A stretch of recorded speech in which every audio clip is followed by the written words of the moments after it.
Aegis of Champions. It is a chronicle of greatness, a decade of iconic triumphs carved beneath its crest, a symbol of perseverance that drives the worthy to discover hidden depths, and a beacon of spirited battle, forged to challenge and inspire the very best, to fight for a place at the International and force a grand reckoning on Dota's biggest stage. And after a year of fierce matchups in all corners of the globe, hardened competitors have earned their invitations to join their counterparts in Singapore, where the final pathway to glory awaits. Here, the era of past stars has faded, and a wave of fresh talent has stormed the field. But on this proving ground, the crown is never passed onwards. It must be taken, and the remaining Titans fight to prove this is still their day. As eager fans gather around the world to witness online and live in Singapore, there's only one question left unanswered. 10 teams battle for ultimate glory. Only one can seize immortality. Who will emerge victorious? The battle begins.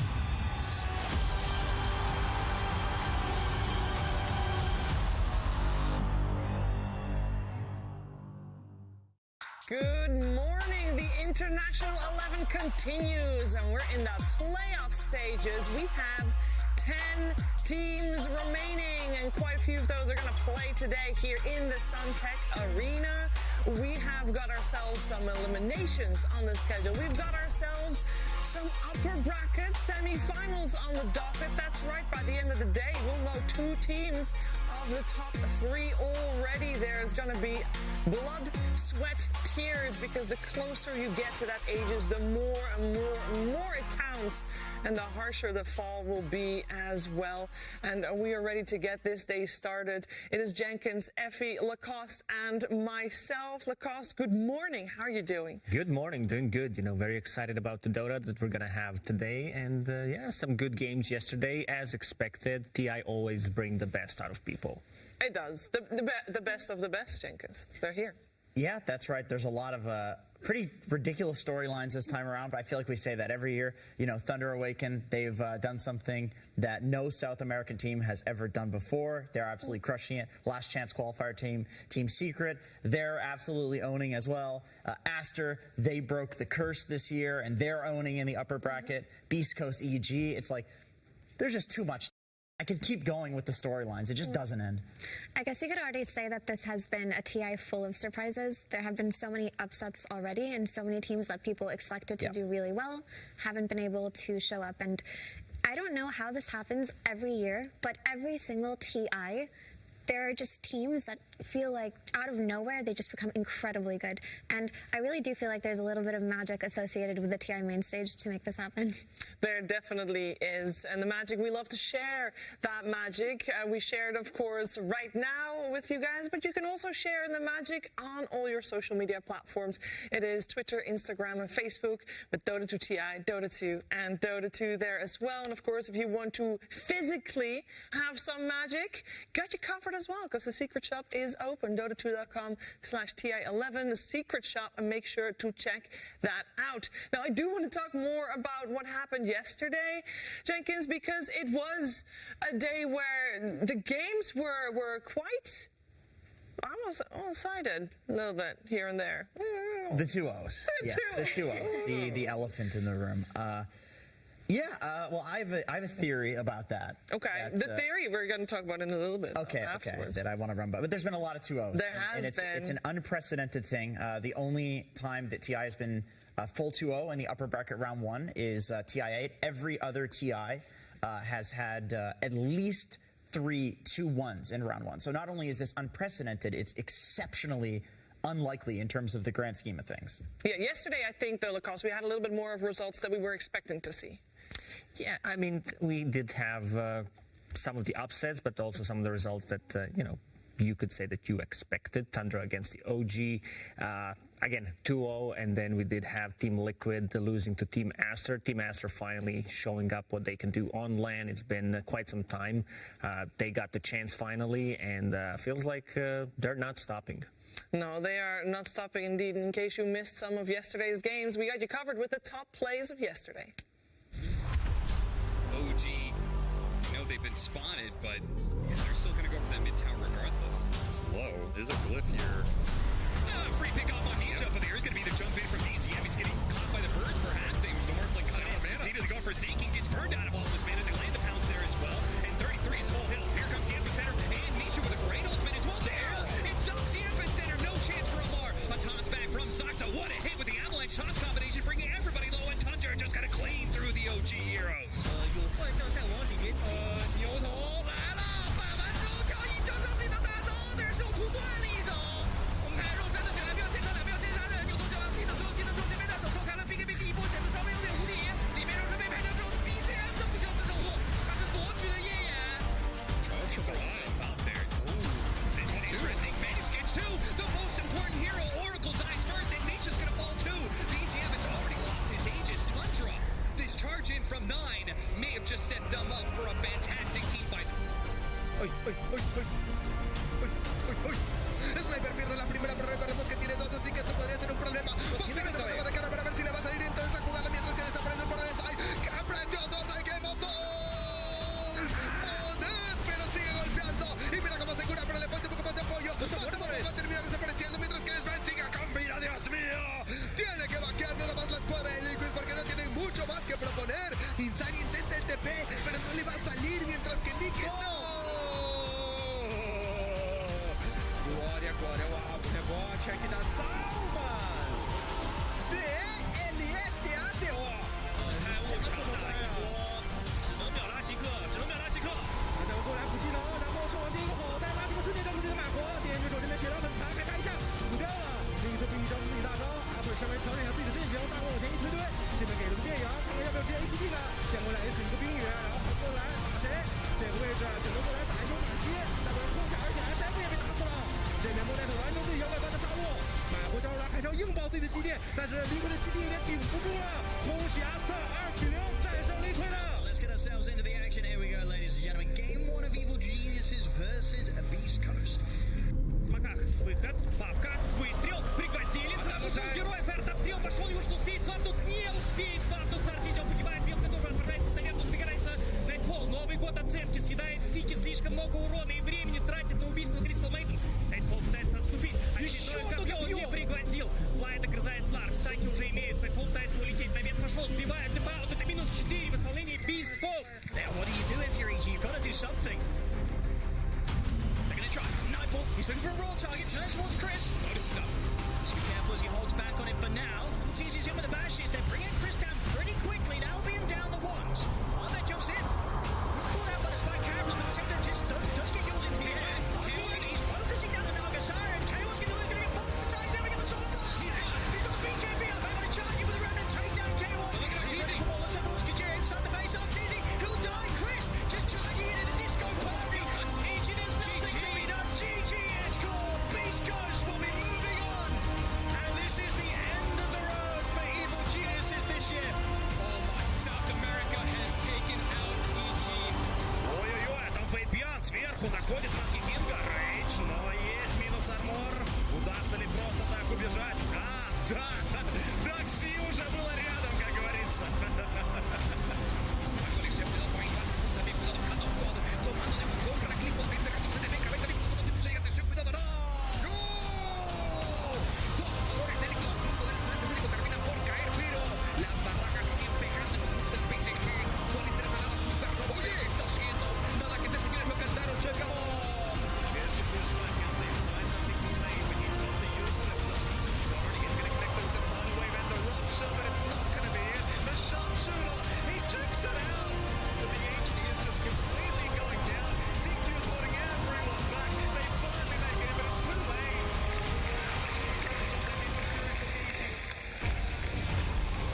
A lot of awesome moments yesterday in the games indeed. And here we see the bracket as it stands right now. Interesting fact, yesterday before Boom versus PSG LGD, there were still 8 people correct in their bracket predictions.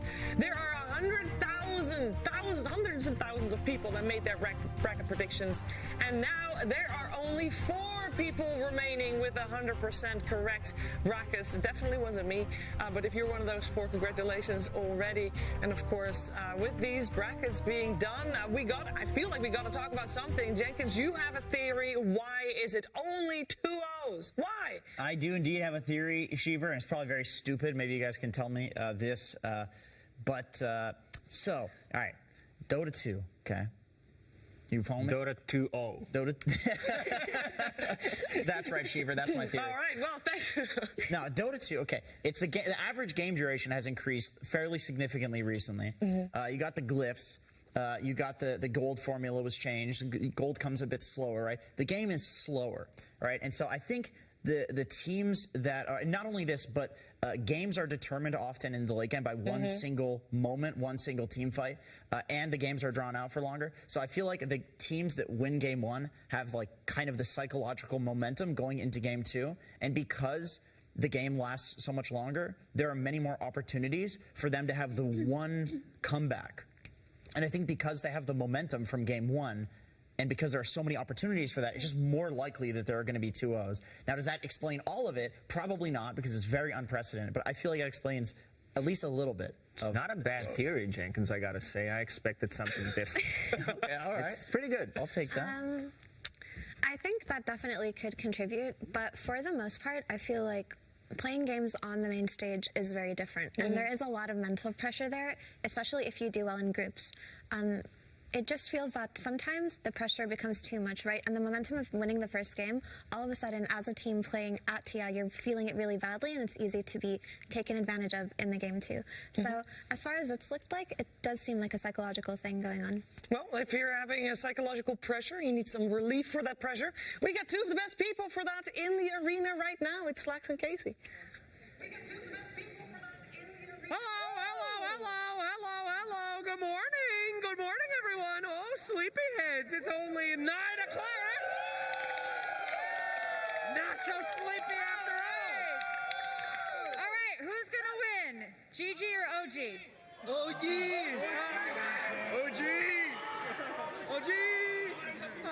What about you? We got the hats. We got the GG hats. GG for life, brother. Get us to game 3. That's all I want. We came from Australia, 8 hours on a plane, and we're only getting 2 O's. This ain't good enough. I've got Slacks with his hot girl summer. Hi! I want a game 3. Give me a game 3. Yeah! Man, Dota's so easy. You just give people cosmetics and they'll just be your loyal fans forever. My goodness gracious. But you know what? It's not just about the games. In fact, we also have something else going on. The short film contest. We have some finalists coming out there. We have 3 more for you here today. Fantastic things for everybody, you know? Do you like eating sandwiches? Man, I'll eat anything off you, brother. Oh, my boy. Do you like birds? Yeah. Do you like to dance? Yep. Dance for us now. No, I'm just kidding. All right, let's go ahead and check out some of these short films.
are so good.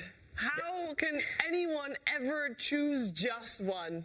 They were so cool. It's very difficult to choose. Marcy do be like that, doesn't she?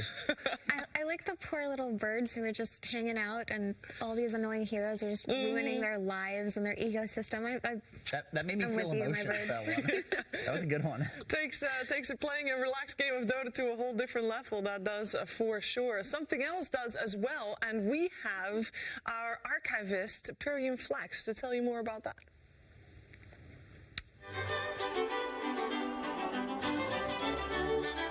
You again? Very well. We shall delve once more into the Dota archives, although my patience is wearing thin. Dota is not some nebulous blob. It is clearly delineated by something called patches. Perhaps this term does not go far enough in describing the effect of these patches, for in truth, they are more than just a jumble of fixes. They can, on occasion, define an era. I remember everyone was complaining about one patch 7 years ago, like troll sniper meta. Impossible to push high ground, and like if you lost one fight, you lost the game, and it was like that was probably not the most highest quality Dota, but that was a patch, okay. I had my game plan every game. Like I didn't care about what's broken. Sniper sitting there, like shooting me. Who cares? I just go farm. People kind of tunnel vision like the conclusion of it, or like whatever they see. But like to me, the patch is like a journey. You know, it's like a journey, right? It's more than just the end result. The Sniper Medusa troll, there was like some fun games there. There used to be a time where Tinker was like really broken with the March. Tinker was one of the very annoying ones when he still had March of Machines. You can never push high ground. There is just like a guy spamming robots at you. You can like stack with your March and farm at the same time at mid, so it was just so broken, and people who play a good Tinker will just like pick it and just own every game, you know. I remember one of my first matches, I was on EG 2012, right? I was just like a boba, like not many people knew me back then, you know. I was just an NA Dota person, and I just played Tinker, and I remember we beat Navi in some game, and then I did the March tributes. I think I was the first pro to do it in the game. I love that patch. So it was Bulba who pioneered Tinker farming ancients with March of the Machines. He's the one to blame. Sam. Surely you get enough hate mail as it is. As for patches, well, you heard it there. Barring a lone dissenting voice, the pro players are in agreement. That patch was an abomination! I'm sure our next will be different, though. When like those Zoom metas are way too broken with like for example those Necronomicon and people stack those auras. Ты просто брал зоопарк, ты клавиатуру убираешь в сторону, выделяешь мышкой, направляешь, ты победил. Поздравляю. Многому научился, но...确实就是在 TI3 到 TI4 打 TI 之间吧，就是包括 TI4 比赛的时候，就是很多人都会选什么先知、什么剧毒，就一直来推你，后面威慑可能也觉得很无聊吧，就把那个塔防什么的都改掉了，就是每次推一个塔就会刷一个塔防。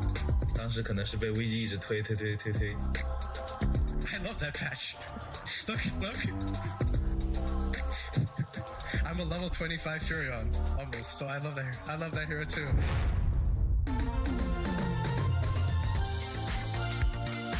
In 2015, you would pick Leshrac, and all his spells were insanely overtuned, and there would just be a rainbow horse running around the map killing everyone. No one could do anything to this hero. I remember even at TI5, like, we didn't ban this hero versus eHome, I think, and after the game, we're like, no more playing against, no more playing against Disco opponent, we can't do it. That patch was so good. The games were so good.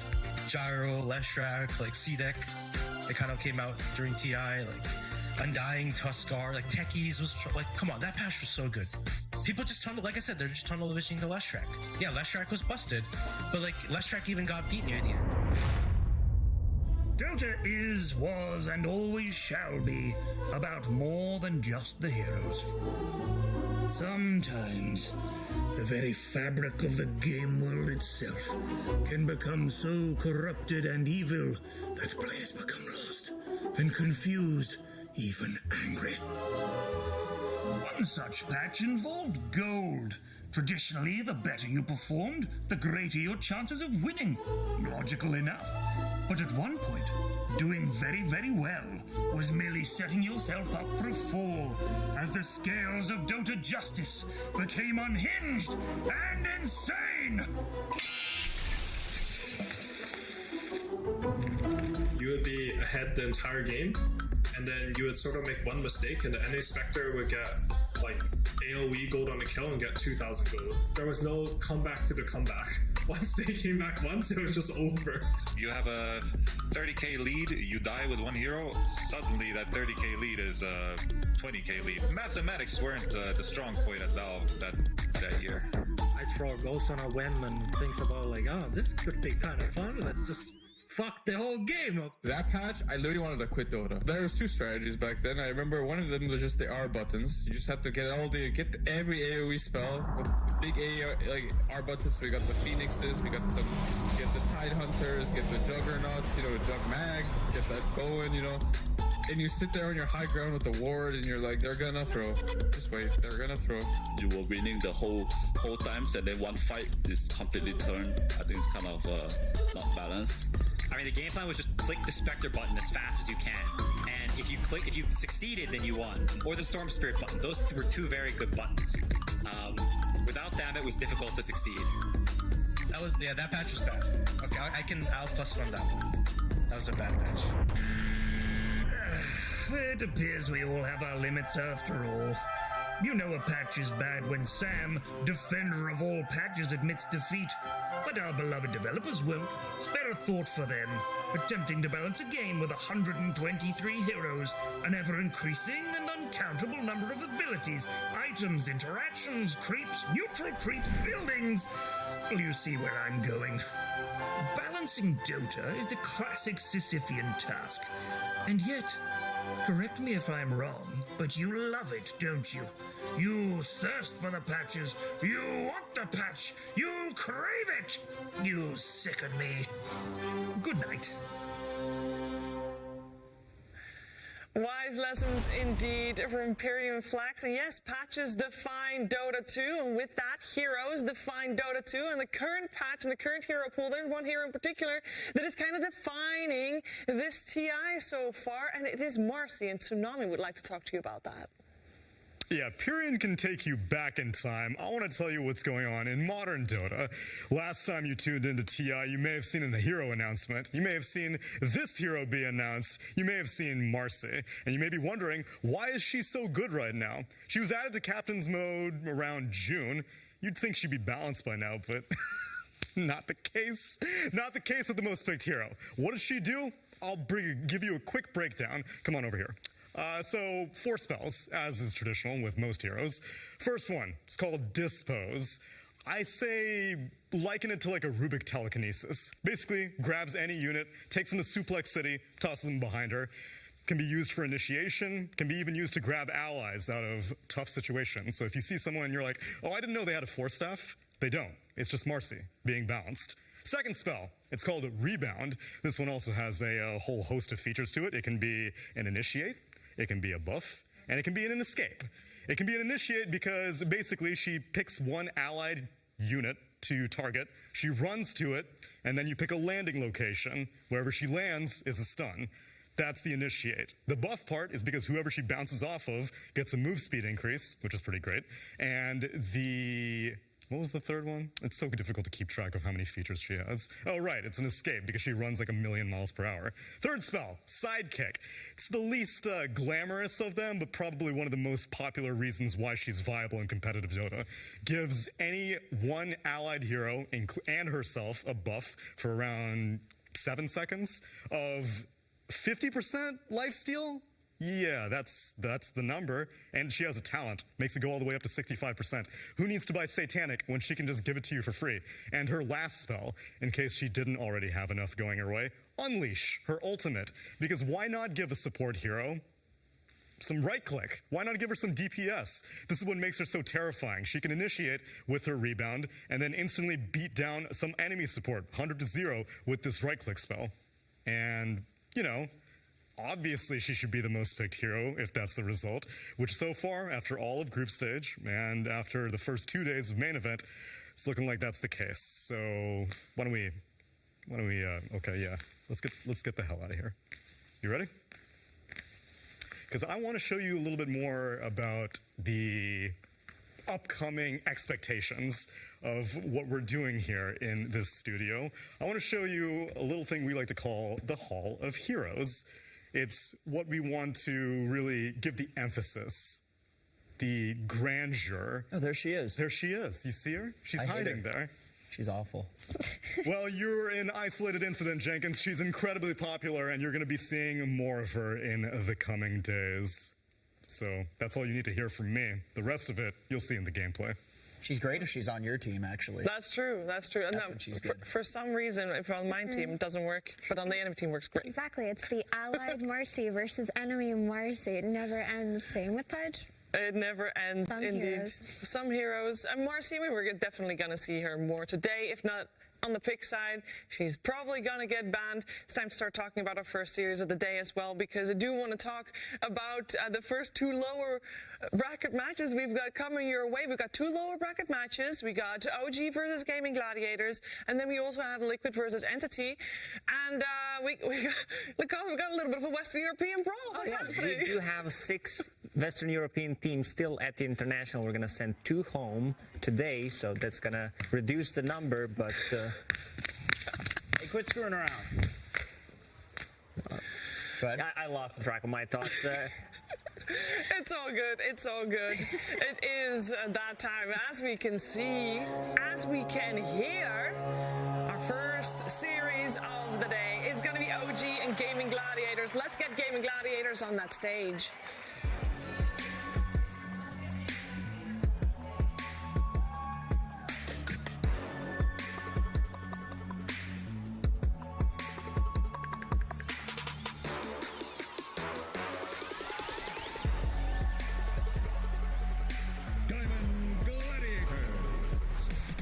They started their run in the lower bracket. They won their best of ones, and now it's on to the best of 3s. And we know that these guys are fine with playing on the stage. They get powered by it.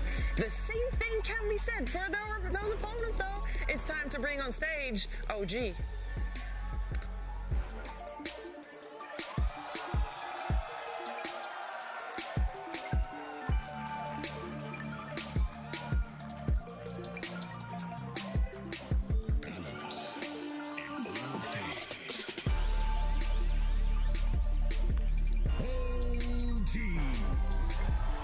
It's been a bit of a regional affair for OG thus far. They started out in that upper bracket up against Tundra, and they do fall here and start up in the lower bracket again against a Western European team. They are very familiar, of course, with these opponents. That can be said for both, and that will be the deciding factor here in this game. Who knows who best? And I think there's one thing we need to talk about as well, because Effie, when we're looking at a bracket like this, it's all about who can adapt best, who can learn the most from losses, from wins as well. And I've not asked this before, but I'm going to do it. Do you have straight up a favorite in terms of who learns the best? Who learns the best out of every team in this tournament? These two teams. Honestly, I have faith in OG in terms of adaptation, just simply because they have excelled throughout the entire year, and they've proven to find their own way in the meta time and time again, whereas Gaming Gladiators started off the DPC year excellent in a really convincing fashion, but towards the end they started to fall off. It got to a point where people were actually calling them a one-patch team just because they were so disappointed in their Tour 3 performance. They didn't even qualify to Arlington, but I think that's a bit of a disservice to Gaming Gladiators as well. I don't think they're a one-patch team. I think they were a little bit shaky, but they are a team that is also capable of adapting. Yeah, it happens. I mean, I feel like this team is very similar to Tundra in the sense that even when they were losing, people were looking at them for innovations. Like, they just think differently about the game. Gaming Gladiators, pre-1 minute, they're the team that I've seen that does the most pre-horn. They just seem to think they have this idea that like people don't do enough pre 1 minute. Like they do crazy stuff with passing the wards off, making it look like they're warding on supports and smoking and revealing the smokes with certain heroes. So yeah, they're very innovative. But OG also a team that has largely defined the meta, mostly because they just win and online and on LAN. But a big innovation from them was the like tri-core farming style offlane, which basically everybody is doing now. That is essentially the meta. But OG was one of the first teams to popularize that. Gaming Gladiators are also inventors in their own sense. When they started the DPC Tour 1, they were running the tri-lane, aggressive tri-lane, something that other teams in other regions were also not doing. So they were meta setters. But in the end, as Effie said, they're kind of going downhill. But I think this W that they got after beating Fnatic could lift their spirits. But if you're looking at the results, things are looking slightly grim for Gaming Gladiators. Out of last 5 series, they did lose 4, and all 5 of those series were 2-0, so kind of expecting another 2-0 here.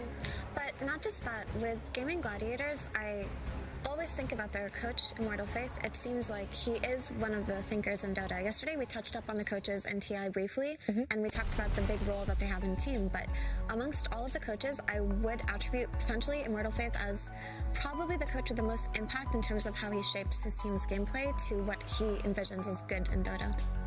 And here's the results thus far between these two. Wow, these are pretty crazy stats. OG's winning a little bit more. That's quite a lot. It's quite a lot.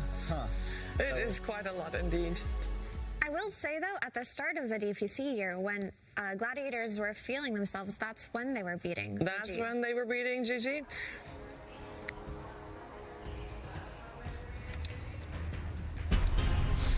Diamond Gladiators versus OG Gamebot.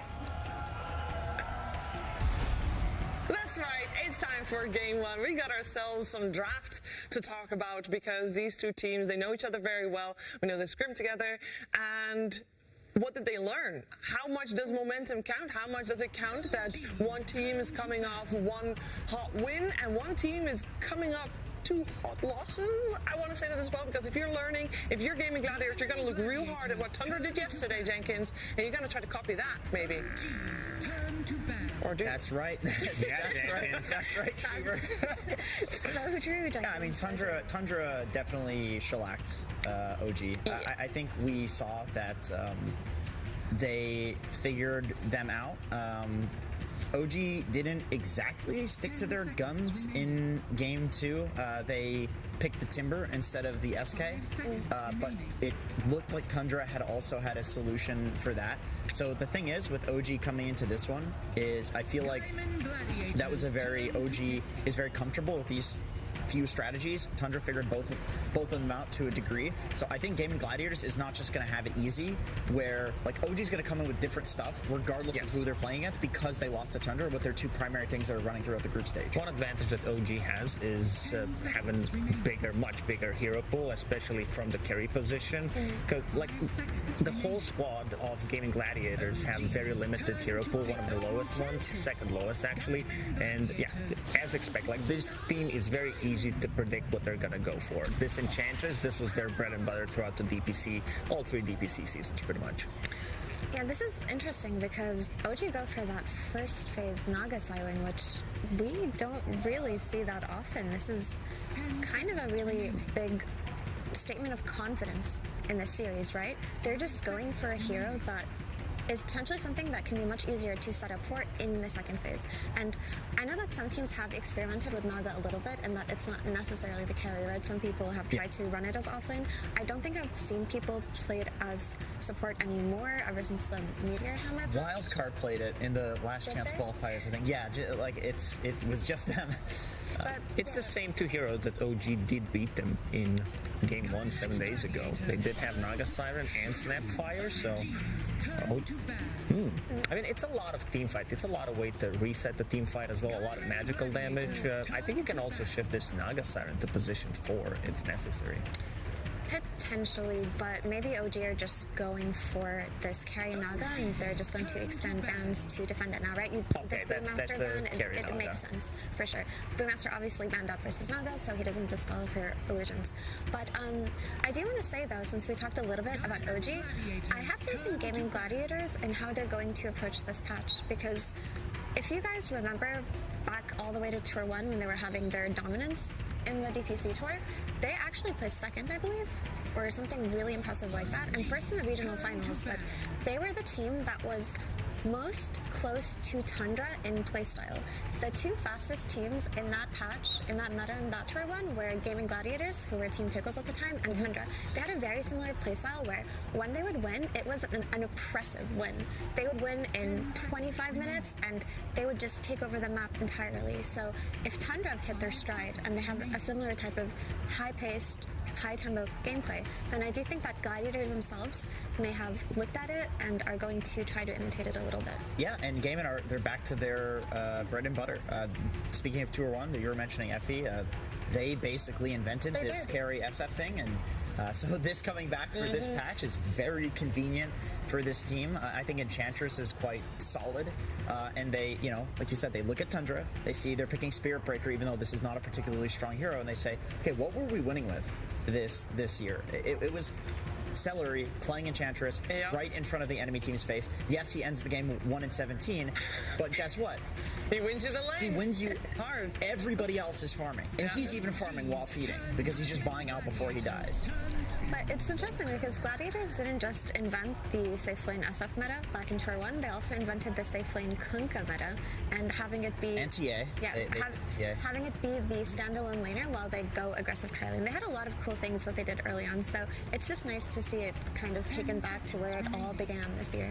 Yeah, I would not put it past them to aggro try this game, even though there's like no reason to do it right now, just because I feel like Gaming Gladiators, when they're in a place of pressure, that they'll do what they're comfortable with, which is aggro trying. Yeah. But speaking of pressure, OG is one of the teams that plays incredibly well under pressure, right? They've always been able to come back in very difficult situations, and even though yesterday may have been a bit of a blow to their confidence, I have faith that they've recovered today. And Tiny picked up by Gaming Gladiators. They needed some kind of a stun, something on low cooldown to be able to keep people in place. Enchantress very good early at rotating, potentially getting a Centaur, pressuring the towers, but I think this Invoker pick kind of does a lot for OG, where you have magical damage against the Shadowfiend once his BKB is down, against the Enchantress, they don't have that much physical damage, and a lot of ways to control. Like, this hero is not that easy to gank on the mid lane. Yeah, and surprising that they do pick up that Tiny on the side of Gaming Gladiators, because they didn't play it at all during the group stage. First of all, did they play it against Fnatic last 2 days ago? No, they've never picked it. I was about to say that, like, because Game Gladiators, they're, as we said, very predictable as a team, but this Silencer, I don't like it. I even suggested the other day that Naga Siren could be a potentially good pickup, because you do have the first item you build is Manta Style, so you dispel the global, and then you reset the whole fight with your sleep. So I'm not a big fan of this Silencer. I mean, there's a couple of things going for this Silencer, honestly. Sure, stopping the Snapfire ulti is always going to be good. And not just that, right? Invoker is a hero who does not like to build an early BKB. He likes to go for those 1 or 2 items, and it just depends on the flair or the style of the Invoker player, whether they're going to pick up the Witchblade or the Vessel or the Blink into the Troubles, what have you. Yeah, it just depends on that player. But when you're playing against a Silencer as an Invoker, you're often forced to buy a BKB. So that is a little bit of an inconvenience to the hero. So I don't necessarily think that it's bad per se, but I do agree with you, Lacoste, in that it just isn't that great if it's not countering something huge like an Enigma. It's a lot of minus armor from OG already. It opens up to Roshan, like one big fight. Like, OG is going to be controlling Roshan with their lineup this time around, because you do have Naga Siren, you have Invoker that can easily get in there, and then you have 3 heroes that do have minus armor. So this is going to be very difficult, I'd say, for Gaming Gladiators to come in and contest. It's also going to be a little bit difficult depending on whether this SF is going to be played mid or on a safe lane, simply because if you have this Snapfire and Slaughter lane, typically an SF does do well versus melee heroes, but when you have the Snap who gives you the cookie, the ability to gap close, that suddenly does put the SF's life in danger if it is safe laner. And if not, OG are in a really good position to set something up for the mid lane to have a good matchup versus SF. But we've talked about the Tiny a little bit. Yesterday, a lot of teams showed us, particularly South America, that Tiny can still be played incredibly effectively as a mid laner, and he does not necessarily have to be played as a support. So lots of flex potential in these two heroes on Gladiators. I feel like if this game goes very late and like OG gets any amount of a lead, they are going to be insanely oppressive. Like, it's really hard for a game to come back just because they have like Cataclysm with the Naga Sleep, Snapfire ulti, which of course can be cancelled by the global. They have all this minus armor. They have Alacrity as well for the Naga Siren. It feels like Gaimin is banking right now on like winning the lanes and snowballing, which is their playstyle. So it is, but also like this lineup is very difficult to play from behind, having Enchantress and Silencer. So if you lose the laning stage, even these heroes cannot get like you need to snowball from the laning stage really hard. Your only playmaker right now is this Tiny. So Tiny needs to have a good game. He needs to be very active. Enchantress, of course, first 10 minutes, you know that always going to be good, especially when Celery is playing it. And looking at the bans, it's Faithless Void Templar Assassin. So maybe Gaming Gladiators, they do have more information about this Naga Siren not being a carry. I was thinking this Naga Siren could actually have been played by OG in scrims or something like that as a support, as a means to set up the team fights, right? Because if you look at their heroes, they do have strong team fighting heroes if they have something like a Sleep to just get the positioning well. They have the Slider who can blink in on the key target. They have the Mortimer Kisses coming out of Snapfire, and of course the Invoker who would love to press the Cataclysm on top of a song. It's a really cool combination if you can pull it off. It does absurd amounts of damage, so that could be a nice play that they're looking to do here. But even if the Naga was played as a carry and the pivot does not happen, it still looks like a pretty solid Naga game. It does. I'm already looking forward to Celery stealing some of those Naga illusions, Forge Spirits as well. Definitely add some extra oomph to the Enchantress first pick. Yeah, it's definitely nice to just send an illusion down a lane and always push one lane out. Like, it makes the illusion so much more powerful too because you get the ench buffs on it. I could see, by the way, Boom maybe picking up a Storm here. Well, actually, wait, no, sorry, that would be, we're looking for an offlaner, right? This is Ace's hero. Yes, I would imagine so, because I really don't want to see Silencer as a core, so I hope that the Tiny and the Shadow Fiend will just be your position 1 and mid. A lot of offlaners banned, even banning out the Tidehunter, which is an Ace specialty, which he's not played at the tournament so far. And there's some insider information going on here for sure. Also, Enigma is still in the pool. Am I seeing this right? You are seeing this correct. You are. And the Enigma Silencer combo. I mean, wow. There's no way. It's good, but again, the playmaking option, their team fight's going to be strong with the Global, with the Requiem as well. I'm a little worried that it's all a bit Tiny. too greedy. It's all on Tiny if they pick Enigma, but it is, you know, the second or first most contested hero of the tournament, and it's last phase pick. But yeah, it's just so cool how the meta develops sometimes where some team matchups don't care about picks that we see often. Even in Tundra versus OG yesterday, the Primal Beast was neglected in the game 1, the Marcy was untouched. Like, it's just very telling of how well these teams know each other. So they go for more of the illusion counter. Oh, they're gonna... That's Carry Monkey. That's gonna be Carry Monkey, and it's a support Naga. So they baited out the Underlord and then immediately pick the lane counter and the Monkey. Very smart. Yeah, Taiga on the Naga. The question is this an Ags Rush Invoker to play with this song, or is it just going to be played the normal BZM style? That's a good question. That's a good question. I feel like it is a little hard to hit the song into Cataclysm combo, especially when there's like the global to disengage and turn the fight. So I could see him going for like the BKB like you mentioned and playing like less greedy early game items and then eventually building into the Aghanims once they have the global counter. Yeah, I really like this last pick, Monkey King by OG. It's going to have a great lane. The BKB timing is going to be incredibly powerful, and the Wukong's command is a really nice way to fight back against heroes like Enchantress and Fish Towers early on. So it's also a great way to counter global. You do buy an early BKB, pop that Wukong's command, you know that they're not going to be able to get in. Yeah, we're going to find out how it's going to play out, and I believe we get some extra insight with Slacks and Coach Immortal Faith for Gaming Gladiators. I'm here with Immortal Faith, the only reason any of you have any MMR. Thank you for the guys, Mr. Faith. Incredible draft there coming out. A lot of comfort heroes coming for you with the Shadow Fiend and the Enchantress, but a very negative armor-heavy lineup against you. Are you feeling confident with that last pick that you guys will be able to survive? Of course. Thank you for the in-depth analysis. Fantastic. Now, the panel did say a bit of a predictable draft coming out from you. They called a lot of your picks there. Any thoughts on them saying that it was a bit predictable? Maybe it was too good. Maybe it was to them. Yeah, but we knew what OG are going to play as well, right? All right, all right. Mr. Faith, give it to me straight. You going to win this? Yes. Hell yeah. All right. Thank you so much, Immortal Faith. Best of luck to you. And we will pass it over to the creator of the greatest custom game ever made. He gave me $100 to say it. Thank you so much. It's Suns fan and Cinderin. Thank you. Slacks. A rare compliment. I'm actually thrown off here. Suns fan here with Cinderin. OG versus GG. Should be a pretty hype match, my friend. My good friend that I don't have to pay to give compliments to me. Yeah, I will just say it straight up. It is terrible. But you should play it. It's actually a great game. So, yeah, we saw the stats, right, going into this. Gaming Gladiators kind of have their work cut out for them. So in the last 21 games, they're down 17-4, which is... I want to say among like teams of this caliber, one of the most lopsided scorelines that I've seen. At least, yeah, I can't really think of any other, to be honest, that's that lopsided. Probably your career versus any other team would be comparable. But that's not at the high level anymore, Shannon. That's a long time ago. At one point it was. That is true, though. But you could look at the other side of the coin, though. That's a lot of learning opportunities. We've seen, of course, it's throughout the entire year, so that's a lot of games. But we've seen a lot of people, lose a series and then come back in the lower bracket and then face them again, and actually it's like a reverse sweep, essentially. Yeah. They didn't face in the upper bracket this time. It was through group stage, so they've had a little extra time.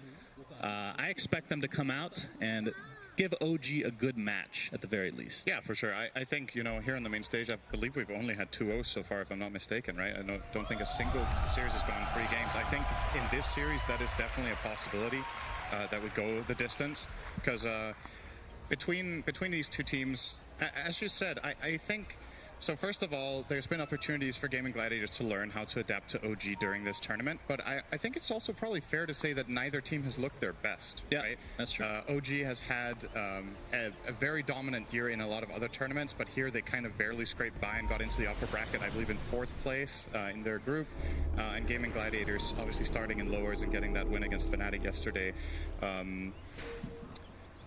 I mean, that's what happens when you win every tournament. They nerf your heroes. Get nerfed.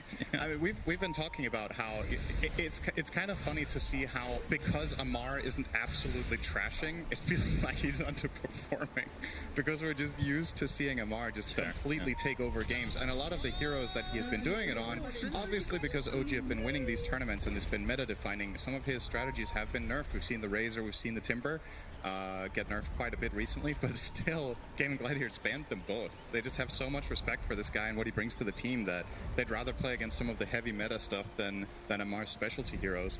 Speaking of which, he's playing the Slaughter this game, so this is, in my opinion, one of his absolute best. I was looking at the stats last night for a number of heroes played in OG, and he easily has the fewest together with Chu, but he was a stand-in for one tournament. Sure. Dota might be in some trouble here. Getting blocked a bit by the illusions of Taiga. It looks like he'll be okay, but takes heavy damage here at the beginning of the game. He'll try to walk away. And something worth pointing out about the way OG approached this draft as well was Darasha actually taking a lot of damage here. We'll get a couple of raises in if he wants to, just one though. Opening the face with Naga when you have the absolute last pick of the draft does give you that flexibility option where you can switch it over to support. And what OG essentially accomplished was that they kind of forced Gaming Gladiators' hand to at least pick some sort of solution to carry Naga. And then when they don't like the matchup enough, they just swap it over to position 4 with this minus armor strategy they have. I think OG's lineup in itself has incredibly much, I don't know if you want to call it internal synergy, like the way the heroes play off each other. You have so much physical damage with minus armor, alacrity, whereas Gaming Gladiators' strategy is, as the panel pointed out, very much early heavy. I think it's super important for them that the lanes go well, but they are on a lot of comfort, and to me, maybe the unsung hero. Everybody's talking about Marcy, right? It's like Marcy, Enigma. I think Tiny is still undervalued in this tournament. I think this hero is incredible right now, and they will grab that for Boom in this game, and he's one of the very best. Yep, Darachia is still sitting on relatively low HP, but no way to really catch up to him right now. The raise way off here from Darachia. Maybe a little nerves here on the stage. I mean, one thing we should mention about Gaming Gladiators, they started out the year extremely well. I can't remember the name of that. It was the regional finals or whatever it was called. They did really well. And then the second major they placed really, and it feels like since then, they've basically, when they qualified for TI, I don't know if they've dropped off or teams have just figured them out a little bit better because they just haven't looked quite the same since that point. Yeah, I think this tournament has had plenty of surprises, right? And I think something worth keeping in mind is looking good in groups does not necessarily translate to the main stage, right? We've had examples this year, probably the most glaring one, with EG winning their group and then losing 4 games back-to-back on the main stage. It's a thing, you know, like you can have really good days, you can have bad days. The days you want to peak is on the main stage. And I think something that's really good for Gaming Gladiators in general is that, oh, hang on. Nice cookie. He's going to close the gap here for Yuragi to right-click Tofu. Pops that Fairy Fire, but the Jingu is up, and First Blood goes to Yuragi. Gets a little bit of HP back thanks to the Boundless Strike Jingu combo. But OG first on the board. And this is a very good lane matchup for Monkey King, one of the most formidable laners against the Underlord. So getting a little bit of a head start. Another curry? No way. Very good. Oh, he's faster. Yeah. He'll One get more will do it. Oh, that is... I think he didn't get Duraccio's curry the first time, right? It was somebody else's?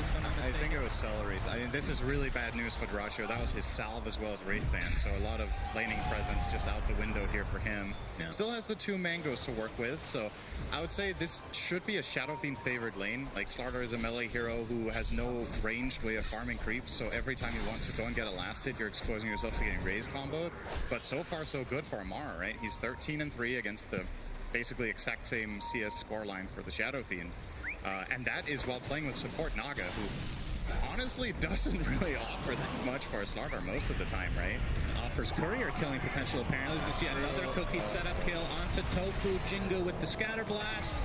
And second kill in this lane for Yuragi and OG overall, who, I mean, like you said, even in this off lane for Amar, doing quite well to start this game. He's going to take a raise, though. Gets a crush off, but no one in the vicinity. So he'll have to back away as the Tango's slowly bringing him back up to a healthy amount. I gotta say, man, I don't want to play Silencer Underlord lane in this game. I feel like Silencer's job is so difficult. You need to offer some sort of presence for the Underlord, because if you don't, he just gets bullied out of the lane by the Monkey King snap. But if you come even remotely close, you get Boundless struck into a cookie and you just die, right? So it's just really, really difficult, and it goes to show how powerful this pick from OG was. I was wondering if Gaming Gladiators were actually going to opt to go for some sort of tri-lane to try to solve this laning problem, because they're one of the teams that likes to do that. But the issue is, I don't think Underlord enjoys either side lane. Otherwise, we'd be playing against Slardar, which is also not great. So you kind of had to choose the lesser evil here, and unfortunately both of them, for that guy, are not the best. Ace is getting great farm though, gotta say. 23-7 is very impressive against this lane, but it has cost a lot of potential for Tofu's ability to scale somewhat in this game on the Silencer. Right. How important is it for Ace to be kind of active on the like? How fast do you actually get active on this hero with the Fiend's Gate? I can look at the OG lineup. You've mentioned the minus armor. They have amazing setup for Sunstrike in various ways. Yep. Like their lineup makes sense, but from Gaming Gladiators, it feels like there's some maneuverability here. I think there's some interesting plays with it. Oh, hang on, bottom lane. Yeah, a lot of damage. Comes out, but that's the stun onto Ace. And Yuragi not gonna go any further here. I saw the glyph come out there. I think maybe Gaming Gladiators were expecting Yuragi. Oh, the Hurricane onto Amar, but he gets the crush off and is A-okay. Taiga, he's gonna get the ensnare. A little bit extra damage to Celery, but Amar not in range to get a stun off. How many courier kills are we gonna have this game? Is that 3? Yeah, that was Ace taking out the opposing courier here. Finally, Gaming Gladiators got on the board on that account. Indeed. We should have a courier death count somewhere. Visible at all times. What a courier kill cam. Fully zoomed in.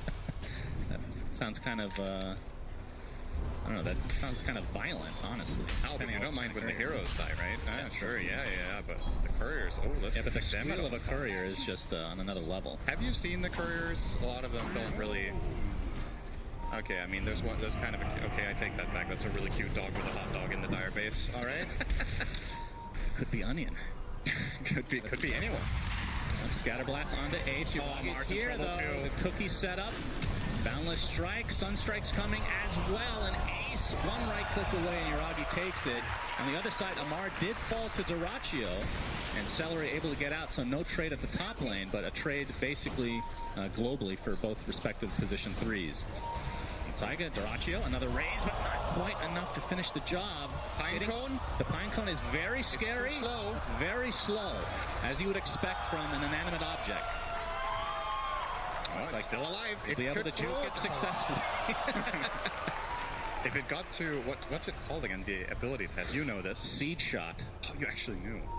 That one's the dumbest name in the game. I forgot. It's not something not a very called out ability. True. Mid lane is one lane we haven't really talked about too much with BZM on the Invoker sitting on 37 and 11, and then 31 and 12 on the other side for Boom on the Tiny, who's now smoked. So if they can, I mean, with the TP coming into the top lane, we'll see if they can punish this a little bit. Yep. This should be a good rotation. If they kill Amar again, they actually stifle his game run a lot into here. Taiga instead. They won't be as happy with this potential trade. And Taiga will be the sacrifice for OG, which again, they're going to be relatively happy. Although he did TP there. He was the one that TP'd, so he did, but it's a much smaller prize to claim. And in the meantime, lane Cookie, so much setup for this Sunstrike, and Yuragi still ends up with the kill himself.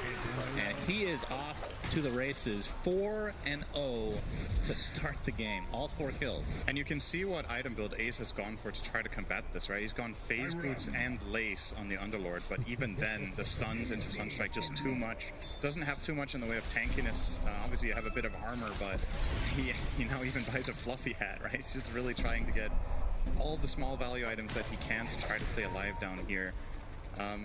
Want to point out, by the way, when we see this Invoker pick, I think OG, correct me if I'm wrong, they basically never play Wex, right? I'm like trying to think to myself about the rate of going these builds on this hero, and even in the patch where everyone was playing Quas Wex Invoker, this guy was the one player who just basically never deviated. BZM plays an incredible Exort Invoker, and it also goes very much in line with OG's kind of ideology in the patch, right, where they want all 3 cores to scale. So where other Invokers would go Quas Wex, Rush Urn, maybe Vessel into Midas, BZM, he goes Brown Boots Midas, Exort, and he farms. And he joins fights globally with Sunstrike, and then eventually he carries the game from mid. So quite concerning for Gaming Gladiators, I have to say. It's not like this is a monumental lead by any means, the 1K, but BZM's having a great game, Yuragi's having a great game, and arguably their lineup just scales so incredibly well with minus armor on Radiant against Roche as well. Is Amar going for a Midas as well? Yeah, looks like that is also... Yeah, well... That's his catch-up mechanic, I suppose, because he's kind of pushed out of lane to a degree. But we'll see if it ends up being a little... I mean, obviously, I would assume Gaming Gladiators, their response would try to maybe push a little faster, group up a little more before that can really truly come online. It's just the most Amar thing ever, right? Like, a lot of other players, it's like, oh, my other 2 cores are doing really great. I'm going to buy utility items on my starter, and they will carry the game.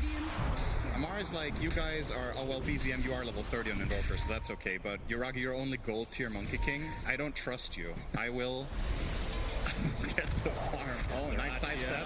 Yeah, but he's going to take a full Wukong's command, trying to walk down the outskirts with a Boundless Strike into the Sunstrike again. Not even needed. Enough damage again for OG. And you talked about, I mean, again, not to harp on this more and more, but the Exort Invoker, I feel like it works every time. Every hero on your lineup has a stun or root. Yeah. It doesn't matter who's in the lane. You have a setup. It feels like we might later on in the tournament, if it goes well for OG, or even later in this series as well, we might see the Invoker Nyx combo, right? This is a classic. Nyx has been very popular this tournament. We saw Secret the other day win 2 games with Nyx Dawnbreaker, which also was that very nice global presence. You would get the stuns into the Dawn ult, Invoker Sunstrike, similar logic. And we know for a fact that Taiga likes Nyx, and he plays a really good one, so it could definitely be something OG could look for. Their later games. OG. Prowls here in the top lane. Kind of force Gaming Gladiators out to be able to take the tier 1 tower. BZM is getting so much done mid. I mean, Duraccio finally now will take out this siege creep, but mid tower down to 200 health. OG taking top tower, so effectively more or less grabbing 2 tier 1s at the 11-minute mark at the same time against an Ench lineup. That feels so good, as a wise man once said. I didn't even get that at first. It wasn't on purpose. Then when I said it, I was like, oh no, here we go again. Well, Boom is 1,500 into his Blink Dagger, and I think that is going to be the crucial point for Gaming Gladiators. They have to get stuff done with that, especially with the two Midases, which Amar... Oh, but his might get delayed here, Yuragi. Well, have the initiation onto the Tiny now. But the global silence to force OG back. And force the TP as well from Gaimin. And looks like there's not going to be any casualties here. Yeah, there's almost perfect overlap between the cooldowns of these two spells. So Snapfire's ulti is 120 and Silencer's global silence is 130. So effectively, if you trade them off, you need to make a perfectly timed move with your next Snapfire ult to not have the silence available again. Seems like it was a big part of why Gaimin did pick this hero in this game. Duraccio, Requiem, there it is. Do they have the raise? Yep, and Ace is here as well. Big kill for Gaming Gladiators off of the Invis rune from Duraccio. But it's going to get punished to a degree. Ace will fall. Nothing comes for free.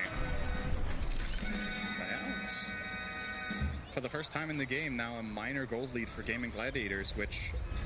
usually you would look at this with the perspective of, all right, that's good, let's keep it up. But we know this team, we know how they play.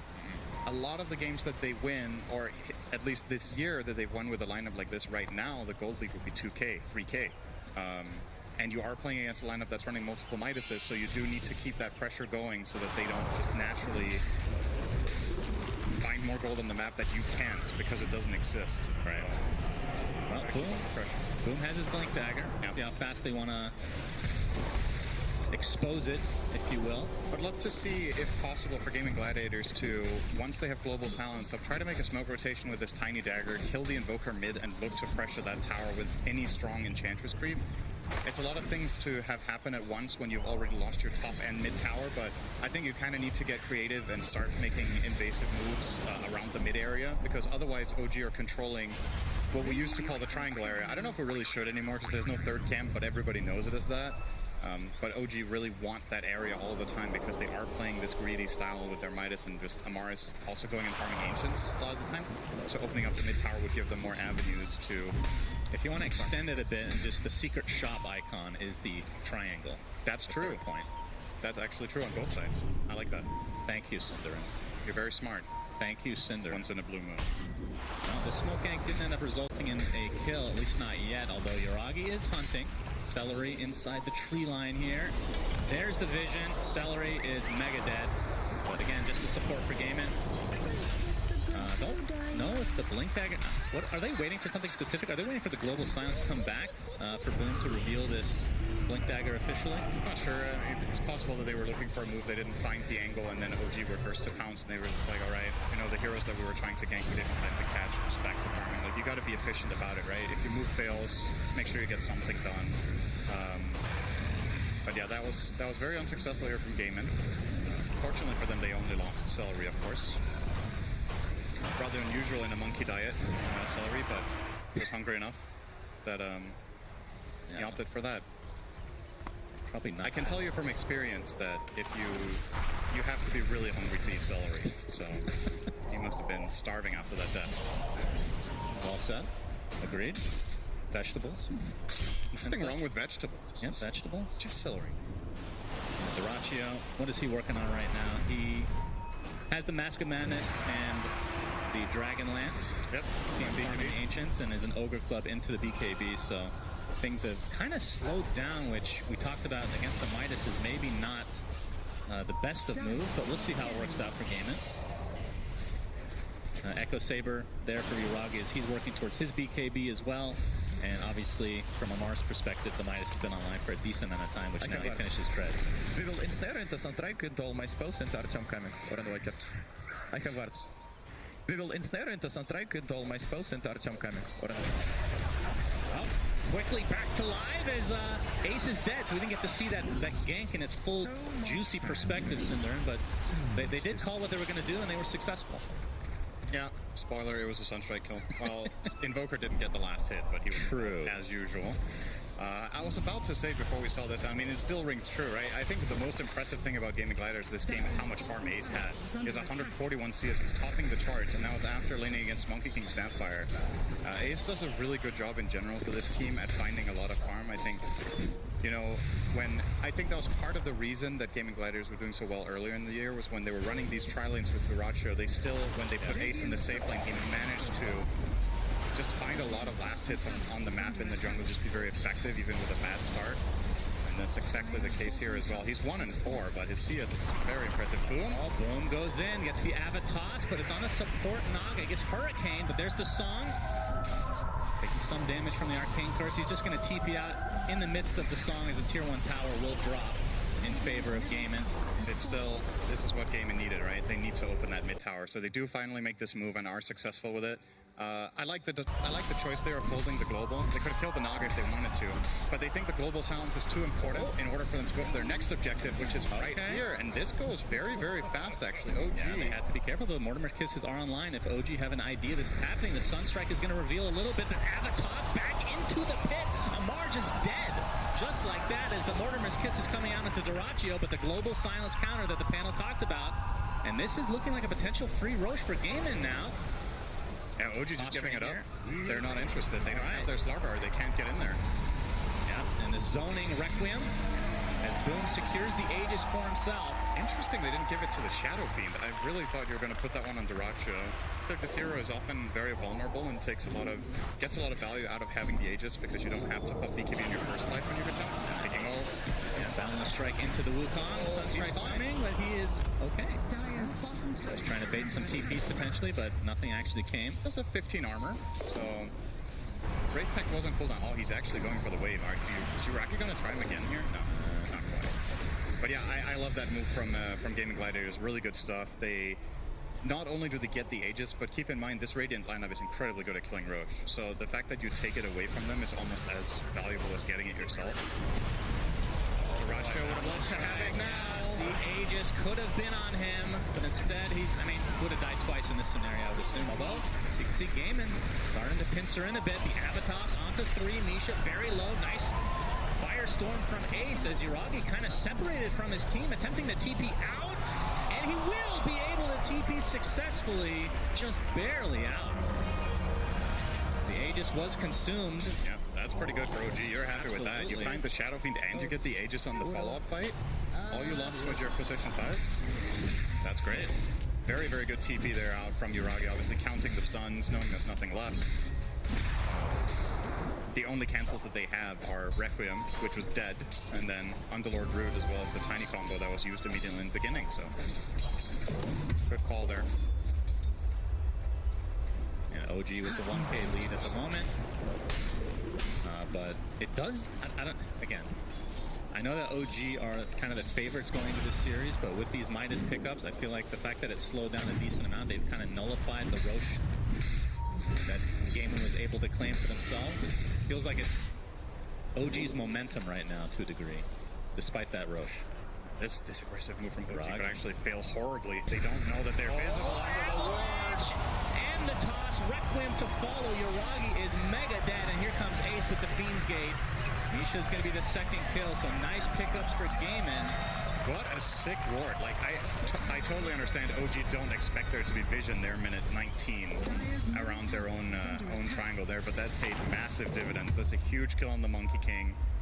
They get a little bit of a bonus there. And obviously what OG were hoping for here was for the Shadow Fiend to go and farm the Ancients so that they could get that kill with Monkey Snap plus the Sunstrike. But Gaming Gladiators one step ahead. They knew it was coming, and they set the trap. And that's going to result in a BKB now picked up on Duracho, and he's immediately eyeing up that Aghanim Shard. It feels like it's different how people progress from this point on SF. We've seen some people get the Shard, we've seen some people go straight Butterfly, we've seen people go Daedalus in this slot as well, Scotty, there's plenty of options for what you can do on SF. I think the Shard is nice though, for how the game is going right now. You want the extra, I mean, even just the extra little bit of fear is actually very helpful. Why are you laughing? Isn't that the best part? It's so good. I mean, it's half a second, right? He gets initiated on by Amar, who pops his newly picked up BKB, continuing to bash away as the Wraith Pact is placed. The global silence is not really going to dissuade OG from continuing any further. And Taiga, he's going to get the backup of the rest of his team now. Now the focus is entirely on Ace, and the Mortar and Miss Kisses are going to be enough. Double kill for BZM off the back foot of this. 3 dead for Gaiman as they are punished severely for entering OG's jungle. And Global Silence there was expended, which means Misha could finally get to play a big part of his hero, which is always fun when you get to use your ultimate ability. I have a mechanics question for you. Yes? For the Shadow Fiend, he has Specialist Array. How does that work if you get Shard and you're critting? Pretty sure it only works in a main attack. Okay. I think it follows the same rules. I believe when this item came out, it actually synergized with Psyblades, but I think that got changed pretty quickly because you were Psyblading on all 3 projectiles, and that was kind of insane, if I'm not mistaken. But I don't think any of the secondary attacks carry anything at all. No attack modifiers, no crits. You're right. It's still nice on SF because you hit really hard and you like his stats. So it is a good neutral item on him. I wonder if SFs, if they could choose, if they would prefer this over Throw Bow. I don't think they would. I think the SFs would rather that still. The attack range and the magic damage increases super nice on his hero. So. As he's actually opting not to go for the Shard this time, so it will be a Daedalus. Oh, he did change. Did he change his mind? He has the Shard, right? It's coming out. No, it's not. He went Crystallis. You're right. So he did change his mind. Yeah. I heard you laughing at the half-second fear. It's like, okay. You were the one. I like that. That's the reason I think it's good. Last year we were actually dumping on this Shard. And then they added the fear, and I think that makes a big difference. It is definitely better now. So we have a smoke now from OG as they enter the triangle of Gaming Gladiators. They're not going to find still there, but this time around, obviously not visible. It's actually going to pop here, but they don't know that Boom is in the trees. So it looks like nothing will come of this other than potential wards here.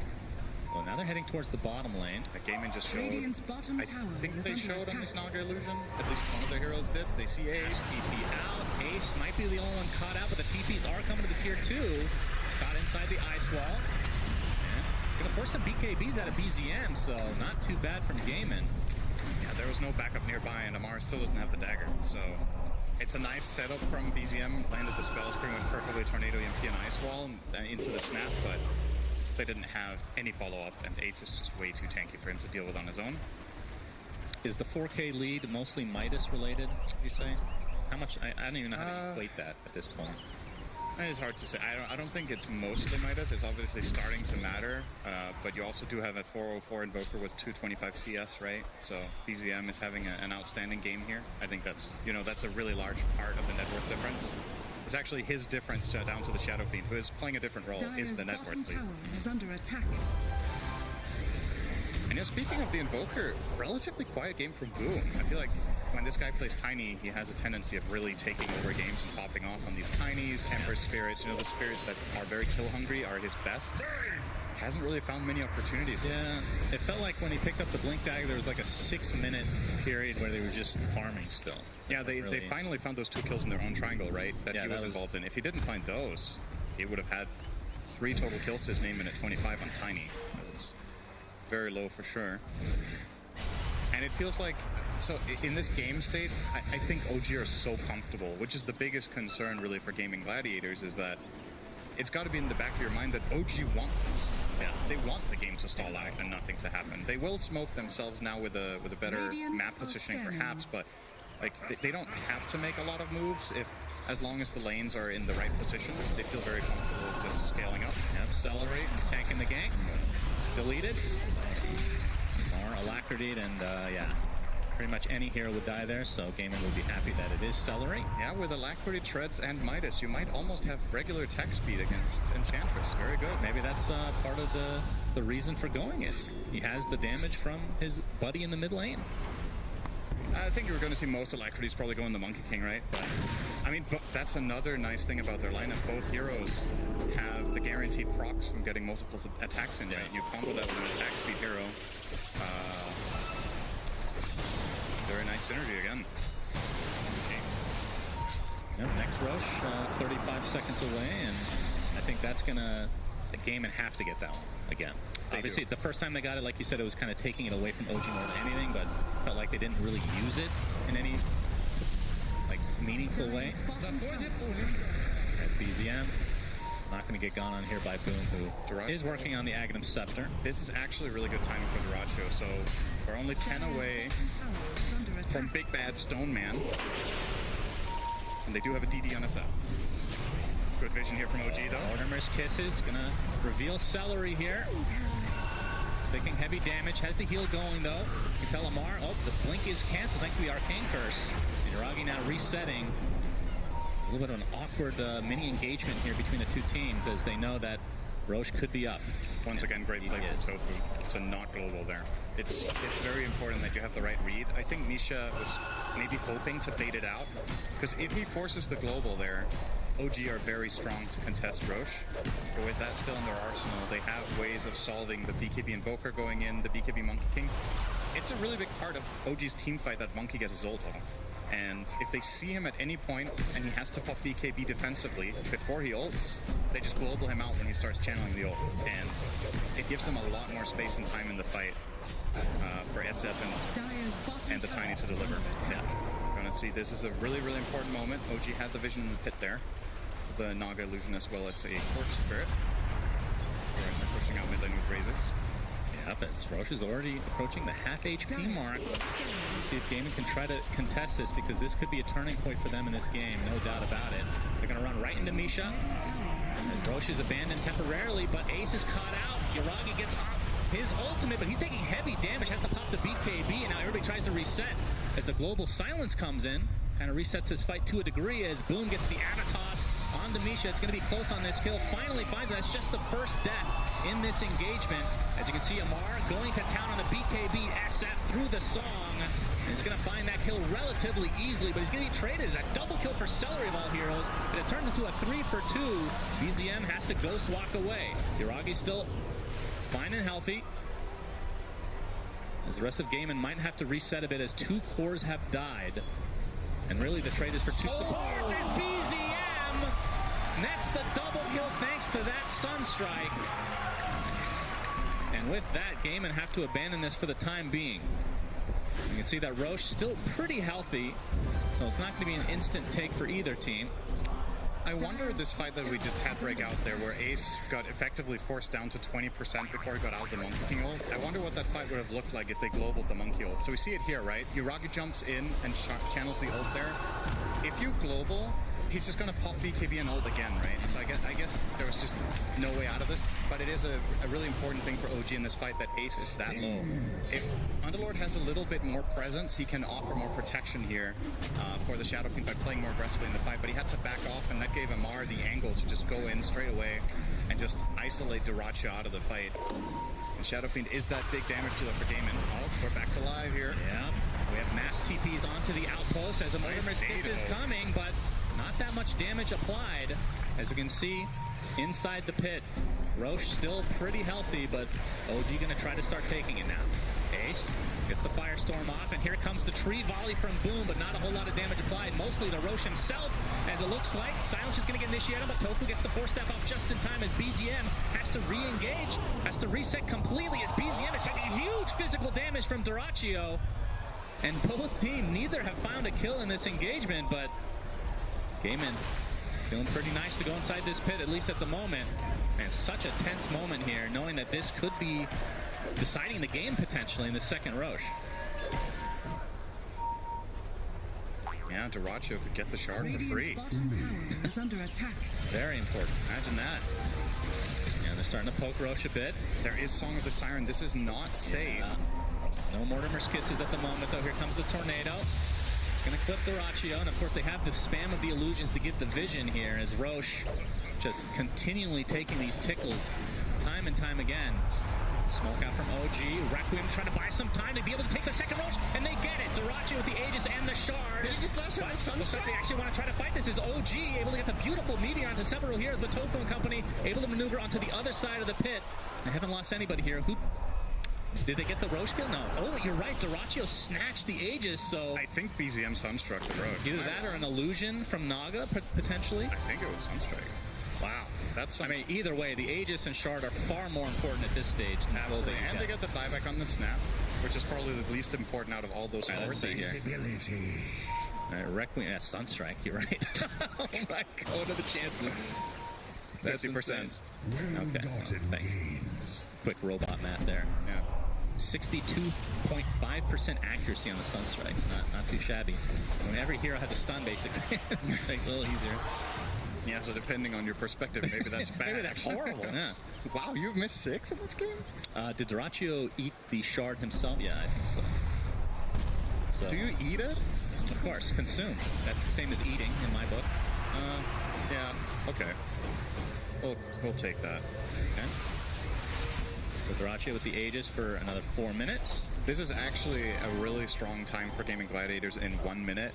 Dyrachyo's going to pick up the Daedalus at that point with that fresh free shard and the Aegis. I think Gaming Gladiators are finally going to start looking at some tier 2 towers and taking more control of the map. Maybe they will even do it before the Daedalus, but it just feels awkward to do it right now. You're 300 gold away, but maybe OG aren't interested in defending bottom anyway, in which case, you know, power to you. You can, one of the luxuries of having this Underlord is that you can send him top lane and he can connect with your team bottom with Fiend's Gate, kind of Dawnbreaker-esque gameplay that this hero can pull off.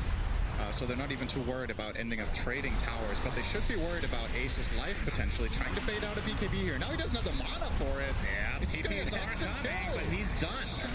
Amar. TPs matter not. Wukong's command use from Yuragi, I guess that's going to be used to ward off the rest of Gaimin that were potentially coming, and they'll take the tier 2. It's a celebratory arena for the tower. Yeah, makes sense. Oh, that's not where he wanted to get forced by Celery, I think, but it's okay. I mean, OG have done a pretty damn good job of... I mean, they've been giving up the Aegises, but it feels like they're the ones with the Aegises in a lot of ways.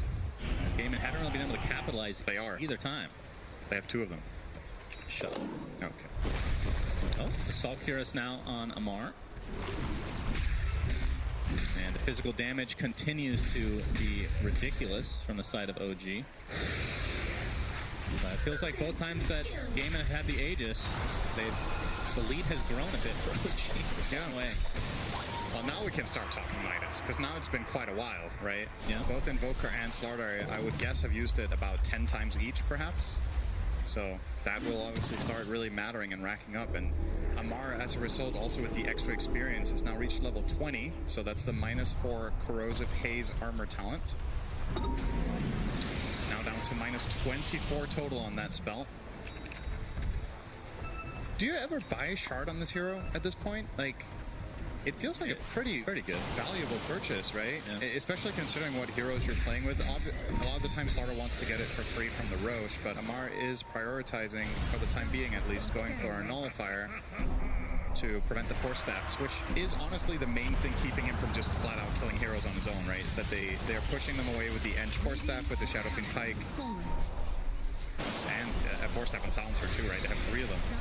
So that Nullifier will be very valuable. Gaimin with the Aegis, grouping up top lane. They get the tier 1, looking for the tier 2 next, but it's going to be a trade again as OG, despite not having the Roche goodies, are A-okay with this trade. All right, it's forcing time. Indeed. Here we go. Less than a minute left on the Aegis, so see how OG want to try to approach this. Do they have any offensive Force Staffs? Balance strike, and look at the damage! The Aegis is just gone like that. Now the Wukong's command into the Meteor, and Dyrachyo dies a second time in the blink of an eye. Ace has to BKB Fiend's Gate away, and the rest of Gaimin have to ditch. Celery doesn't have that opportunity, and it looks like Tofu's TP gets canceled as well, so 3 dead as OG. Just on another level here. Now with a 12k lead. Yeah, I was looking if there was a potential offensive Force Staff play there onto the Shadowfiend because he was just standing there hitting the tower. They don't have any Force Staffs, they don't need them. They literally just kill him instantly. Obviously, Gaming Gladiator, they have 1 save, which is Global Silence, but doesn't really work for situations like that. Like, you're going to jump the SF, they pop Global, I think he still dies. And on the second life, they have literally no chance of saving him. He's getting permabashed by the Slardar when he comes back up, so that kill was instant. You're going to see now they drop the Monkey King ult, and I think Amar turns back on him as well. Like, instant bash again. He didn't play. The fact that he had the presence of mind to go outside the Wukongs to hit a couple random enemies to get the bashes up again, to be able to get the literal permabash is insane. Yep. Man, clean. So hard to play against that. That's Tree Volley coming in. Boom. Oh, okay. Some damage gets the Avatos back into the pit. And they're going to get some form of revenge onto Amar. But they're You're going to need a lot more of that to get back in this game. Well, they could at least claim a mid-tier 2. I don't think Amar is interested in going back for that unless OG do get a very clean setup once again. But maybe they're going to just try to defend it the aggressive way. They're pushing top and they initiated on. The sheep stick is there. And he is deleted. They can actually force them back here. They can defend their tier 2 tower mid by pushing top. The OG or Gaming Gladiators have to come back here. They're sending back the Underlord for now. Forge Spirits won't be able to finish it off, although boom, he's going to get ensnared, and you can see Gaiman have already TP'd a couple heroes, so they don't have that many in numbers. Boundless Strike connects as well. Doraccio has to Requiem to try to zone away the rest of OG, but there's the Sheep Stick and the Meteor with the Mortimer's Kiss. There's so much fire destroying the Stone Man as BZM able to get his BKB off, but you can see the song being used, and now they're just going to focus down the BKB targets for the time being. So 2 dead in favor of OG. With the Wukong's command, Boundless Strike onto 2, and Gaiman are getting destroyed. Oh, so clean. What an insane fight from OG. Everything landing perfectly. Man, great spellcasting synergy. The way they set up that kill on Tiny and to take advantage of him not having BKB is just so clean, right? And Snare into the Scatter Blast damage so he can Blink into the from the Monkey King. Just so clean. What's the worst that can happen? And everything from Invoker. That's a good line for that moment. Some positivity here as OG now going to the high ground.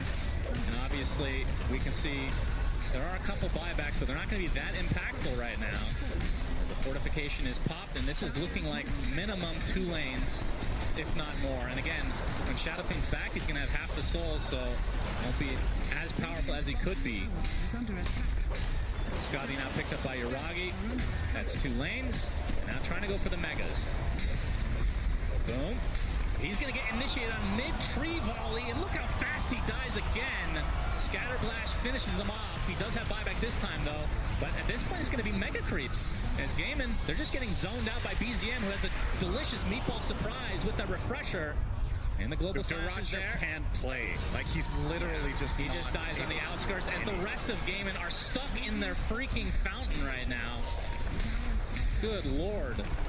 OG, I think it's just a range rack on the top to be able to get those Mega Creeps as Yuragi pops the BKB. Boom, with a pretty good tree volley, but it's not enough damage at this stage of the game. As they're going to be able to finish off, and that's a dieback for Mr. Boom himself. And it looks like game 1 as GG's come out, go to OG in extremely convincing fashion. And I know we came in thinking OG would be the favorites coming in, and they're showing why here. They're able to play greedy with double Midas, and it worked out. It did.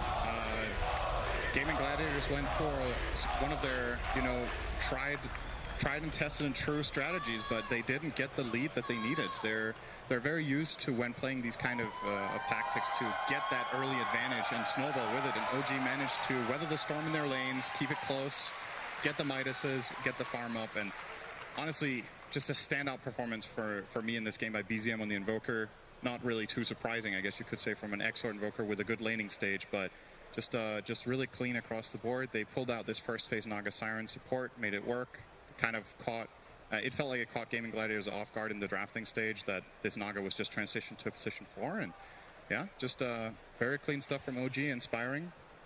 Do you think that Gaiman, like looking back on this, I mean, this is just my thoughts and it means nothing at this point, but I know when the 2 Midases come out, do you think that's the point they need to get like ultra aggressive? Is that something they could have changed? I mean, it's easier said than done, right? Because for sure. the thing is, these Midases, it's not like OG are playing a lineup here where they're unable to fight because they have Midases, right? I think the hero that was suffering the most was the Slardar, but Monkey King had a great start, Invoker had a great start, and they were just setting up moves left, right, and center with Misha on the Snapfire and Taiga on the Naga, so they had time, and they got the job done. So game 1 goes to OG, and of course it is a best of 3, and this is an elimination series, of course, because we are in the lower bracket. Let's see what the panel has to say about the physical damage lineup of OG. Thank you very much indeed, Sunsfan and Synderen. We're going to prepare for that second game of the series and break down the first one. And it was a lot about this matchup. We got the carry matchup. I need to talk about mostly the guy at the very end over there, because Shadowfiend, I think, maybe we saw a little bit of panic pressure coming out from Gaming Gladiators Lacoste, where at some point they got the ages and like, oh my God, we need to make this work. And then everything fell apart even more than it I want to go back to even further. Laning stage. Okay. Taiga did manage to kill Career twice from the Shadowfin, which did set him back. This is supposed to be the lane that they completely dominate, playing the Shadowfin into melee matchup. But yeah, as you said, when they were sieging the high ground with the Shadowfin, they wanted to make use of it. They're like, we got to do something with it. TI nerves at the stage, you know it's going to happen, but also this Monkey King, like he had an extremely good laning stage coming up with the Snapfire, Cookie to close the gap and being able to dominate the lane, also TPing to the top lane and managing to kill the Shadowfin. This was one of the moves that kind of sets the tempo for the game, where you kill Shadowfin and also you take the tower. But not just that, also Monkey King's really strong lane with the Snapfire set up for so many Sunstrikes coming out of Invoker, which gave BZM that extra boost that he needed in the early game to transition into that mid game, because they did get the Midases, the gameplay did slow down in OG, and Gladiators did capitalize on that, right? They got 2 Roshas, they took some really good fights, they took over OG's triangle, but you had BZM on this Invoker just playing the map impeccably well, right? He just never would. We're not going to let Jenkins stop having 100 point. Very good. Yeah, it was just so impressive. That was a masterclass of macro gameplay. He was just pushing out the lanes to the very end.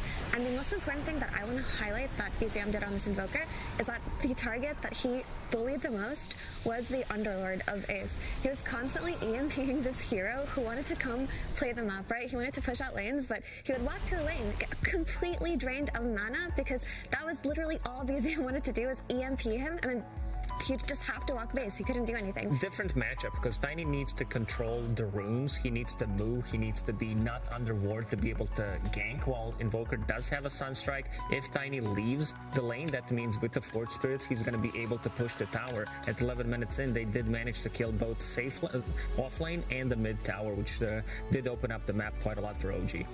Yeah, I mean, BZM, like you guys said, was an absolute monster that game. I feel like he was the real carry. But I also feel like, going back to the original matchup, Gaming Gladiators, the carry SF, it seems like to a degree it's been figured out by some teams at this tournament.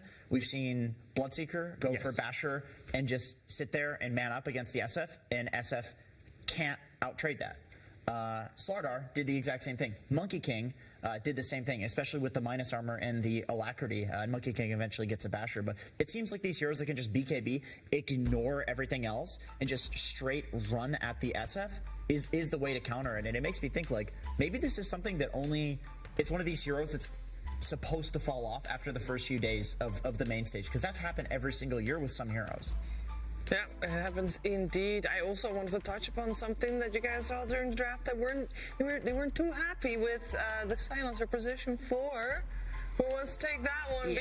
Because it obviously didn't work, but when we saw the game, it did have quite a big impact still with the globals. He did, managing to stop the Snapfire ulti multiple times. Also, if they pop the BKBs, we've seen OGs disengaging multiple times. But this is the type of a draft from Gaming Gladiators where you have Silencer Enchantress. You need to be heavily focused on the laning stage, get that advantage early on 3, 4, maybe even 5k to be able to get the ball going. But didn't happen. Like, at one point, you could feel that they actually have like 2 position 5 heroes. Enchantress kind of taking over because she scales better than the Silencer, trying to itemize for dealing more damage, because it felt like they don't have it. Underlord very limited, because as Effie said, like, he was getting heavily focused by this Invoker, so kind of difficult. Like, it can work, but in the game when it's even, you can feel that, you know, you need that for. But it's not even that, right?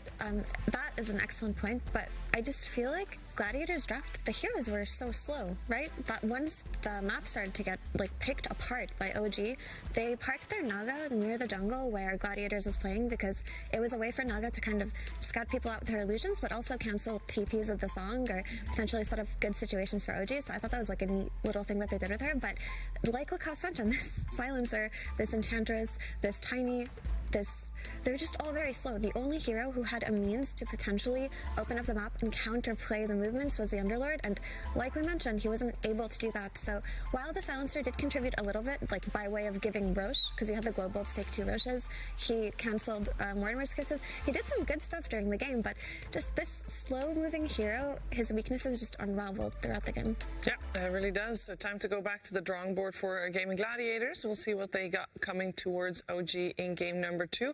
And while they're discussing that, we are going to check in with Casey and Slacks and see what they're up to. Woohoo! All right, so we came out to find some of the biggest fans from both teams. That's who we came out here to find. OG fans in the house? OG! Except, who's your favorite player? Seb. See? I know he's back there. I come out of the crowd, I'm like, OG fans! They're like, me! Everybody's like, Seb, go Seb! I'm like, he's not playing this. That's changed, right? Yeah, he's back there. I know he's there. What do you want to say to him if he can hear you right now? I hope we can get a picture with him and interview. Yeah, Seb, stop what you're doing right now. Come on out here. We need a picture. What about you? Who's your favorite player? ATF. Ooh. Amar. Yes. Gather in. ATF. Amar. ATF. BZM. No tail. No. Again, with us in spirit, but yes, I like it. Now, you guys promised you would do an OG dance with me. You ready? Yeah. Okay, come on, let's go. All right. I'll bet you Slacks can't beat this. Good luck. OG. Cut the camera. There's other teams out there. In fact, the Gaming Gladiators. We found the literal Gaming Gladiator celebrate. Is anyone here a GG fan? All right. These people need to get motivated. The boys need to hear you in the back. Please give us a rousing speech, Mr. Gladiator. I give you the mic. Give us a Gladiator fans, are you not entertained? We never give up. We're gladiators. We're strong physically. We're strong mentally. We're never out. GG. Next game. Let's go. Hell yeah, let's go!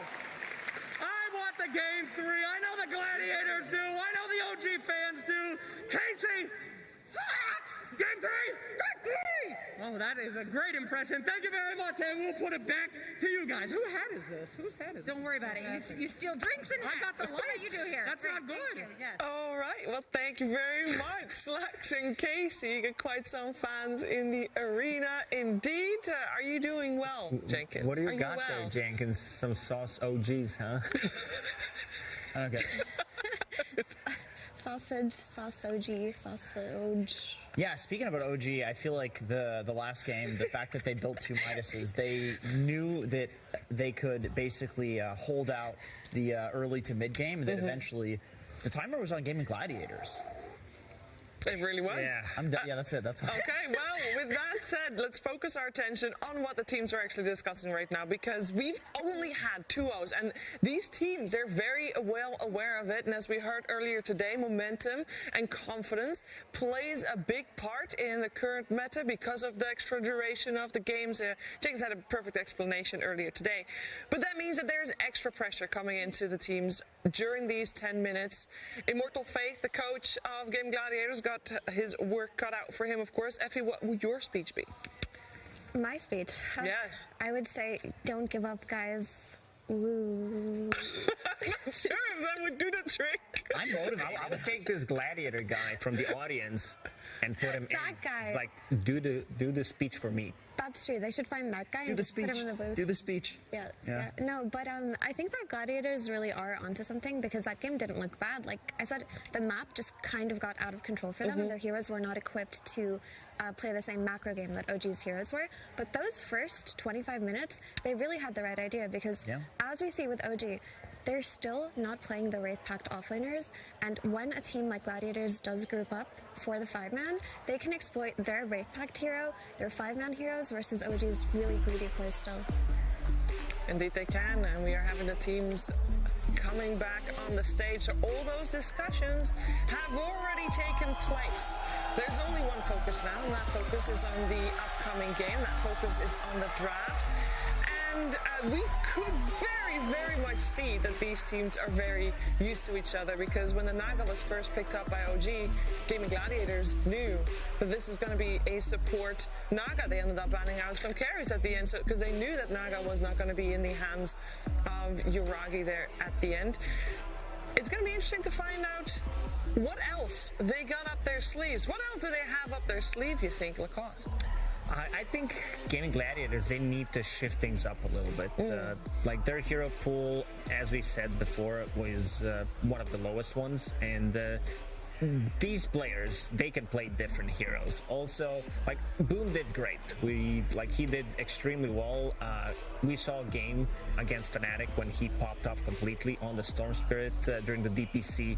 His Ember Spirit, his Storm Spirit were one of the best tools, something that did lift this team up quite a bit. So maybe go that route, like give him constant pressure on the map. And maybe I also want to see Ace on something different. Like Jenkins did say that, Tidehunter, one of his best heroes, definitely wasn't picked so far in the international. But yeah, something that can run at people, something that, does stuff compared to the Underlord, who's very sluggish as a hero. He's been actually playing a lot of Brewmaster. Not run at you heroes. Yeah, I mean, I guess Brew kind of is, but he's pretty dependent on the ult. Brood kind of takes over an area. Yeah, Brewmaster. Underlord, yeah, that's the new hero they're coming out with. Underlord is like, yeah, you take an area, but Enigma, same thing. Like, yeah, it would be cool to see him on his Beast or even Visage, yeah, Night Stalker, some of his signature heroes as well. Yeah, I mean, I don't think Ace's hero pool is an issue, right? Because this is how the meta is going right now for most of the teams, with the exception of OG, of course. They're always doing their own thing. Yeah, they are the exception. Yeah, because he's going for these wave-packed heroes. We see it all the time. We've seen it work for every other team, and it seems to be okay. I don't think the Underlord was that much of a problem. I kind of just think that, like Lacoste mentioned, Boom used to just play these explosive spirit-type heroes that had high mobility and were always setting up for kills. Tiny can be played the same, but it's a little bit slower.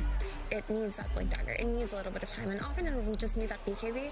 So I would like to see Gladiators just go back to basics, go back to their comfort, right? They innovated so many things that we saw for so long. The Io and the Storm, the Ember versus Huskar, like willingly picking Ember and Huskar. That's how much confidence they had in their players. So let's see that again. Yeah, I mean, this is a team, we got some stats throughout the break that Tofu is the top 5 assists of all time for TI, right?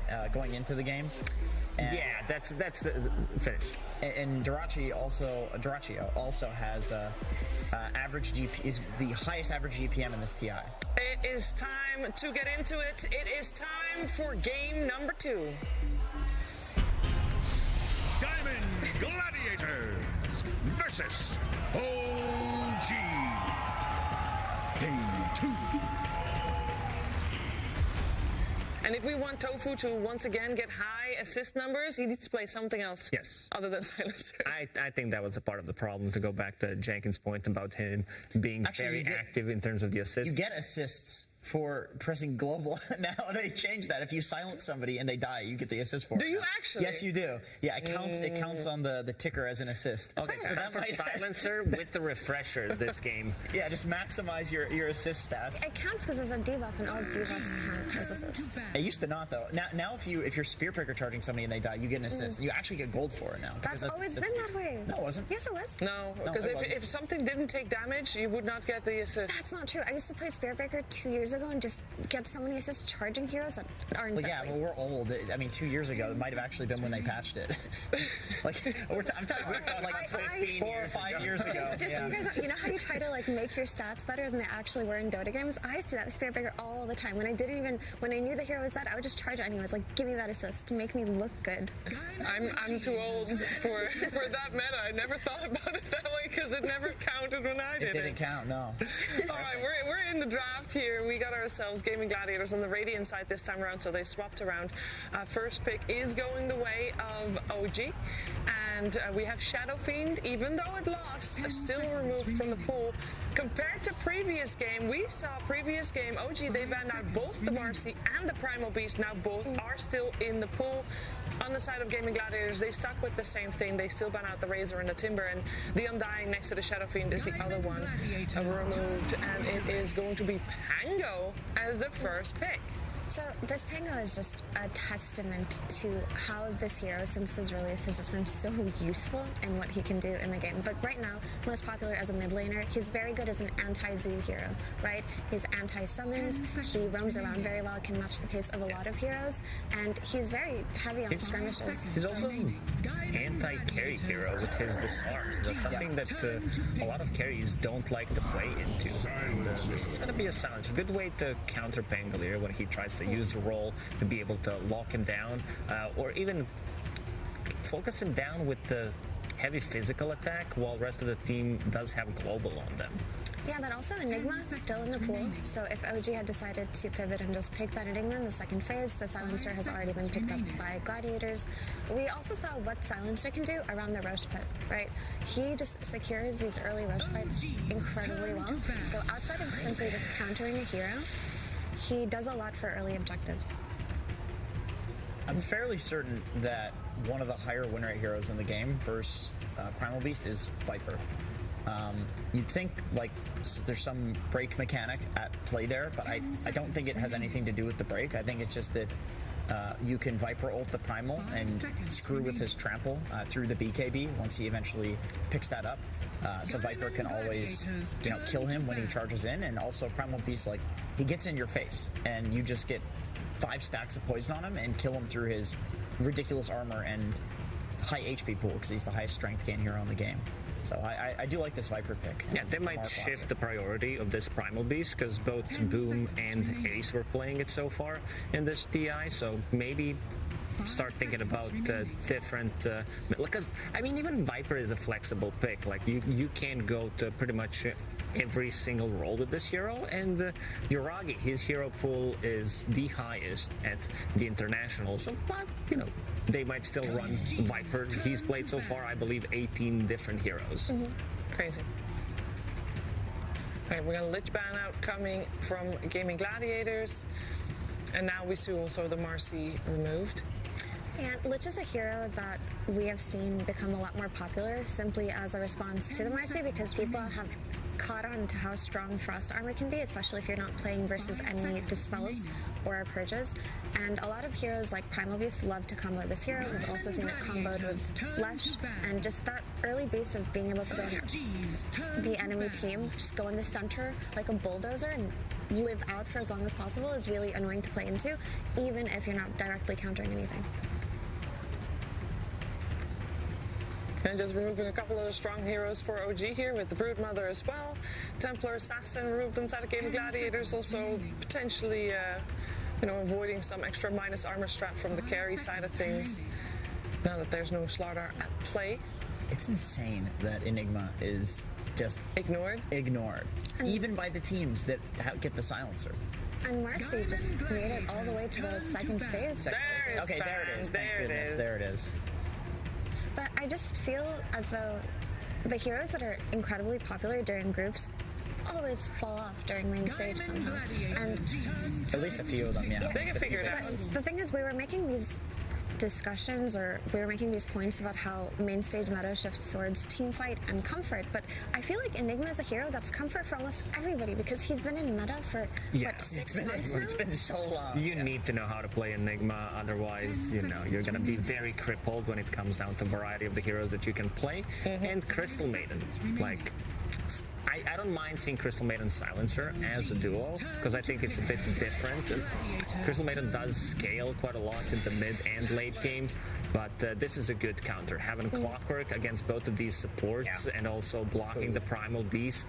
Like, if we go way back, I don't know, 5-6 years ago when like Ancient Apparition, Shaker were extremely popular as heroes, Clockwork was always a counter, being able to scout to them in the back lines and also initiation on them, forcing them to get a force staff. I'm not saying it's a bad thing to do, but you know, you still need to get the gold from somewhere, and after the recent patch, the gold is you get less gold on these supports, so that means that these force staffs are gonna come into the game a little later.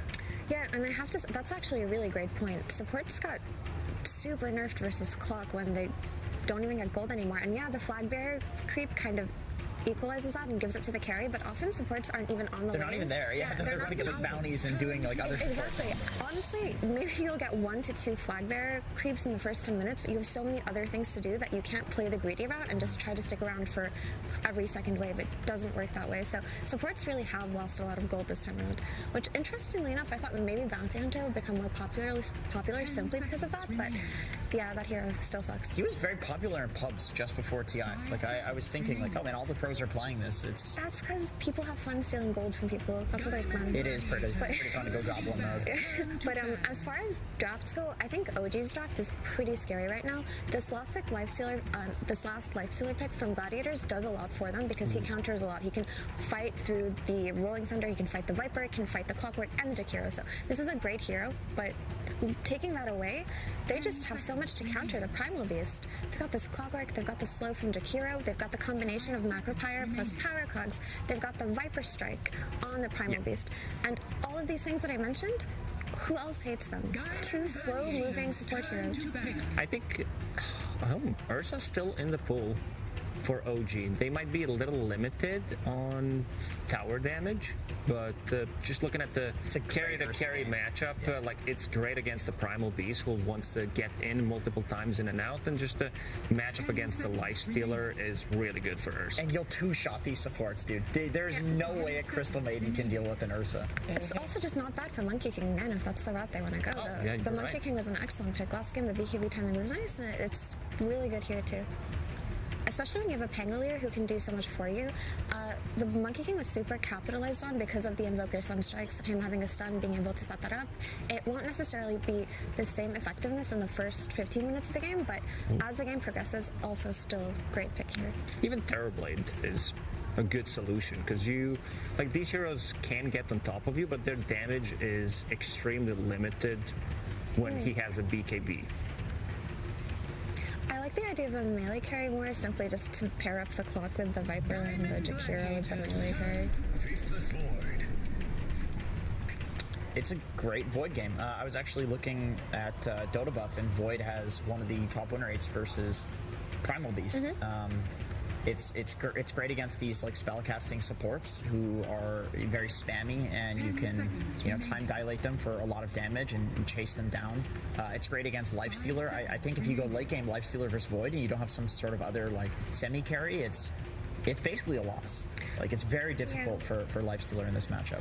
But it just kind of counters what Lifestealer wants to do with his Rage versus the rest of OG's heroes. Worst comes to worst, you just chrono that guy and then you try to kill the rest of his team, right? And then by the time his Rage is over, your team can handle it. So I like it a lot. But I remember when Primal Beast was the scourge of pub Dota, when he was first released, it kind of felt like the only way to beat that hero is to pick Void on the safe lane, just because he jumps away from him, right? He tramples you, you get away. He had no inherent means to kill you after he already used his charge. So even though Primal Beast has a lot of bad lane matchups now because he got nerfed, Void is still tried and tested, works really well against the hero on lane, in the game, and with the BKB timing. Is it time to shift this Primal Beast to the offlane and get something? That's what I was thinking. A semi carry like Storm would be amazing. Yeah, because they have they do have lockdown with the Pangolier ulti, Ice Path, like Chrono, but I think you need to get hero to boom. Yeah, I'm thinking about Storm, but especially because there is Crystal Maiden in the team, just to be able to enable him even more. It's a hero that can jump the Void and kill the Void as well, like catch him out when he's on a lane. Dude, this is such a nice Clock game, actually. I'm looking at it. You also have the Cogs into Rolling Thunder combo, and just the combo on his lane is nice, and with both, I mean, he just enables everybody on this team. Also, the rocket flare vision to set up the chronospheres. He actually does everything for every single hero on his team. That's one of the best clock picks I've seen.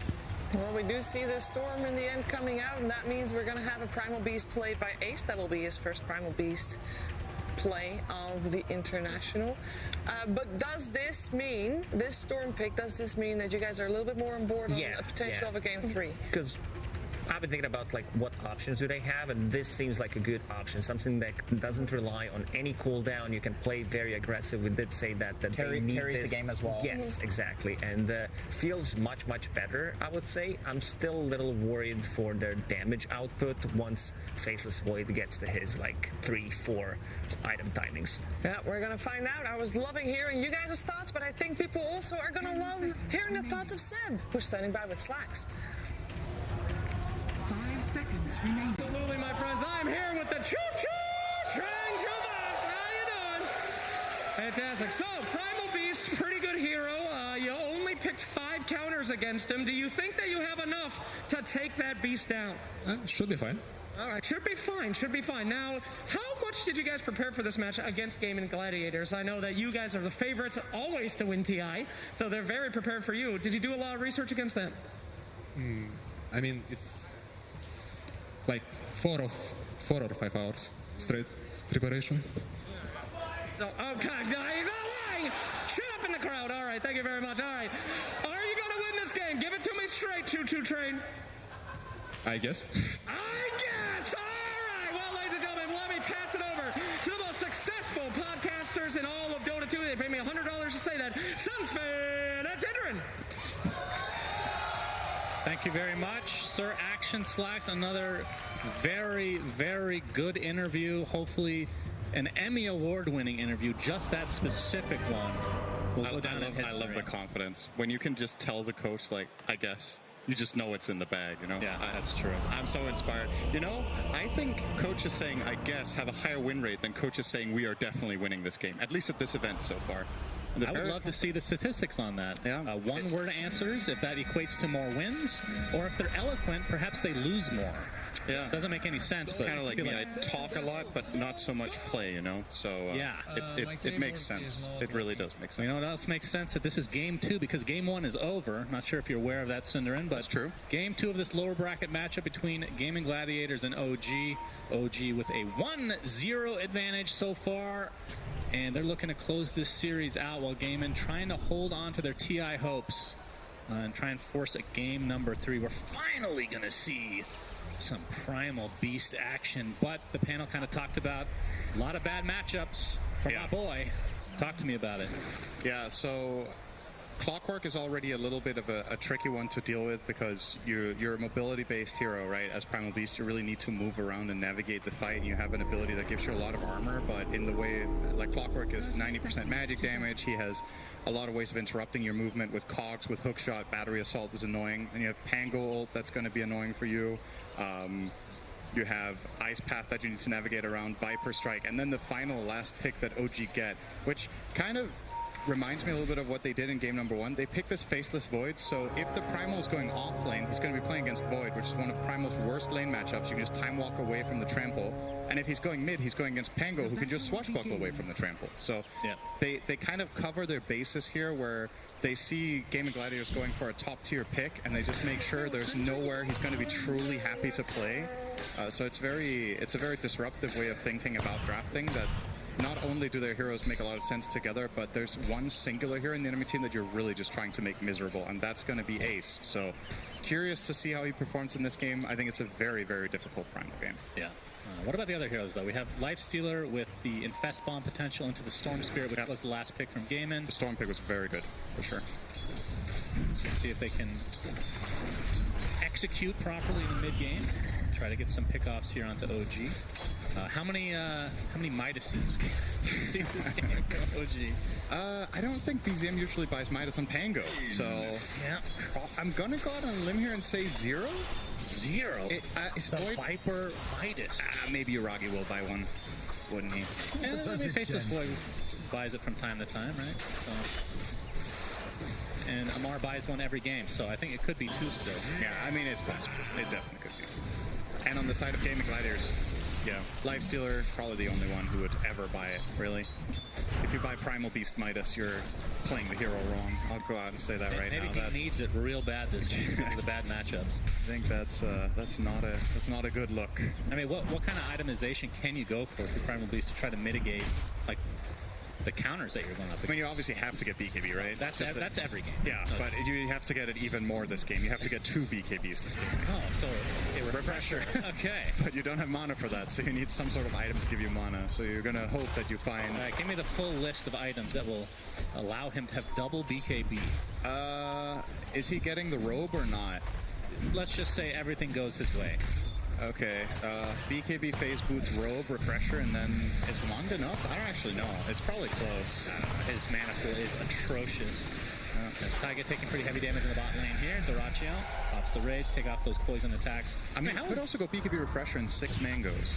Okay, sure, that sounds a little less than ideal. He has 3 of them already. He's halfway there. So he just needs to not use them. He almost has his first major item, 6 mangoes. Maybe if you could get the mango tree, then it would be possible. Oh. Right, then you don't have to buy it. Missed that so much, Misha. Onslaught with the trample, lots of damage. I mean, you talked about how Yuragi can deal with this, but what about Jakiro? Yeah, Jakiro is not particularly good against Primal in lane, so Misha definitely has to be careful about positioning. One of the upsides to Jakiro over certain other supports is it has pretty high base HP, so getting the full kill is difficult, but you put a lot of pressure and you do economic damage. Jakiro's probably going to have to buy salves here if it keeps getting pressured. But yeah, it could be better, it could be worse. There are certain other supports that absolutely get bodied by Primal, and Jakiro is not really in that category, but it's also not the greatest. We are many minutes away from this happening, so I don't know why I'm bringing it up now. Tier 5 neutral items?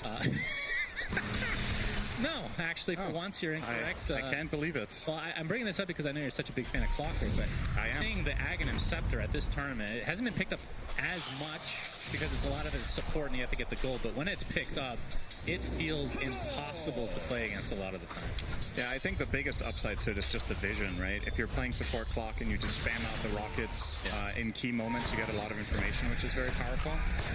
I do think in this game, Taiga is more likely to go 4-step, though. I just think it's too good to not buy. You're playing against Lifestealer, you're playing against Primal Beast. Oh, Taiga, by the way, taking some hefty damage down here. We'll be fine, though. Yeah, has to be careful with that Ghoul Frenzy, of course, level 1. Very important spell for Lifestealer. I mean, unless they see incredible value in getting the multiple rockets, I think the best Clockwork build in this game is probably 4-step Lotus. Get the Lotus against the Global Silence for any teammate of your choosing so you can save them. It's a great way of countering Storm Spirit because he can't really Vortex unless he BKBs. And the 4-step, just amazing, right? Primal, Lifestealer, even Storm. If the hero at least turns around before they get pulled by Vortex, you can reset their position pretty well. I'm going to trade again. It could be very annoying as Doraccio has to pop the old rage and just walk out. I mean, from BZM's perspective on the Pango, when you're going up against the likes of, like you said, the Global Silence, which can be really annoying. What's the Yuragi? Oh, the trample. He has time lock again. But what kind of itemization for BZM? Are you having to go BKB at some point? We used to see Lotus Orbs back in the day, but that hasn't really been as much of a thing for the mid-Pango. Or you're relying on your team to get the I kind of like Diffusal here still, right? But you're going to go for that regardless, right? But like, yeah, after Diffusal, I don't know, is BKB an Accelerate? Yeah. That's going to be first blood for a moment. And Doraccio has to be careful. He's going to pop the rage, though. This bottom lane got basically twice as strong when Taiga hit level 3. It is such a huge turning point for Clockwork's ability to play offensively. Like, heroes that can usually somewhat trade with you just get absolutely destroyed all of a sudden because you more than double the damage of Battery Assault. Goes from 20 to 45 from that level 1 to 2. One of the biggest spell upgrades in the entire game, in my opinion. All right, good setup. And with the Frostbite, a lot of damage to BZM, but he gets off the swash. Oh, the miss from Boom. I still got the ground, but he still finds the kill in the end. Very close. That was very close to being extremely unfortunate for Boom. If Taiga had enough mana for Cogs, he might have actually survived there. They find the Jakiro. They get trampled down, and Yuragi gets off the time dilation. He's not going to be able to likely find a kill unless he gets a timely bash here. Any bash? Any bash? No. This reminds me of when I play Faceless Void. Okay. Give me the deets. I think sometimes it's tempting to not skill time lock because it just doesn't work when you're playing the hero. I understand why other players skill it though, because it's really good on them. So. Yeah, so it seems. Yeah. But BZM in the mid lane, 36-5 versus the 28-6. Despite that death, was ahead of the CS. But we can see on the net worth, essentially even, all things considered, as he is now level 6 with the Rolling Thunder available. I mean, from the Storm Spear's perspective, hearing an onslaught, total miss there. Yeah, he does take down a lot of trees, though. That's true. Is that one of the predictions for this game? No, it is not. Those are my favorite, yeah.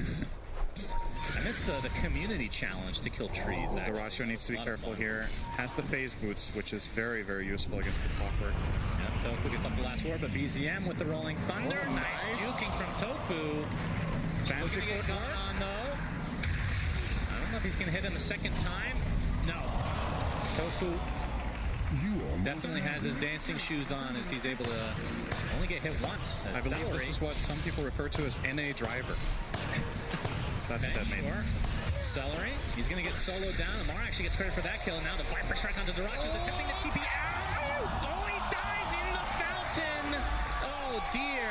Very unfortunate sequence of events for Gaming Gladiators in this bot lane. That feels awful, so he's going to have to make the walk of shame.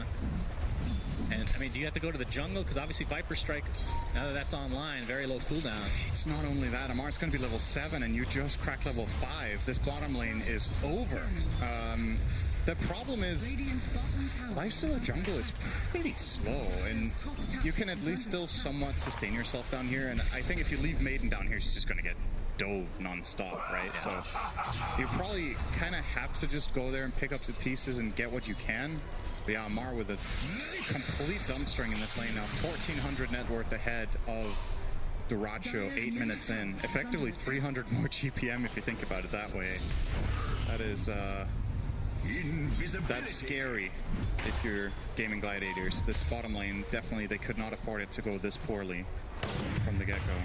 You can see that it started as a smoke and now an Invis rune popped for Boom, who's now in the OG triangle, but Taiga. Getting the Viper here would be a really, really good play to try to bring back Duracho. I think this is the right idea with this Invis rune, and it looks like Amar's no idea. There's the initiation. He has to stand his ground with the Nether Toxin and the right clicks. It's actually trade him he's away, just gonna rot away inside. So it's a 1-for-1, and now Celery with the rotation of BZM will be taken out. So it looked like it was going to be a clean pickoff for Gaming Gladiators, not to be, and it might be even more as Boom has to expend a lot of mana, but Taiga, not quite level 6 yet. Maybe not, actually. He's catching up. Shield crash, and he's going to get locked down into oblivion, so another kill for OG.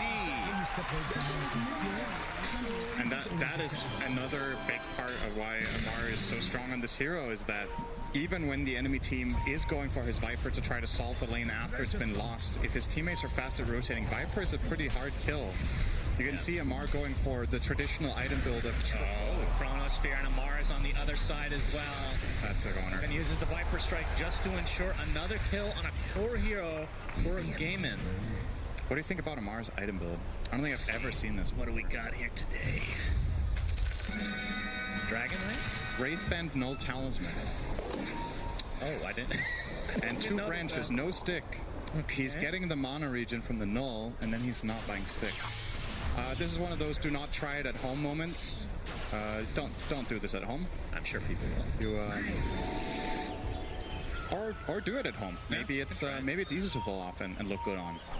Yeah, that is odd, but Amar always has his reasons for. I mean, maybe I'm wrong. Maybe he has bought this multiple times before, and I just haven't noticed. But it just stood out to me. This is an item combination you very rarely see. Wraith plus Null. Uh-oh. Good steal there from Boom, though. He got some of it. He's gonna take a nice pass. Will take down eventually, though, to Misha. And now Celery looks to be next, potentially. Not even needing the Rolling Thunder. God. That Gaimin they're getting punished every single angle of the map right now. That is a kill I would have never expected there. The fact that OG finds that with that combination of Jakiro and Pango was really, really good. And it was on the edge, too. I think he died from the last tick of Dual Breath. It was the very last second, so also close call. Yuragi, the global silence, the Infest out, and they do claim themselves the Faceless Void. And it's hard not to look at a scoreline because it's a 3K lead for OG, but Taiga, he's going to be the next to fall, it looks like. Okay. So Gaiman able to get some important kills here to try to get back in this game. Well, they've also taken half the mid tower, so not too bad. Great rotation there. Good first global. Usually what Faceless Void does so well against Primal, which is also what happened in lane, right, is that you go on him and he just time walks away. But when you do have that global silence and you time it well, you start off the onslaught where Void is like, oh, they're going on me, and then you global him and he can't solve it. Obviously Void will be itemizing against this eventually, but not yet. And also I blocked him. He heard me. Is that here? Is that here?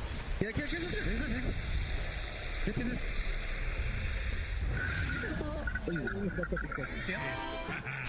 All right, some laughing, some gibberish a little bit here and there, but worked out.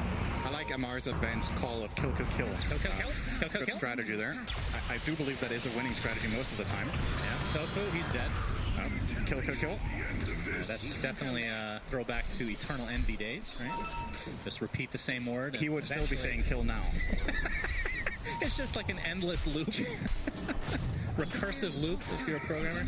Why has anyone ever made an Eternal Envy remix? It's like, I'm sure it have that as like it'd be a pretty, I was going to say a pretty good beat, but maybe not. But it would be a beat. I've actually seen one for sure. You have? Yeah, you can just Google it later. Yeah. But OG with I will definitely do that. Ace and company in the driver's seat right now. I mean, what does Gaiman need to do? The Infest Bomb was great, but obviously the global silence was needed for that kill. Yeah. Very long cooldown. They have global again in 10. I think you make another move like that. So just do everything off the global cooldown. Not everything, but you need to use global. So whenever you have it, you should make a move, and when you don't have it, you maybe need to be a little bit more creative with the plays that you make, but when global is up, there's just no excuse for not finding a big pick, and it's going to happen right now. They're going to spot swashbuckles to the creeps, which actually gives him a little bit of extra space. But there, he's going to get silenced, and eventually brought down. Cost boom. Every it did, but he dodges the hook shot. It's going to be spotted, but I don't think they can close the gap in time. The ice path just barely not in time. And that is why Taiga's nickname is What Can You Do? Sometimes you just miss. And Dorachio focusing on the tier 1 tower will have to rage away as the rest of OG have come, and they've brought this back for sure. That was a very fortunate swash, to be honest. Like, yes. That play got so much harder than it had any business doing because the perfect timing of the swashbuckle as Storm was jumping, and he had no way of knowing that. So, just pretty fortunate there. But also, again, Boom at least getting away from that is really great news for him. He's closing in on the Witchblade. Maybe he can solo Void with that plus global? I think, because Void treads Midas, right? Like, Uragi is very far away from any defensive item that's going to solve the global. He's probably going to go Manta after the Maelstrom, I would imagine, or BKB, one or the other. But until that point, I think Storm has his number. And they could even kill him with an Infest Bomb, I think, without global, as long as they have that Witchblade.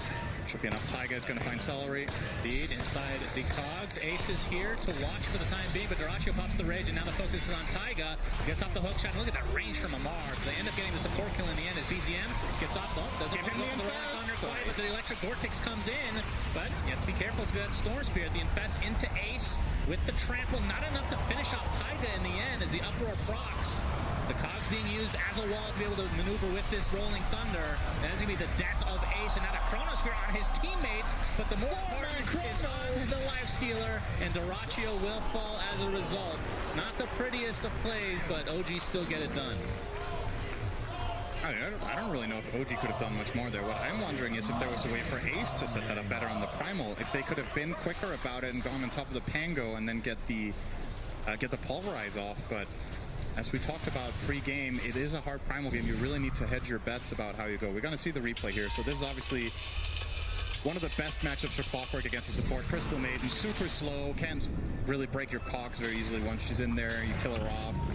Now the Viper Strike going to go into Ratio, forcing the Infest here. And this is where, so when this Storm Jump comes in, if Ace uses his spell combo onto the Pango, I think they actually could potentially kill him there. I hear the onslaught, and that is a lot of damage. Taiga is dead. That'll do. Closing in on BKB now, Ace. We'll give him some more freedom, but it's not a guaranteed connection. You still, when you're pulverizing, you get countered by the Chrono, and you can get countered by Hookshot, so it's not it's not one of those primal games where it's just like, all right, BKB unlocked, I'm going to start crushing fools left and right. It's not that straightforward. Is that a voice line? I'm crushing fools.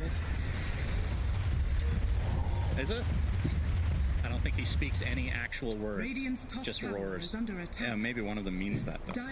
That's true. We don't have a translator on hand quite yet. I do believe he speaks the same language as Slacks. Man, we are on the same page. We are on the same page. We finish each other's courses. As Yuragi. No, we don't. Yeah, just move on. That was a good joke, Ace. Yeah.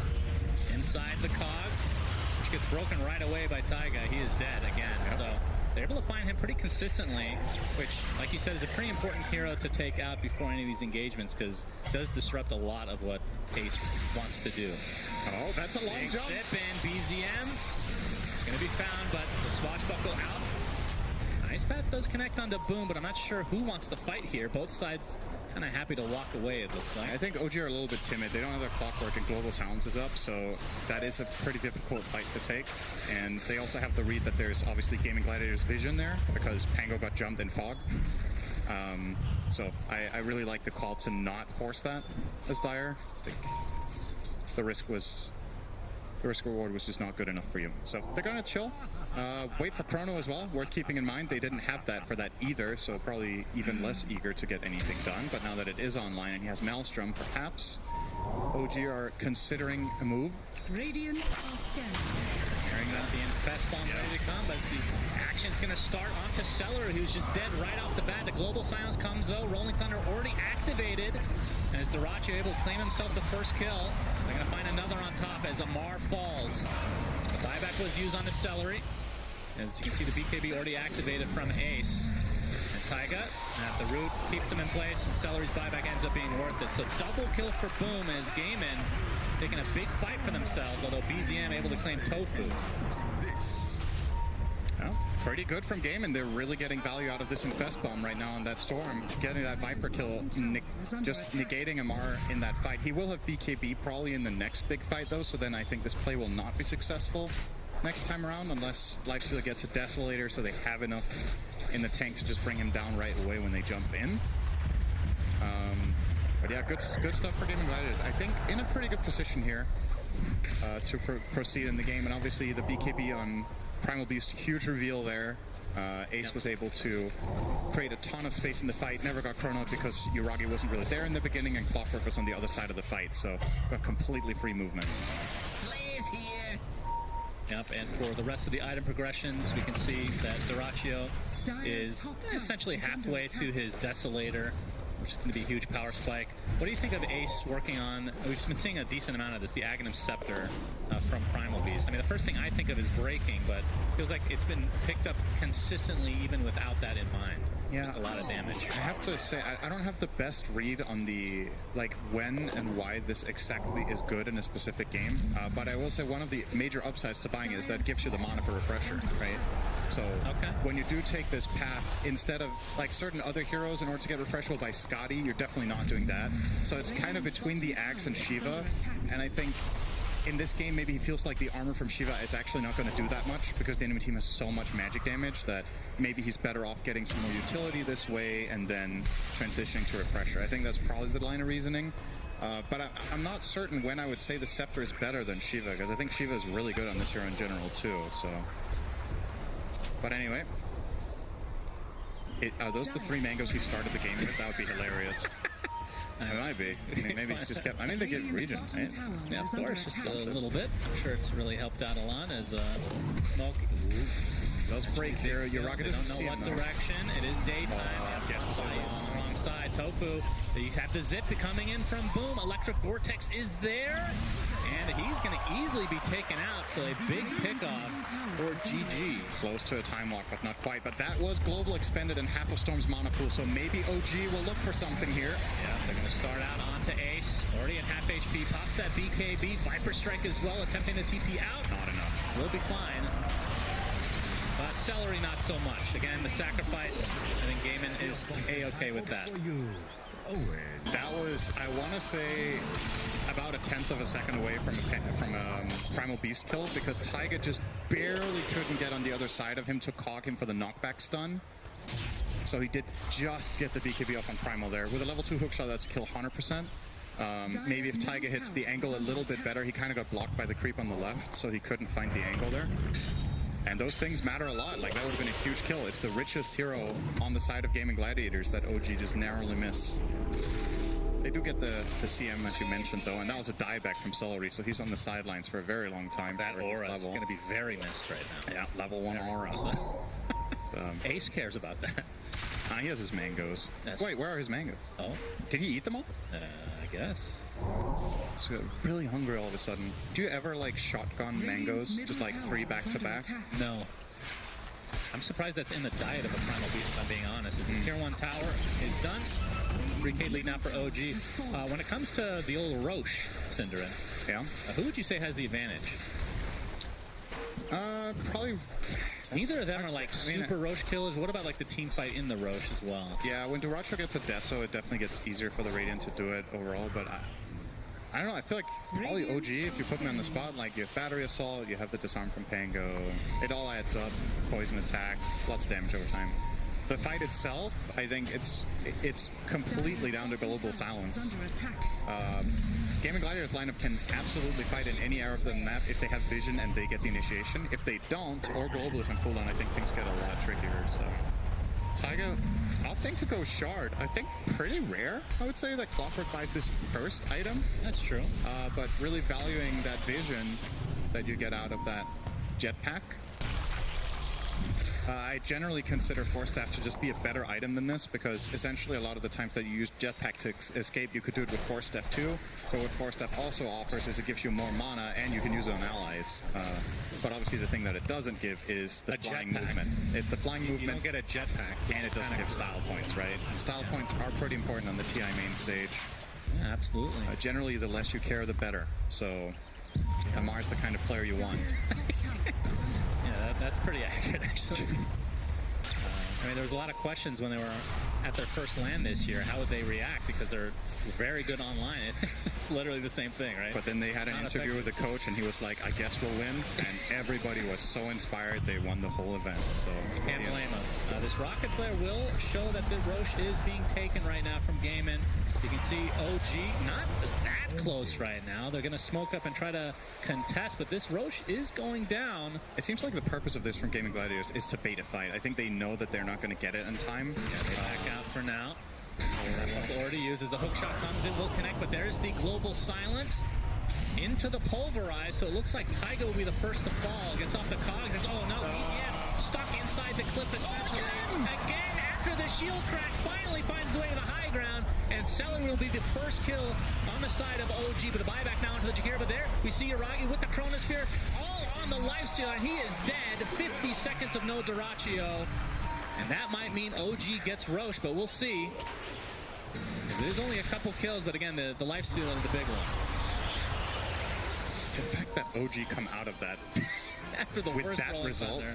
like double, he went from stuck to stuck with Rolling Thunder. Like, it happens. You're gonna see the replay here of it. So good Global, in my opinion. I think they have to kind of combo break here and get the Clockwork out of the picture immediately, so they get a numbers advantage. But that Panga roll, and then this hero has some of the funniest moments in the game, but they were still okay.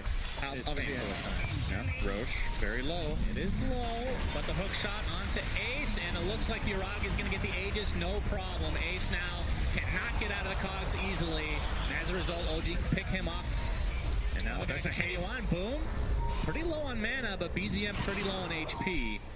So they reset, being happy taking that first Roshan for themselves. Now they're sporting that 4K lead. And the Global Silences, I mean, they've been consistently getting kills, but in like a Roche fight, like that was essentially, they popped it, they killed the support, and the support just popped back pretty much. Yeah. Like, they don't stay dead very long in these.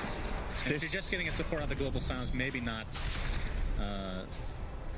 This has been one of the biggest downsides of the hero for a long time, right? Is that when you play it as support, global is such a huge part of what your hero offers that if you don't get a big payoff, it's not the greatest. So I mean, given the circumstances there, if he doesn't global, I think that hookshot just leads to a really problematic fight for Gaming Gladiators. So he probably feels forced to use it, but it's like, I think that was a good global, but it was just because he had to. He doesn't want to use it like that. So you want to, in this game, you want a global to kill Faceless. You want a global to kill Pango when you get that jump off, but you kind of have to kill them in the Storm Stun because Pango has the Yules into Blink and Void has the BKB. We should mention Tofu does have 4 staff, and Celery's working on one for himself now as well. Yep. So just having these options for the cogs, pretty neat. For sure.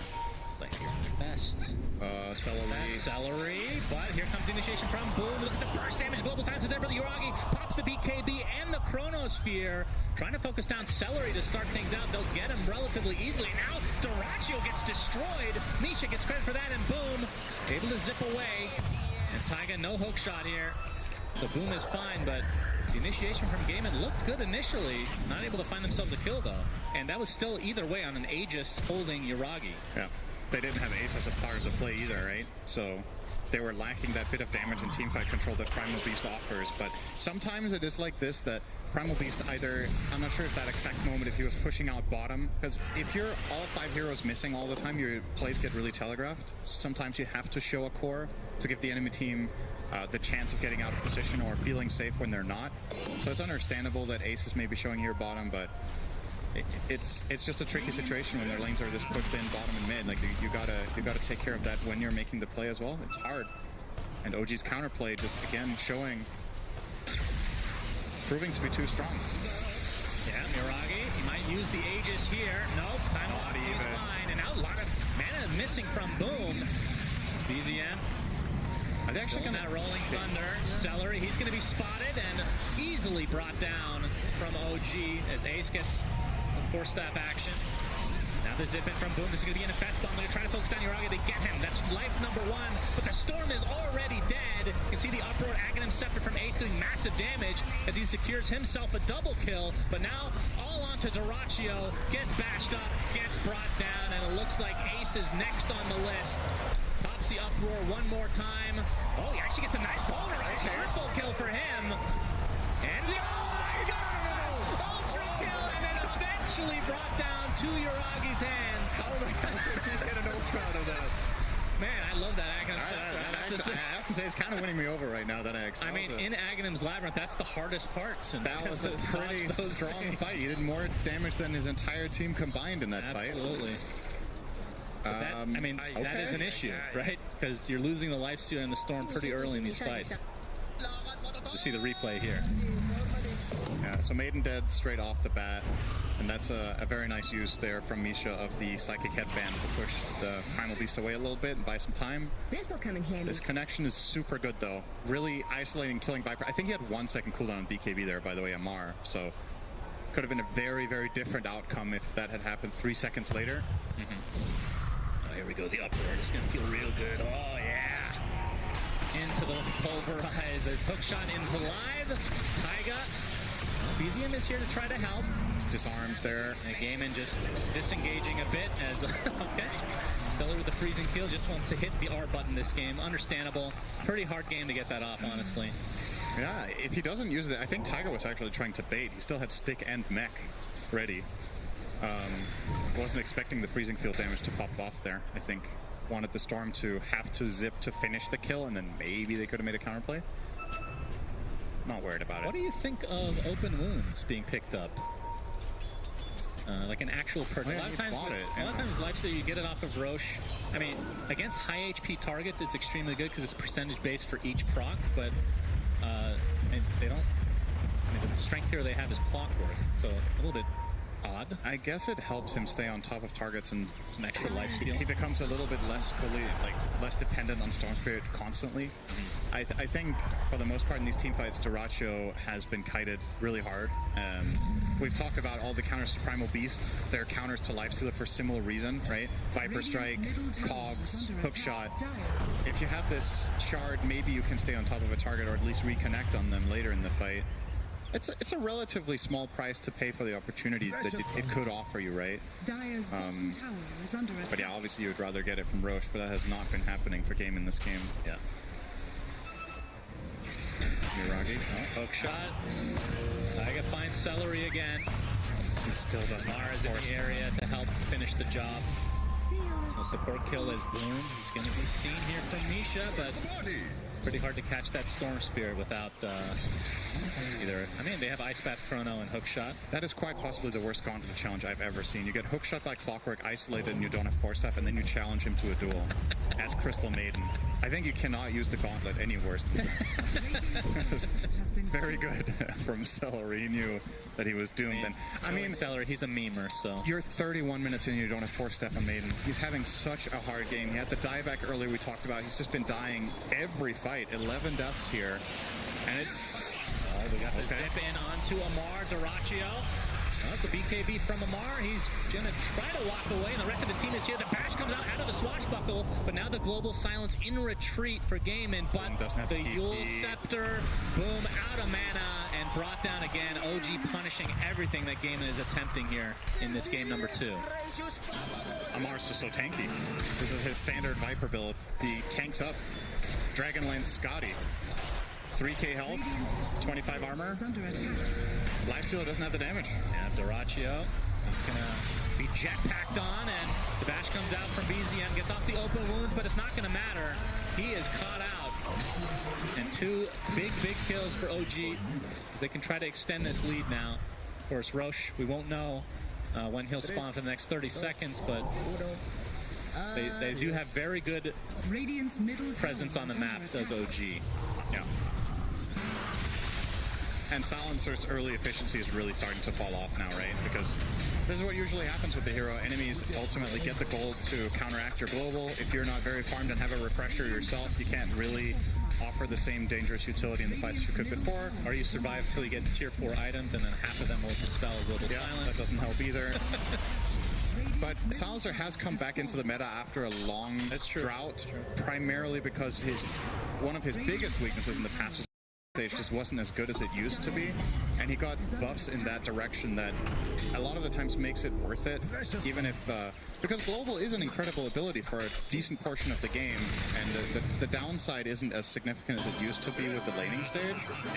But now we're reaching that traditional state of Silencer that happens pretty often in this kind of game, where you feel like you're one button more or less and you need to use it perfectly. BZM has the hard spell to use. Right now. He's got Ags, he's got Shard. He has the 2.5 second shield crash talent at 15. He is doing a lot. He even has the Brigand's Blade, tier 2 item that he's going to still hold on to because it's that good on this hero. He is going to do a lot of damage in these fights. As long as he's able to get off the Rolling Thunder, he is going to be very fearsome. We have smoke from both sides. As Boom is being he's infested on right now. Radiant's top tower is. I mean, we should say one downside to infest bombing, because that used to be the way to play this Storm Nyx combo from back in the day. You're not getting the HP benefit, really. Like, it's not a save. We've seen that from the group stage, how powerful that can be. That's true. Yeah. If you're always engaging with infest, it never does anything else than that, right? Yeah. I will say, though, the way these fights have played out most of the time, I don't know how much of a save it would have really been. Probably. I think most of the time that OG isolate them, they're kind of just in trouble regardless of an extra 500 or 1,000 health, however much it is, depending on level. Right? Okay. Well, they are going for the old Roche. It's already at half HP. And I don't think OG's going to get here in time, so this is going to be a nice sneak. That is really important, actually, for Gaimin. Duraccio regretting buying his shard now.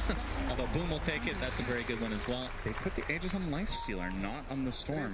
Generally considered one of the single best Aegis carriers in the game because of that full mana pool you get back, but... That is interesting. I don't know what the logic is here, because a lot of the time when you put Aegis on Lifestealer in this like Lifestealer Storm combination, it's because Lifestealer is going to go and hit high ground, right? That does not seem possible in this game right now. Yes. I think you have to find team fights, and that's where I like it more on Storm, probably, so you can play more YOLO, just jump in, expend his mana pool, get a second life, and try again. Because as it stands, OG's heroes are just getting so damn tanky. Viper with the 3k health, as we've covered. You've got Greaves on clock. Tango's got Iragi, he gets initiated on. Okay. And he gets blown up from 100 to 0 instantly. Like I said, they don't have the damage, Shannon. It's well, case in point right there. If they're able to use, yeah, the shard does a lot of damage from Boom, of course, but and like I said, the open wounds, it does percentage-based damage. Doesn't matter how tanky you are. Of course, they do have ways to dispel it, but if you're going to be stun locked, then it eats through you very quickly. I think Uragi was really surprised to die there. His 3k health and a Titan Sliver just died in the vortex. Crazy. Obviously, Boom with the level 20 talent has that longer vortex, so helps out. Is eyeing up a BKB now, has the axe. Yeah, don't count Gaming Gladiators out, even though it looks hard, because that Roche could have potentially changed everything. I think a little bit of a blunder there from OG. It's easy to say from our perspective that that is one they need to defend, but just didn't have the read at the right time that it was happening. And now Gaming Gladiators foot on the pedal, just straight down to bottom tier 2. I don't think OG are interested whatsoever in trying to defend this one. I will say, even though, I mean, we're seeing them actually hit buildings with his Aegis, right? So that, like you said, having that on Lifesteal, it does help. And that's something that they did not take advantage of last time, is when they got the Roche, they were not able to do anything with it, as the Macro Fire used to slow down Ace, but he's going to be fine. He was eyeing up the Shivas, but he changed it now to Refresher. He gets hook shot, and the cogs back in, but the zip in. Oh, the instant bash onto Boom. He has to use these Yules just to keep himself alive. We'll have to zip away now, as even the Infest is used to actually disengage. Looks like Tofu's going to be the sacrifice, but that was an instant bash from the Swash after the zip in from the Storm Spirit. It's a little bit unfortunate for Gaimin, but they don't lose too much. I believe the math on getting a bash when you... Oh, hang on. They're going to go back in, and you can see they're going to blow up Amar right off the bat. And the buyback from the Silencer just to get the global silence off. And now the Pulverize coming through as well. Double kill for Dyrachyo, as Uragi wants to try to fight, at least trying to get the Crystal Maiden. He'll do so. He'll time walk back out. Not a whole lot of mana to speak of now onto the Lifestealer, but he's got that Ghoul Frenzy, Cinderin, which is all he really needs. He gets hookshot though, so Taiga gives himself enough space to walk away. This Diffusal Blaze being very annoying on the side of OG against Gaimin, but Gaimin coming out on top, another fight here. There is still Chrono. That was never expended in that fight. Global Silence on cooldown here from Tofu can't protect against Void going for that if he wants to, but yeah, pretty good again from Gaming Gladiators. Sure, you use your Silencer buyback, but I don't think that was too terrible. Aegis, however, only 1 minute left, so I think they would love to find one more fight as long as this is online. Global up in 30 would align very nicely with the play, and you are seeing them all go back to base to get resources, and I would imagine a smoke could be on the menu next. If they have any left, they don't, I think. None of them are on their supports, so maybe that's just not a possible play. Ace is showing himself. Yeah, he was looking for something. He's going to get caught on again, though, and he's going to be bursted again. He does have buyback if he wants to expend it, but it looks like OG will likely just attempt to get back to base. So Gaimin, again, with the Aegis, has made such a big difference in these fights that they feel very confident to go in. That kind of felt like a bait from Uragi, but again, it's just, he doesn't survive. They don't force staff him, they don't get the hook shot in time.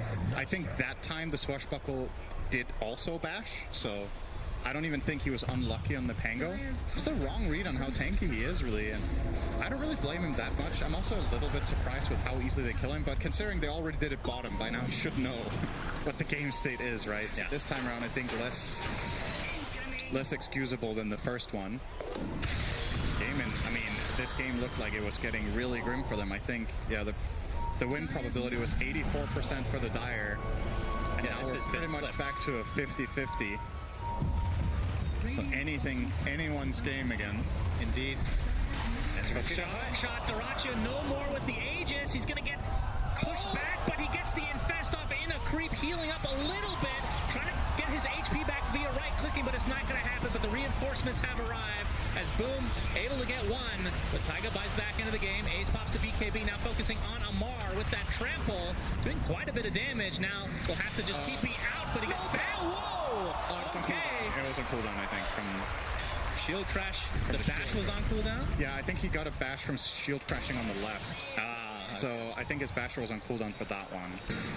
Because, like, that was a shield crash plus a full swashbuckle. If you don't bash, I don't know, it's like 25% maybe to not get a bash when you use both of those together. I think we're going to see it perhaps in the replay here, so keep an eye on that in the end off to the left. Nice global here, by the way, was almost enough to save the lifestealer. Didn't mention the Greaves, by the way, on clock to be able to dispel that. Very nice. Exactly, but the global just made him take a little bit of time to make that play, and that was enough to not get the full cogs combo off. But we're going to see here, I think this is where he already crashed off to the left, right? He was on cooldown down there. So. Yeah, he's happy. Yeah. That was a close one. Dyrachyo not too happy with that death, though. It seems like both carries are a little bit too far forward. Like maybe each team needs a Lotus Orb or something like that to maybe protect a little bit from these jumps. Oh, he's gonna get hookshot on, and the item is still down there, but he pops the uproar. No more bashes as a result, at least temporarily. Dyrachyo's come to play as well. There's a zip in from Boom. The focus again onto Uragi, and he's dead again. Third time they've done this. Taiga, he's in his jetpack and he's TPing home. They find a lone Jakiro though. So Misha drops to the deck, and Gaimin seem to have turned this game around completely. They've been winning every little engagement since that Aegis was taken. Is it time, Shannon? Is this when you buy A on this convoy? Oh man, I mean, do you think status resist would help here, or is that not enough? I mean, it obviously feels bad to have to go for it, but he even swapped out his status resist, right? He gave away the Titan Sliver to get a ninja gear, so I think in this, it's actually kind of ironic. I think in this moment, he might have actually survived with the Titan Sliver if he had had it. I think that would have, out of the 3 times they killed him this way, this one, it might have worked. And that was the time he didn't have it. I don't know. I'm joking about the disc, of course, but they need to find some sort of way of protecting their Void. OG have really dropped the ball a little bit here in the last few minutes. Yeah, Boom has Sheepstick now. That's huge. So, yeah, now I don't know, I do think you have to play tighter around the Void. And keep in mind, OG have 1 Force Staff and it's on the Viper. He has the pipe. Boom actually initiates onto BZM, but there's the Eon Disc proccing for him. Dyrachyo trying to re-engage, but he's going to get the Infest off onto Boom. He's just getting bashed into Oblivion, into the Rolling Thunder. They take out the Storm Spirit. Beautiful coordination from OG as Ace kind of left all alone right now, but he's a big, juicy boy, so might not want to touch him here, Cinderin. BZM gets off the bash. Ace has to use Refresher, and he gets bashed mid-TP. Oh, but gets off the Onslaught and into the Yules. I would assume this is going to be a kill eventually, but he gets out the Pulverize now. Is he going to get this kill out to BZM? Pops the Shard, and Ace just getting kited with the time dilation on top, and eventually the big bad beast is dead. That is terrifying, though. The fact that he almost turns that into a kill is kind of ridiculous. Again, the damage recap for the... How many fights does Ace have to do more damage than his teammates combined? Man, I'm sold on the Ags, by the way. It's really good. I'm very impressed, too, I have to say. It's doing more than I was expecting. But the result of this fight means that third Roche with Aghanim Scepter on OG. Yuragi's going to take the Ags, so now he will bash via the time lock. Yep. Of course, that won't help him survive. It will be a very reliable way for him of stopping the Primal Beast from doing his thing, though. And now they're attempting to go high ground. No Storm for 15 seconds. You can see Ace does have buyback, despite being dead for 50 right now. Hook shot. And Tofu, he is donezo. No buyback on him. Yeah, 90 seconds of no silencer. That is big. Now they're focusing down onto Celery. He does have buyback himself, but Amar and company really want to go deep. The Chronosphere completely with other than Amar, and that is going to likely be the death of him. We'll see if he gets the tips or not, but either way, technically speaking, Gaimin does defend, and now the zip from Boom, finding the Jakiro. Double kill for him now. So they defend, and they got, no, the Aegis is still there, and it's still 4 minutes on the Aegis. And full buybacks here for OG as well, but that did require 2 buybacks on Gaimin, so it was costly, Cinderin. And a helpful Corona. Yeah. say that's unfortunate. I mean, you can totally understand why he's going for that chrono. If it lands, we're going to have the replay here. So I really like this engage first off from Taiga. There's a 1 minute cooldown and Silencer's buyback. I think OG have track of this here, so they know it's a high impact kill. They find the Maiden here. And if this chrono connects on the Storm there, they kill them both. We're talking 0.3 seconds, so it's like easy to be like, well, what are you doing, Yuragi? Oh, we got a double buyback from OG as they've lost their mid-set of racks. And that means Gaiman resetting. You can see Amar not too happy with being chronoed by his teammate. Understandable. The Ace is infested on. You can see Gaiman. If they can get the nice little cheeky kill on the BZM, that'll be a dieback. Okay. Zip. Okay, that's the Aghanim Scepter. Electric Vortex onto the both supports, and they're both dead just like that. And now pulverized, but the Eon Disc procs is BZM trying to find some distance. Dyrachio and company trying to focus down Yuragi again. There's the onside. There's the first death. Do they have more stuns? We'll see. Spawns back in. Frostbite is dispelled instantly. Celery getting it. Okay. Boom goes in with another big stun. The Yule's keeping BZM alive, but this might be the death of him. Gets off the shark and the swashbuckle. He's alive. But there's the onside again. Are you serious? BZM still lives. That would have been an enormous kill just based on not having buyback anymore. Oh my god. I can't OG dodging a bullet. That. My goodness. Such a great initiation from Gaming Gladiators, all set up by that offensive observer ward that they had in the base, seeing both supports. And they get a great jump with the AoE Vortex into follow-up Primal Beast Onslaught. But still, in the end, I don't know if the backtrack gods were helping out the Void there as well to delay this maybe a little bit further. But look at that beautiful engage there. Easy double kill there. And now, keep in mind, Ace, I don't know if you mentioned this, he has the Pulverized talent. Did you mention that? The 25 talent? So the Primal Beast has two amazing choices to make. At 25, you either double the duration of Pulverize, or you make it Pierce BKB. Zian gonna use his shard, but they're gonna try to focus down Amar. The open wounds is ripping him a new one, but there's the Chronosphere. Oh, he gets popped outside. Boom will live. Unbelievable. And we'll see if they're able to turn this around as Yuragi. Oh my god, he time walks everything off. But BZM is taking the brunt of the damage, uses the shield crash, trying to get back to his base, but the onslaught finally finishes off the Pangolier. Dyrachio barely alive as the Uproar doing a good amount of damage, but Ace will finally fall. So technically a 1-for-1 exchange. Tofu able to TP out. Everything is so close. Everything is literally like 1 millimeter getting bounced out of the chrono, 1 millisecond on the TP, everything just tooth and nail. I thought OG might have lost the game there, honestly. Yeah. Like, when he gets bumped out of that chrono, I think Void was on 5% health and got time walk off. Like, so close to both sides. You're going to see everything here. So that Rolling Thunder is now going to be on top of Boom. There's the chrono. So now he gets bounced out, gets force-staffed, and now Yuragi is going to drop super low, backtracking some of the damage. Yeah, just some. In and out. Oh, meanwhile, Amar, he's dead. 115 seconds of no Viper.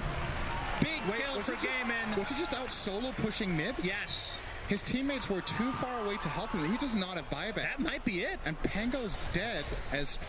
I mean, I guess the reason he feels somewhat comfortable doing that is Primal Beast is dead. You're not safe if your teammates aren't there. They're playing it safe. They're not going to go for Throne despite being in the 4v5 advantage or 4v3 advantage.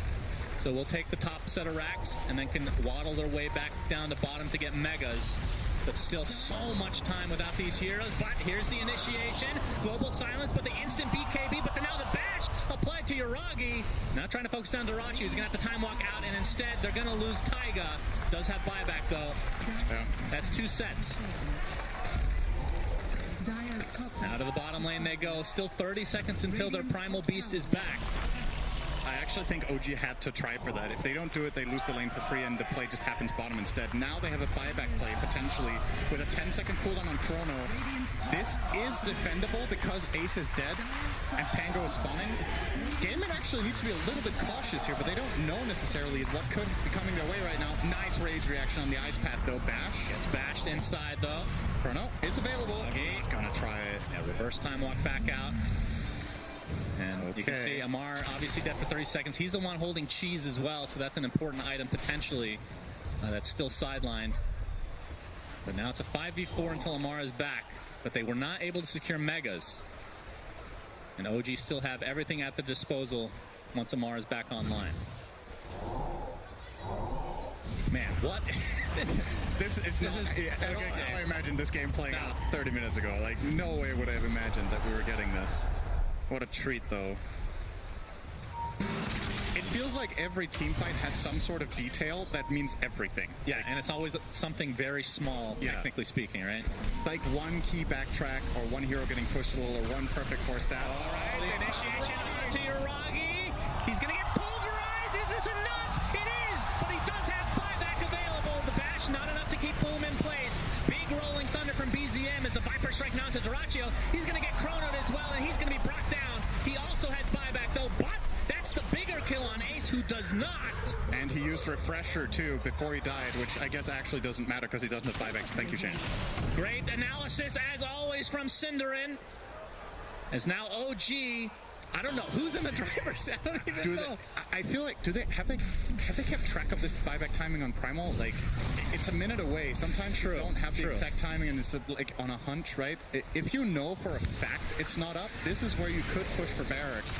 And again, they do kill Uragi, but this time in his own base with the buyback. Pulverizes are absurd. Imagine if Ace gets level 30. Yeah. So he has the other talent too, because that is just absolutely dirty. 100% pulverized duration that pierces magic immunity makes it effectively a 6-second single target stun. Yeah. That does AoE damage. Not too bad. And it lines up perfectly with your BKB duration, right? You pop BKB blink in, 6-seconder into a 6-second pulverize. Couldn't be better. Wind Waker are not going to capitalize on this at all. Yeah. They can't. But they will have their eyes on potentially Roche, which we know it's going to be a while. The potential spawn time is already up, so it could spawn at any second, and neither team is scouting it right now. Obviously, OG will buy a Rockets there as soon as Taiga is up. We don't know yet. And I do think the crucial thing there is, sure, OG defend their base, and it is a pretty good teamfight win, but I think Void's buyback is worth more than 5k net worth. Like, I think if Gaming Gladiators lead was 10k before that fight and it dropped to 5, I still think I would consider that a win for the time being, because they have a clear way to victory now. Yes. Killing Void ends the game. All right, look at the buyback situation right now. So, yep.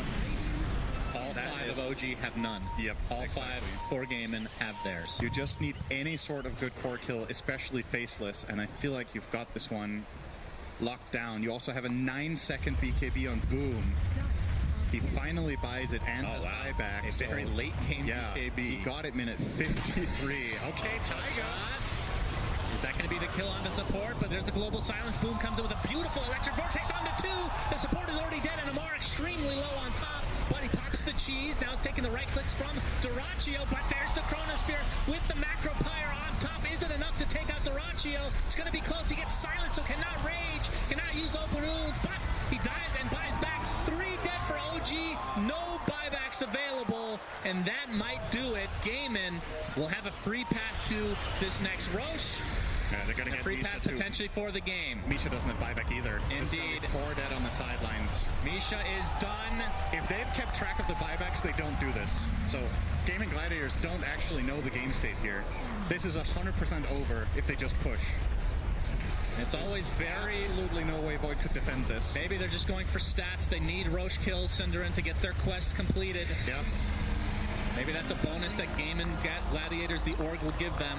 The more Roche kills. We promised you would bring you the... Oh, we get to see Life Stealer, Aghanim Scepter. Uragi, he's going to get punished. The sheep stick is there. Please use Infest on top of him. For the love of God, no, we won't. But it's a full team wipe, and GG is called as GG. Gaming Gladiators extend it to game number 3. What a game. I was not expecting them to come back, but that was it the second Roche? Or was it the one they snuck? The one they snuck. Yeah, they basically won the game. What an insane comeback this was, honestly. Like, that's got to be such a huge morale boost, too. You know that you were losing that game, and you still clawed your way back into it. You made the right moves. I think, obviously, Boom on the Storm really pushed the hero to its limits. It wasn't always perfect, but most of the time really found the right opportunities together with Duraccio on the Lifestealer. And man, Ace... Talk about a carry performance on Primal Beast. He had 2 or 3 team fights where 2 of his cores are dead. Yeah. And he finds trades, keeps himself in the game. The ultra kill he got top propels him to get that refresher that has such a huge impact later in the game. Everything just came together. I'm super They were impressed that they able to managed win take, that. I mean, those kills on Yuragi throughout the game. Yeah. Where he is He's stun gotta be locked. kicking himself. He literally has no time to even react. That has just great play from Game and great comeback for them. Let's go to the panel so they can wrap up game 2 and we can get to game 3 very soon. Thank you very much. The curse has been broken. Gaming Gladiators are the first to prove that you can tie on the main stage of the International 11. We're going the distance. We're going to that third game. And my, oh my, in what fashion are they able to do that? Of course, joined by Jenkins, Lacoste, and Effie. Jenkins, this game, it started out with everybody thinking, like, you know what? 2-0. It's another 2-0 on the main stage. It did look that way. The Viper lane, Amar did very well versus Lifestealer. We were talking about it backstage. The fact that with the nerfs to Rage, it feels like you can't really just, rage off the Viper debuffs. But Game and Gladiators, they won through sheer outplay in the team fights in the late game. Ace got an ultra kill on his own. It's about to happen. It's about to happen. He was alone. How? It's so good. He was alone, and the casters at this point are already saying, Ace sure to fall. He takes two Ace more sure with to him. fall, but he got an ultra kill, I guess. All right. But yeah, it was just sheer tenacity from Gladiators. It looked really bad for them at certain points, but they just held on and they came back with a vengeance. But also just as their heroes scaled and as they were able to get this item progression and the gems to take away OG's vision, the Abyssal, the AC on Lifestealer, who's suddenly able to fight the Void Spirit and the Faceless Void, and they just had so much lockdown coming out for him, which I didn't actually expect him to have. But once the Storm got his items too and started to get these surprise zips and the hexes, The sheep was really important, It felt like Faceless Void was stun locked in so many fights, and they just had a means to catch the Pango as well. But we do have to talk about some of the misplays that OG did with the Chronospheres. I think they were forced. They were a couple where there's a rolling thunder inside a chrono, then he gets bounced from it. I get it though. I actually get it because of exactly what you were mentioning. It's the double hexes, the basher, the global sounds, it felt like he's like, I just got a chrono, I got a chrono, they keep hexing me, they keep grabbing me, I have to chrono, and then the chronos are on his team more than the enemy team because he's feeling pressured to do it. I feel like a bit of lack of items on supports from OG because they did itemize very selflessly. I mean, sure, you can think about Guardian Greaves. It's a good choice, don't get me wrong, where he can dispel the global silence, counter-initiate with the hook shot, but the only one who had it was pretty much Amar with the Pike, because Amisha, he did have Eon Disc to protect himself and also Yule Scepter to be able to dispel the global silence. I feel like maybe a Lotus Orb or another Force Staff would make a difference there. So many times this Faceless Void being caught, and I think he was on his own. We wanted to see Boom on an explosive hero, and this is one of his best, if not the best hero. He's shown it time and time during all 3 DPC tours, and also the execution of some of these fights, it makes it very easy for Gaming Gladiators, where you have Infest Bomb with the Storm to follow it up with the global silence. OG, they understood every single time they do that, we need to take another shot. Immediately, they go for a fight because they know without global silence being available, they need to make stuff done. Yeah, at the start of the game, before the draft even began, we said that one of the criticisms on Gaming Gladiators in the past has been that they've been fairly predictable. I think that this game in particular, we saw the end of that draft with them shifting the Primal Beast back to the position 3 and getting that hero, getting the Storm Spirit for Boom. It kind of saved the game for them, saved the draft for them, and it blew the game wide open. It took a little while to get to that in the game, but it worked out, absolutely. It's going to be a story of momentum here because this is the first time we get to a game 3, Jenkins.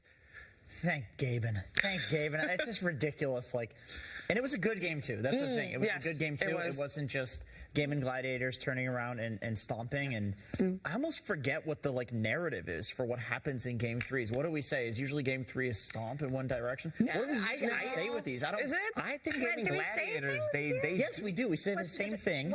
They definitely do have an upper hand here because this is a momentum for them. This is a big W. And OG, they knew that they had this game game in the bag. And also one more thing to notice is this break mechanic from Aghanim Scepter on Primal Beast. He breaks Viper, he breaks Faceless Void Bash, he breaks level 25 talent on Faceless Void, which is Backtrack. One of the few things that, like, you can break a talent, which sounds ridiculous, but it does work. And also BZM's passive ability. So you know that there's not going to be a disarm, which Lifestealer does not like to play into. It's going to be very interesting to see how this matchup develops as we go to a third game. We're going to read up on what we're supposed to do when it goes to a third game, because we haven't had that yet. And while we do that, we're heading over to Slacks and Casey to hear what they have to say. Hello, hello. Yes, we are in the arena. It has finally happened. Thanks.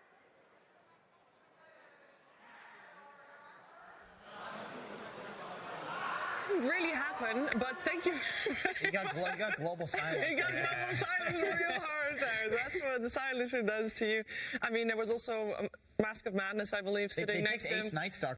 They activated it. That's also activating a silence, so then everything just falls apart. So here we are. But we did actually, quickly check what we're supposed to do when it goes to a game 3. These are very tense moments for these teams. They got such a small amount of time to think about this, to adjust. And of course, while the game is going on, the coach already has a big job. And like, okay, what am I going to say? What am I going to say? What's important?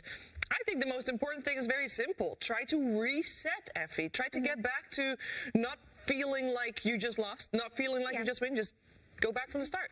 The most important thing that a player can have in a LAN environment is the ability to recuperate and to recover after losses, because some of them can feel so brutal, right? Especially in games where you did something wrong. Some people can... I mean, if I were a carry player and I chronoed a teammate and they died, I would feel horrible about it. And these things happen. The game was difficult. You were most likely going to lose anyway, and that play in particular did not lose you the game, right? So you have to be able to identify that and just move on. So just take a couple of deep breaths. Don't talk about the game anymore. Maybe talk about it later if you do win, but for now, just talk about what you're going to do next. You need to be able to reset, stop thinking about game 1, game 2. For now, it's just the best of 1 elimination game. Yep. Okay, we're going to see once again if the global silence has ended on the side of Slacks and Casey. Let's head over to them. Hello, can you hear me, ladies and gentlemen? We are here for the first game 3 of the International here. Are we hyped? Things are crazy. Some would say things are mad. Right? Pun? I'm losing my mind. There you go. Perfect pun, my friend. What did you think about that series? Are you hyped up? It's about time we got a game 3, I think. Yeah. Primal Beast, Ags. I think that's my favorite spell in the entire game. Yeah. That was good to see then, yes. Any recommendations from the Mask of Madness himself about what they should do in this final game? I think they should pick Drow and build Mask of Madness. Wow, very creative. Thank you so much. Casey, do you have anybody? What do you got over there? How's the crowd feeling over there for you, Casey? Well, right now they look a little sleepy, so could you wake up? Thank you. So it's kind of convenient, don't you think, that OG and GG sound so similar when you cheer? Because backstage we're like, where are they?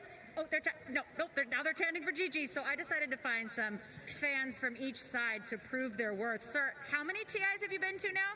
Oh, it must be 6 or 7. If you count, it depends if you count the last one. Yeah. And you're here. You think who is going to take it all the way here in this game 3? I think OG's going to get there. Yeah. Yeah. Why? Well, these guys are pros. They were ahead there. We've all been there where we lose a game where we're ahead. I think they're going to reset and come back like in a fresh game 3. You're amazing. I love that you said we've all been there, like, on the TI stage. No biggie, no big whoop. Thank you so much. Thanks for coming to so many. Thank you, Casey. Yeah, okay. And then I know, sir, are you pretending to be a GG fan? Because you promised me you were, and then I turned around and you're wearing this hat. I think I'm a GG fan now. GG is so good now. What do you mean so good now? I mean, yeah, group stage is so... Okay, you've been a fan of GG for how many minutes? 1 hour. 1 hour. You know what? I'll take it. Who else is thinking GG?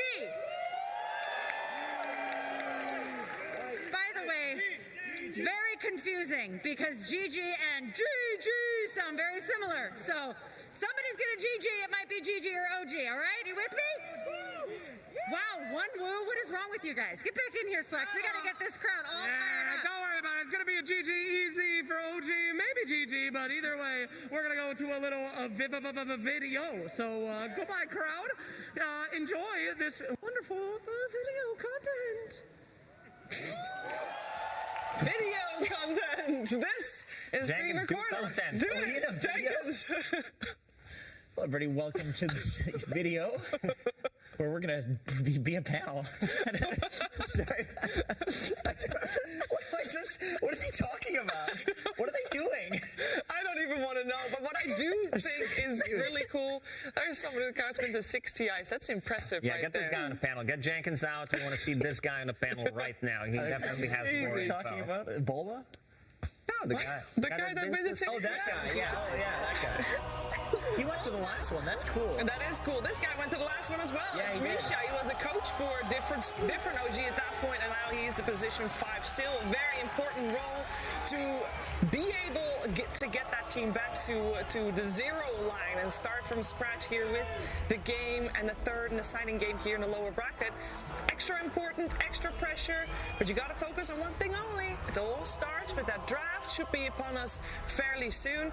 And when talking about that, when thinking about that, where do we start? Where do you go? Because Primal Beast, I think, is the first thing that I look at. Is like, okay, OG let it through once, let's ban it again. If they have first pick, I think they don't need to ban it. If they don't, I think this is how GG won the game. Like, it was Primal Beast plus the Storm Spirit. The rest of the team also played well, but Ace on this hero really made a difference. Yeah. I think that Gladiators maybe have identified that the way to beat OG is to probably just beat them at their own game, and that they're not going to play for this heavy 5-man group up, buying this Wraith Pact and this pipe. No, they're going to try to outscale them, not lose too much on their lanes, and just take it late, because OG are a team that like to farm up, right? They have this tripod thing that they haven't changed since TI.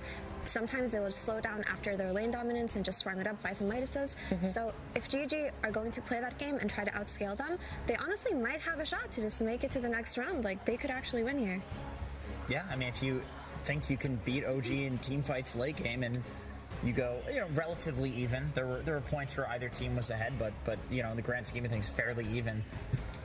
Why not just go late and outplay them? I do think that Primal Beast was a big factor there. There's a reason that teams are, first phase banning this hero. It is a little overpowered, and I think Ace played it phenomenally. Like, just the fact that, we saw in that game, like, the charge goes through cogs, and the charge in another game we saw goes through Spirit Breaker charge. It overrides everything because he's the new hero, and so that's like always how these heroes He's get a added to dinosaur. Dota. Of course he's going to override everything. Right, and it's the same thing with Marcy. She could throw people out of Chrono and Black Hole, which would be impossible because of the Event Horizon, of course, FE, and it's like, but that's the thing. They're new can't do heroes. that anymore. No, she can't anymore. They nerfed that finally. There's some things, but yeah, I think so. The hero's overtuned. I think that's something that the coach can say. Okay, we just made a mistake leaving that in. Let's just reset, ban that hero, play normal Dota, because that's not normal Dota with that hero. There also might be a re-emergence of Enigma in this game 3. I mean, it's the deciding game. This is a hero that both teams have won with before. It's one of the best heroes in the patch right now, and it's just been ignored for 2 whole games. So this could be the one where we see it come out in the first phase. Yeah, game 3 is definitely the time for that. That's like a clutch hero. You know what I want to see? I think this is the hero that I expected it to be picked way more, especially coming out from OG, Arc Warden. I've been really impressed the way Iraqi has been playing it. They did try it out one time. They lost the game. Maybe they lost the confidence. Maybe we don't have all the info. Maybe in the scrims they were also losing with the hero. But the way he played it, like during the majors and DPC, big fan. Like there's something to this hero that can hold the high ground for a very long time. It's also a hero that plays very aggressive with the advantage. And once he hits his timing with the Octarine Aghanim's, it's just extremely difficult to play. All right, it is time to find out what the teams have in store for each other, and if we're going to have that Arc Warden, yes or no. It's over to the draft for Game 3. Diamond Gladiators versus OG. Game 3. Gladiators turn. Now, before the series starts, you can, of course, theory craft a lot of openings in that draft, and you can, like, spar basically with your coach and your captain to see how things are going to go down. But once you get to that third game of a best of 3, there's mind games at play. You've got 2 extra games of information. You got to process them real fast. And it is all about what you identified as the threat from the previous game. So far, it has not yet been Primal Beast. We got actually also a little bit of a difference coming out from Gaming Gladiators. The previous 2 games, they banned out Razor and Timbersaw. Now letting Timbersaw in and banning out the Snapfire instead. And on the other side, OG actually thinking quite a little bit about who they are going to ban next to Marcy. Previous game, they, of course, banned Undying and Shadow Fiend, and the game before that, it was both Marcy and Primal Beast, but so far, not yet set on that front. There it is. Okay, Get it out. Removed. Get it out. I got another prediction. Okay. This is going to be on the Arc Warden level. Tinker. BZM Tinker. I could see that coming out. I feel like that hero is getting picked a lot in pubs with the recent buffs prior to TI. People were feeling it. It's just a specialist hero, and you need the right game for it, but I do think it's really overpowered in the right game for it. And game 3, elimination match, you might pull it out. I also think just BZM Invoker did so much for them that they could run it again here. It really did look effective, and it's going to fix any kind of scaling issues that they may have had in game 2, because Pangolier does not scale nearly as well as you would like him to for games that go to minute 45 onwards. Oh, this is some old school combo. Jakiro plus Nagasaran being able to execute. Yeah, it's easy to execute, but we still don't see something that happened in game number 1 where they picked this Nagasaran early on. Taiga played it in the end, but also did a bit of a confusion, even I would say, because Underlord was his last pick for Gladiators, and then OG counterpicked with the Monkey King. So they still got to be careful. It's a hero that was also played by Uragi before. He did extremely well. I think he might have also broken some records on the hero. But yeah, looking at the bans this time around, you did say that Timbersaw's still in the pool, and now this Snapfire ban makes sense because they were aiming for this Undying. Snapfire really good with Low Shredder to be able to take down Tombstone immediately. So they end up going for the Shadow Fiend again on Gladiators. It didn't work out well for them in the game 1. They lost to a Naga Siren support, they lost to a Monkey King and an Invoker. So I wonder if OG are just going to run back a potential draft. Yes, there is a key difference here in the Undying, but I do feel at this point of TI, at this point of the meta, teams have figured out the best way to play against Undying. It's not a hero that catches anyone off guard. Yeah, and something that Janken said, it feels like teams did figure out how to play against Shadow Fiend. Because you did mention the Bloodseeker, there was also Monkey King that builds into Basher. Heroes Slardar. that, like, Slardar was extremely, because he doesn't buy Basher, but he's the one buying a BKB, so not affected by Requiem and then getting on top of him, so that's a good solution. Even the snipers looked good against it, which Gaiman took out. It's like a different approach rather than like sitting on the SF and making it so that he can't just sit there and trade right-click you by perma-bashing. You're standing at a distance, SF can't hit you, and then you're also headshotting him, so he can't just sit there and trade with you without a BKB, even if he does get on top of you. It did look pretty good, and it's really cool. I think, or I hope at least, we're going to see a lot more of the Sniper and Sven combination, because it looked like the better version of the SF plus Sven combination. But Sniper as a standalone hero with potentially a Naga support and a Jakiro support to back him up isn't as strong as the Sniper we did see beat a Shadow Fiend. Yeah, it's a bit weird. But the nice thing about Naga Jakiro is the flexibility of the two and the fact that it just makes team fights so easy. Like, I feel like between these two heroes, you have tower push, you have magic damage, you have heroes that can stack camps, like lane shove. It makes the rest of your draft, you can just kind of respond to whatever Game & Gladiators picks. And they do go back for the Invoker. I like that they did this, honestly. It worked out so well in Game 1. What they have to do to give this Invoker the best game possible, though, would be to pick a kill-heavy side lane, whether it be the safe lane with Monkey King again with the Jakiro, or have it be an offlaner that has some kind of stun or disable that can set up for these Sunstrikes. That is a condition that I do believe they have to meet, because that was the reason why Invoker was able to kind of outlive and outsustain this Gladiator's 5-man And speaking of 5-man, they go for the Beastmaster and the Undying and the SF. You know they're going to play for these early rounds. You know they're going to play for these early pushes. Yeah, they need a hero in the mid lane that can deal with the Invoker.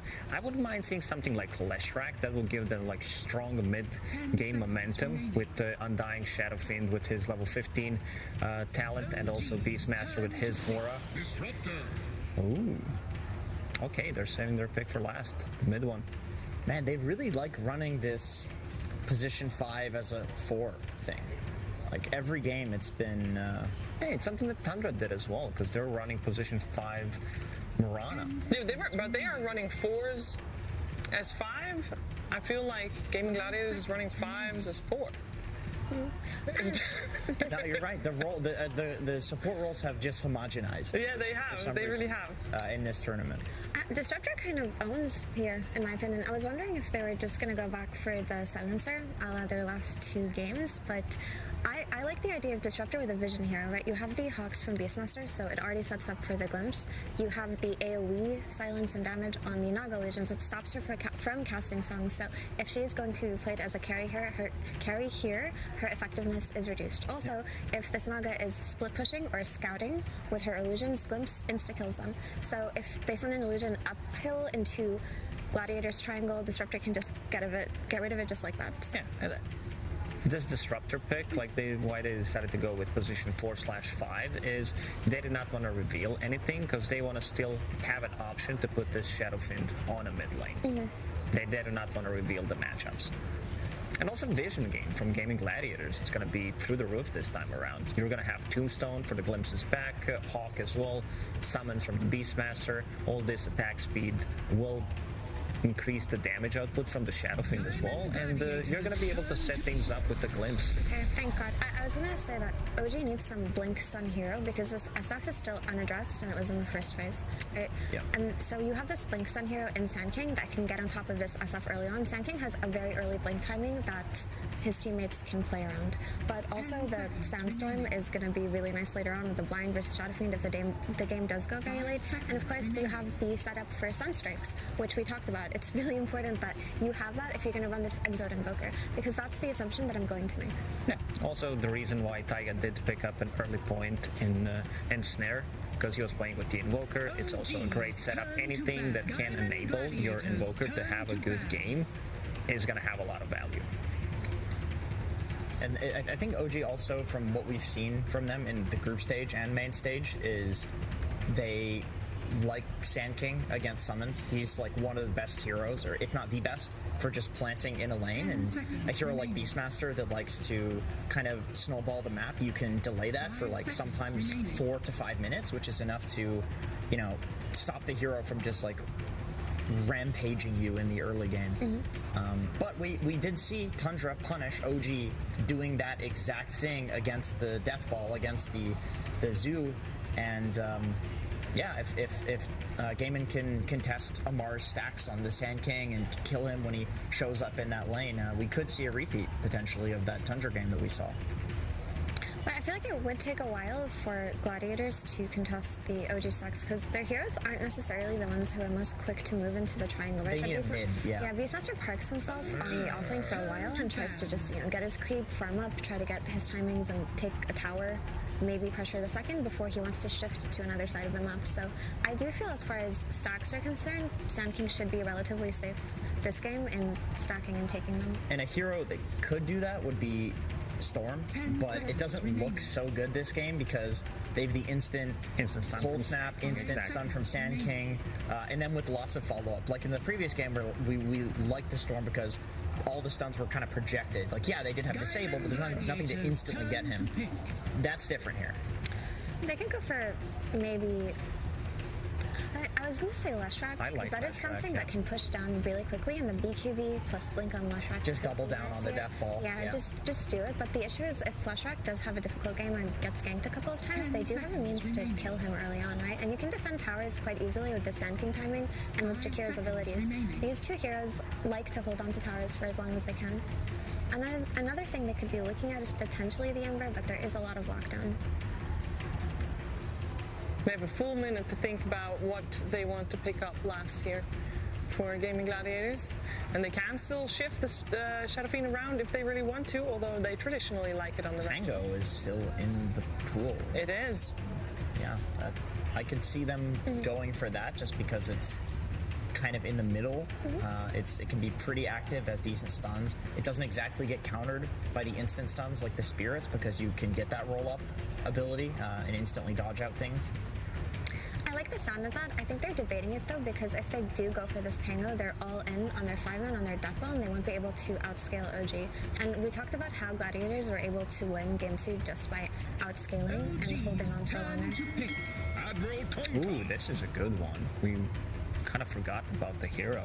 Yeah, we mentioned it during the pre-show a while ago, but that was as a carry, because they are one of the teams that plays it as a carry. They could still do it. I mean, they could technically do that and run the Kunkka versus whatever the Sand King lane is, depending on the last pick. Because this did solve the problem with Naga potentially being a carry. You know what time it is? It's an elimination game. It's time to pick Troll. It always looks good. Like look at that, you know, good lane. You have attack speed for Tombstone that you build into Basher later on. You connect onto Shadow Fiend. Are you convinced, Jenkins? I'm not convinced. Are you convinced? I think it sounds like you're trying to convince yourself. I hope it's not Troll. But yeah, just to talk about the Kunkka a little bit, I do like that this hero scales nicely, and as Lacoste mentioned, it can deal with a Naga if it is a carry Naga, but also we were talking about the need for Gladiators to invade early on, especially to stop this Sand King timing. They need to be able to go into his triangle early, and Kunkka's actually one of the better heroes to do it. Not only does his mid lane go stably, but he can walk and take the stacks himself, which the other heroes on his team would have needed a while to do. It will be the Naga carry and Marana on a position 4. Wait. What? Okay, sorry. I thought I saw Taiga picking the... No, it's Naga carry. So they're going to have the Sand King Marana combo in the side lane. It's incredibly strong. Naga versus Beast means that he's going to have to go for an Axis build, which is fine. Beastmasters do like to do that these days, although it's about 50-50 now. Naga can be left entirely alone versus Beast, basically. You just shove out the lane. Yeah, that's a solid last pick. They first picked their carry. It's just an extra stun as well. It chains with the Ice Path, chains with the Sand King, but also it can arrow the Beastmaster creep that he dominates early on. It can indeed. We're going to find out though. Our first third game. A lot of excitement here. Elimination on the line and some extra insight thoughts from Immortal Faith, Mr. Exercise. Thank you so much, Shaver. Yes, I am here with Immortal Faith yet again, sir. You have survived to get to our first BO3, Game 3. Congratulations there. In Game 1, we had Naga Siren coming out from OG. It wasn't that successful. Game 2, of course, we saw that fantastic Storm. What changed? Are you guys ready to take out that Naga this time? We're ready. They picked the last pick Mirana support. I think that's not the best for them. Also, we are just going to fully out-tempo them. We are going to win this game in 30 minutes. Oh, my, he calls it. We Babe Ruthed it out there, sir. I'd ask you another question, but that's hype as hell. We wish you the best of luck, Mr. Faith, and we will throw it over to our casters. Let's get ready for game number 3. Thank you very much, Sir Action Slash and Immortal Faith, with the very bold prediction. I was not expecting that. Usually those interviews are one-word answers that sometimes don't even answer the question that was asked. I don't know if that's a common thing these days, but it seems to be the case at this TI at the very least. But very bold, under 30 minutes, Cinderin. Do you believe?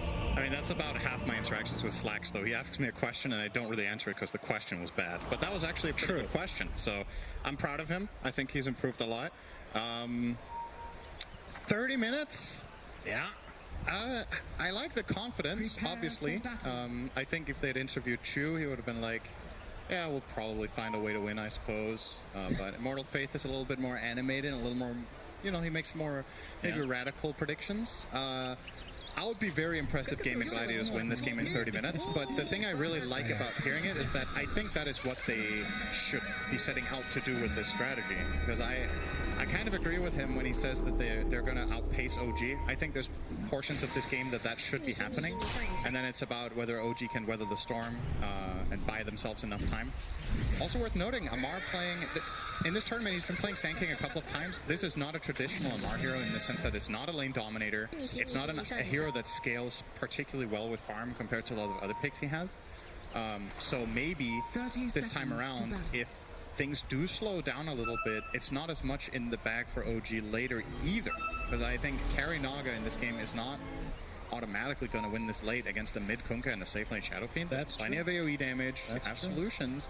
So it's going to be really interesting to see. And obviously, or not obviously, but honestly, more important than the strategies, how do OG bounce back from that last game? Like, we can't overlook the fact that that was a game they feel like they should have won.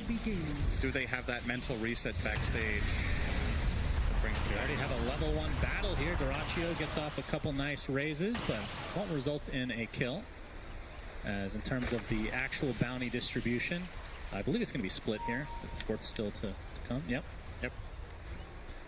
But yeah, we're going to see the Invoker again come out from OG, which was obviously extremely successful in that game number 1. But and they have the Naga again, but this time it is in the carry role. So looking at their lineup, like what is their goal other than to win the game? Don't make that joke. Like what kind of a pace are they trying to set? Like they just want to stem the bleeding, which is the laning stage for them, or? I mean, there's plenty of combination plays for OG, right? You have Sand King Mirana, as was pointed out. You have the Sunstrike. If they can make a couple of successful early skirmishes like they did in game number 1, I definitely think their mid game can be really strong. But I would say their lineup is more dependent on being able to do that. Like, let's say nothing happens for 10 or 15 minutes. I think Gaming Gladiators have this really, really strong potential push with Tombstone, with Beastmaster, with the Shadow Fiend and Kunkka hitting this like really strong mid-game peak. And it's their bread and butter as a team, right? This is what they were so good at earlier in the year, so you would imagine that they have the confidence to pull it off, playing this faster pace. Yep, and once Ace gets a couple items, Helm of the Overlord, I would assume. That's kind of it feels like a bit of a death fall, where they try to get these towers relatively early, but we'll see if the pace ends up being for them. Mid lane is Boom on the Kunkka this time around versus, as we talked about, BZM's Invoker. What do you think of the Kunkka pick this game? Because a lot of these heroes have been kind of recycled throughout the series to some degree, other than Sand King, I guess, Mirana, and this Kunkka. Yeah, it's a hero that generally does very well against Invoker, but I think Quasic Sword has a much stronger laning phase against it than Quaswex does, so I would imagine this lane probably pretty much breaks even. That was one of the parts why they picked it. I think the other one was to cover their bases in case Naga goes carry, right? We had the same situation as in game number 1 where OG have the ultimate last pick, so you want to make sure you don't expose yourself to having Shadow Fiend have to deal with Naga on his own in case it goes late, right? So it felt like a little bit of a very nice solution to finding a hero. They were probably like, okay, what hero can we choose that lanes well against Invoker and can help us against a potential carry Naga? And I think they made a good choice. Also, the whole pacing thing, right? I just think this lineup it's nice to look at. There's a clear story to how the heroes want to combine and get something done. So. As the axes come out from Ace in the bottom lane, harassment continues. Again, this is game number 3, elimination match here. Winner will play the winner of the next series to come. How many OG fans we have in the house today? Okay, not bad. What about Gaming Gladiators? Oh, wow. Okay, actually more Gaming Gladiators based on my old ears, Cinderin. But good to see. Nice distribution either way. Or maybe they're just louder. Yeah, very, very true. The vocal minority, as some would say. Yep. But I'm sure they made some fans in that last game. That was a nice comeback. Absolutely. I mean, you talked about the momentum potentially coming out from something like that. I mean, OG, it feels like they don't get affected by it as much as other teams that are, I mean, they're pretty young, right? But I think that storyline kind of them being affected by stuff like this kind of ended after the last major. Celery taking some heavy damage. There's the leap from Taiga. Another one. Right click to come. And he'll end up getting first blood as a result of it. As Taiga just continuing to roam on this Mirana. Yeah, you just can't underestimate the Sunstrike factor. It's always going to be there. Oh, Burrow Strike Sandstorm into the arrow. Even bigger kill coming out from OG in the top lane. That was very greedy. Did he not expect the Mard to be there? Radiant's bottom tower is under attack. Honestly, the worst part about look at how many denies a Mard can get here, or CS that Shadow Fiend loses. Yeah. He lost a full wave. I mean, sure, Celery gets some experience here. that is just not a good start. And you know, Shadow Fiend Undying lane, I would pick any day against Sand King Mirana to have a good start, but just Undying being a dominant force in this lane with decays, he feels very safe, but Sunstrike is that X factor. You just can't deny that that is the kind of thing that can swing this kind of lane, and OG are making use of it. Yeah. I mean, that's how Arrow is balanced, right? It's hard to hit, but if you have the setup stun, yep, it gets pretty scary. And Burrow's not too bad for that. Ice Path as well. If you want an arrow that you don't have to hit, you can play Gyro. Okay, sure. It's a lot weaker than a perfect arrow, though. That's right. It's not as exciting, some would say. Oh, again, top. Yeah, Viracho.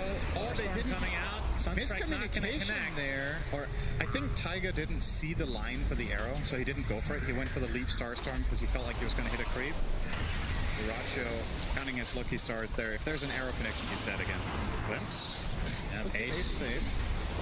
Trying to get rid of these pesky illusions via the axes. And look at their inventories bottom as well. Ace with the triple mango Basilius and Tofu with the triple mango. So just really, I mean, Ace non-stop spamming. He does. Even last game. They're just spamming. Yuragi running low on that region. There's a couple of tangos left for Misha to pull. But he has to be careful himself that he doesn't get too exposed here. He would almost die to this Thunder Strike. He has Stick and Fairy. Will have to use both, I think. Now the Fairy will be saved with the Tango running. Tofu successfully dealing tons of damage as this support disruptor. Get Ace's CS line here. 13 denies. Got the ensnare. Sunstrike to come, and that's enough. BZM. That's going to help him in the mid lane. Yeah, it's going to give Yuragi a bit of breathing room. He's getting crushed. He's 19-0 against Beastmaster's 34-13. So 13 denies on that Beast. Definitely has a big laning or level advantage until that Sunstrike kill comes in. And mid lane before that point, I mean, basically even on the CS between BZM and Boom. And we'll see if BZM kind of changes the build at all, if he's just going to go with the exact same thing. I mean, obviously the Midas not too big of a surprise. And then after that, we'll see. I think he'll do the same again, yeah. This does not feel like a Midas Sand King game, though. I will make that prediction ahead of time. Yeah, pretty good call. That would be one of the worst heroes maybe to get that. Especially, he actually farms relatively fast once you get the Sandstorms up, but yeah. I mean, this don't you worry. Amar's going to max Sandstorm, okay? There's a limit. He's not maxing Burrow Strike. No way. In terms of CS, or net worth overall, kind of averaging out right now, but like you said, Ace is kind of tipping the balance a bit in Gaming Gladiator's favor between the two offliners right now. And with a very fast Helm of the Dawn, this bottom lane actually becomes a lot scarier for OG. I don't think they can really afford to send their Mirana down here to do cleanup duty. Like, if you swap Mirana and Jakiro, I think your top lane is very susceptible all of a sudden. Jakiro does not perform nearly as well as Mirana against Undying Shadow Fiend, so that lane swap wouldn't really be too good, I think. And snare bottom, there's the Sunstrike coming, but it's going to be shared, it looks like, between Tofu and Ace. Still, these axes. Glimpse now onto Yuragi. He's getting very low. Has to buff the wand. The Ice Path used to dissuade GG from continuing on, but Taiga has TP'd in. Leap into the Starstorm. Not going to have to find a kill as Misha's taking the Thunderstrike damage from Tofu, so despite the TP coming out from OG, Gaming Gladiators are the one that gets the kill. I'm very curious with Tofu's skills here. Amar in the Sandstorm. They have the vision. Has to burrow to the high ground. Like he's fine. What does Tofu skill? He's still holding his point. There's the glimpse. Yuraga's dead. Ace gets credit for that one, and this bottom lane, absolute disaster for OG. This is just such a high pressure lane. Axe spam, Thunderstrike spam, Glimpse now dealing damage. I think perhaps the mindset that people have when they see Disruptor picks where they're like, this is a position 5, is a little bit outdated, because now that Glimpse deals damage, I think he offers a lot more in offensive dual lanes. Just really, it's not insignificant. If you're ahead in the lane and you force enemies away and you get that extra 150, 200 damage that you didn't used to. And also keep in mind, this hero with farm, I would argue Disruptor scales pretty well. He has an insane axe. He has really good talents. Like, don't count this out as a potential 4-pick later in the tournament. Mars going to be seen here. There's the dust. He is X'd up as well. Torrent to follow, and the raise tries to time it, but can't. As Boom gets credit for that one. Nice arrow from Taiga taking out a creep, but still, this feels like Gaming Gladiator's pace at the very least. They're finding the more valuable kills overall. We'll see in terms of the mid lane. Obviously, we've seen the Kunkka kind of participate already. BZM with the Midas now in tow. Once he gets the boost of travels, I assume that's his go time to get a little bit more involved with the team. Wow, that was a lot of neutrals instantly. That sound was quite aggressive. Okay, Miragi is going to find Ace here. Could ensnare Sunstrike this. Yep, they're going to attempt to. Oh, nice block on the arrow. They're not going to connect, but they still have so much damage to work with, and Ace drops to BZM. It's the second time this game. Yeah, this is going to come at the cost of Amar being in Struggle City up top. Like, Shadow Fiend has a firm control of this lane. He's completely alone on that Sand King, and even Boom was still fishing for an extra kill, but Amar with a good defensive ward had that vision and information. Okay, caught. Arrow coming in, but the creep wave arrived. But the Ice Path connects. Boom. Getting cold snapped into the Meteor, but we see the Static Storm place to zone them out, and it's going to be enough. All right, so I think get Boom away. Spell accuracy there was not the highest percentage. The Static Storm hit. TP bot, Mirana. Just run, block with your ball. Something out. Good shit, bro. Good shit. I heard Celery say something towards the end. I think Tofu said good shit, bro. Good shit, didn't he? I thought that was Celery. Oh. Very positive team, though, I will say. I like listening on their comments. Game pretty even, though. Let's talk about the eventual Roche to come, Cinder. You know, I love these conversations. Yeah. There's two aspects to it. One is killing Roche and how fast, and the other is team fighting in that area. Yeah, the fastest kill will go to Gaming Gladiators, I think, unless Naga is very farmed. Even with Alacrity and Invoker factored in, you have Shadow Fiend and Beastmaster, just two of the really good heroes at killing the Roche. Together with, obviously, Flesh Golem, Tombstone, everything. But the team fight around it is more tricky to call, right? Both teams have so much to work with. There's the Naga song into destroying Tombstone. That's an option for OG. You have tons of combinations if enemy heroes stack up between Sand King and Invoker. But then you also have something we haven't really talked about in general. Don't talk about that much with Kunkka. I think Ghost Ship is really important in this game. I think damage mitigation, whenever you're playing against a lineup that has this much like one-shot burst, the Ghost Ship can really make a difference. They're going to find Yuragi. No song skills. He is done. Gets hit. Dyrachyo even priming his ult. Not even needing it, though, because the Static Storm is placed with the raises in addition. More than enough damage to take out Yuragi. If they go for this tier 1 tower, but OG, they've found it. There's the second away! Blink Dagger comes out as well from Amar. As Dyrachyo, he's getting very low. Will drop inside the Macro Pyre. It's going to be a trade for the Jakiro, though. As Taiga able to leap out, but still inside that kinetic field, as they end up taking out BZM on the sideline here. And 4 dead overall in favor of Gaimin. They lose the Shadow Fiend, but still. Such a good play from Tofu. That is so crucial that he finds that there. Sand King with the Blink reveal, Blink Epicenter stun, instantly glimpse to the top lane. You're going to see it here. So gets this initiation. He sees him there. He gets the glimpse while the ult is channeling. So only the Burrow Strike comes out. And sure, you get the Shadow Fiend for it, but that's everything thrown away. It gets sent to the top lane. It doesn't have that second Burrow Strike that could have really cemented this fight potentially for OG. They get punished big time and lose the mid tower. That's huge. Dyrachyo's like, damn it, but good job, guys. We've seen a few of those in this series for sure. Yeah, Shadow Fiend is very susceptible to getting blown apart by this spell combo that OG has, and they do showcase it there. But the cast around him, it feels good when you're playing Shadow Fiend and you can die first and win a fight. Because a lot of the time this hero is sitting on so much of your team's net worth and he's somewhat frail, and you know, you get punished really hard. That time he wasn't even needed. He just sponged up damage and his team cleaned house. Oh, we have the gank here coming out from OG, and they're going to find themselves, Boom, gets off his Ghost Ship, but to no avail here. BZM with a tip, missing the arrow on the Sand King stun. Doesn't need it. But they do see this juicy stack, and Be a little bit of a slow one, but we have the glimpse top lane, static link, and the roar expended. Looks like BZM is going to tick out here one way or the other. Amar able to TP top.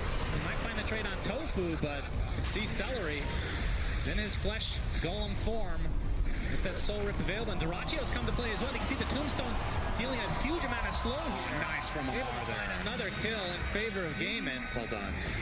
Dodges tier 1 tower. Dodges the glimpse with Burrow Strike. One of the only mobility spells in the game that can do that. If not the only, actually. It has to be a short list. If you time it, the way it works is that... Storm Spirit. Yeah, Ball Lightning. No? How? You can't with Ball Lightning either. Really? So Burrow Strike is really special because like you actually technically do get glimpsed back, but then it takes your end point of the Sand stun. So you want to cast it so that you begin the animation as you're getting glimpsed back, but you finish the animation after you have returned to the glimpse position. That makes sense. It's a pretty narrow window. Nicely done from Amar. And they're going for the kill onto Boom again. The arrow Sunstrike combo as well. Tofu, he has to walk away knowing that Boom will likely fall again in the same area. They almost didn't have enough in the tank there, but just enough. Another 100 health on Kunga could have made a huge difference there, but... Really, they're still guarding the enemy Ancients, and finally they will attempt it. Amar, they have the vision here, obviously, as Gaming Gladiators. We'll see if they try to contest. I mean, Gaming they don't really see that much here. Yeah, the axes come out. A couple of those, but a lot of these are going the way of Amar. Oh, he steals the dragon. Taiga's going to run it. And the roar coming into effect as well. And Taiga inside that fireball. I can tell you with 100% confidence, I would have done the exact same thing there and died. That was a black dragon with 100 health that Ace took over. He leaps to try to arrow and kill it. It gets soul ripped by Undying, who's randomly there in the fog. And no way out. A Roshan. Tombstone is down as Gaiman. They're feeling it right now. This is where their lineup really comes online, and you gotta say, Immortal Faith, you have 14 minutes left, so you gotta start pushing here. BZM would be a very big kill. Thunderstrike giving them some vision. Glimpse back into the static storm, attempting to TP out, but Boom is here, bow and all. They get the Aegis, they get a high value kill. Gaming Gladiators looking extremely good now in this game number 3. Yeah, they also defend their mid tower still. Remember, this tower did get to half health quite a while ago, I believe, and just haven't been able to finish it off. And this is when things can get really scary for a lineup like the Radiant. Naga needs time. She's not ready yet. She has a Manta only. The enemy team has Helm of the Overlord, Tombstone, level 2 only for now, but Taiga, lead. That's not a good glimpse, but it's good enough. It's dealing damage now. It doesn't matter anymore. That's true. He just wants to get an assist. Wait, did you get an assist back in the day when it didn't do damage? I think so, yeah. I think it's still... Amar has been in the enemy ancient area for seemingly the last 10 minutes, it feels like. Yeah. Very comfortable here. Tower is under attack. You're just going to have to give up these towers. I think, realistically speaking, OG might just lose their entire tier 2 line here, because Shadow Fiend has 4 minutes on the Aegis. The team fight is extremely terrifying to take into Tombstone, Hawk Vision, Helm of the Overlord Dragon. It's just too much, right? I don't think they can really solve it. The question is, they're gonna force the fortification. What do you do about this one? Yeah. Immortal Faith. Immortal Faith. He gave them maybe too much of a buffer. Maybe should have said 20 minutes. That's right. There's the X. Tier 3 already at half HP. Torrent connects, but they're just doing the damage to the tower right now. 2/3 of it down. Absolutely. And he didn't use Tombstone yet. They still have that for the next wave. They could honestly consider this. The stakes are really high, though. Assuming that a bunch of TPs maybe came in the fog, but yeah, but you play it safe here. There's honestly the possibility that you can choose not to care there. There's a pretty big difference between OG's lineup in this game and the previous in game 1 when they had the Monkey King. The Moonlight Shadow coming out. Boat is coming though. Looks like Taiga's gonna be the recipient of that again, and 2 supports likely to fall right off the bat for OG. 5v3 advantage. Tofu, never mind. He's the support to fall for game, and now Yuragi's gonna be found out. Now this will be a huge kill. Song ends up resetting for OG. This should open up Gaming Gladiators' way to just push down the mid lane potentially, but Amar is thinking the same thing. Takes out the next wave. Yep. Managed to cut that. This is pretty crucial for him, buying that time. I think if he doesn't do that, that tower's gone. So, good job there. effectively delaying the game so BZM can close in on a BKB, and Uraga surviving there also very important. But you're seeing the pace that Game and Gladiators can put with this lineup. It's very, very quick. And are they actually going now? All right. That's good enough for them. No song. Yep, that's a big spell down for sure. 2 minutes on the Aegis still. Macropyre's there. Arrow connects. Can they get the first life from Duraccio? Going to get Soul ripped back to a respectable amount of HP. And looks like they might just be setting their sights on the tier 2 mid instead here. Yep. And in the meantime, BZM solos the bot tier 2 tower as Invoker, opening up outpost possibilities. Oh, that arrow could not go anywhere. Doesn't matter though. Radiant's middle tower has fallen. And remember, coming into this series, I believe the stat was in the last year or so, 17-4? Yes. OG's favor. Yeah. Is that series or games? Games. That is absurd. And now we're on game number 3, brink of elimination for each team. This would be the right time for Game of Gladiators to finally get a win again. We talked about it before game 1. That's a lot of learning opportunities. Yeah, every that loss is is true. a learning opportunity for sure. And with only a minute left on the Aegis, not sure if they can go for the last tier 2. We'll see how Game and play this. Might want to burn it top. Like, I think you really... To get that tier 3?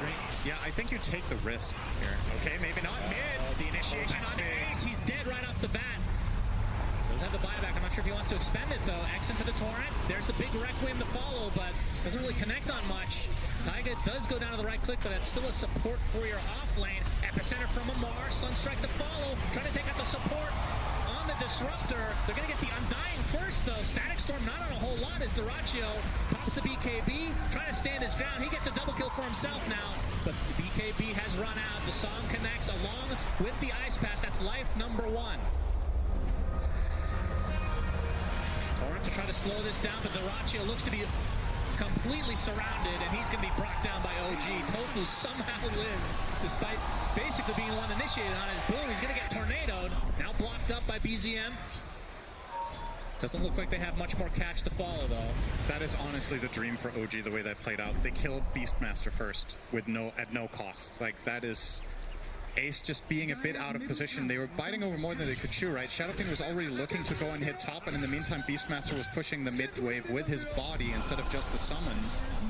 And Amar just pounced on that opportunity immediately, and they get themselves a huge defend, because not only do they kill that Beastmaster and win the fight, they end up saving their top tier 3 by going aggressive in mid. I think if Game and Gladiators can connect top with all their heroes, they drop their tombstone, and the 1 minute Aegis is live on the Shadow Fiend, the bare minimum is that they get the tier 3. And they could have maybe got a lane of Rax with any sort of good team fight. Now the Aegis ended up going completely to waste. All that is from one moment. Well, they did get a bunch of towers. Yeah. Damage to the tier 3. It was more in that moment. In the context of what was happening there. But you're technically correct, so I can appreciate that. Good job. Yeah. Shout out to Syndra. Yeah. For appreciating it. Shout out to me. Yeah, pretty even game, and we are a little bit less than 8 minutes away from the timer that Immortal Fate put on the team. Yeah, clock's seriously ticking right now, but I think... Wait, what's the real clock, do you think? Like, when do they... Is there actually a timer like, okay, this is too late now? They do have some scaling options. I don't think so, as long as Kunkka goes the right items. I think Gaming can even win this game minute 60. But I do think it gets trickier and trickier, to be honest. So this second Aegis, I would say, if that goes the way of OG, I have them all the way. If it goes the way of Gaming Gladiators, they have another good moment opportunity. Gonna find Celery here. Yeah, Burrow and all the setup in the world for the old Sunstrike. I don't think it gets much hotter than that in the Dota universe. You got Macropyre and Sunstruck at the same time. That's a lot of Fahrenheit. Conversation a little bit later is Duraccio, Requiem coming. Not able to dodge it with the mirror image, but it's like the Naga will get away anyway.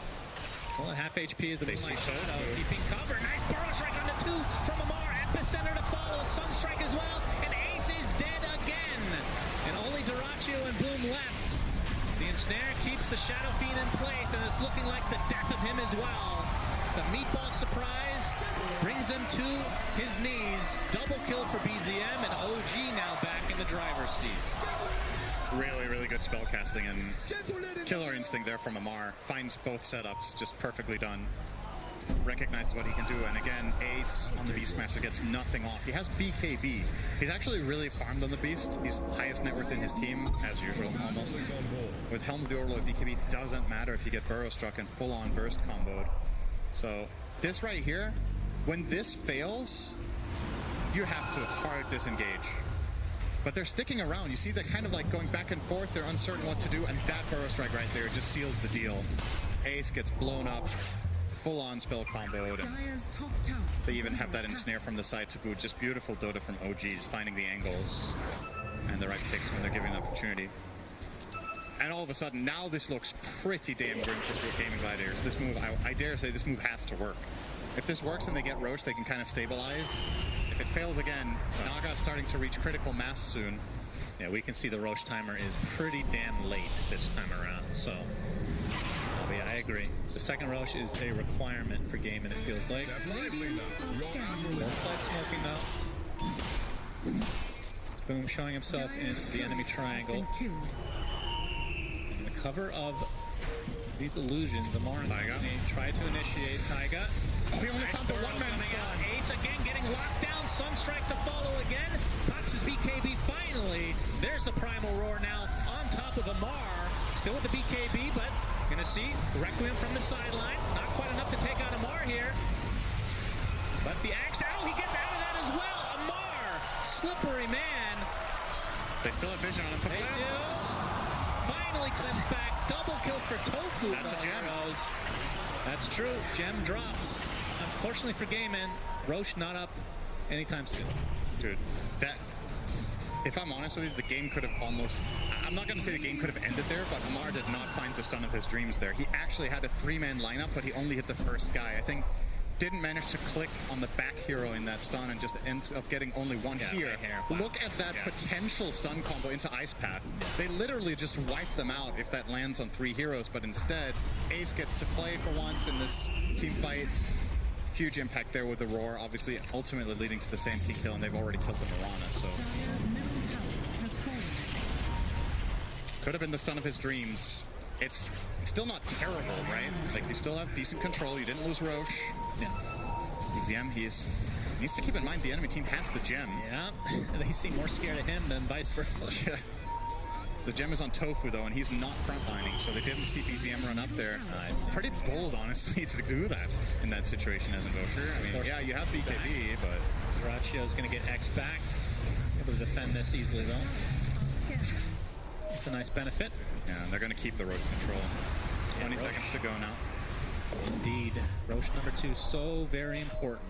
Maybe give a shard to if you get it on game in here. Shadow Probably Fiend, Beastmaster. Do you think that's better than Nessa? He has it already. I think despite that, probably Shadow Fiend, right? Yeah, I guess so.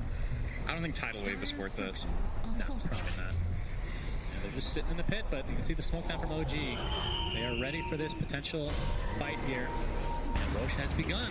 Going to hop the drums. They really want to get this quickly, but OG are here. Sunstrike's going to give him some vision. There's the Burrow Strike epicenter as well. Into the Ice Path and Macro Pyre. Massive damage being applied. Finally, the BKBs come out. Zaracchio with a massive Requiem for himself. He's just going for the Roche, but he's going to use! BZM takes the Aegis. OG gets the Roche as well. And now they're going to try to turn this around onto Zaracchio with no BKB anymore. Massive fight for OG.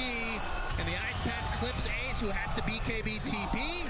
He'll be fine, but OG winning this fight and getting the Roshan. I didn't see if they got the shard, but I assume yes. Was it that like BZM took it? I think that was a tornado from BZM, by the way. It wasn't a Yule, right? They don't have a Yule. Oh, yeah, They just maybe. literally just clutched it out. Perfect spell casting there. And Amar... Oh, Amar has a Yule. It might have been his. Never mind. But crazy. Sunstrike was so key there. They really needed that Sunstrike vision. Look at that damage. Celery dying in his own base. It's going really fast all of a sudden. Yeah, tier 3 is down, and now they're focused onto the mid-racks. Gaming Gladiators in a hurry. They have 1 minute, 15 seconds left to win the game. Immortal Fate. Immortal Fate! You gotta rally the troops here, straight down mid. for your prediction to come true. Down with a 9K lead for OG. It's crazy. Good for them. Like, honestly, that pit fight, if they don't have Sunstrike, I don't think OG win that fight. I think they absolutely needed this vision. It gives Amar the certainty that he can FP burrow these two heroes before they BKB. I think, I mean, this is so hard to decide in the moment. I think... No, I don't even know what you do. You have no idea when the pounce is coming. It's Gaming Gladiators, right? You just don't know when to pop BKBs. Man. Good stuff from OG there. Get themselves a 10K lead and an Aegis on Invoker. And at this point, with how their lineup works and what they're set out to do, it looks like Gaming Gladiators need to do some pretty massive outplaying in the coming team fight to fight 2 lives Invoker with Blink, Hex, BKB. Yep, it's going to be a tough one, no doubt about it. And we haven't even discussed Yuragi too much this game, but he has a Scotty, Manta, Butterfly, and working a Heart next. He is going to be tough to bring down for sure. And I think the problem here is Boom is going Hex, right? And it's a lot of the time on Kunkka, this is a good item in the slot. I want to place here, guys. Aurus. Yeah. Oh, I tanked it. We're super low, guys. Yep. I will spot SF. I will spot SF. Rush. Get it. Yeah. I want to place here, guys. Very calm. I would have been screaming. Something like that. But we're going to see a smoke from both sides. They're going to collide immediately. Burrow strike onto 2. Undying deleted. Ace and Boom able to get off their BKBs, though. In match for the entirety of Gaming Gladiators, in fact. Now they might have to back off as Ace able to get the correct Naga Siren with the roar. But this is all in a defensive measure. Gaming on the run. Dyrachio trying to Satanic back up to a healthy amount. It's a good amount of damage, but Ace is dead, and now the Ice Path connects. And this is looking very, very bad for Gaming as they lose their Shadow Fiend as well. And the song, just to cancel any potential TPs, Tofu spills 3 for 1 OG. Yeah, this is starting to look more and more like a formality of just going down the lane and getting a lane of barracks now for OG. They have 50 seconds on the Shadow Fiend. Without that hero, Gaming Gladiators can't fight. And what I was getting at is that you're going Hex on Kunkka, which a lot of the time is good here, but the problem is you don't have the damage against anymore. Good tornado canceled it. That's very nice timing. EMP is going to connect. Triple meteor thanks to the shard. BZM not going to pursue any further. But Yuragi finds himself a celery. Yeah, he was trying to delay things bottom by cutting out this wave. BZM has the edges, so he doesn't really care if he gets killed here, to be honest. He wants the mana back, so he's just going to go and hit the tower. Indeed. And they're pressuring the bottom tower as well with Yuragi and all his illusions. Tier 3 top falls. As Boom still trying to defend. Tornado comes out. The BZM still, like you said, that Age is still in tow here. Now he's going to jump in. Gets off the cold snap and the ice wall, just buying some time, and finally the Aegis gets expended as Yuragi is going to be taking out the bottom racks in the meantime. But Static Storm, Ghost Ship is coming, and the roar on top of it. They do get BZM. Wait. A lot of damage being applied to all these buildings, but no racks quite yet. Song in retreat. And still the melee racks alive in the bottom lane with 200 HP. How the hell did Tofu know the Static Storm there? There was 1 second cooldown on the BKB on Invoker at the end of that kill. I probably just did it. They just felt it, you know? They're like, in my mind, when Invoker plays like that, oh, he has BKB for the second life, you know? Right. But they actually took the chance that, on the off chance that he doesn't have it ready yet, we get the kill there, and they did. That was really surprising to me that they find that kill on BZM and effectively defend all 3 lanes. They've lost all the towers, though. Literally everything is just ripe for the taking, but that was pretty crazy. And yeah, okay, I like this from Boom. He deviated from the Hex. I think he realizes they need more damage. Like, the Naga illusions are too big of a problem. They have 4k health. He has to be able to deal some more AoE cleave. He's going now for the Silver Edge, which is a good connection item. I honestly wouldn't mind seeing him going Rapier after that if we get to that point instead of Hex. I think you're in that territory now where you have to take huge risks in order to pull it off. I mean, how good is Rapier these days on him? I mean, with all the changes that have been made in the last few years. I think it's pretty solid when you have the Silver Edge.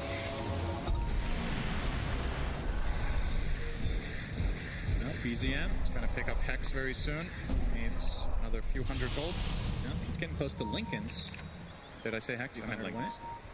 That's fine. We're on the same page, Cinder. Yep, we agree. He's buying item. You can speak gibberish and I'll translate for everybody.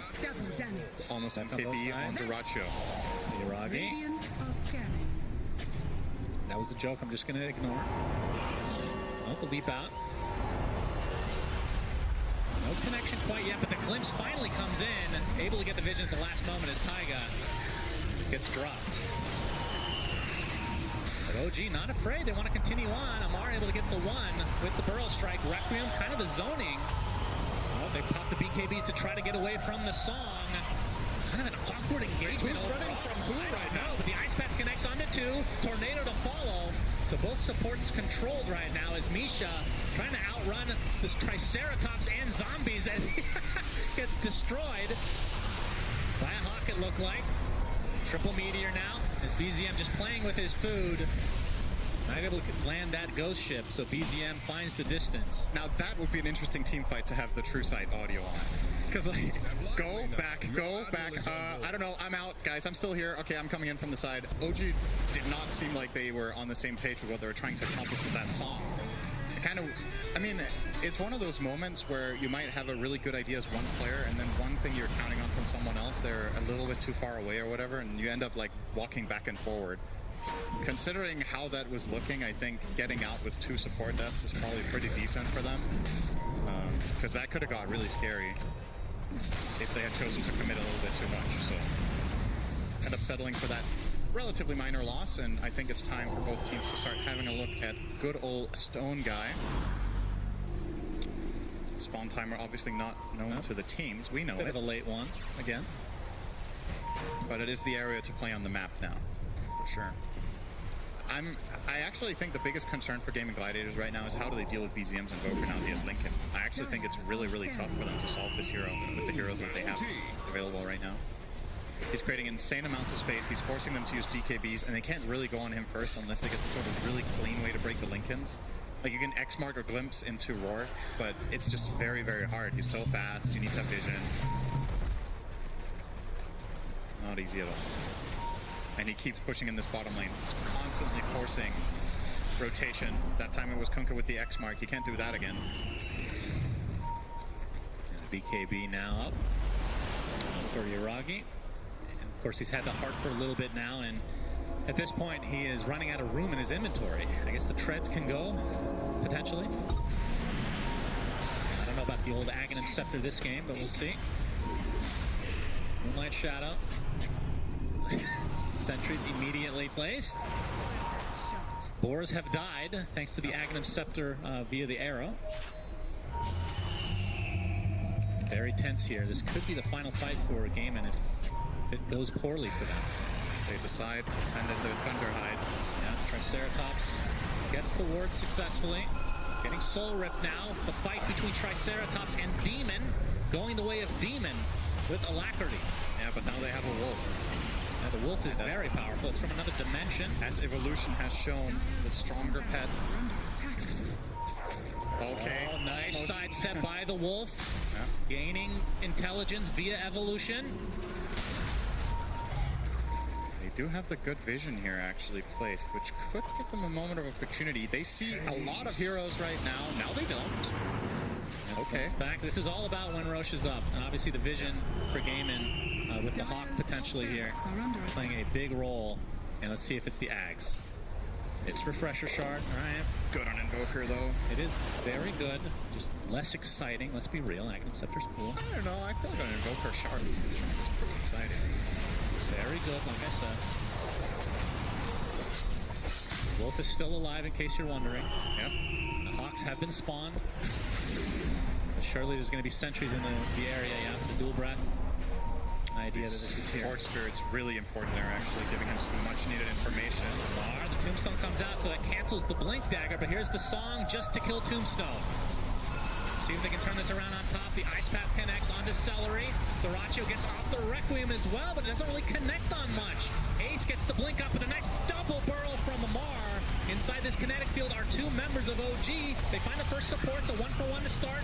Buybacks galore, though, as Dyrachio trying to right-click his way out of this, but he is not doing anything, it feels like. The Death Requiem comes out. Ace and the rest of Gaiman on the run. Epicenter, well, Amar, all right, blinks to the high ground. On the other side of the ice wall, and it looks like this is going to be the death of Boom at the very least. OG trying to clean up even more as Ace on the high ground, being slowed to a crawl and being brought down again. And OG in prime position to move on here in the lower bracket of TI-11. Yeah, if they were to just push now, they would get Megas. There's 2 cores without buyback on Gaiman, but they will get the Roche first. Keep it safe. They're not over-rotating for the Roche, though. They're doing it with 2 heroes and leaving a little bit of a cheese for fun here, letting it ferment for later, then it heals more. That's right. That's how it works. Tastes better, too, which is not unimportant. Top racks are gone. The creeps will take care of it. And onto the mid lane, OG goes. Tofu trying to stem the bleeding, but I feel like they might just have to give up the Megas and try to fight outside of that. Just because they don't have these heroes up for quite a while. Plenty of time for OG to try to finish this right here, right now. The Burrow Strike onto the Disruptor. Does have buyback, though. Cellar's going to be spotted in the trees. Tornado not going to connect. Along with the Sunstrike as well. Looks like he'll make it back into the fountain as the song's being used to control them. That's what Ice Path. Oh, BKB from Dyrachio, but if you have to use that next to your fountain, that's probably good news for OG. Glimpse back on a Taiga, but the Mega Creeps have come. The zoning is successful. Trying to focus that out. Beautiful Burrow Strike from Amar. Ice Path to fall to Dyrachio with the Requiem from a good distance here, but they're really just working on the illusions. That's what's taking so long. And again, OG 4 minutes on the Aegis. Now we have the Deafening Blast. The 6 meteors come out, burning them in their own fountain. Epicenter to follow. Gaming Gladiators will fall as OG will move on. Ace, the last remaining member of Gaming, but he's going to die inside the fountain as GGs are called. So Gaming Gladiators, a great year overall, but eliminated here at TI-11. And OG will move on. That was spicy. If you think back 15, 20 minutes ago, that looked like OG could have easily been on the ropes with one good top push. Gaming Gladiator's strategy was not far from being successful in what it was trying to accomplish with that first Roche, but that one moment where they have Beastmaster caught mid, it snowballs into 4 OG kills. They keep building their advantage. Since then, they get the next Roche, and then they just clean up. That's how it is when you play these risky lineups. And I'm not going to say Gaming Gladiators, they were all in and they lost at that one moment. It was still possible to recover, but OG just had amazing jumps from Amar after that, and BZM again on that Invoker just crushing. Really, really impressive stuff from OG to also keep cool after the last game, right? Like you said, should mention, like a game and a half in, it looked like it was just going to be a 2-0 for OG. Yeah. And Gaiman really showed a lot of life. They made a great comeback in that game number 2, and then game 3, it started out, like you said, in their favor. But unfortunately for them, it just wasn't enough. Let's go to the panel and see what they have to say about this series that OG just won. Thank you very much, Sunspan and Sinner. And indeed, congratulations to OG. They move forward, and what a game to do it in as well. It was pretty clutch there because before 20 minutes, we did have Gaming Gladiator knocking on that tier 3 tower on the side of OG, but they couldn't do it in the end. I'm joined by Jenkins, Effie, and Lacoste, and we're going to break the game down and obviously also say goodbye to Gaming Gladiators. Effie, this third and deciding game, tenacity from OG in here. Absolutely, but also just the ability to cut waves gave them so much, because when it looked like they were going for that early end on GG and they were just going down mid, going down bottom, that one looked pretty decisive. They were able to kill one wave with Jakira's Macropire, and of course they were cutting waves with the Sand King, and the Sand King actually never got caught doing it, and when he found the opportunity, they were able to get that really important kill on the Beastmaster, and then Misha with the beautiful double Ice Valve into Macropire, just so much perseverance, so much trust in each other, and it was really great to see, honestly. So many times throughout this game we've seen either two-man ice bat or two-man burrow. Every single time, Amar, like, he's so patient. This is like patience from Zoe, pretty much, where he waits for so long and then just gets in a perfect initiation. And you can't ask for anything better. And this last pick, Piranha, actually worked out amazingly for them because you have so much setup, whether it's a sinking, whether it's a net, even an ice bat, anything from Invoker, and BZM had extremely good game on Invoker one more time. Like, he's just a different beast on a hero. But OG just played the macro game so well in this game and in the first. Wow. That is so sweet. Yeah, Super wholesome. But yeah, in this game and in the game one, it really felt like they were in a position to just get run over by Gladiator's early aggression kind of style, but they were able to just play the map in a way that unraveled Gaming Gladiators. And when things started to go wrong for them on GG, it felt like they didn't stop going wrong. They never really pulled themselves back together. Maybe they got one or two key kills or key pickups here, but for the most part, once they stumbled, they lost their footing completely. By the way, guys, No Tail was officially right. Okay. This OG is now guaranteed to at least get the same placement as the last OG at TI, or better, of course, if they continue going. We've seen them do lower bracket runs, so looks like rebuilding this roster from scratch with a bunch of newbies turned out to be a pretty good decision. Yeah, a bunch of newbies turned out to be pretty good at this old Dota game. Also, of course, want to shout out to Game Gladiators. They exit here as the first team from their region. They have had a decent year, of course, starting off very strong as well in the Western European region as a fresh squad, just like OG did. But in the end, Lacoste, any final words on them? Yeah, this was a team that was formed from players that did not manage to find a team, and they did amazing. Like, this is something that everyone got surprised by, because first DPC tour they did extremely well and they set the meta pretty much, and this is the team that has a very bright future. I think they did maybe lack a little bit of experience on lands, but this is how you start, and bright future ahead of them for sure. Yeah, they have the respect of like every single pro team out there for sure. We saw it throughout the year, like people were copying them. They completely set the meta, so for their first year in the limelight, I'd say they should be pretty happy with themselves. And they made it to main stage TI. They accomplished a lot. They had a really good year, and for all of those fans who may have been thinking or calling them a one-patch team, I hope that they can eat their words now, because that was a great series, the best one we've had on the main stage and the most close one so far, so just kudos to them, and that was a pleasure to watch. It was an absolute pleasure to watch. There can, of course, only be one champion. In a match like this, OG, they do move forward, and they also are a fresh team, and we're talking about them as if they are more veteran than Gaming Gladiators, but I do want to point out that there are two players on the team that are the youngest two players playing at this international. Sound familiar, by the way, of a lower bracket run with the youngest player on the team in it?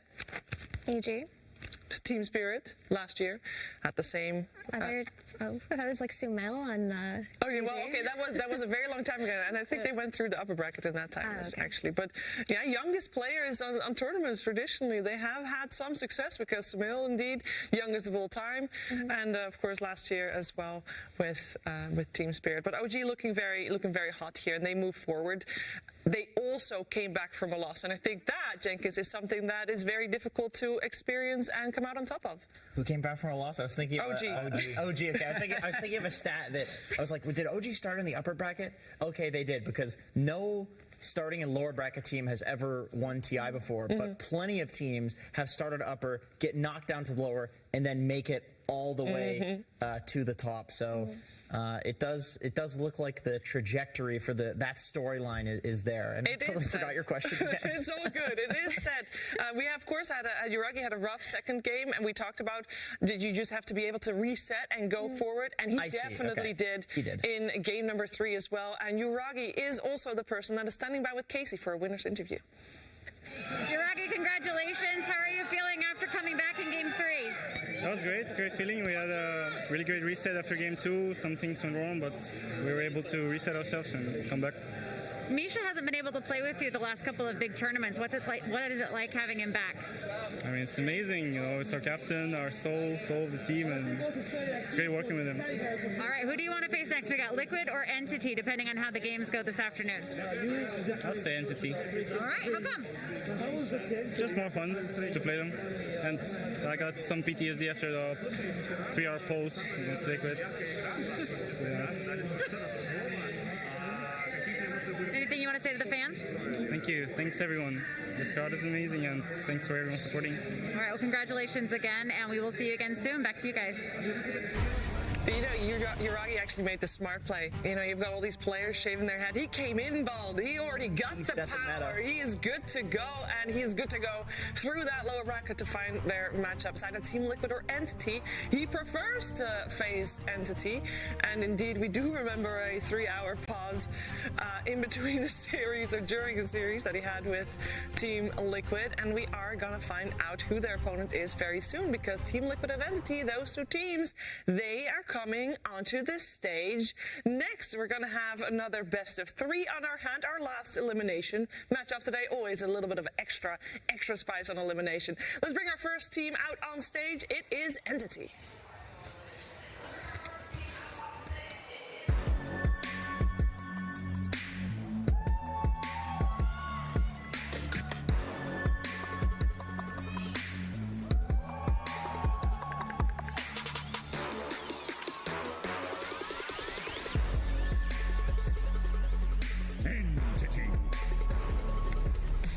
They've been forged by the fires of this stage already. One best of one with probably more playtime than most other teams in this tournament. Over 100 minutes. They are ready to go for a best of 3. Their opponents for this one is Team Liquid.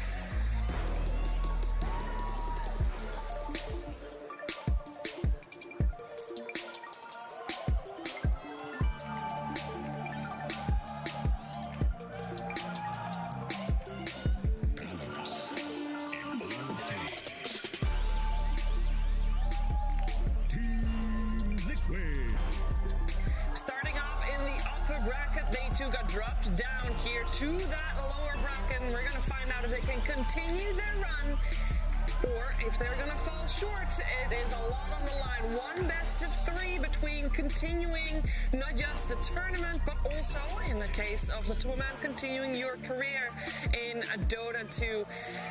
One best of 3, it sounds like it's a long time away before we find the result, but that can go over in a split second, unless you are Entity, because Entity has had a really long game just a couple of days ago, Jenkins. Yeah, that was the greatest game of Dota that's been played in a very long time.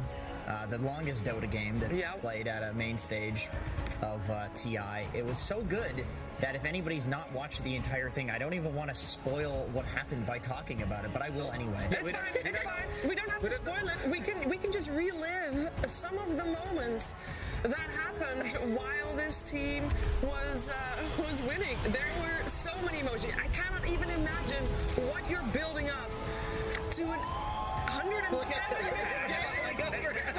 How do you react to that? He fell. We also have a clip of how Stormstormer was an interview with Casey. Or a soundbite. Oh my God! Stormstormer! I'm exhausted watching you! Yeah, me too. No, this game actually insane. Man, holy shit. We played a 128-minute game against one player on stage. No, just kidding, but holy shit. This game actually, I don't know. It's TI, I don't know. I can't even imagine, guys. This is me doing analysis at TI. I don't know. It's TI. I don't know. If a player can do it, we can do that. It's unimaginable how much adrenaline you build up in a game like that, and obviously all that comes out at the end in a big release. I think it's really good for Entity that they've had a day to relax and prepare for this series. And I don't know, what can this do for their momentum, Effie? I mean, when you think about it, this was their trial by fire. The first game they play on the main stage being that long, that tiring, and not satisfying in the end. You could see it from Stormers' emotions. If they had any kind of nerves or anxiety regarding the main stage, they can't have it after that. They killed it. That trained them. It's been totally purged from their brain. Absolutely. That was their anime character arc. They are definitely feeling themselves going into this match. Storyline is pretty nuts because they did start Tour 1 in Division 2. They did qualify in Tour 2. Then they needed to play tiebreakers to stay in Division 1. And then they had to battle it with Team Secret to go to the Major. And they went to the Major and had really good result. Yeah, and their carry got poached from them in the middle of the year, right? Chrysalis got offered a contract from Secret and he took it. So they just found themselves without a carry, and the stars aligned. They managed to get Pure, who was teamless at the time, and they made it all the way to TI. So I think regardless of the outcome of this series today, they're definitely happy to have made it this far, and they should be proud of themselves. I mean, Fishman, he's very persistent. First, couple of his players get stolen by OG, then Secret takes one player, but he keeps on going. He finds the talent, and here he is on the main stage of TI. Yeah, I think when Yuragi was asked who you want to face Entity, it's because the old Creep Wave guys, they really want to face each other on the stage. So there's a little bit of that playing part as well with Amar and BZM and Fishman all being part of that same squad, and Katomi, of course, as well. Let's have a Team Liquid though, Jenkins. We got to highlight them too because they've also had a crazy road. Their year was very different because they already from the get-go had very high expectations put to their squad. Yep. Oh, and going back a little bit, I will say anytime the Creep Wave squad are playing against each other, there's a lot of shit talk that goes on. Liquid as well during the pause, and a lot of shit talk. To see that this game. Well, we're going to find out when we're going to see this game because it's drafting time. That's right. Get ready for game 1. I don't know. Entity versus Team Liquid. Game 1. All right, I want to talk more about Team Liquid, Jenkins, because you're making... Take a minute. What did you ask again? I don't... Team Liquid. Okay, let's talk to me about Team Liquid. But you wanted to go further back than just this year. Yeah. The pause. There was a lot of shenanigans. I mean, these Liquid guys, they have insane personalities. There's a lot of Zai stream viewers out there spamming out the Zai Jays. It's Matumba's last year, you know, so everybody wants to see that go well. And then on top of that, you got Insania, who accidentally picked Gyro at the only other TI that he's been at. And so he just wants to... Hey, he's already doing better than what he did that time. Yeah, he's already further in the tournament. It's because Gyro's not in the meta. Sure. Because he didn't misclick anything yet. Right. I hope one day Insania can live that down because it's brought up every time. Insania is brought up. Listen, he brings it. He's my boy. He's in the bubbies. He's a bubby. He brings it up. He ridicules himself over that one. But we were talking about how Entity should be proud to have made it this far and to feel satisfied after the performance. Liquid, on the other hand, would not be satisfied if they were knocked out here. They have so much expectations that not only their fans and their organization has placed upon them, but expectations they have for themselves. This is a squad of veteran players, of accomplished players. People look to this team and they think, wait, this team must make it far. This team must win. So they are feeling the pressure in a way that Entity isn't right now. Well, on the other hand, you could argue that getting through the last chance qualifiers, it's kind of like Entity playing that 100-minute game where, way more than a 100-minute game, where like 128. They've already drained all of the nerves out of their brain systems because it's like, well, they already had to deal with that in last chance qualifiers. They don't got any chemicals left up there, you know? Oh, yeah. And looking at the opener, Tiny for Entity, and most likely it's just going to be straight up position 4. Kataomi player. There it is. You wanted to see it in the previous series. I wanted to see it. You wanted to see it in the previous series. Thinker, yeah. And Kataomi only played 5 heroes so far, but his Tiny was mean. in the game against RNG, because he was the one actually carrying the game from that. You're not positioned 4 anymore. You're literally carry. And the five HF version had 2 raid players. That's not even the guy. And moon shards. Yeah, moon shards, of course. Easy. So Arc Warden first pick is such an entity-specific kind of thing. I don't think we will see any other team on this main stage do something so bold. Potentially OG might if they get to that point, but I don't know. But this is a Stormstormer hero. He has a really high success rate actually on it so far this TI. I think he's won 4 out of 5 games so far. So it's definitely something that they have developed. It's unique to them and it works for them. So why are they the only team that can get away with that? They understand. They've always been different. Like the way they played at the Arlington Major was also with 2 offlaners. They did have Saberlight as a stand-in, but their understanding of the game is just completely different. Other teams try to copy them, but not to the full extent. And Arc Warden, from the mid lane, usually we see this hero from the safe lane most of the time when it's picked, but they already see the matchup. This is going to be Lashrak on the mid lane. Mickey has been dominating, one of his best heroes for sure, and they know the matchup. They do have a kill threat with this tiny roaming around, setting things up, and banning out these heroes to protect the Arc Warden, because Lone Druid, Matu is one of his best heroes, and also having Savage Roar push him out of the bubble. But also, Entity as a team, they've always been hero specialists, so to speak. Their hero pool for each individual player, with the exception of Pure, is a lot smaller than a lot of the other teams, right? So Lacoste is pointing at his notes and he's like, look. Yeah, look, 5 heroes got to only 6 heroes on Fishman. But yeah, so they kind of develop things that they really like and they do really well, and they don't stray from it. Instead of trying to adapt to the meta, they just try to create their own and hone it to the best of their abilities. And I think this Arc Warden is enabled by the fact that Pure doesn't necessarily have to play heavy farming carries. He plays offlaners, He can do what Saberlight does, but then also he can do what the hard farming carries do. That's the most impressive thing about this. Because he was one of the, I'm not going to say the first one, because other players did play position 1 Doom before, but Pure was the one, really spamming it out. And looking at the ban, Ancient Apparition, if we want to go back to RNG, to double Divine Red, he didn't buy it for himself. But I was thinking, because Lashrak is such a popular pick right now, Spirit Vessel position 4s, no one buys it from the mid lane anyway. The item got nerfed. You need to get much closer to be able to use it. I think it was reduced by 200 or 150. Yeah, it's rough. And Ancient Apparition, Lashrak's first item, whether from offlane or the mid lane, is going to be Bloodstone. So you need to be able to have something to stop that healing, and that's why this Ancient Apparition ban makes a lot of sense. And often when Entity go for this Arc Warden, they have tended to pair it with Lone Druid, but because it's Liquid, you're playing against Liquid, you have to ban out the Lone Druid because you're probably not going to get it for yourselves. So I wonder what kind of position 1, it won't really be a 1 in this case, but what kind of carry hero they're going to choose for Pure to accommodate or enable this Arc Warden. Yeah, we're going to have to wait and see. The second ban phase is done. And it is Team Liquid that probably wants to secure some supports for themselves, because Enigma, yes, is flexible. We have seen both Boxy and Zai play it in the past.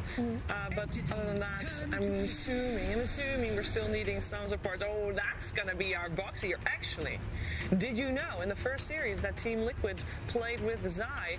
He played 1 game as Pudge offlane and 1 game as Spirit Breaker offlane. So there's some potential as that Spirit Breaker for him as well. So a little bit of flex. I think they got Akira, right? Oh, sorry, Jenkins. I was just going to say, I think Enigma and Leshrac, Leshrac to a lesser degree once he gets the Bloodstone, but these heroes want somebody to run in and just cause chaos, so that way they can get their spells off, so that way Leshrac can do the most amount of damage possible, so that way Enigma can get off the black hole. So I like the Spirit Breaker. Also, it's like a global hero, so if Leshrac is sitting in some jungle farming, you can kill somebody in a side lane, even globally. It's like, oh, I'm here, like the jungle camps are dead, let's go kill this guy. And also, catching Arc Warden is going to be so much easier with the Spirit Breaker, because these two heroes, like, Leshrac does get in your face when he gets to like 4 items, but Enigma Leshrac, as you said, you need someone to soak up some kind of a damage, and which better hero than Spirit Breaker with his status resistance. And planar pockets as well. Oh yeah, the best ability in the game. Yep.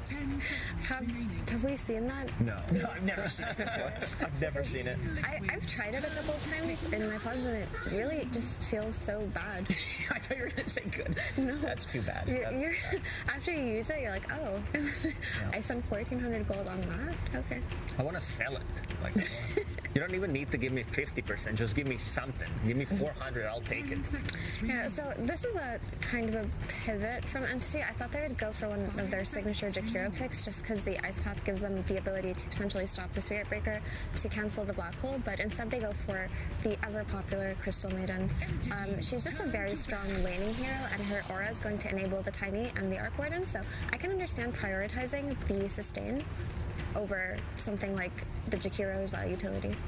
I find the Naga to be a bit greedy with the Arc Warden. I feel like there's not much playmaking from these two cores. This is a core. It could be a support. Also potentially a Toby's hero, because they played it on the off lane. Yeah, I'm assuming for now that it will be indeed. Also, I see something familiar on the side of Team Liquid.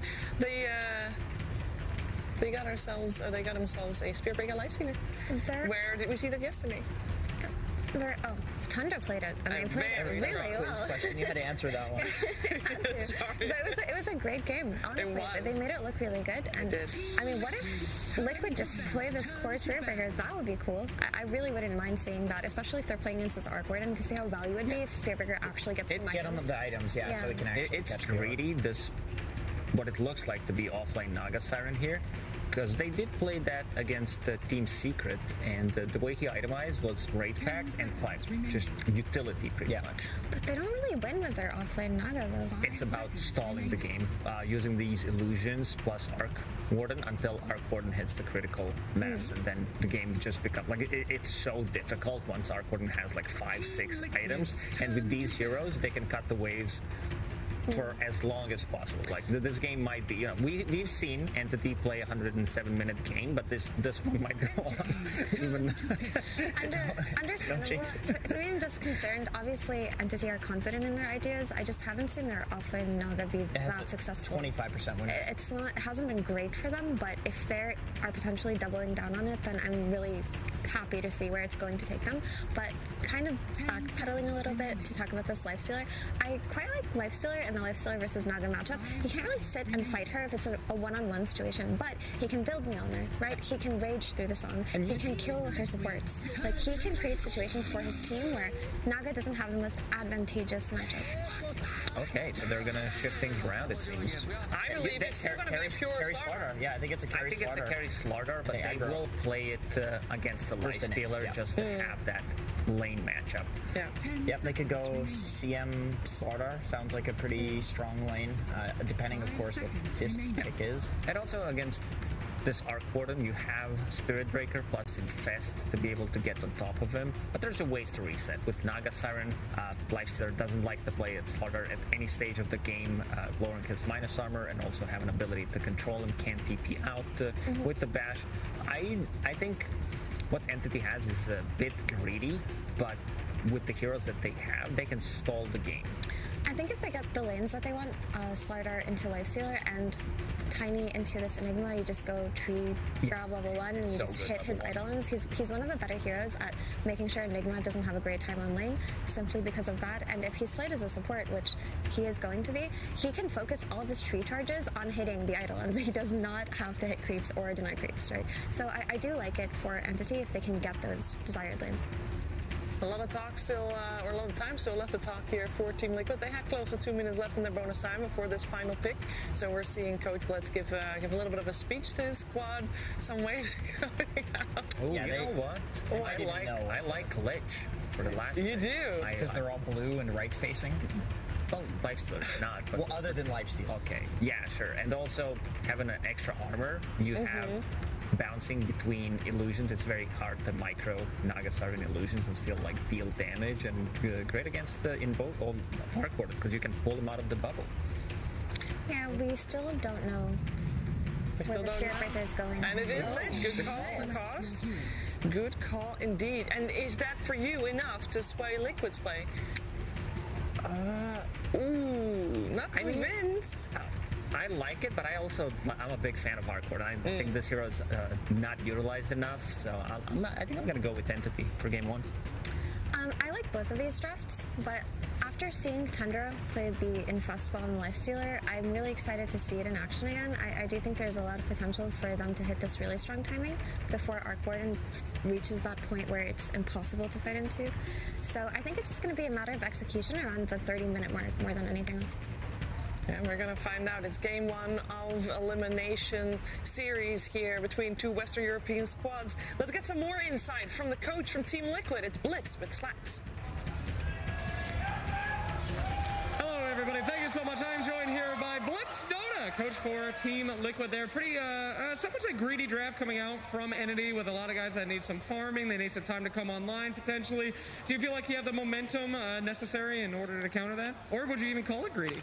I mean, I think if it's their playstyle, and everybody here, if you're going to get eliminated, you kind of just want to do your own thing and not worry too much about what the opponent is doing. So, I mean, I think we match up well, but really just comes down to how we play rather than the draft. What is the Team Liquid play style? I don't know. It's kind of all over the place. Sometimes fast, sometimes slow, but hopefully fast this game. All right, well, hopefully that quickness will lead to a win. Thank you so much, Blitz. It's going to be an exciting series, and we hope to see if you guys can make it. But for now, let's throw over to our wonderful casters for game 1 of Entity versus Liquid. Oh, thank you so much, Slacks. We do get into it. Game number 1 here between Liquid and Entity, a best of 3 lower elimination bracket here. We've got John X5, we've got Gunnar, Dota. Gunnar, you're looking very handsome as always, but how are you feeling? 70-minute game, 80-minute game, Arc Warden, Naga. One side, there's Enigma, you have to be scared. We're breaking records, Gunnar. We're breaking records here today. Yeah, we definitely are. It's going to be maybe the longest series, maybe if all the games kind of go the same way. It would be really interesting to see, of course, as we heard from Blitz, Liquid not looking to really play that long con. They want to come out fast here. They want to get out aggressive. Do you feel like they have enough to be aggressive here, Gunnar? On the side of Liquid? Yeah. Yeah, I think most teams like playing a little slow with the Lush in the early game. You get the Bloodstone, and that's kind of your go time. So in terms of laning stage, no, I think they're going to be very stable in the lanes. No one's going to make many moves. Enigma wants to sit in his lane as well, but once they get this probably level 8 timing on Lesh, he goes to farm a lot. Maybe the Lifestealer will rotate to the Enigma. It's mostly probably on the Lifestealer, honestly, to do a lot of the early moves. What do you feel like the timing is for that Lifestealer then? Well, any specific itemization? Maybe you kind of go away from the armlet here, you go for maybe a quicker Maelstrom or something? We've been seeing a lot of like Mjolnirs and BKBs on the Lifestealer, especially versus Naga. I think it happened yesterday. I don't remember what happened, what the player was, but it's a lot of BKBs, which is pretty interesting because you would always think of this hero as having a built-in BKB, so you don't need it, but it's just the ability to fight and constantly have a BKB for almost like 20 seconds with the Rage. It's just so much space that gets given out. Of course, taking a look at the mid coming out here for Stormstormer up against Mike. Leshrac up against the Arc Warden. And, me and Mike, we've seen a lot of Arc Warden in Southeast Asia. Yes, we have. Arc Warden, Mike, your favorite hero. My favorite hero, indeed. I mean, I hate this hero so damn much. I mean, it just drags out the game so much. And I mean, you were saying it was a decent pick here, Gunnar. I know you were kind of scared we might have another very, very, very long game. Well, what are you thinking about the mid lane, though? Against Mike on the Leshrac, who should have that inherent advantage? I think probably it's fairly even. Both of them have nukes, so they're just going to secure creeps and not think about it. And as well, both of them walked into the matchup very comfortably. Obviously, the Arc Warden's picked into the Lesh, so he knows his matchup, he knows it's mid. But Mickey also had the opportunity to, pawn off the Lesh if he's too scared of the matchup. So I think it should be pretty even. Both people are going to farm. There's opportunities at level 6, mostly on the Arc Warden side. This level 6 timing is really strong with getting 2 sets of all your spells, having a support rotate. But we'll probably see Mickey just rotate out of the lane once he sets. Well, let's talk about the top lane as well. Matama Man, Insania are going to be against Toby and Kataomi. So the Pulse 3 Nagasara and the Pulse 4 Tiny against this Lifestealer Lich lane. John, what are you thinking about this lane? Like top lane, do you think one side has the advantage here? Do you think it goes the other way? I think it's fairly good for Liquid. And down the line, you're going to have the Frost Shield to just kind of hold Matamba up front. Toby's not going to be able to be as aggressive with his right click grass, and Kataomi's going to need levels to really kind of gap close. What I'm interested to see is really the itemization of Toby. We heard the panel. They've been going for utility, raid pack. Pipe of Insight, stuff like that, just to keep you alive in the middle of these fights. And that can really slow down Liquid here. I mean, they do have damage, but it's mainly on Mickey. Early on, it does feel like it does take a little bit more time for that life stealer to ramp up, outside of just staying alive for a long time. So I think that's what Entity's likely just going to look. Get those utility items up in Naga and just run from there. Yeah, we've seen a lot of Naga being picked pretty early in this tournament, and a lot of the time it's actually flexed to support or off lane, like probably majority of the time. And you would always think to yourself, why would you pick this hero that's always known for, you need 3-4 items, you need Manta, Defusal, Scotty, a heart, and you're like, okay guys, I'll show up, I'll stop farming, I'm going to fight. But a lot of it's now that pushing lanes is very important to a lot of teams, and Naga, her spells are so good that she can push lanes with no items, or little to no items. And the way that fights are being broken up now is there's a lot of 6, 7, 8 second fights where you have big KBs, you have the big Mars arenas, you have Black Hole in this game, for instance, where that's where a team needs to win the fight. The fight needs to end there. And with the new shard, which is that, it used to be the old axe, where it's the healing on the song, you kind of have this ability to reset the fights very easily in a lot of games, and just, you know, play for, in this game, they have the Arc Warden. Arc Warden loves long fights, and so all they have to do is survive the early, like the initial fight of Liquid in the mid game to late game, and they should have the advantage. Well, talk to me about that. In fact, hold that thought, because top lane, there is going to be a bit of an avalanche, but it's not going to lead to much. Talk to me about that last lane, and we've got the bot lane as well. I believe we do have the Enigma and the Spirit Breaker here against, of course, the CM and the Slaughter. What are you thinking about this one? Like, is there an advantage for either side? I feel like Pure should have it over Boxy, but I suppose it can go either way with the Enigma being against them as well. I'm surprised the Naga didn't go bot, actually. I thought Naga is generally good versus Enigma. But they probably think the Crystal Maiden, now with the nerfs to the Eidolons where they have less magic resistance, can probably help deal with them earlier better. And I think it's just kind of how they wanted to play their heroes in the game, and they don't care the lane as much. Enigma also just generally wins the lane, so you can't be too sad if you lose the lane or it's a little rough. But even now, he's up 400 gold, so the early lane is going in Entity's favor. Is it worth the trade-off, though, of not having the Slaughter up against the Lifestealer early on, just to be a little bit more aggressive up top? Honestly, that's probably the bigger difference into the lanes. I thought the Slaughter was picked just to lane or as a lifestealer. But again, they probably also just are comfortable playing the heroes in this style. They're comfortable playing their lanes. So there's not much reason, unless you think that it's, you know, a massive difference. I think both of the lanes are just comfortable playing, and it'll fix what they want for the mid game better. Radiant's bottom tower. Deep Vision being placed here in the mid lane, Boxy with a cheeky little rotation, just trying to keep tabs on Stormstormer. I suppose against the Arc Warden as well, this is, you want to try and take this man down early on if you can, right? Because as you get into the mid and the late game, obviously with the Tempest double, it becomes very hard to catch him. So it seems like Boxy's already kind of setting up his bot lane. There's going to be a bit of harassment out onto Fishman. In fact, a charge as well, but how lucky can you get? He does get one bash, but that's going to be about it. Zai, he will rotate onto Boxy, they go, or rather Pure they go, but Pure, he's just going to just run away very easily with the sprint. Yeah, Arc Warden's one of the heroes. It's similar to a Tinker, where he's very slow and you want to run at him mid and kind of stop his timings. Even now you see he has a Midas queued up before boots. So anytime you see that, you always are like, okay, kill him, don't give him Midas, don't give him the Midas timing. And Leshrakt's one of the best heroes to rotate mid towards. He's very fast, he does a lot of damage. So we'll probably see some early rotations, I'd say in the next minute or two, where Boxy's going to try to kill the Arc Warden at least once in the early game. It does feel like you need that, right? Like we talked about the timings again, and we've heard Blitz. They do want to play faster here on Liquid. They've got the foundations to get that done. For Entity's end, I mean, how fast do you really want to take this game? You don't want to take whenever you pick Arc Warden, honestly, the biggest timing on Arc Warden is a level 25 talent. As sad as it sounds, maybe exciting as it sounds for the arena. Excuse you. You want to play for this cooldown reduction talent at level 25. That's your big timing. That's when the game gets very hard.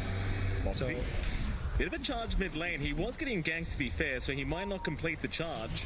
Though I say that he's still going for this. Stormstormer could be in a bit of danger. They do land the follow-up stun. Mickey, does he have the damage? Stormstormer? No, he's the one to get the kill. Fishman with a great rotation out. Mickey, he's going to feed his own life away as well. Complete disaster here in the mid lane for the side of Liquid.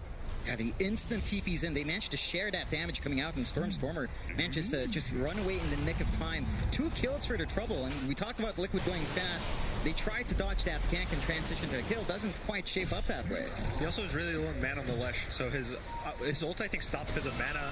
So they lost that little bit of damage. I think one more tick of the ult, the Arc dies, even if he has more mana to do the toggle. But just unfortunate. A really nice rotation. Entity just Go again. I think this team plays fast. Pure.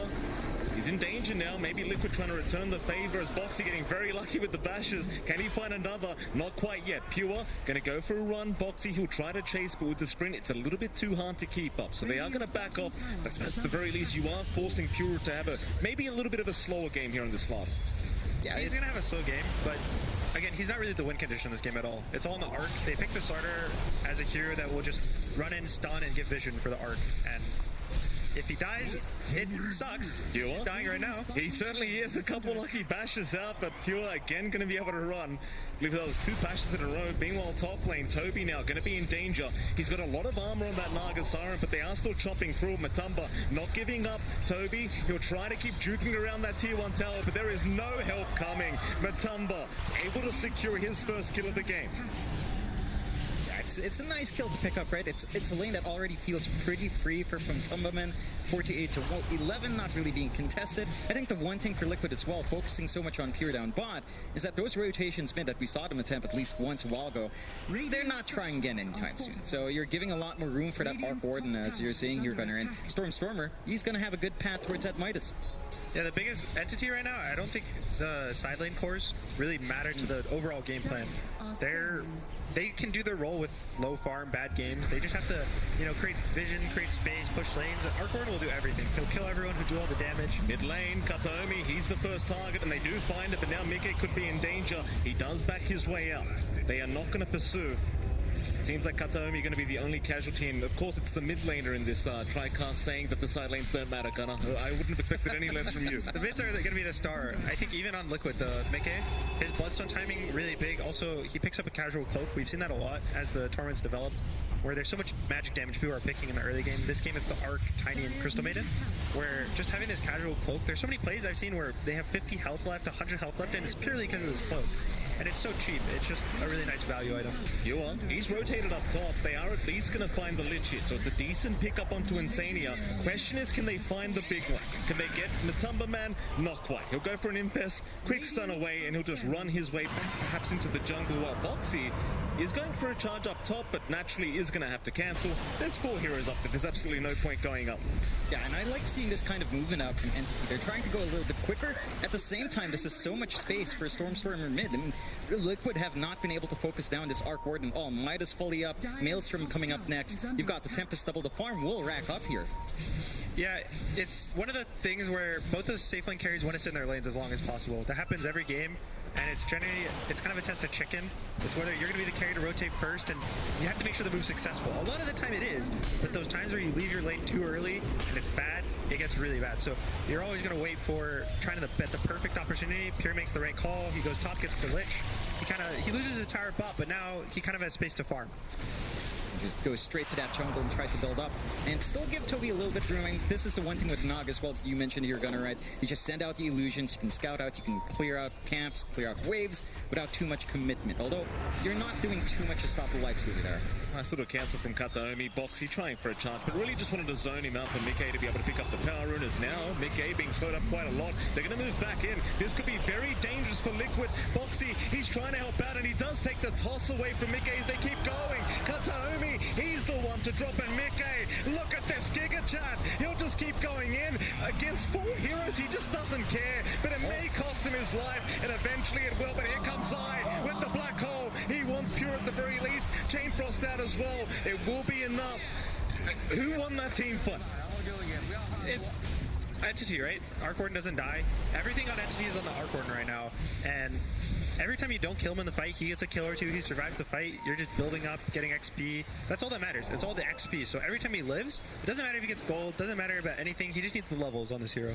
That, and you mentioned as well, right? Battle of the mid laners, you managed to find Mika on that Leshrac, stalling out that Bloodstone timing, so you're getting a ton. And again, all the movement out from Entity has just been forcing Liquid into this really weird position. They're having to respond to these side lanes, but the mid, it just feels like Storm is getting way too much at this point.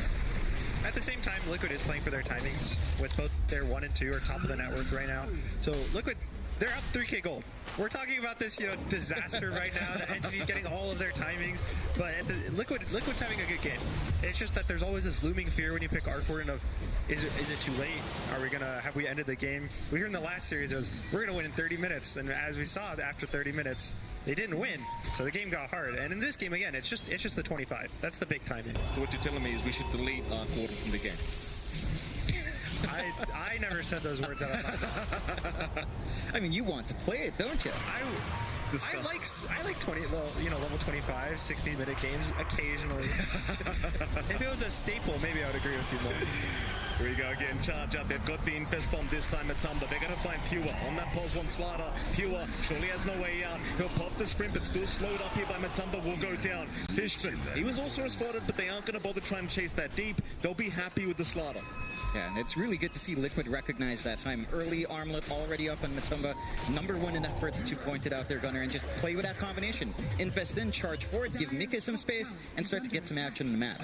Yeah, the panel was talking about this Infest Bomb, which last year kind of moved away from this in 2015, 2016. There's a lot of the puck lifestealer. Every game, your entire life was just infest him, jump out on a blink, get a kill. And we moved away to being more of a body. But I think now that everyone just dies so quickly right now to all these jumps that it's kind of becoming the standard these days. Yeah, I think that's the one thing we're going to have to keep seeing out from Liquid. How often can they get that done? How often can they force Entity to play this game even slower? And they probably want to. The big thing right now is, again, you are seeing that build up for Liquid. That 4K up, despite that back and forth on the mid. Mika still on a good path towards that Bloodstone here. It's all about the kind of item timings for Liquid. On the side of Entity, it's XP. On the side of Liquid, it's gold. They want to get the probably Maelstrom, even maybe Mjolnir on the Lifestealer and a BKB. They want to get the rank backed on the Enigma. They want to get the Bloodstone on the Lesh. Whereas Entity, again, their only big hero that really, really matters that's going to win the game is the Arc Warden. Right. So Liquid has these three heroes that all going to give and take. What they get a timing, they help the others get timings. But the Slardar and the Naga, all they do is just try to make space, help team fight, and just everything's for the Arc Warden. Now, this is where things start to really escalate. I feel like you talked about the Midas, but now the Maelstrom up as well on the Arc, so he's just going to really scale out of control. Now, you talked about, that panic of, is it too late? Well, not quite yet for Liquid, but it seems like the pace of the game needs to speed up maybe just a little bit here from Liquid to try and slow this man down. So as you said, it's a full protect one. You don't care. It's all about the Arc. Just make sure he stays alive, gets the XP, hits that level 25 mark, and then you're not playing Dota anymore.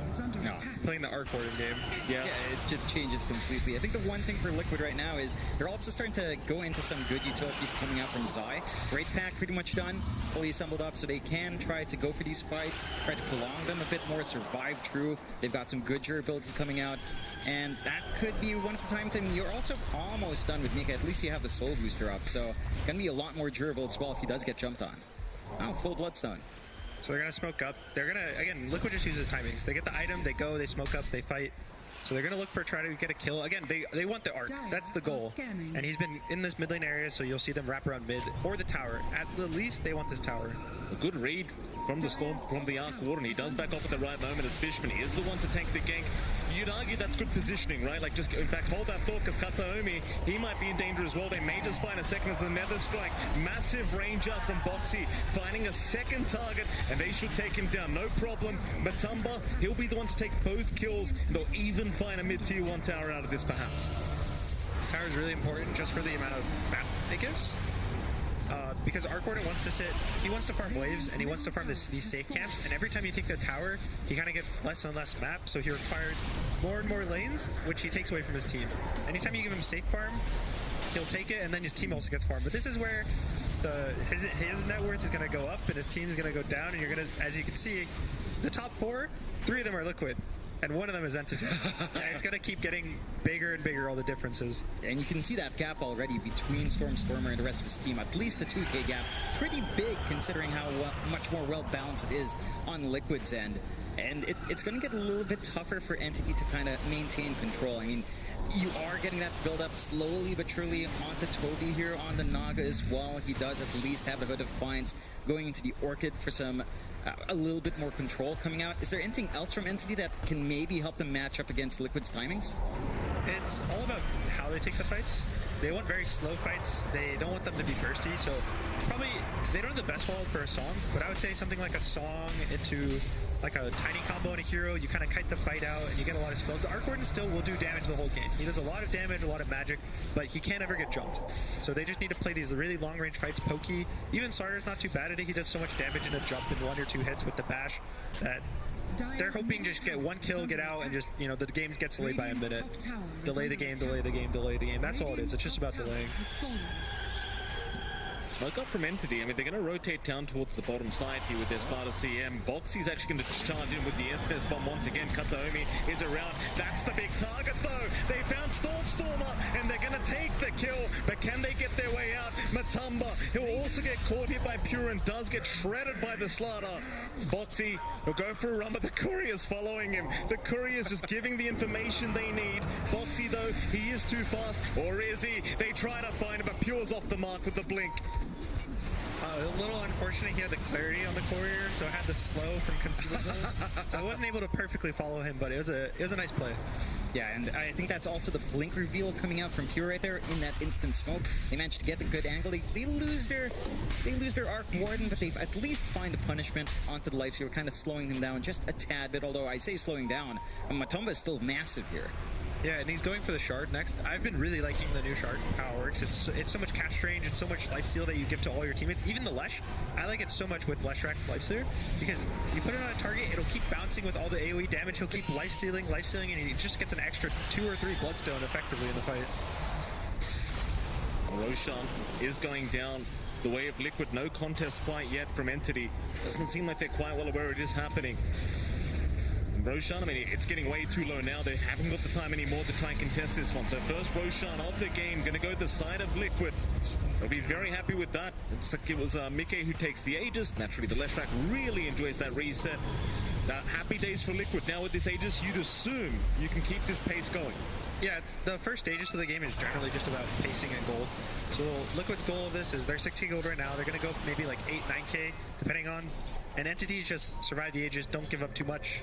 Don't worry about the first Aegis doesn't matter too much. It's about the second Aegis that both teams are looking at as this is our go time, we have to go. So Entity's probably mentally, even though it's first right now, they're mentally prepping, all right, what are we doing in 10 minutes? When the next one spawns, what are we going to do? How are we going to fight this?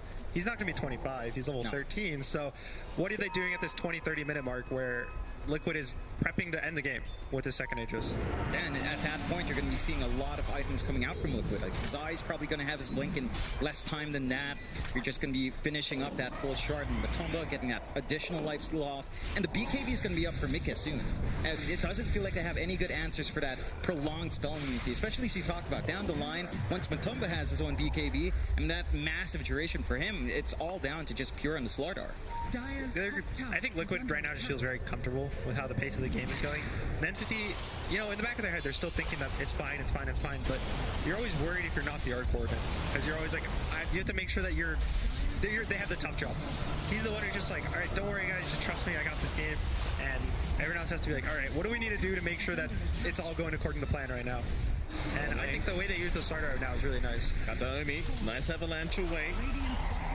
Still Nether Strike, massive range once again from Boxy. The Kataomi with a nice toss back, but Matumba, he's going to be there with the slows. You've got Fishman around to try and help out, but in the end, he really just can't do much through the rage of Matumba.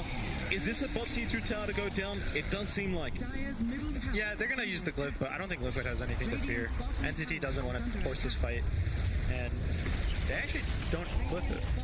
Oh, interesting. The first tier 2 would have gotten a reset. I mean, just stall out a bit.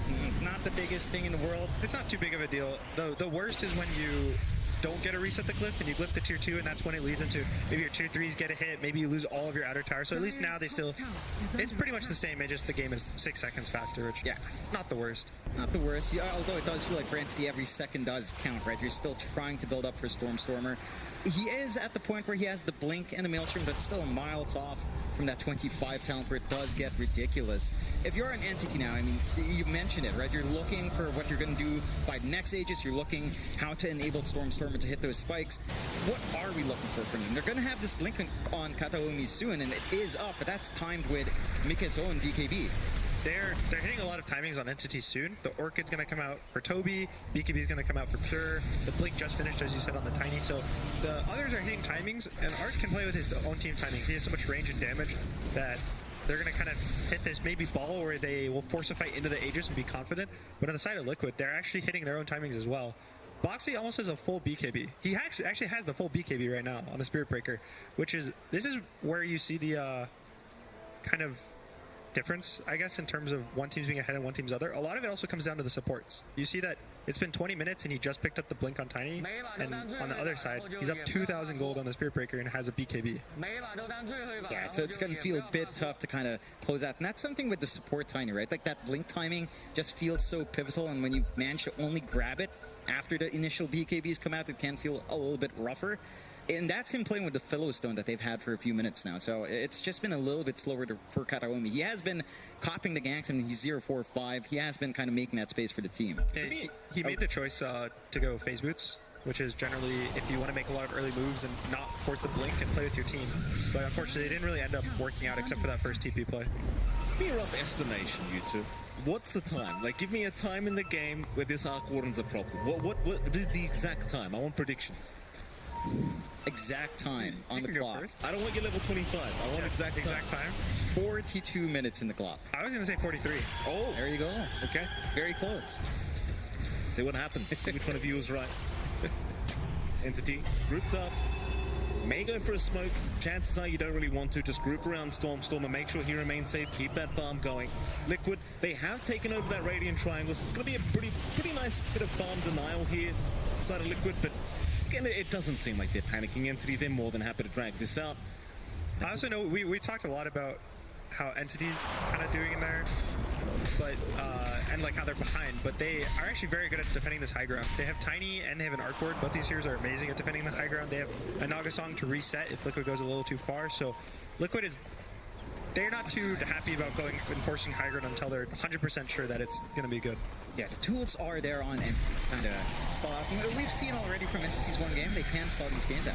You are. He's going to drop. Very easy pick up here by Matumba once again. Just the Impest Bomb proving to be so powerful here by Liquid.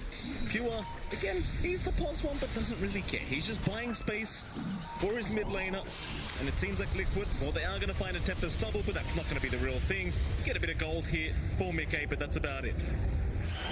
The gold injection's always nice. You are kind of working on what you're looking for with the Aegis, right? Gunnar mentioned use first Aegis to get 2-3k more gold. They are up 7 to 8 from that 6 to 4k lead they had a while ago. So they've worked the map really well here on Liquid. They're starting to shut down Entity from getting into that jungle, from trying to reach forward in those lanes because of how early some of those tier 1s fell. It's just a little bit more challenging now for Stormer to just farm. And as you mentioned, Gunnar, he's just eating all the farm now. The farm is still there for Stormer, but it's starting to feel like Pure and Toby are really being sacrificed for that. His BKB is so slow. It's going to be probably a 25-minute BKB on your carry, which is not the happiest. That's why he keeps dying. He's just getting run down by the Lifestealer. And even when he goes on them top, you can see how confident Liquid is to just walk away. They see all the TPs. They get the one kill starter. Fishman is just one hit away from dying to the Lifestealer because he's going to be so slow, but Liquid just walk away. They don't feel the need to make anything... They don't need a bigger win than they're getting right now. They just take a small win here, take a small win there, and just walk away. Well, save Kataomi and Fishman this time, though I say that. Nether Strike, Boxy, not going to go all the way, but does see Toby. He might try for the Naga Siren, but does end up thinking better of it. In fact, Ensnare is out from Toby. Just hold down the Leshrac for a little bit, but it's not going to mean anything. They allow Mika to walk away. Liquid once again controlling that Radiant Triangle. And Entity still sticking as a group. It's starting to feel like you're finding a lot more for Liquid to play with here, though. Blink up on Zai, Aether Lens as well, a little bit easier to reach with that Black Hole. You do have really good cancels here from the side of Entity, so it's not exactly the easiest to just go in without any protection or spell immunity at all. But the options are available for initiation from Liquid once they feel like they've got that foundation to try and pierce through for more objectives. Yeah, this Enigma, he's early picked, so his Black Hole's generally when he's early picked, he's not picked for the Black Hole anymore. He's picked for the lane, the Malefice, and all the ores he's able to buy. I wouldn't be surprised if he goes up a BKB, but I wouldn't be surprised if he just buys the Shard and just stuns heroes, because he doesn't need to do anything in these fights. He just needs to exist and scare Entity away from grouping up, clumping up, and being able to kind of protect each other, because once you do that, that's how you get Black Hole, that's how the game ends. Oh, there's that Gleipnir up. This is where things get scary for me. I see that Gleipnir, I get shivers up my spine. It's so hard, just the Tempest Double all over the map, able to solo you once he roots you with that Gleipnir up. And see what Stormer does done again. You guys kind of mentioned it's about 20 minutes away from him feeling completely busted, so we're going to give it a bit more time, but it does feel like it's getting to that point where even I'm getting a little bit scared now for Liquid. And you can also see at the exact same timing it's like Leipnir, BKB finished on Starter, Pipe finished on Naga. All these timings are kind of lining up. Fishman has a lot of wards queued up, so we'll see those timings coming out soon. But this is where Entity's going to try to pick a one hero up, maybe two, and then just call it a night, go away, keep farming. They just want the kills to delay the game, whereas Liquid want the kills to secure the next objective. With the smoke up, Matumba does read it well, backing off. I am curious, Gunnar, we had a little bit of conversation in the back room about this, but Toby's queuing up the Ags here. Now, how do you feel about that ensnare and that reel in this kind of game? I don't even think of the reel in. If reel in got removed, I don't know if the Ags would change at all. Oh, this is dangerous. Boxy, he's going for a big charge. There's a lot of heroes from Entity around. He'll still go for Fishman. They might find the CM. Entity, do they want to try and force a fight? It doesn't seem like it, but this is a big timing. You talked about the second Roshan. It is now available in Liquid. They've spotted it out. Yeah, this is when the game starts going downhill very, very in Liquid favor. They're going to get Shard, they're going to get Aegis, and Entity hasn't really hit their timing. The Archorn, even level 18, really big timing. You almost have 100% uptime on the double. But he's level 15, just hit 16. So this is probably where Liquid's going to want to look to hit, maybe not mega creeps, but, super creeps in the mid lane, take out their racks, take out bot racks. At least one side is probably going to be the next goal. Yeah, they're going to be able to do that really well as everything's lined up. They find Toby. They are going to find Toby. They don't want that Song of the Siren available in this team fight. In comes the Tempest double, but it does end up expiring. Liquid, that's a big stun out from Pure. It's on to 3, but there's no follow-up to it. In they go. Onto Boxy, but he's got the BKB up. Song of the Siren's there, but Boxy, he just keeps going. With the tumble, they'll find at least one, and that's going to be Pure gone.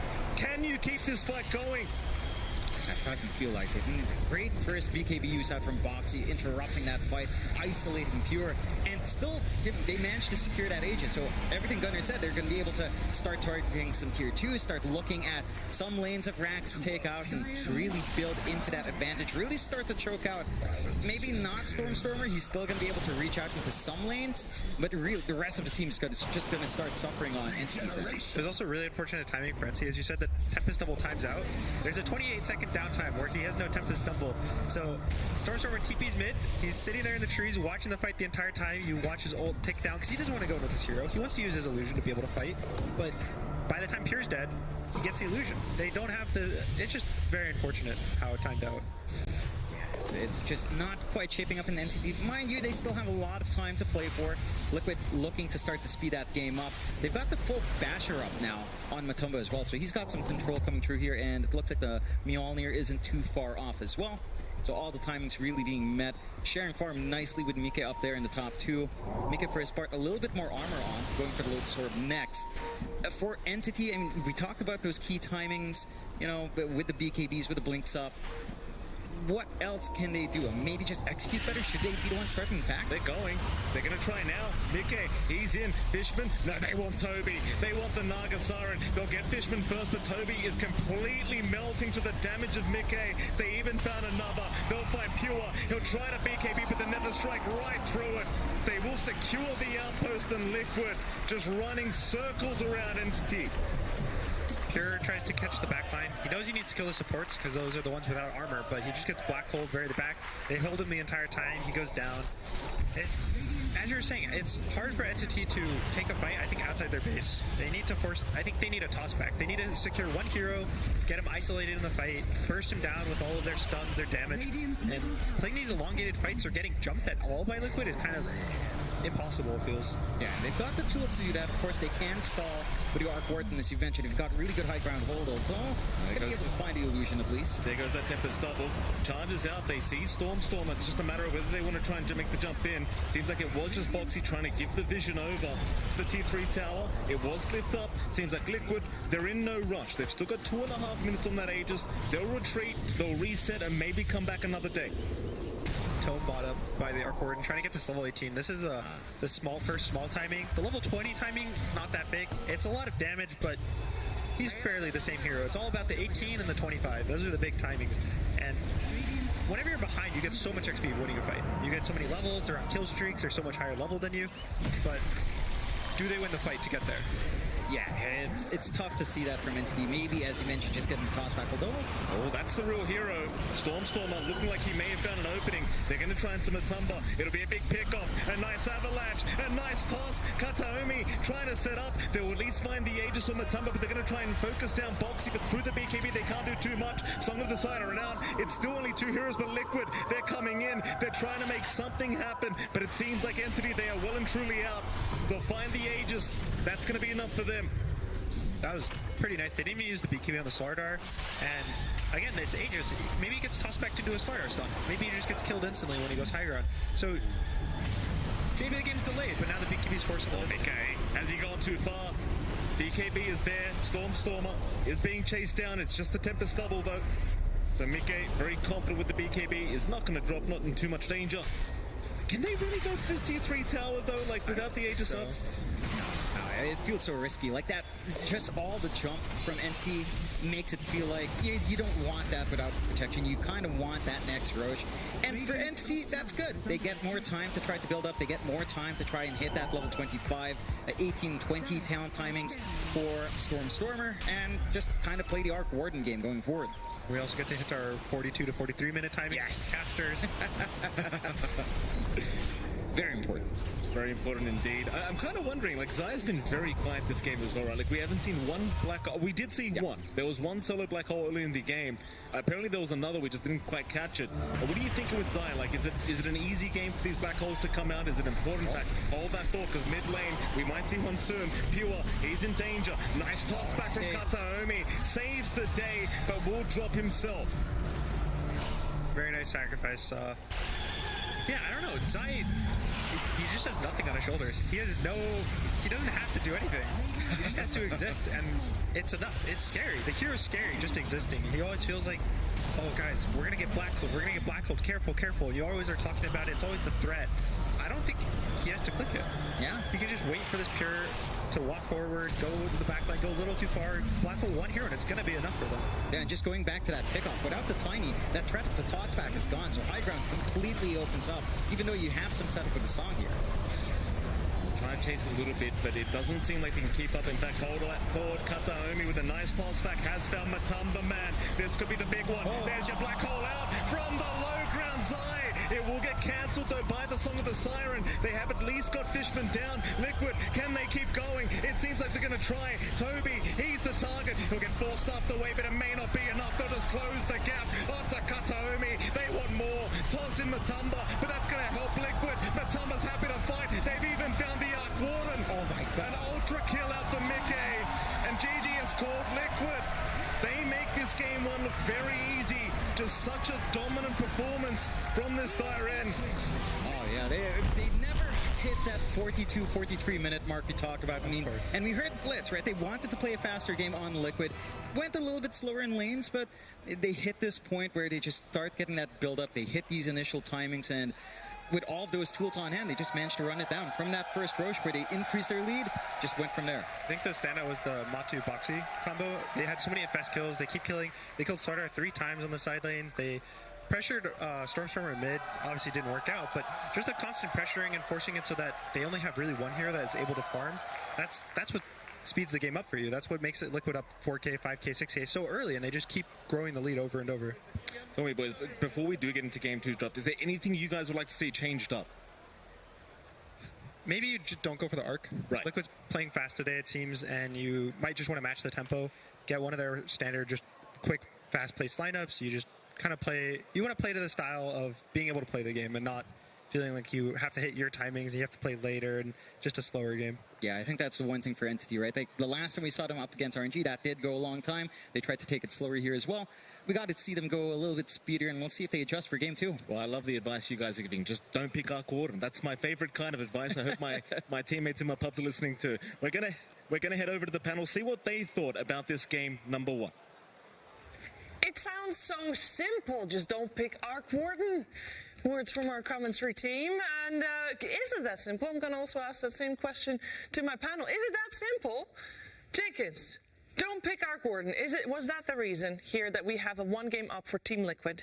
I mean, they actually play the Arc Warden pretty well. Like I feel like the Arc Warden maybe wasn't the issue. It's more along the lines of like Liquid, I think like figured out, if you pick Enigma, well, you don't really care about going late game. They were playing the map a lot better, out farming. There's a lot of like inaction for the first 20 minutes, and it's like, oh, the Arc Ward, of course that favors them. You look on the other side, there's Enigma. It doesn't. It was kind of slow, especially from Entity's side, where I was this offlane Naga Siren just didn't feel like it worked out. Didn't do much. Yeah. You want to have something else. I don't think you need to be as greedy, considering that you have Arc Warden, so you have a lot of these boxes checked. Whether we're talking about, getting the Gleipnir, holding the game for long enough, you needed to have something that actually plays Dota until your Arc Warden comes online. I 100% agree, and we touched up on it a little bit in the draft, but they don't really have a high success rate with this offlane Naga Siren, and I understand the desire to make it work. I know what it can give them by way of teamfight and wave clear, and also it was their early black hole cancel, but the hero just doesn't do enough. They would be better off just trying to get something like a Primal Beast for the offlane if they're going to run an Arc Warden, right? Something that can fight early on without items, without the need to soak up any farm. And I think, all things considered, Stormstormer did what he could. He read smokes really well, actually. There was a couple of smokes where Liquid were hunting him, and he was just able to dodge it. And of course, one of his supports tanked it, but it really just wasn't enough. Their draft was way too slow. It was a little bit on the slow side. We also heard our commentary team saying that if you pick Enigma that early on in the draft, you're not picking it for the black hole, so maybe the black hole counter wasn't really even needed in the end. Sai not dying even once. There was one point that I just remembered that we talked about yesterday. Yesterday we had an upper bracket match where Team Liquid lost to Aster, and the comparison was made that Liquid is the Aster of Western Europe, and Aster, obviously, the Aster of China, but like that they are doing great in their region, but maybe not too good in the international stage. Well, lucky for Team Liquid that this opponent, and should they win the next game, the next opponent, it's a Western Europe, Jenkins. It's there was 6 Western European teams that we had at the start of today. So these teams know each other very well. Yeah. I would have said this last game, so maybe this doesn't hold that much salt because it's TI and everything changes at TI. But you'd think if one team wins game 1, it's like, oh, this is one of those matchups, rock paper scissors. Like we know Liquid can beat Entity, but yeah, like I said, it's TI. So even though it is Western Europe, everything changes. Yeah, they do know each other very well. And speaking of knowledge is something that Tsunami is going to test us on. What's happening, Tsunami? Please explain. Yeah, you thought that I'm going to be bringing the knowledge, but this time I want to really benchmark all this analysis that you guys have been giving. I want to really put it to the test. So I'm going to play a little game show with you, a little quiz. And you at home, feel free to participate. It's quite simple. I am going to present 2 heroes in front of you, and I need you to choose which of them have the higher metric. It'll be kills, GPM, tower damage, stuff like that. For group stage included? Oh, we want to get really into the semantics. Up until now, or up until yesterday? Up until, like what? Are we counting last chance qualifier? We're not counting last chance qualifier. We're counting group stage. We are counting last game because one of the heroes was Arc Warden involved in one of these things. Okay. No cheating. All right. No cheating. I'm not watching. Pencils down. Let's start. Higher kill average between B. You got Bloodseeker? Because you said B. No, it's too late. You said B. I'm sorry. Zeus and Bloodseeker. Wait. One at a time. Average. The highest average, make sure you can't see my card. Higher kill average. Is it Zeus or Bloodseeker, I think Bloodseeker is Jenkins first. Zeus kill steals. I think it's Zeus. I'm going to go Bloodseeker, and I think you're baiting these two with the Zeus because the kill steals. Okay. I want to go next. Sure. Because I also want to say Bloodseeker because I think he's been played less and therefore overall has a chance to be the highest. Makes sense. With you there. Slaying the odds. Makes sense. I'm going to say Zeus because I remember some really sick Zeus game where a player had like 18 kills or something. It was Dark Mago. And he's hard Thunder. carrying the average? Yeah, I think Dark Mago inflated those stats a lot. So. Zeus is not played from position 4 role anymore, so it's always. Well, neither is Bloodseeker. I know, but we got a lot of questions, friends. Okay, go ahead. One at a time. Okay. So what? Final answer? Bloodseeker. They pick Zeus. Bloodseeker, Zeus. Carry me, Dark Mago, Bloodseeker. please. I'm sorry, Dark Mago did not get you enough fantasy points. The answer is a Bloodseeker. Hey, get your hand out of here with that watch. That's number 1. Let's see how you be sure to keep score, and be sure you at home. You better be honest about this one. Higher GPM average. Oh, God. That's a good one. That's a good one. Witch Doctor or Clockwork? Oh, God. All right. I got my answer. I got my answer. Oh, you got your answers. I mean, you don't have any analysis on this. Wait, what is the stat again? Have you seen any Jungle Higher Witch Doctors? GPM average. Have we seen Jungle Witch Doctors? Yeah. Is that a real question? Yeah, it's a lot of GPM. We actually, there they are. There they are. They're back. I have my answer as well. Okay, what you got? I got Clockwork for the sole reason that at the group stage, position 4 Clockwork was very popular and got a lot of kills. Kills give gold. Kills do give gold. Yeah, you can also kill steal with Rocket. I'm all about that kill steal. Especially if you're overclocking? Yeah. Okay, what you got? Gonna say Clockwork as well because of the battery assault buffs where they do more damage to creeps. Jungle Clockwork. Yeah. I want to go Witch Doctor. This is another bait tsunami. Witch Doctor's not been played enough, so his GPM's higher. Okay, the heroes have vanished, but I do believe that it was Clockwork. So I'm winning. This is a farce. This is a farce. It's a simple answer, Jenkins. Joke. These guys are cool also, though. They are. This one was higher. No, wait, never mind. We need to go to the Gyro's next higher because he's flying. Can we go to the last one by any chance? The higher stun average. Computer. Oh, that'd be Gyro for Higher this one. stun average? Computer. Our You coordinate can with a just call them bash. fourth. Which heroes are you want to call fourth? No, I don't know. It's supposed to be between Mars and Kunkka. I don't know if we have time for that, though. Well, higher stun average between Gyro and Arc Warden, who has no stuns, is Gyrocopter. Easy. Yeah, I'll agree with Effie and say I'll tell you this what. is a bait is Arc Warden. You've had a very successful episode 1. We'll bring this back for episode 2 some other time. Is there a prize? Thanks for playing! I hope they're surprised. I won. We tied, actually. No, because you were wrong and Yeah, you but Witch we're on a Doctor. team. We're on a team. That's not how When we formed a alliance. You know, a team? we might not be a team. Do you want to team up as well? Sure. Okay, our team is better than their team is. I know 2 people who are a team. It's Slacks and Casey. I know 2 people who are a team. It's Slacks and Casey. Woohoo! We're a team. We are a team, buddy. Yeah. Oh, I was gonna go for a hug, but sure. No, don't do. What are you doing? No problem. Hi, everybody. Welcome back to the crowd, my friend. We are here live in Singapore with a fantastic crowd. This guy's eating the sandwich. Woo! My God, how is that sandwich? It's amazing. Okay, fantastic. Is it as good as the Dota games? Sorry? Is it as good as the game, the series that you just watched? It might actually be better. Oh my God! I don't know if that was the correct answer. Good luck getting out of here, my friend. Yeah, this guy's great. We're gonna move along. No problem. Well done, sir. Well done. Casey, you see anybody interesting over there? Do I see anybody? I see a whole floor filled with interesting people. Oh. Yeah. Wow, guys, that was I was really trying to sell you there. That was your Awesome. chance. Let's try that again. I see a whole floor filled with interesting people. All right. Let me get something more directed out here. Sir. The entire Dota world is watching right now. More people than you will ever have the opportunity to talk to is listening. Is there anything you want to say to the Dota world at large? I want to say that Dota 2 is an amazing game. And Duh! Is there anything good that you'd like to say? Oh, come on.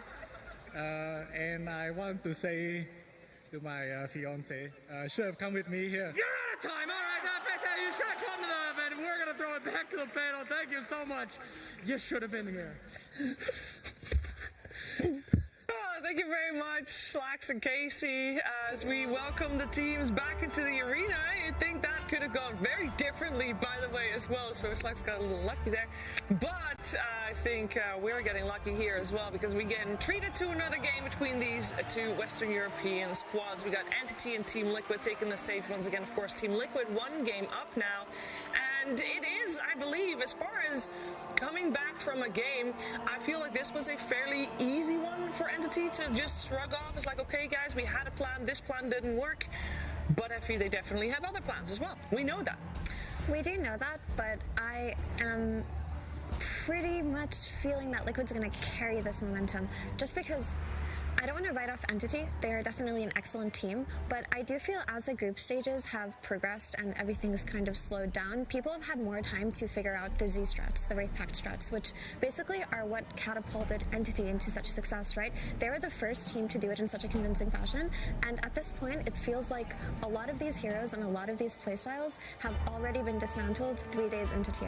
So while I do think that Entity have a lot up their sleeve, I feel like Liquid are ready to win this one.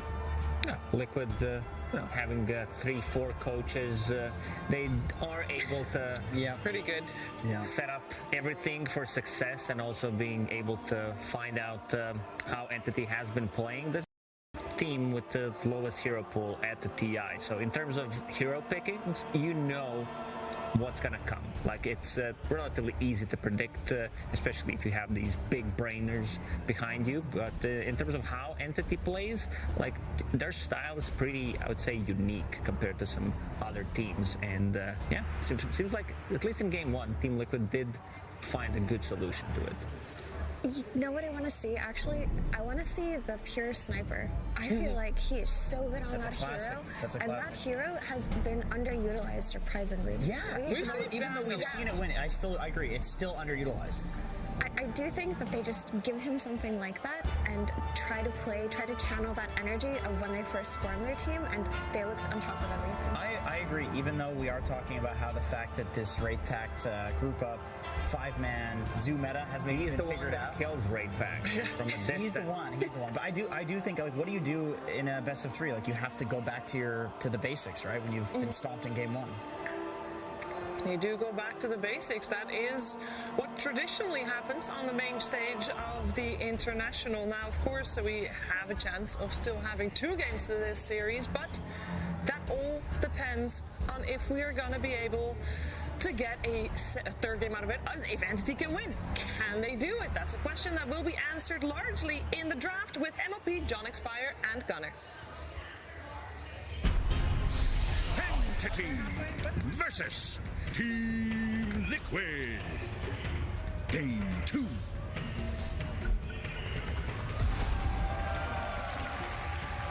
Yes, ladies and gentlemen, welcome back. It is MLP Dota, Jonix Fire, and of course the lovely Gunner Dota. We're going to head into Game 2's draft here between Liquid and, of course, Entity. Boys, you talked about it. The strategy is just don't choose our quarter. Just statements, the best thing ever, you know. Just win the game, just stun the heroes, just get your items.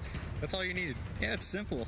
Just don't have it on, and then we'll see if they dress that way. Of course, they did try to make that Arc Warden work out, and it didn't quite work the way they wanted to. They tried to stall as best as possible, but we saw that aggression out from Liquid. Gunnar, what kind of adjustments should we see from Entity? Like, anything else to replace that Arc Warden for that pace? In fact, they go for the Lesh themselves. The Lesh it's been having really good success, I think, more so even on the main stage than groups. Groups, I was seeing it have mixed bags, but I think teams started to kind of prioritize the hero a little more in terms of that it's their win condition. Even in the last game, Matu, top of the net worth, he's owning the game, he's destroying, but he's constantly looking for ganks, he's constantly infesting, and they're playing around that the Lesh is going to be the one to win you the game. They're playing, he's going to get Bloodstone, he's going to win the game, so... Ooh. Here we go again. I mean, you talked about that. It's almost like the fear of God, right? With the Enigma in the game, you don't need to press R, you don't need a black hole. You just need to be hiding somewhere in the fog. Entity, they will respond with an Undying, but that Enigma, it scares me. It's been banned out so often throughout TI11. Liquid, they keep getting away with it. I think we saw Zai is 5-0 at the event right now with Enigma. So 100% win rate right now. Can we call the draft? It's over. I mean, if it works, it works, right? You don't change what isn't broken, and it does still feel like the threat of Zai just being there, the utility the Enigma brings, the lane domination it provides you to slow down the enemy core is still a big aspect of what Liquid managed to get out last time. Like, we saw a lot slower of a lane for Pure to come out. Like, he wasn't quite free-farmed. He was forced to try to respond earlier, and he did still get a good Blink Massive Madness BKB timing coming out, but it just felt like Liquid got a lot more because of that Enigma lane. And I think a big thing now is they snatch up Undying for Entity, so they already have 2 heroes that are very stable in the lanes. Leshrac will go 50-50 with most mid matchups, or can even go the safe lane and destroy. And Undying, you pick this hero and you tell your carry, that you're gonna have a good lane. Don't worry too much. And even it has the flex. It can go in the off lane. It kind of has the same thing where you put him in the off lane, he buys 6 mangoes, he presses his decay over and over and over, and he'll be fine. Yeah, it can be really aggressive, and I like that switch up from Entity. You know, we talked about it, play a little bit faster, try to match Liquid's pace. They've got the foundations for that. How do you build up though? Like for Liquid, Enigma Tusk doesn't reveal too much. There's still some flex in the Enigma if they don't want to give it to Zai this time around. Which way do you want to see their draft go? For the side of Entity? For the side of Liquid. Liquid, I think they should just keep doing very basic things where they're doing, where they just have Zai and Enigma. I think they shouldn't do much flexing. I know I've talked about how Enigma can go to the 5, but Zai kind of crushes every game with this hero. It's just some silent impact, constantly winning his lane, pushing out lanes with Eidolons, always getting this nice black holes that you don't need a 5-man black hole to win the game. He's always just great with the black hole usage.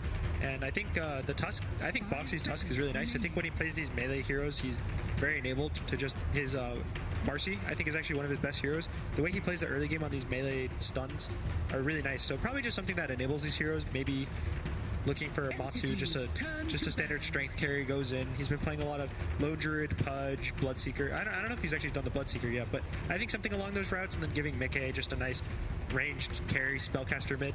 Like SF is what they've been usually doing along the tournament. I think something along those lines are just a bread and butter. They don't need to do anything special. Well, talk to me about the mentality right now. We saw the panel talk about it just for a moment there before they did throw to us, but Entity, I mean, they're one game down, they're one game away from being eliminated from TI11. Do you guys think they've reset? Like, is it that easy? I mean, obviously not, but how do you reset, and do you think they've managed to do it here?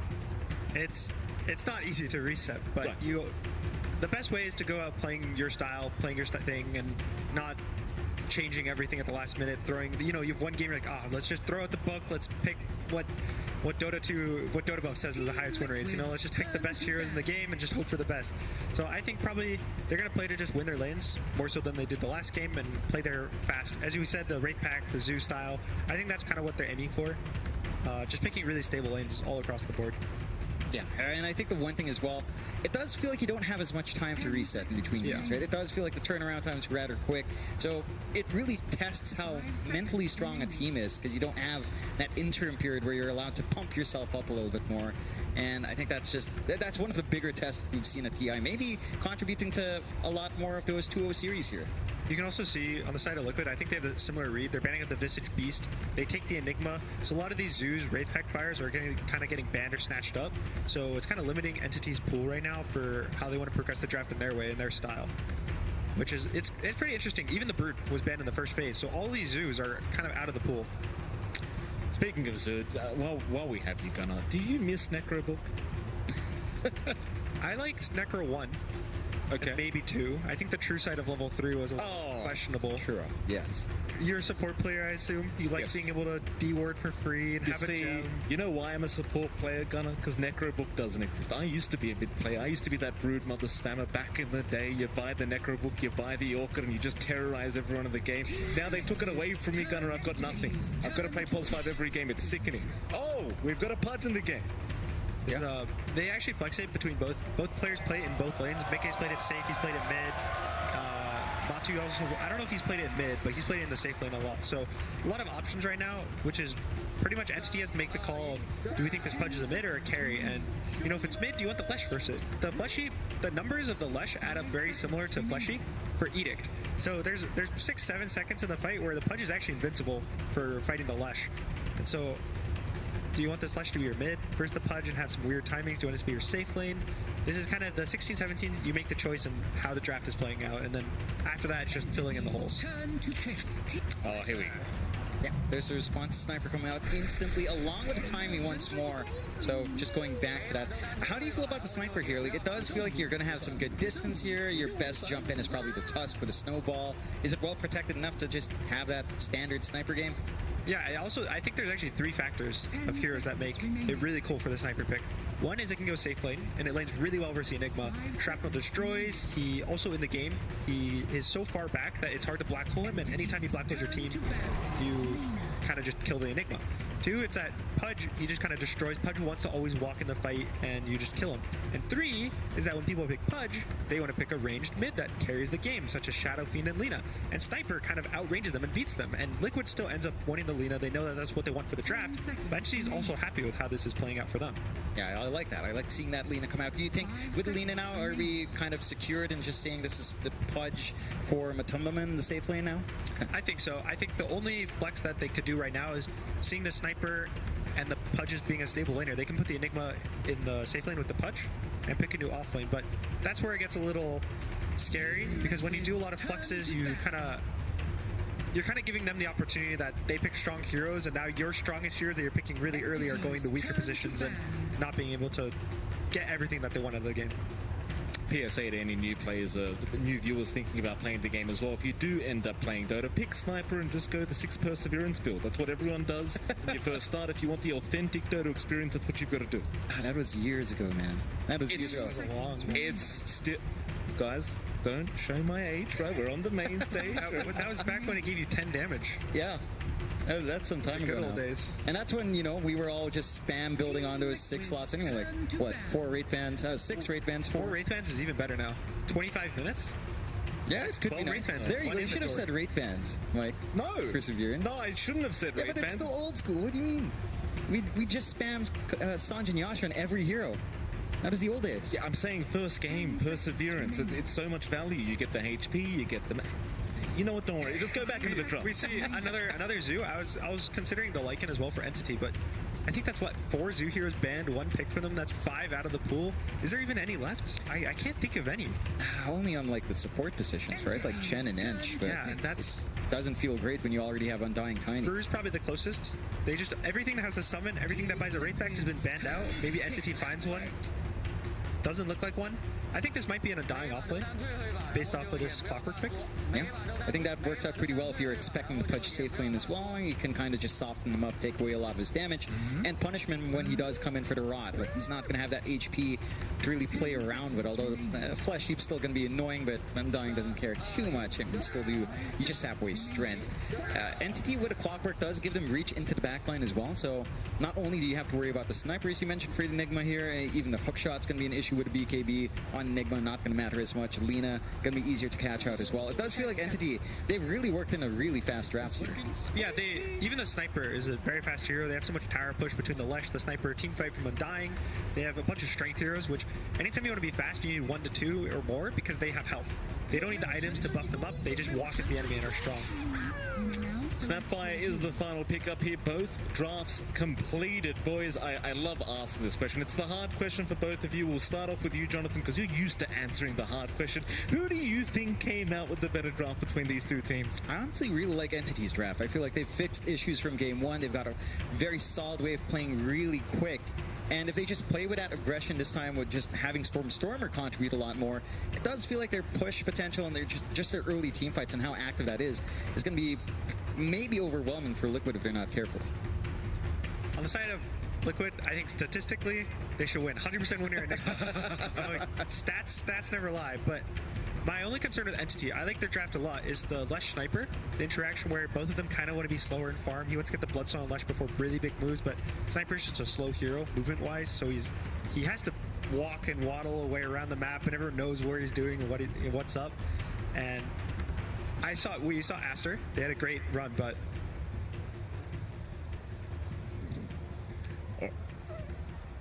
all right, with that, we are going to head over to Slacks. Welcome to the panel here, my friends. We are here to talk to Metrum Coach Entity. How are the boys feeling? This is the first time I've had an opportunity to talk to you guys on the main stage, especially after a loss.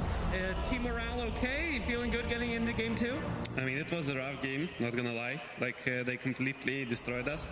But we instantly knew what was the problem in first game, so it's kind of easier to reset when you understand what you actually have to do, rather than reset when you just don't know what's happening. So like we had some speech, we talked a bit, we talked a lot in this tournament already. Yeah, we hug each other. Like I'm sure we going into this game with the right mindset. All right, well, we'll see if that right mindset is enough to take us to a game 3. Ladies and gentlemen, give it up for our boys as we get into the game, and we'll throw it to the casters. Thank you so much, Lex. We do get into it. Game number 2 here between Liquid and Entity. A hell of a draft from both sides. Can't wait to see how this one pans out. Seems like both of you guys were leaning towards Liquid just because of the 100% win rate. You'd like to say stats don't lie. Seems like the safe answer to me. Personally, I love the Entity draft, and I'm going to go against both of you here. What are we expecting? I mean, early level 1 team fights, is there any chance? There is. Pudge is really strong level 1. Now, ever since they buffed the hook, there's so many times where you'll just smoke up, or you just hook the bounty rune and you'll just get a hero instead, and you just first blood's a lot more gold than a bounty rune. Yeah, and you've got the Radiant side as well, so you could always go for the tree cut if you want to trap someone in. Doesn't quite look like Liquid's really prioritizing that, but they are putting themselves in a nice aggressive position. See if they find anything. We'll see. Toby's going to frontline here on the Undying. Doesn't really want to take too much damage from this Lina, so it does seem like he might back off as Insania. Oh, that's going to be a nice shot. He's trapped 3 of them in there. Boxing with the perfect position. Oh, Toby's going to give away first blood, and that's a dangerous point to try and fight in when you're against a Tusk. Yeah, they just get the perfect block from coming out, and Matoma, he's got the damage, as Gunnar said. Level 1 hook feels pretty damn good. That does give them a lot. Yeah, so much damage coming out. Just pure damage as well. So they'd lose a bounty, but they get a lot more in exchange. Mid lane, I mean, Stormstormer against Mickey. Talk to me about it, Gunnar. Like this mid lane, do you think one side or the other has an inherent advantage between these two heroes? I think Lina has a pretty big advantage, but we've seen Lina's kind of fallen off recently in favor, at least in this tournament, because they nerfed her armor a little. I think she lost a little damage, so she's a lot more manageable than she used to be. But just the way these heroes both want to play the lane, it's very Lina favored. A lot of damage. Leshrac can't outrange you. You just get to hit him on and on and on and on, and he just has to sit there. Yeah, it feels a lot easier for Mika to just work that lane. I mean, Stormstormer can kind of shove out the lane as well, but it's just going to drain his mana a lot more, and once that mana is gone, he can't harass like Lina does. What about this top lane, boys? I mean, you've got Zai on that 100% win rate Enigma with Boxy on that Pulse Force Slider, and they get a very nice shots off to block them in by the Tier 1 tower, but can they punish Pure? He's taking a fair bit of damage here underneath that Tier 1. Fishman, he's going to try and have a run here. Pure still dropping very low as Zai. He'll chase them down. Shrapnel's down to try and slow them up. Who are they going for? Pure, he's the one in danger. Boxy, has he got the shards? Oh, he's got it in 1 second. He should have the angle, and he does. Pure, he's trapped up. Have you seen that before? The shards block on the T1 tower. I've never seen that. That was so cool. They know a lot of safe lanes now. They push in these first 2 waves, they get a double wave, and they dive the tower. They force you to walk away from the wave, give gold to XP. Boxy knows that. He pulls the wave before it gets to tower, but Pure is already under the tower. He's prepping for this dive, and now he has no protection. He has nowhere to run. He just takes all the tower shots and goes down. Oh, incredible. Go on, John. Yeah, it's just a great start for Liquid. And we talked about this top for Zai, right? Like, it's supposed to be a bit tough. It's not looking that way. They're going again. Again, Pure. It's important this time for him to survive. He has not got that mid-arc warden this time, so they are trying to at least save Pure. Boxy, he's just so aggressive, moving back in for some more hits, but Pure this time is going to survive, and kind of goes back to that point. It's so important for Pure to be the big man this game. Yeah, even going on constantly, he has no shrapnel charges. Oh no. Oh, another nice shards with the snowball setup. Boxy trying to go for the body blocks into the Malphas. Pure is going to be able to walk away for now. He'll turn around for some Eidolons, but the way this top lane's going, it just seems like as long as they've got mana Liquid, they just don't need to slow down. Yeah, they just force themselves forward. They are making this a bit of a slower lane for Pure.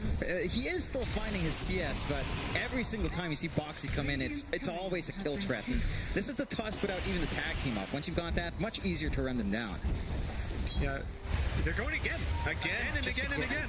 Let's do it. Pure, shot it up, has nowhere to go. We'll try to man fight through this one, but the Malphas is there and Pure is gone. Fishman, he will try to punish, but with the tag team, he's slowed up. He might feed another kill away to the side of Liquid. Look at this.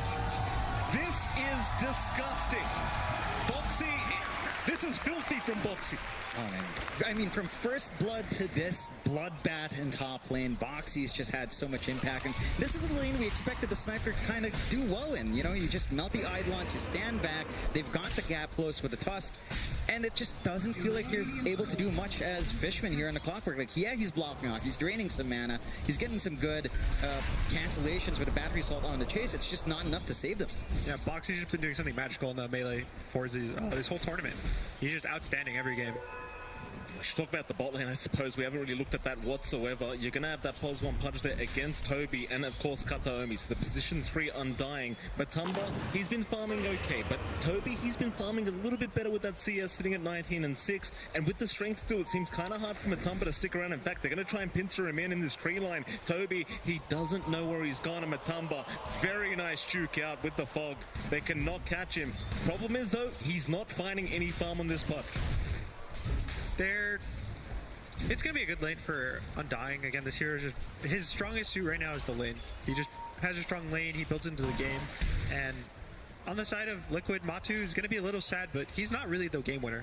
It's similar to Stormstormer last game. It's all on Mickey. He's not going to go for this magic building, I believe. He's just going to go probably for Boots of Travel or an Arcane Boots to do a BKB, maybe a Silver Edge. And he's going to be the tower. He's going to do everything for you. So Matu just needs to survive and find his way in the game. Foxy, this time around in a bit of danger. Fishman going to try and punish this task as the battery assault doing so much damage. It is going to wear off. Foxy, he does have the brown boots up, so he will be able to outrun the clockwork back towards the Roshan. He'll salve up. He's going to be just fine. Yeah, just bails out, wastes a little bit of time from Fishman. Or is he? Snowball is there. He's going to try and buy a little bit of time for himself as Pure was going for a creep ball. In fact, now he's going to try and fight this one out. Zai trying to come in and help out. Boxy still going. Tag team is there. Pure, he's the one in danger. They just turn it right back around to the side of Entity. And Pure, he is just getting blocked to oblivion. Kataomi, he's going to show up, but he hasn't got the damage. They're still trying. Fishman, he'll finally get lucky with the battery assault, but he might drop now. Zai is still chasing. Do they have a Maleficent slot? They do. Fishman still running, but it's not going to be enough. Boxy, boxy, boxy. I mean, he's so close to living as well. Like, the snowball was just off cooldown. He might have been able to just get out and just find Fishman without dying. Boxy again. Boxy, stop it. I thought he had another one. It's all over the map. And for Entity, we're not seeing that kind of play out from the supports. We're just not seeing as much impact out from our Clockwork, out from our Tiny, and it's not their fault, although they're trying now. Well, they've got a decent target. Cogs will be there with the battery assault. Matumba now in danger, and it seems like they will let him die. It's still a decent pickup, but like you mentioned, he's not the carry this game. Yeah, I think Matu's been having a similar game to Pure, but it's just not as... It doesn't look as bad because he's not dying. Right. Oh, Stormstormer. Mid lane ends up getting Lacuna down by Mickey. It looks like Boxy was around to help out. That's a fantastic kill for the side of Liquid. 100% kill participation on Boxy. All 7 kills. Not even 7 minutes in the game. And just running around constantly. Yeah, he's just making work happen on map. Entity trying to set their eyes down bot here. He is caught. They have found him. Toss is there onto the creep with the cookie away. In comes the Clockwork for Zai. He's joined the fray. He does have Black Hole, but Fishman, he's going to find the Enigma. There's no chance for him to be able to get this one up, so Zai will drop a nice pickup so far for Entity. They might lose Fishman, but it's going to be a decent trade. In fact, he's still getting out of there. Scatterblast will slow him down, but in the end, he will go. As Stormstormer, he shows up. Boxy's around, but against the Undying with the Tombstone, it's too hard of a team fight that they're still going to try with this little shredder. They'll take it out, but they are losing bodies left, right, and center. Liquid, they'll lose a third now, maybe even a fourth. As Insania, he was the initial one getting caught out, and eventually he'll be the last one to get caught out. Really good rotations coming out from Entity. They wrap around for a long time down bot. It looks a little bit awkward to start off with, but it does pay off dividends. You are getting space out here for Liquid onto Matumba, but considering all you find with Stormstormer around, that's a good gold injection for Arlesh. It was just nice. They fully wrap around the tower. Clockwork's in. Zai just expecting to TP in those trees and get a black hole from the tree line, get a free kill, but he TP's in. Clockwork's already on him. He just gets solo killed almost by the Clockwork and doesn't press black hole, and now this whole top lane is... They're kind of feeding away the gold. Yeah. It does feel like you're reeling it back in here for Entity, staying in this game. You're buying space out for Pure as well. He's managed to just stay in the jungle away from this activity, and Storm is the one just working the map with that Lesh. For Liquid, you don't have the lead. You're still 9-6. Are you recovering enough? Is this the point where you just kind of look at Matumba to start to get tankier? In fact, looking for more. And Fishman can get caught out. We'll go for the Cogs. Boxy is there with the tag team and a very strong avalanche from Kataomi. Was it going to matter? Like the turnaround is there. Cookie is going to allow him out for Fishman. He is barely going to be able to survive with his life intact. I think there's not going to be much on Matu. He didn't even go for the Vanguard. This game he went for the Hood, noticing how much magic damage is on Entity. So he's just probably going to play for his really big timings. I think Ags is probably where he looks to join the game. I would actually be surprised if he ends up going BKB after his phase boot, just a first item BKB, and just all in commit for this Lina, doing everything for you. Yeah, we'll see if that's something that Tumbo will want. There was a little bit of pressure coming out on the mid. Entity, again, still clumping around. It's rather interesting for Entity to keep taking this aggression as well. We don't even have a hook shot coming out yet on Fishman. Once you have those initiation angles, it does feel like the game gets a lot easier. They do spot Insania out for a moment there with the tiny on Kataomi, but not going to be able to really run in just yet. And just goes back to this equilibrium state of farm. Zai shoving up top, though. TPM. They are going to try and defend this one. TPs are coming. Storm will hook up from the backside, looking at Matumba. Dismember, going to help him out a bit. Back to Snowball in. They're going to try and force the fight. Stormer, he might be the one to get caught out. And may drop it. No, he will not. They'll take Matumba. They'll find Boxy. It'll be a double kill for Toby. And it just seems like every fight with the Undying in it is a fight that Liquid just can't take. Yeah, the tower's so low. At some point you start to expect, oh, they're giving up the tower for free. We don't have to worry about it. But TP in just the last second, get the catch. Lesher, I thought Stormstormer was dead, but a nice toss back gives him that little reset in the fight. He doesn't die to the rot. Yeah, and I saw the confidence in Matumba. You know, he pops open that Hood of Defiance. Level 1 Flesh Heap, not the biggest damage block, but he figures we could go for this kill. Doesn't quite shape up. And Entity starting to, again, find that punishment. They take these fights so far away from the sniper. They get that build-up they want on Stormer with his activity.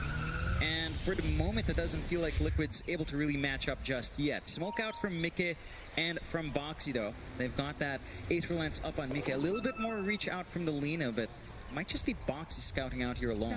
It looks like Mickey's going to go for the magic build. I thought he was going to go for the physical to be a carry, but I think their logic right now is you can one-shot the sniper at some point in the game if you go magic build, or even the Lash. And probably if you kill the sniper, everyone else will die at some point to the Enigma of the Punch.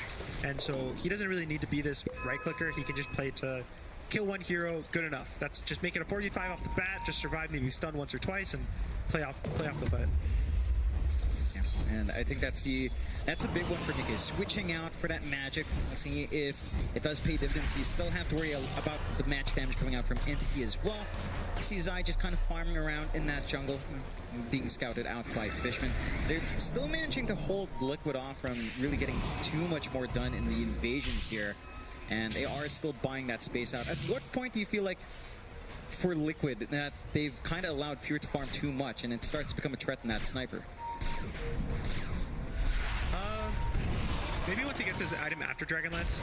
So I think he just finishes his motion now. Once he gets the Dragonlance, he does damage, but it's after that.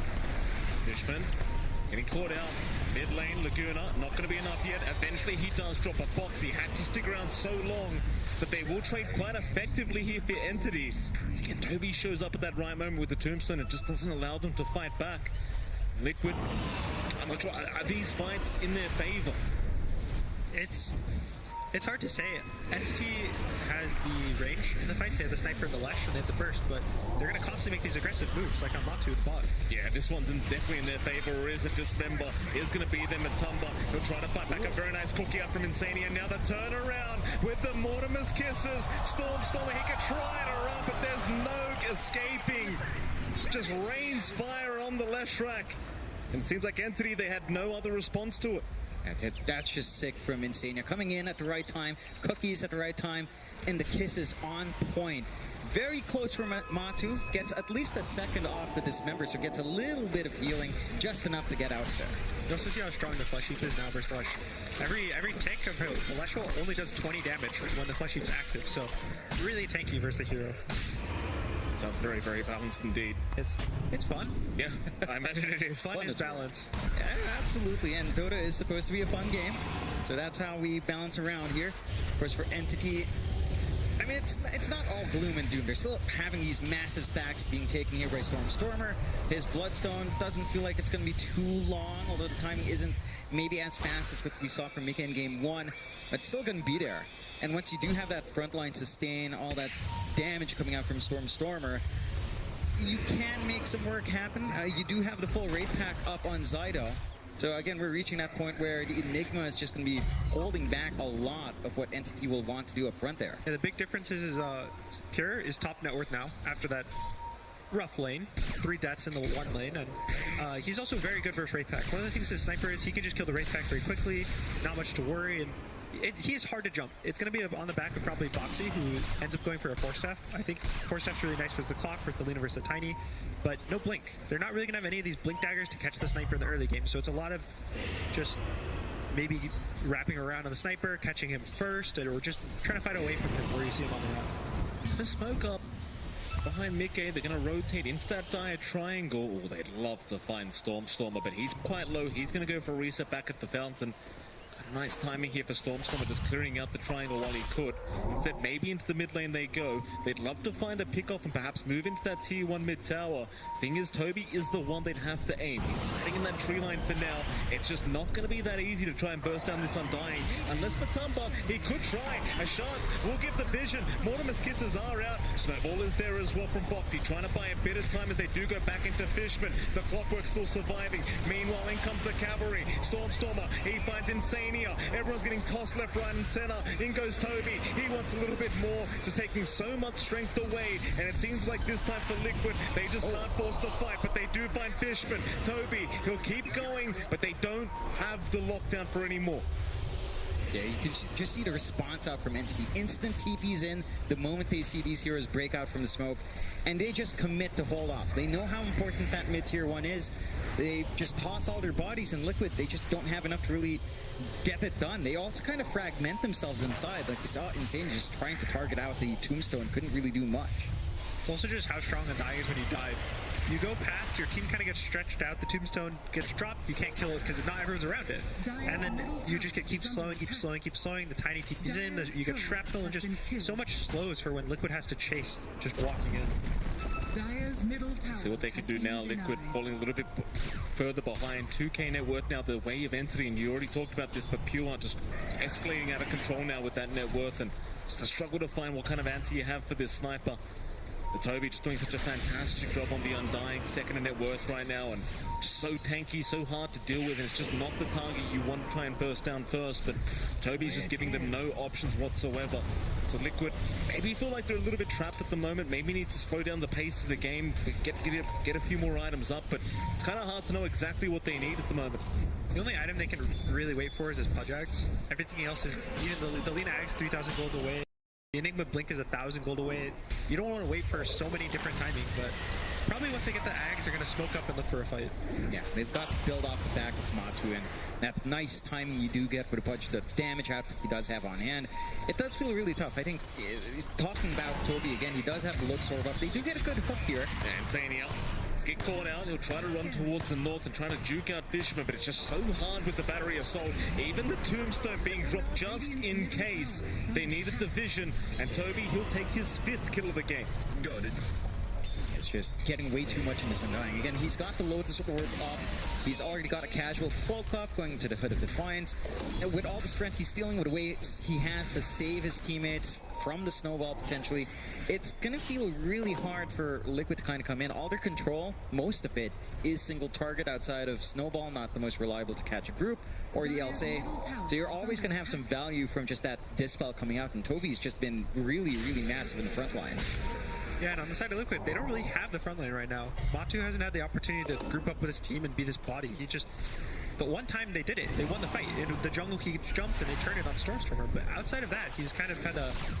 He's had to struggle trying to find the front line. Entity still grouped up. Everyone just hanging around Pure, making sure the sniper remains safe. They're going to find a double damage rune with a smoke up. This could be perfect timing for Entity. They are hanging around though on the high ground, just waiting to see if somebody does take the rune away. In fact, never mind, they don't have the vision. Boxy did not see it. In fact, now Mickey, he's the one to get spotted out, but they can't hold him down. Stormstormer, he will move in, but again, just doesn't see the angle. That'll be about it. They won't be able to abuse the double damage quite yet. Really close to getting tossed back all the way in, but thankfully for Mickey, he walks away, doesn't get tossed, and dodging a gank, that was the Leshrac Bloodzone timing. That's the biggest timing for the hero. You get this item, you want to go fight constantly for the rest of the game, and they weren't able to get a catch with it. Yeah, it's missing out a little bit on time, giving Liquid a little bit more room to breathe. They've got their own Ags up now in Matu, so the Pudge is kind of ready to go if they find something here. Hookshot in, very, very nice from Fishman, finding the angle, but there's Insania. Let's get the cookie away. They turn this one around now. That's a big avalanche up from Kataomi, but where's your follow-up? In comes Pure. He's got the double damage. That side gone. Can he find more? Snowball in. Boxy has no choice in the matter. He's going to go down. Kisses are still going, but Pure, he jukes them out for now. They just don't have any more follow-up. In the meantime, they do at least find Toby. In they go again, though. Insania. He's being targeted, and he'll be the third target to go down for the side of Liquid. They only find one in the mid lane. It's just a little bit too fragmented. You're super strong on Matu. He just melts through Toby in the mid, but he's not there to help his team. He's not there to try to, do a little bit more damage, poke them down with a rod. And they were just really clumped up there from the side of Liquid up top. There's a nice ward on the cliff, which is what lets them get the Hosha and Boxy. But nice disengage. You see what Liquid wants to do? They want to kite them into this ward. They want to keep running backwards, and the second entity went too far. They want to turn, but nice avalanche, big 4-man stun into toss, and once that happens, everyone's caught up from Entity. They're all grouped up now. Now Liquid's the one fighting into the Entity. Just didn't feel that good in the end. I mean, the idea was good. Just doesn't quite shape up. They've got the blink on Zydic. We still haven't seen a black hole this game. Yeah, not the biggest thing for the Enigma and more, but it does feel like in those situations you're looking for that lineup. Or maybe just, again, targeting Pure as we saw in game 1, where Zai would just kind of find an angle around and take away that big core. Pure is starting to feel like that massive core. He's working on to the BKB next, and we just saw his damage output. Sure, with a double damage rune, but yeah, if you can't gap close on the sniper, he just does so much. And that fight enables him to get this BKB now. He's about 700 gold away, and now Lina's going magic damage, not right click. Pudge is all magic. Tusk is mostly magic. Who's going to kill him in the BKB? Do you black hole? He might not even die in a black hole BKB. Very, very fair point. Liquid got to find some answers here. Entity just going to keep doing what they're doing. 3k advantage, 13 to 15, 21 minutes in. Seems like as the game goes on, the sniper just becomes a bigger and bigger issue. And even if you gain the lead as Liquid, trying to go high ground against the sniper Undying and the Leshrac, it's just never going to be easy. They do hang around across the map on both sides. Neither side really wanting to try and force a fight. We'll see a casual scan out on the Roshan pit, but nobody hanging around there either. And it seems like the Axe is on the way very soon for Mickey. It's got a lot of cast range with that neutral item as well as the Aether Lens. Just cast from a mile away, and it's going to be a very nice feeling for Mickey to just not have to be too close. Let's see what they can get done with this Axe. Yeah, 2 big items picked up, which is why they go smoke. They get the blink on the Pudge. Now they have a hero to go in, stun, create chaos, and then the Lina Axe, which is a crazy amount of damage. It's 35% spell amp. You also take 35 magic resistance and 30% spell amp. So now this is how the sniper gets one shot. He gets stunned for half a second, Laguna, all the nukes. It does, I think it'll do around 1800 damage and just kill the sniper in one hit. It's going to be massive, but that BKB Pure is flying out. So it's all about timing. It's all about pinning him down in that window and just pressing him down right afterwards. Immediate smoke out now from Entity with her own item picked up. And it's going to be an interesting position for Liquid right around that ramp area once more. In we go. 4-man smoke up. Entity running right towards Liquid, but Boxy, he's around with the vision. They'll see the Undying. So Liquid know they need to back off, but Entity, they are still trying to rush forward. Have they got the advantage? They've got the high ground, and they'll move into Matamba Man, but a cookie is going to be there. Tombstone immediately being targeted, but it's not going to be enough from Insania. They're still trying. It looks like the Snapfire does get caught out, but that's only the pos 5 of Liquid. You'd like a little bit more for your trouble if you are Entity, but it seems like that's all they're going to be able to afford to get. So hard to fight when he drops the Tombstone on the high ground. You don't really have anyone who wants to hit it. The Snapfire can hit it. You miss once or twice, Tombstone's not going to die to you purely, so how do you fight around these Tombstones on the high ground? Yeah, it just feels impossible. Like, we've seen that twice over now, in almost the same area where they're just kind of forced to back off on Liquid Zen. Toby just being a massive beast on that Undying. Perfect positioning in all of these fights. Entity's still not done though. Double smoke out here, Stormstormer and Katomi. Want to find more, but no one hanging around down bot. Liquid just kind of playing it safe, getting their farm up elsewhere. What other items can we see? Like, you are going for the BKB on Matu, as you called out there, so just going to look to try to be active. It is after the Ags, though. Yeah, at some point, they just need a hero that, once they know that Entity's running at them, the hero doesn't turn and run and wait for anything. They need Pudge, they need Matu to see 4 heroes running at him, press S, stand there and stare at them, and walk at them. And so far it hasn't happened. That's why they're constantly walking backwards. Even when they have full vision, they have to keep walking backwards. Mickey doesn't want to do it. Sayo doesn't want to do it. Boxy doesn't really want to be the one. He wants to save the one with the snowball. And so a lot of it's going to be on whether Matu feels strong enough to be that frontliner. Right now, he certainly doesn't feel like he does. Maybe a bit more time with the BKB to come out. Zai narrowly avoiding any kind of hookshot attempt there from Fishman.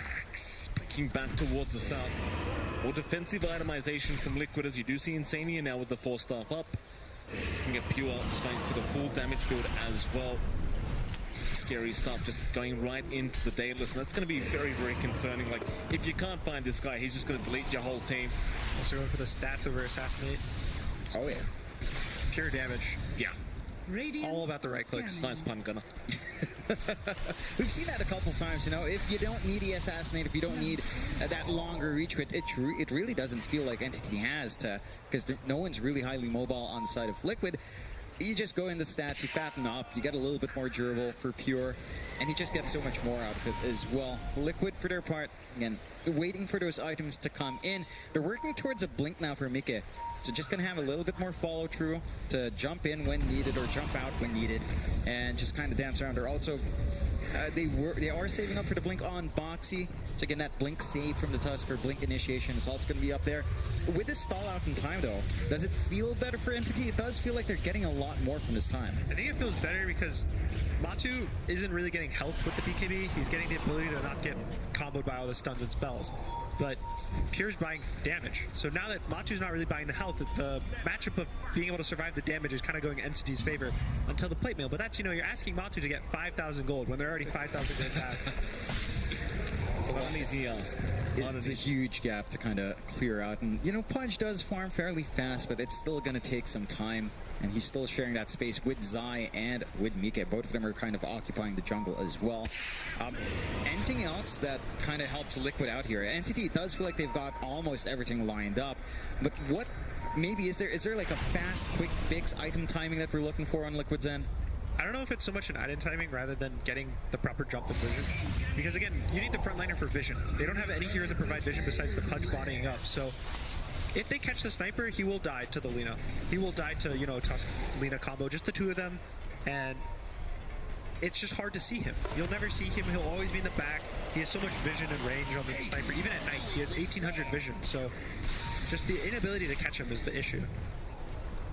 He's still grouped up, pretty much as 4, just not splitting up, just really just frontlining and making sure Pure can farm. That's literally all they're doing is staying in front of Pure, just making sure that nobody can gank him up. Stormstormer will take care of the side lanes. Liquid, they're doing a very, very similar thing across the map, just sticking as a team, not trying to give any openings away to Entity. It's clear they have some timing they're looking for, maybe even the blink to come out on both Boxy and Mike very, very soon, but you are giving Pure that time to get that Daedalus up. And well, like you said, if you catch the sniper, it's not, who cares if he has Daedalus, he's not going to be able to use the damage anyway, but for now, they are going to smoke up. As 4, towards the top side they go. Who do they find? Zai, link away immediately. Matumba, he might be a bigger target here for Entity as they do try to make their way through to the right-hand triangle. But Matumba, great read on the movement, and now the hook. It's not going to be on target. Entity, they'll try to force Roshan instead. Yeah, they've got the time to do that, but there is a lot of AoE out from Liquid with the BKBs here and blinks. Hookshot wasted just on an illusion, so at least, you know, one spell's down for Fishman, at least for the next minute. Roshan is still being targeted. They're trying to abuse that Tombstone and Flesh Golem timing here on the Undying. Liquid, can they fight this one out? Insania is going to make his way in, but does Cookie away. It seems like they have so much trouble getting close. Roshan, though, is still relatively healthy. They've still got time. Half HP here for the Roshan as Liquid. Still hanging around. Shards are there. Smoke is out. Liquid, can they make it in time? They're going to rush for it. There's the kiss. Matumba, he's in, but Pure, he's the one to pick the Aegis up. They will not get away with it. Karaomi, he is going to drop as Matumba. He's trying to tank for the team by a bit more time, and now the black hole. Zai, he's only got 2 of them, but it's set up perfectly. They cannot save a Pure. He's trying to man up through it. He does take down one. Aegis is gone onto the left rack. They've got Mickey on the Lina. He is going to drop Pure. He'll just keep going for more now as Zai does get caught as well. A full team left for Entity. They play it so clean. Liquid, they try to find a flank. They might find a full team wipe here. This is a dieback on Boxy. If he is caught, he'll go for a snowball out, and he is gone. That'll be a dieback immediately for Boxy.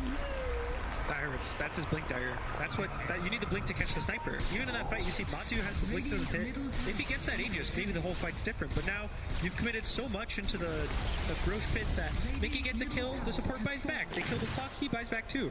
The supports don't really matter. It's just so hard for them to keep constantly fighting into the undying.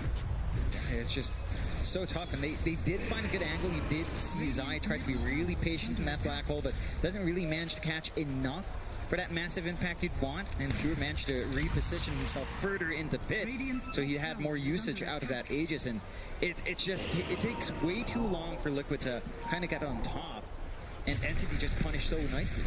We're going to find Insani on that Snapfire. More stuff away, not going to be enough. Entity really feeling themselves now. They just want to keep this aggression up. They understand how much more powerful they are. Even without the Aegis, they might just go for these tier 2 towers. Seems like they are setting up for the mid-tier 2 now. Don't really have a free wave to go off, but they are just going to stick around and control this map. Make sure Liquid can't catch up in this net worth. When you go magic on Lina, a lot of your damage is based on your cooldowns. You're not constantly sitting there right-clicking every single time, so your damage isn't consistent. It's very high in bursts, but you have to wait 4 or 5 seconds and you do it again. And in the fight, Zai black holes, and Mickey wasn't there. He wasn't able to nuke, he wasn't able to burst the Leshrac. Leshrac survives the whole black hole. Pure doesn't even die in the beginning of the fight either. He gets to hit for 10, 15 seconds, and then he just respawns with Aegis anyway. So it's mostly about connecting Mickey to the fights at the right time. He was struggling to deal with Katomi on the Tiny for the beginning of the fight, and him and Matu have to just connect. Every single time in the fights, they have to connect. You have to go again. Matamba, he does get spotted, forced to BKB up, but can't really utilize that BKB whatsoever apart from escaping. What a great item Ogre Seal Totem is. It's just a tougher totem, but even better. You'll always see the hero, and they pause for like that half second where they're cast pointing it, and then a little bounce into bounce. It's an amazing animation to always watch. That blink you mentioned on Boxy is up and running. We got away from Milan. Got him again. This time, no BKB available. Matamba, can he survive through? He'll pop the flesh column, but it's just so much damage flying in from Pure. He is gonna melt. The tier 2 bot is completely open now for Entity. It's getting a little bit tough for Liquid. It just goes back to maybe Mika going for that magic build-up and the earlier BKB use from Matu. Now high ground's opened up. They can try to death. They don't have the Tread's Black Hole in the defense just yet. It will be up. They still have the Blink Snowball saves if they want to kind of take a risk. Entity, though, they do look confident this one. Yeah, this game there's no Tiny on the side of Liquid to kind of delay these high ground pushes. Every time the Entity wants to walk up and just hits the tower, if Lina's not there, there's not much to force you away besides the Pudge, and Pudge is dead. So free damage, free tower, they force the glyph out. Really big glyph now because there's not going to be a glyph for a long time. Unless they take this tier 3 tower in any lane, no glyph for the next 5 minutes. And that just allows them on Entity to really take control of the map. Start to shut down that bot jungle, prevent Liquid from dipping outside and trying to get any additional build-up. 16 to 24, 12k lead out for Entity. They've bounced back really well. Looks like they have managed to reset, change their game plan, and just put up a much bigger fight up against Liquid. If you're Liquid right now, you know, you go back to that Magic Lina, you go back to this Pudge core. What else is there? Is it still down to just trying to catch the back line? It's still all just about catching the sniper. They have the 2 blinks online, I guess 3 with the Pudge. Four. They have 4 blinks. NA math, it's hard to count somehow. And it is all about catching the sniper. He has a Lincoln's now to block the Laguna Blade. It's pretty hard to pop the Lincoln through BKB. So is it even possible to catch him? If you catch him now, he has so many defensive tools. The Tiny can toss him away, he can force him away. And once you have to commit so far to just catch the sniper, that's where all the slows come out, all the stuns, all the AoE, that even if you kill the sniper, maybe you just get cleaned up. It just gets really difficult in stopping Pure from just doing what he wants in this game. And in that point, Entity, they're just going for the tier 2s. Nothing to stop them from Liquid's end. Liquid trying to get a bit of a shove out themselves up top, but the fortified is still there to stall. Entity did manage to, again, shrink that map down even further and just really have a great game. For Liquid, that jump angle onto Pure, it just doesn't feel great. Maybe down the line, if Boxy, say, picks up an axe, he could have options, but that doesn't feel like it's going to be coming out anytime soon, if at all.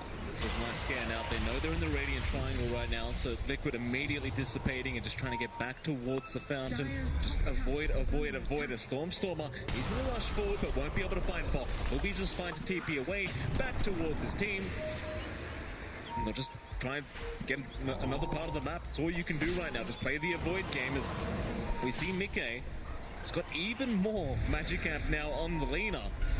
But you kind of already said it. He can already one-shot them as it is. It's the ability to do it, right? Yeah. It's not the damage. Damage is not the issue for Liquid. It's just doing the damage. Boxy, he's in. Kataomi, he'll be the one snowballed out. Boxy, he's going all across the bot. And it will end up going down. Liquid, is this really the fight? It doesn't seem like it. They're going to try and back out. Entity, they're the ones that try to force it. Once again, Liquid, it seemed that they were trying to go for some kind of initiation, but nobody was really ready for it. They don't manage to hook up in time, or maybe just kind of stalling tactic out from Boxy, just try to buy its time for his team to make that executive call to group up or back off. And just going back to make it right, like he has so much damage. I think the one thing with the E-Blade, at least you've got the Linken's Popper. If you do feel that need to jump onto Pure, bait the BKB out, and just waste the Linken's, provide an opening perhaps for Matu to come in with his BKB dismember. I think the one thing with that is that it doesn't feel like Matu's that tanky. I mean, he's got the plate mail up. He doesn't have the highest HP in the world. Mind you, if you do manage to dismember the sniper, you don't really need to worry about any other source of big physical damage anyway. It's really just the Leshrac kind of twacking away at you. So there could be value there, but again, the execution, Entity, I think it's more about Entity just being able to play this way, where Pure is just so far out that Liquid just never finds the angle. Yeah, it is honestly all about this angle, and it feels like it keeps getting smaller and smaller as the game goes. Sniper is this kind of hero where the later the game goes, the harder it is to catch him, because it's not that he gets weaker, it's that everyone else just gets stronger. Everyone else has more tools to save him or to stun you or to kind of disable and catch him. It's only when it gets to the very, very late, where now on the other side, Liquid now has 6 items on every single hero. They have the Ags and the Tusk. That's when it kind of flips back to their favor, but Boxy's having a rough game. He hasn't been able to get much farm. He's had a lot on his shoulders after this amazing early game he had. It hasn't really kind of transferred into this mid-late game. I remember speaking to some of the boys from Liquid as well just before the series started, and I did ask them, is this going to be an action-packed game? And they said, well, ask Entity. We're the ones that want to fight. And right now, it's kind of the opposite way. Liquid, they're the ones that just want to try and stay away from this dire side. And I suppose that plays into the hand of Entity, because they are a team that enjoys playing a slower-paced game. They're not afraid of going into the later stages. And Liquid, they're in a position where they're forced to try and play that game that Entity already enjoys playing. It's kind of like you're in their arena and they've got the buff. Here is Entity. To be fair to them, they are the ones chasing right now as they do draw out some lines down the bottom side. Liquid, they are going to go for a 4-man smoke. Let's see if this one pays off. Kataomi, he's ready on the high ground to break the smoke, and they've got some decent vision in that triangle, at least for the Entity side. Nice scout by the Eidolon. He's going to see them all. It is Otamba. He's going to jump in. They see Toby first. They'll try to blow up with the Lagoon. That's a lot of damage. They've got Toby. They've got Fishman. Now the Black Hole is out. They've got the Leshrac. It's only one, but it's a big target. Boxy in the meantime, he has gone down. He's going to try and burst down this Tiny. Matumba still taking through all the damage to the Cookie. It's not going to land with the hook shot. It is Kataomi trying to run away with the Sill Totem. He's going to make it out. Matumba, he is going to go down. Meanwhile, towards the north side, still trying to run with the battery assault. Oh, Fishman barely in time. Is gonna make it. Who wins out the team fight? It does seem like it's Entity once again. Yeah, again, they have to buy back on both supports. Every fight, it seems Entity wins. 2 supports have to buy back, but it doesn't really matter. The cores keep getting bigger and bigger, and there's how do they black hole the Leshrac's black hole for free for 4 seconds. They no stops, and he takes 200 damage total during the whole black hole. They have nothing for the BKBs. It just goes back to that. Going for the Magic Lina, going for the Core Podge. Once the BKBs are up, you just don't have a way of piercing. And if that happens to the Lesh, you can expect that same thing to happen if Pure was around as well. Like the Sniper has the same defensiveness once the BKB is up. Liquid, they've got to find a way to fix that issue. Is there any way to fix that issue though? You've gone all in on Magic. There is the 25 talent for Lina. It makes it Pure and Pierce BKB. And that's maybe 1 kill, but the counter to 1 kill is an Aegis. So So for the side of Entity, they're going to pick up this Aegis. They're going to get the Shard. Toby's going to take it. This the second Roche, guys. That's the big one. That's where games are ended. And goes Entity now. See if they want to try and force the end. There's still a T2 tower at this top lane, but they can easily get through it with the damage of Pure. Even a Scythe device now up and available for Stormstormer. So much more control from this Leshrac. Well, he isn't with his team yet, but he's got those BOTs up, so he can join at any time. Do they want to continue? It's just so much time on the Aegis, they may as well just kind of get themselves together, maybe go for a bit of a fight before they try for the high crown. You look back at Mickey, he's still trying to maximize the magic field, looking to go into the Octarine core now. Like you said, I mean, somehow you've got to clean out the BKBs throughout the fight. That's the only way for Liquid to take them. Entity, they just don't seem concerned whatsoever. They've had full control over this game for pretty much the last 20-25 minutes, and Liquid still looking for an answer here. I suppose this is a bit of a silly question. There's no way Mickey can kind of transition now to a right-click build anyway. It's way too late for that. It's a little too late. At this point, it's just playing for the 25. I could even see him, instead of going for the Octarine, going for a Refresher, and just hoping for the ability to just press Laguna twice, do like 2,000 something magic damage, pure damage, and just kill a hero. But it's a hard ask. They're asking for a lot. Yeah, it's really risky as well if you don't manage to get that burst down, because you have to keep that refresh in your inventory. Not the worst thing for the Lina, it's also not quite the ideal, as you're going to be very squishy when you do get jumped. Entity, again, they're playing a very patient game here. Pure is working onto his own Swift blink up, gets another double damage rune on that sniper. So that could enable the high ground for them. Just kind of need to keep the lanes further shoved out, as Liquid at least has some room up top to kind of farm at least one lane out. Yeah, generally with Aegis, you don't want to use the very first minute of Aegis is the farming part, because you have 4 minutes, you have 5 minutes total, so you want to use the first minute, maybe 2, group up, push all the lanes in, get the map in a nice pretty position where everything's pushing in, and then when there's 2 minutes left, that's where it feels awkward. Killing the Aegis doesn't feel that good because they only had a minute or 2 left, but if you don't kill him, now you're just taking your whole base. That they are. They're going right after that Tier 3. Laguna is already out. Hook is there as well. They've got the Undying, but Toby, he's going to survive. Staff is out. Maybe until they get Kataomi, but the Staff's away with the Seal Totem. He's still running. Pure with the double damage. Just rips Zai a new one. Look at this, Mickey. He's trying to run. The Hook's going to save the day, but the assassinate. Oh, it's in the fountain. Look at Pure go. He's not done yet. He wants more. What are we aiming, Pure? In fact, they're going to go in. Hook is there. Boxy, has he set up? Pure, no, the 4 staffs. He's going to be able to get out once again. They just can't catch him. Triple kill now for Pure as he's onto the Tier 4 towers. It's not looking good for Entity, or rather Liquid. They're going to 3-man smoke up. Try one more time to save this game too. But Entity, they'll just keep going for the Tier 4 towers. Only 1 left. How do you try and defend this? There's a side device out on Mickey. Pure right to it. They just can't catch up. They can't even get close to him. BKB Black Hole in 5 seconds. That's kind of the last hope for Liquid right now. And we go Matumba. He's going to try and bait for this one. Mickey, he'll join in as well. Toby still taking through it. Is going to go down. That's 1 dab on Matumba. In trouble, Zai. He's also been spotted. Pure's just not letting him get anywhere near the sniper. Don't forget, you've still got that secondary life.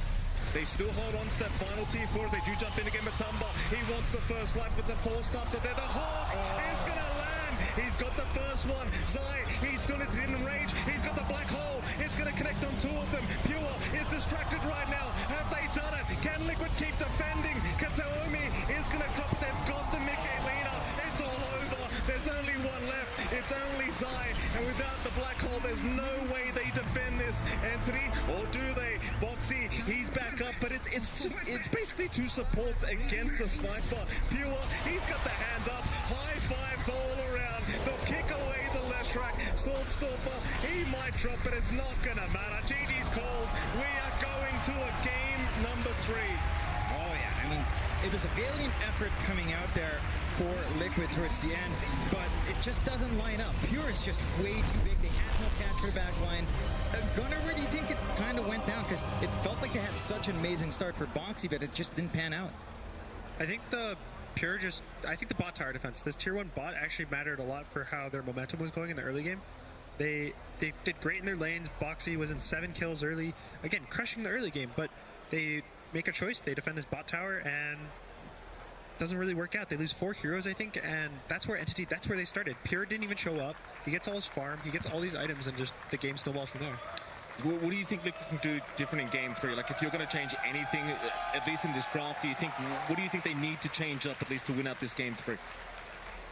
I don't know if they have to change up much in general. I think the game plan they're doing is solid, as well as Entity. I think they're both having really solid game plans, and I think it more comes down to the execution. I think the drafts are fine.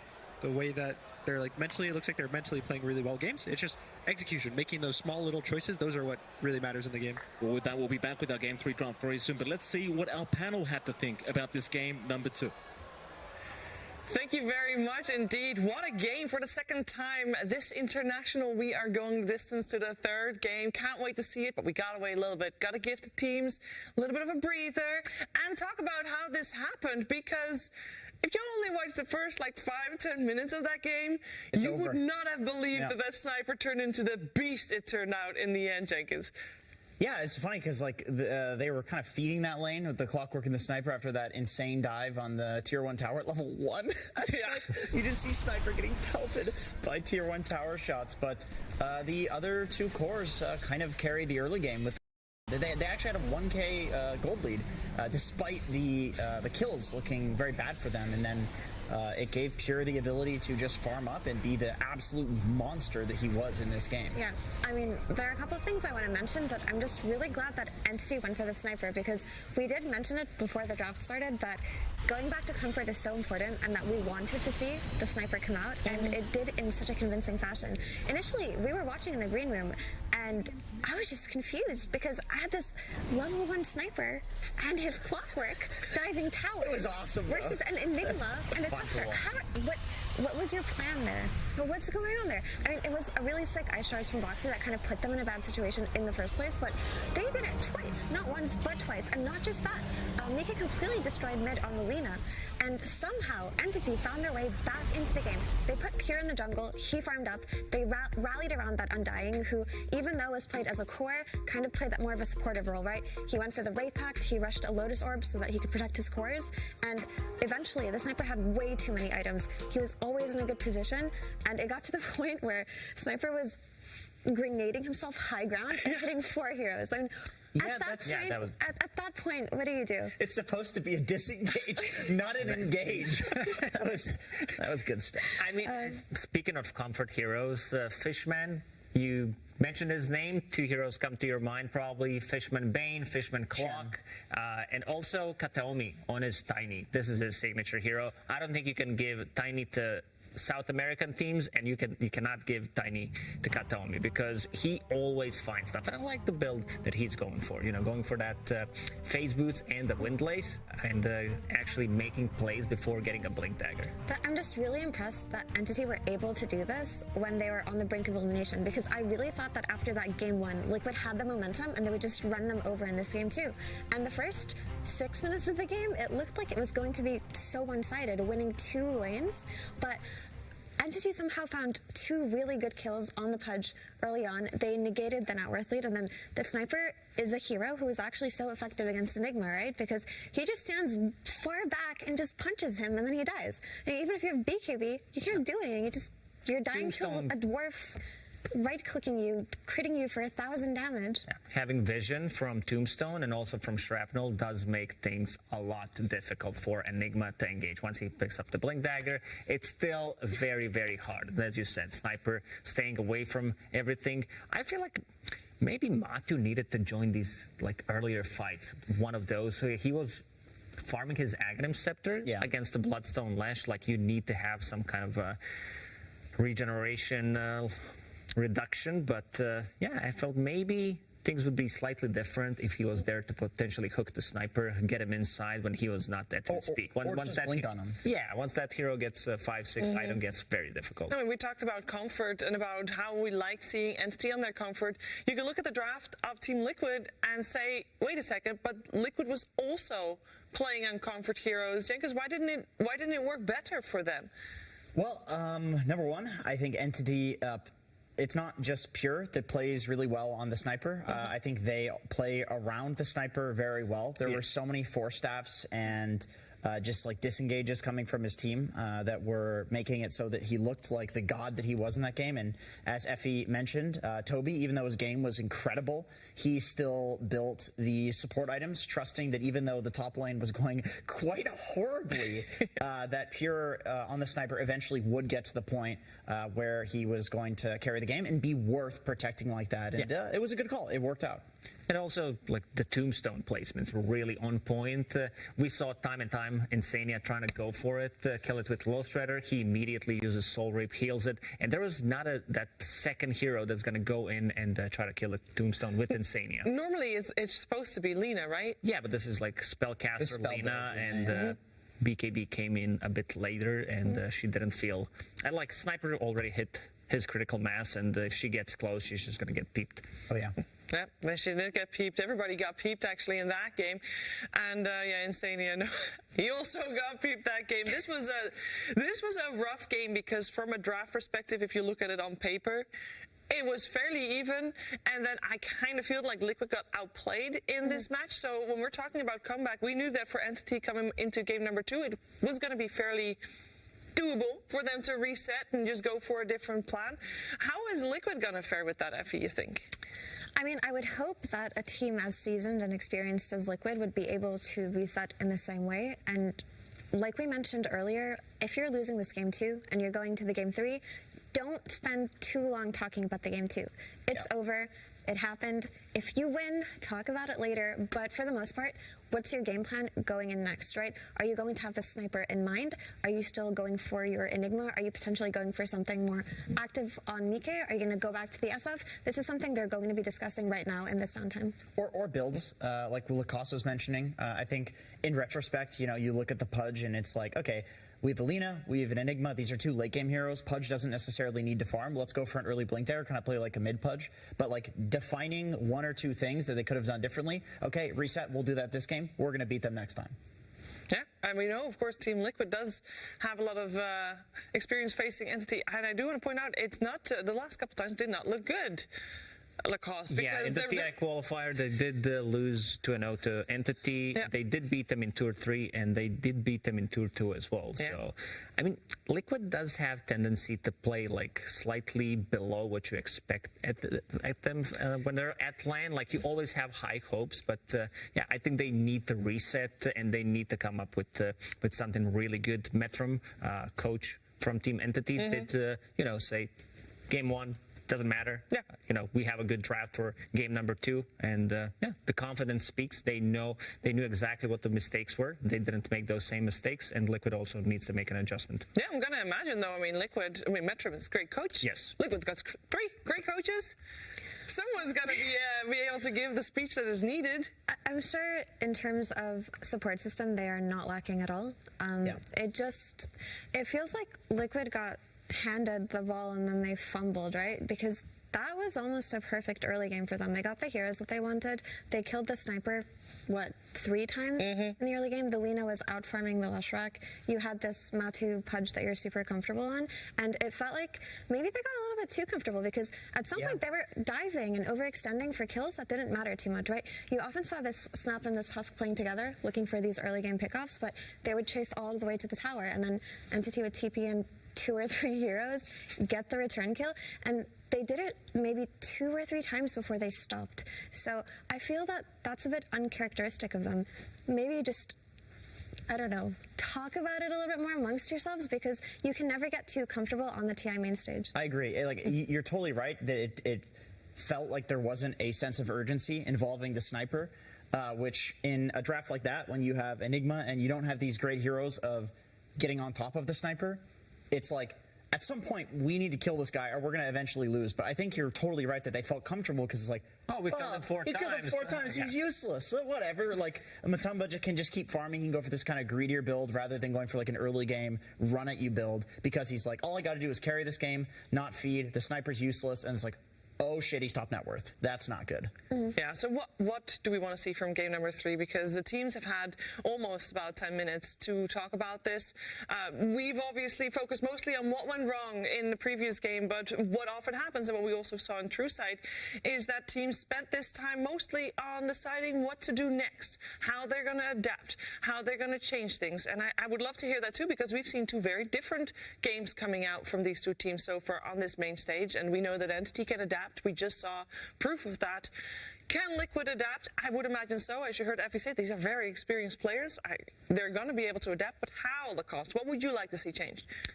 I wouldn't say anything was wrong with their draft in game 2. That's a solid, strong draft. It's just they did made a lot of these like small mistakes that can get into your head potentially, especially playing on TI stage. You know what you're playing for, and maybe shrug it off, let it go. Let it go. Sounds very like simple. Maiden. Sounds like Crystal Maiden perhaps coming out. I don't know. Here they come again. They are going back on the stage to play for one of these teams their final game, guaranteed at the International 11. And for Entity, on one side, this team is filled with first-timers. Every single one of their players, including their coach as well, they've never been on this stage, and they are looking hungry, and they're looking comfortable. I think that is the trial by fire we talked about earlier, the 128-minute win over RNG just a couple of days ago definitely played a part in that. And any result that they get from here on out, people would be saying, you know what, Entity started the year in Division 2? That's great. Good result, regardless of where they end. On the other side, if you got Team Liquid, they've got a lot more pressure on them. They have so much pressure on them right now, and they have to be feeling it. I mean, Team Liquid, when you look at this lineup, you think this is a TI winning lineup. And to lose to a team that was recently formed, that have only had the addition of their carry player for the last few months, that is something that they themselves are thinking cannot happen. They have so much pressure from their org, from their fans, from themselves, right? They have to do it. If you ask me, like, which player deserved to win TI, but he never did, I would instantly say Zai. Because that guy is so good at Dota, but never managed to get that ages for himself. Yeah, he got, of course, together with Matu, 3rd place last year. Yes. And I think for both of them, they were hoping backing on this year was going to be even better and enough to reach that final stage, to reach that grand finals and to take the trophy. But they've got a long road ahead of them. And if they don't do it in this lower bracket, this is losing also. If they were to lose against Western Europe, that is painful, because you practice against these guys the entire year, Jenkins. The good news with all of this, yes, please, is that what the story of this entire event has been is people going to hell and back, and then becoming a lot stronger. Back to hell and hell again. Exactly, which we've not seen that hero too much, very fortunately for us.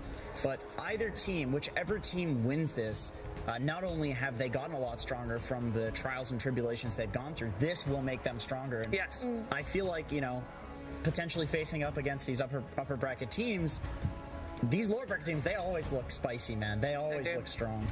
Honestly, Entity have already far and away exceeded my expectations. To not lose in that game 2 and to come back after that kind of laning phase versus a team like Liquid who completely crushed you in game 1, I never saw that coming. So hats off to them, honestly. This team is going to have so many new fans. Yeah, we know that at the start of the day, there were out of 100,000, hundreds of thousands of people that made their bracket predictions. 4 people were still correct at the start of the day. I wonder how many will be correct after this lower bracket portion of the day is done, because it has definitely been a very close series, both of the ones that we've had so far between all the Western European teams. We have one more thing that we have to do before we go into the game, though, because we need to see the draft for these 2 teams, and the draft will be coming your way right now. Entity versus Team Liquid. Game 3. There's always a part of me that remembers some of the words from players. When we talk about things, we are analyzing. It's like, oh, they did this because back in 2015, we overanalyze things. That's our job. That's okay. But I know that for a lot of these players and the players right now on stage, everything, or a lot of it, is just intuition. They're just like, feeling it, yeah. we're just drafting what feels good, and we'll find the reason behind that. But we'll live, we have to. But we will find theory craft. I'd like to say. You know what I want to see out of Liquid? I want to see one of their cores decisively asking for their signature hero. Ooh. You know, give me a lone druid. Entity was facing elimination with the arrow, with the pointing from Blitz. It was perfectly timed there for Jenkins. Sorry, if we continue. But the way that Entity were facing elimination, and then Pure just goes, "Give me sniper, I will defeat them." I want someone Liquid to say, "You know what? Give me that lone droid. Give me the Shadow Fiend back. We can play it, even though people have figured it out." Maybe also ban the sniper as well. That's also a good call out to make. They had 3 bans in the second phase. Entity, we've talked about how their hero pools have been limited. Still, Katomi, still 5 heroes. Yeah, that's right. But he looked so good on that tiny as well that I am surprised to see it through every single time. He practiced it, but he practiced it at TI. All you need is 5 heroes. That's what he's showing us. What about Sniper? I would not be surprised if Team Liquid takes it. Not right now? It looked really good in Matu's hand. But I feel like this is actually a first phase hero, and I'm fairly certain that both of my panelists agree with that. From what we've been talking about, this hero is OP. Sniper is A tier, potentially an S tier hero right now, and so underutilized. And how we saw the Sven and SF become really popular, the Sven plus Sniper is even better. But not enough teams are willing to dip their toes there quite yet. It is TI main stage, which they don't want to lose, but the ones who have done it have looked really convincing. Yeah, it's scary because he's too goofy. You don't want to pick this goofy guy on your team. That's what it is. And they go for the CM. Man, I feel like a silencer. You have 2 channeled ultis. Enigma on the side. Don't you just silencer here? A Fishman does play it. You have to play it. You have to, but also do you have to pick it now? I kind of feel like it's too good to pass up on. I think it's too good to be true, but we'll see. This is Entity we're talking about here. What about that hero, Sniper? It still looks good. We saw he's keeping the distance between Enigma. Ooh! Okay, all right. Okay. So they decided to go for more of something that, I mean, Toby did in the previous game. He went for these like Great Pact, Lotus Orb, and Broodmother is a hero that builds, again, Great Pact, potentially pipe, because there is a lot of magical damage coming out from these 2 heroes. And there was a really interesting statistic that I believe Knoxville posted about Broodmother and her Wraith Pact timing. And if Brood got it 15 minutes or below, her win rate was something like 80% or something absurd like that. And then if she got it after that, her win rate was 7 to 9 when he posted the statistic. So it really matters that you secure this timing, but when you do, it just offers you too much. Now, that being said, during the group stage, Entity was able to pick Broodmother 4 times total. They have a 50-50 on it during those groups. And as far as Brood goes in this game, I do feel that between the Crystal Maiden and the Enigma, they do have a means to kind of deal with it. Enigma isn't the best at playing versus Brood in terms of outpush, but you do have a way to just get on top of this hero and catch it later. She doesn't really do much to stop the black hole. All she gives you is the map control and the team fight, right? But Crystal Maiden, everyone's favorite blonde girl, here she is, right? Her Nova is super good on lane. She can catch her with her frostbite early on, and she gives her team utility. You usually pick like spammy heroes like Pangolier or something like that need mana in order to kill her spiderlings, and Crystal Maiden just enables that so well. Yeah, it's true, and I feel like this current version of Brood as well is not like the old Brood where you're playing around the spiders a lot and like keeping your distance and spamming the spiderlings. It's more like you do actually get in there with Wraith Pact to defend it in a pipe, and you're kind of like a tank. So I feel like Enigma can catch you with Hole, and you can get frostbitten, and you can get CM ulted. However, both of these heroes will feed to a Broodmother, and I do think, like Effie was saying, you need something more. You need something. And they banned the Sniper, by the way. That's a good call. It's a good call. Yeah, because in the previous game, they did have a lot of bodies to throw in front of the Sniper. Pretty much everyone was in their faces, while Sniper can just casually sit in the back and kill people. And even with these 2 heroes, you do have like Broodmother that tanks up. And the thing about the Wraith Pact, it's an item that reduces enemy damage, and it also gives damage to your own team, especially carries who do have like lifesteal. So just you get something and the enemy team loses something. So it's quite a lot of a difference, especially good value. Yeah, I mean, in this game, it's Enigma against Broodmother, so both teams are going to have Wraith back. Ursa ban coming out as well. Is there anything in particular we can read from Entity's bans with the Naga, Pango, and Ursa here in the second phase? I mean, Pango against the Broodmother, you just one-shot those spider legs, makes Brood game very difficult, especially when paired up with Crystal Meta. You do have a lot of mana. Pango does consume a lot of it, and yeah, they don't have heroes that can't stop the Rolling Thunder, at least for now, so Also, looked like a good Pango game. Yeah, and they just don't have the best heroes to deal with the Naga right now. She also just gives them a way to reset or set things up for Enigma, right? Song into Black Hole. And Ursa is a matchy specialty hero, but also a way to punish the Broodmother early on, right? Crystal Maiden plus Ursa together online can kill the Brood over and over. So they're just making sure to give this Brood a comfy start here. Considering that they banned Ursa, it could also mean that this Tiny is going to be a core, something that Stormstormer does play quite a lot. I mean, it's Kataomi also just spams this hero. There's the Spirit Breaker again. Are they going back for the Lifestealer after the Spirit Breaker? It looked really good in that game one. Is it good against Tiny/Brood? Yeah. I think, yeah, like Effie was saying, this new Brood, or I guess it's not that new, but with the Spiderlings coming at the ulti level rather than being just a basic ability, she does play like a pretty typical melee hero during the laning stage. So these Ursa's Lifestealers that would normally destroy just like a normal melee offlaner, they do actually deal with Brood quite well, especially when paired with the CM who has the stuns and slows. The thing is, if you do pick this Lifestealer to combo with the Spirit Breaker and punish Brood on lane, you have to pick some kind of wave clear mid laner that can deal with the Spiderlings. Yeah, because there's nothing right now. Yeah, so that would be the only downside to this Lifestealer right now. But also, the thing about Broodmother is Unsatiable Hunger forces carries into early BKBs, and Lifestealer has one for free. That's a pure signature right there with the punch, and they also pick up the Jakiro that we've seen be very impactful earlier Very today. snowballed lineup coming out from Entity with this Pudge and Jakiro gives them a lot of tower damage on top of Broodmother, and in the end they will go with the Lifestealer because against Pudge it's great. It's good. It's really against good, Tiny, which still can be core, so looks really nice. It's not that great in the laning stage against the Broodmother because he doesn't provide you much, and also once Broodmother hits level 6, things do get, like he might be pushed out of the lane, but it's good for the game. It is very telegraphed, though. This is something that Entity has also seen coming from quite a ways away. But, you know, I was thinking that it would be really cool if Entity picked up the Pudge for themselves after Liquid just lost with it, because it is one of the pure specialty carries that he has played a lot and feels comfortable in, but it's kind of just a mental blow to adding insult to injury, so to speak. So, and it is a good Pudge game, right? Because you can hook out of Black Hole. Once you get a BKB, you can punish this Crystal Maiden. It's hard for the Spirit Breaker to fight you once you're 6-slotted or even 3-slotted.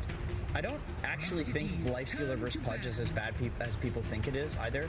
Now, as a carry Pudge, you may be less likely to do this, but like for example, the way you can counter it is you get a Ghost Scepter and you bite Nakes, and then you Ghost Scepter, and that's 7 seconds, which is Rage. That's the entire Rage duration. Then you turn around and he hits you, but you have the lifesteal reduction with your Ags Rod. So I think once you have like Ags +1 timing, Pudge is actually pretty good against Nakes. It's just the problem is until the +1 item after Ags, that's when Nakes is very strong against the Pudge. Ooh. What about some Lesh for Team Liquid? It's banned? Yeah. Okay, never mind. It would have been really nice, though, for sure. Unban. You should have one unban of your own bans. All right. So, and an unpick. Well, yeah. By the way, I want to change this hero, please. We're gonna I'm take using the my repick card. Yeah. So what kind of Nikkei hero can they go for here that has the wave clear to deal with I wouldn't mind seeing Invoker. Does give them a little bit more global presence with the Spirit Breaker, with the Sunstrike, and also a lot of AoE control. I think right now they are lacking a little bit of damage because Enigma is slow, so is Lifestealer. They do need some fast mid hero to play with, right? They need to be able to exploit the Spirit. It's good Storm game because they don't have much lockdown. It's basically just Tiny. I was looking at Mickey's hero pool, and Invoker and Storm are the only ones that don't get really hard countered by the Tiny mid. Like they could, Queen of Pain, they could Puck, but like these are heroes that don't do that well against Tiny because of the ability to just walk up an avalanche toss and are dead from full HP. They banned the Quap anyway. This isn't a mid-tiny, though, so I don't think it's that much of a concern. It could still be a mid-tiny. That's true, it is flexible, but it is Entity, right? It's one of Katarina's 5 heroes.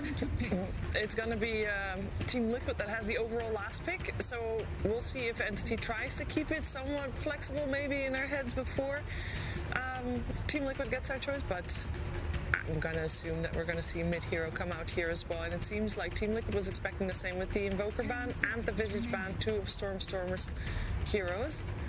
Are they looking at Bat Rider potentially? I know the hero hasn't had a great win rate, but it would be nice to be able to lasso the Enigma and the Life Stealer, yeah. Maybe with the Quap ban, but the only issue is you get the counter pick if you're Liquid. So he's going to lose the lane, and then against Nakes, it's not that great either. And Spirit Breaker with the status resistance. It's going to be the Puck. I do feel as though that's the best option. They could have gone for it in the situation where Liquid have last pick on them, because Puck can disjoint the Spirit Breaker charge. He can control the Enigma before it gets the BKB, and when Lifestealer gets strong enough to go on him, he has so many ways to disengage from him. So I like it. It makes a lot of sense. I think Entity's draft overall is looking really solid, especially for a team that didn't have last pick. I think they're in a better situation than Liquid right now. So the old school counter to Puck, was it TA? What else is good and against? Tiny. And So, Tiny? yeah, but they have it. So, but they have Tiny already? So old school counters is, TA, Dragon Knight. But I'm not sure if they want to bank that one Yeah, slow. Ember isn't bad. Ember sounds pretty good, actually. Yeah, Ember sounds solid. I just sit there and like chip away at the Puck in lane. They don't. Kunkka's fine, I think. Kunkka's good too. Yeah. Being able to catch people doesn't give them like. They do have tower damage coming out from like Lifestealer later on with the Deso and Enigma, and they do have a lot of buffs if it's going to be Kunkka. Ember in the end. Yeah, so Ember is, it's good. It can run into situations, especially when it gets stream coiled and just run at, but it gives you a strong lane versus Puck. It gives you chains to catch, which isn't bad, but also wave clear for the spiders, especially if you go Maelstrom or something like that and you Sleight of Fist. You slight for so long. Yeah, it's an easy way to deal with it. It does seem punishable, but I think that's the best that they could have gone for in this situation. I don't really. Something about the Liquid draft just doesn't feel right to me, and I feel like Entity are in such a good position, but I think anything could happen in this game 3. Yeah, is it really going to be dependent on the draft? That's the main question, I guess, Jenkins. I forget the draft. So then it's not going to be dependent on the draft. Yeah, there was a Pudge. Lacoste? Yeah, Pudge. Yeah, I'm going to go with I had the same problem as Jenkins. All right, guys, it is time. I loved hearing everything you guys said, but I would also prefer to hear the words of the coach. It's Blitz and Slacks. Thank you so much, Sheever. I am here with Blitz, of course, coach of Team Liquid. And ladies and gentlemen, Blitz, a lot of scary picks coming out of there. You know, you see the Brood Mother coming your way, slithering across. You got that Puck, a terrifying pick there. Do you have enough bug stompers to get through this one? Yeah, I mean, I think so. I think we should be able to address it. We kind of knew it was coming because we've been to Lesh, and we know that that's their flavor. And so, yeah, it was kind of just a calculated risk. Absolutely. Now, I saw you went down to 2 seconds left on reserve time. What were you guys talking about? Anything, scary on that last pick, or was it more motivation for the game? No, Matu really he thinks it's funny to troll Insania by leaving it like as low as it can possibly get. I'm being serious. Like, we do it all the time in this tournament. It's not, we knew we were going to pick Ember for like 45 seconds. They just think it's funny. All right, well, any words to say maybe to Entity before you get in, or to anybody watching before we end up in this last game? Yeah, in competition, there's always a loser, and if we're meant to be out here, couldn't have happened to better guys. When we made it through last chance qualifier, Stormstormer came up and hugged us all. He was really excited for us, and so hopefully we can be just as gracious back to him. They're really good people. Even if they lose in Dota, they're great people in life, and I hope it's okay. All right, thank you so much. Okay, thank you so much, Blitz. We'll get into this game. All right, now let's throw it to our casters. Thank you very much, Lex. We do get into it. Game number 3. We've got some great people. We've got some great Dota here, boys. What are we thinking? You've seen both the drafts. Do you think one team came out on top of the other? I think the Puck pick was really nice, but Ember, every time I see Puck Ember, it's a little scary. This Puck's get nerfed. The lane is a little weaker, so it can be scary from that matchup. Yeah, I have a lot of dancing here from UK. I feel like the Ember should be able to kind of jump in and out as long as the Puck doesn't fully commit. towards him. So you've got a lot of play, and I think that back and forth is going to be key here for the side of Liquid and how well that mid comes back. It's interesting as well, Gunnar, right? Like we talked about it a little bit, but they do go back into the Enigma, and we see Entity go back into the Tiny. So Zai and Kataomi have played the same heroes this entire series, and you know, they've managed to trade blows. So we'll see who does get the better win percentage out of this one. Yeah, and it's also the one thing that you have to make sure when you play the same hero is like mentally resetting. Because you play very stressful games, you're like, and the game ends, you're mentally thinking like, I'm level 16, I have these items, and then you go back level 1. You have nothing, you're slow, no spells. Just starting from the bottom. So yeah, it does turn out. Both these teams hanging around the mid lanes for now. Standard stuff. A level 1 team fight could break out. You kind of mentioned it last game, but you've got the Pudge available, and that's always a painful kind of hero to have to go up against level 1. Yeah, we saw last game, Matu got the first blood, or he helped secure the first blood, and Entity is another team that has been playing carry Pudge for a really long time, so it's kind of their flavor. And last game it didn't work out. I think this game it has some better matchups than it did last game, not as much damage, but again, Lifesteal is known to be tanky, or good versus tanky strength heroes. They are going to move in, bully them out from the bottom side. It is going to be a 3-for-1 trade the way of Entity, so they'll be very happy with that banner rune start. Nice little bonus for them to get started. Of course, we'll look back into the mid lane straight off the bat, see how this one goes. We are going to have the Ember. Of course, Mike going to be up against the Puck of Entity. How does this matchup work out? It's okay for the Puck if he can do really well in the first 3 levels specifically, but at some point, whenever it hits level 3-4, that's when it gets very hard. Puck has no armor, the Sleight of Fist spam just pushes him out of the lane very easily, and you can't really pop Flame Guard without overcommitting onto you. Yeah, it does feel like the early timings of an Ember just feel a lot better as well. I think just going for an early Orb of Corrosion, even just the Blightstone into face boots can feel really nice, and the Puck just doesn't sustain through that all too well. Yeah, Puck, the mana nerfs and the small cap removal hurt a lot, that you can't just spam the orb every time you have it. You have to think about when you use it. And now that you also have to use all your mana, you don't really want to get waiting grip, so you can't break the shield, and then if you can't break the shield, you can't man up, so now you need phase shift, and it's just a lot of things that have hurt the matchup over time. Bot lane Insania dropping rather low, but does find the courier of Toby, because you can have the Tumberman against Toby on that Brood Mother, and Kataomi will be there to support that Brood. What are we thinking about this lane? Like for now, Matumba's been doing a decent job of bullying Toby up. Is there a stage where Toby starts to kind of throw it back the other way? Probably not until level 6, and even then, it's not the greatest. I think right now, Matsu's going to completely free farm, and Toby is going to get maybe similar, but not the same. It's a lot of just slightly in the favor of Liquid. They're going to be completely fine, and Entity's the one who are going to try to make moves to make, get the creeps themselves. Fishman being chased down, Boxy, hoping for a bash, not going to get it. There's no lucky bashes coming out from Boxy here. Sometimes it happens, sometimes it doesn't. On mid lane, Mickey going to go for a bit of a chase off the Storm, but they're just fighting. This timing here, there's 2-minute water rune timing, and it's like they should be able to find 1 each anyway, not too big of a deal. Yeah, it's still feeling really good for Mickey on that mid though. You can see that CS disparity already. 13-1, 10-1 for Stormstormer. Not too far behind, but once some initial items come in, at least the Blightstone, I think you're going to have a good time with a slight fist spam Stormstormer. He does have good support to come in mid if they see that opportunity, but if they do want to go for that, they have to go before Mika hits 6. Once the Ember has the remnants, I think getting a gank onto him, it's going to require the Dream Coil, and you're going to have to coordinate onto that one really fast. Yeah, again, as you said, one of the big things with Puck that makes you feel good about your Puck game or bad is whether you can kill them when you coil them. And again, that's why one reason that Ember's very good versus Puck is because Flame Guard kind of prevents all of this magic damage early, and it makes it so he survives the coil and then you have nothing versus him. So the fact that they have Tiny who can break the coil with toss, they have a Chikiro with a lot of nukes, that if they can group these hero up and kill the Ember during the coil, then the matchup will be fine. Still 0-0, not first blood being drawn yet. And it's in, a lot of damage being dealt here by Matumba and Insania as they go on to Kataomi, but it's not going to be quite enough. Matumba just happy to keep dominating the lane, not too interested in securing first blood as top lane. Maybe that's where we see it. Zai is chased down, but the bash is there from Boxy. Another one, all right. Can we get a third? Charges out, let's keep going. Boxy getting very, very lucky there. I think if there's any lane with pressure, it's going to be in this one. Either side. Probably Entity, maybe once Pudge gets point and hook, maybe at 3 or 4 whenever he just decides to choose that.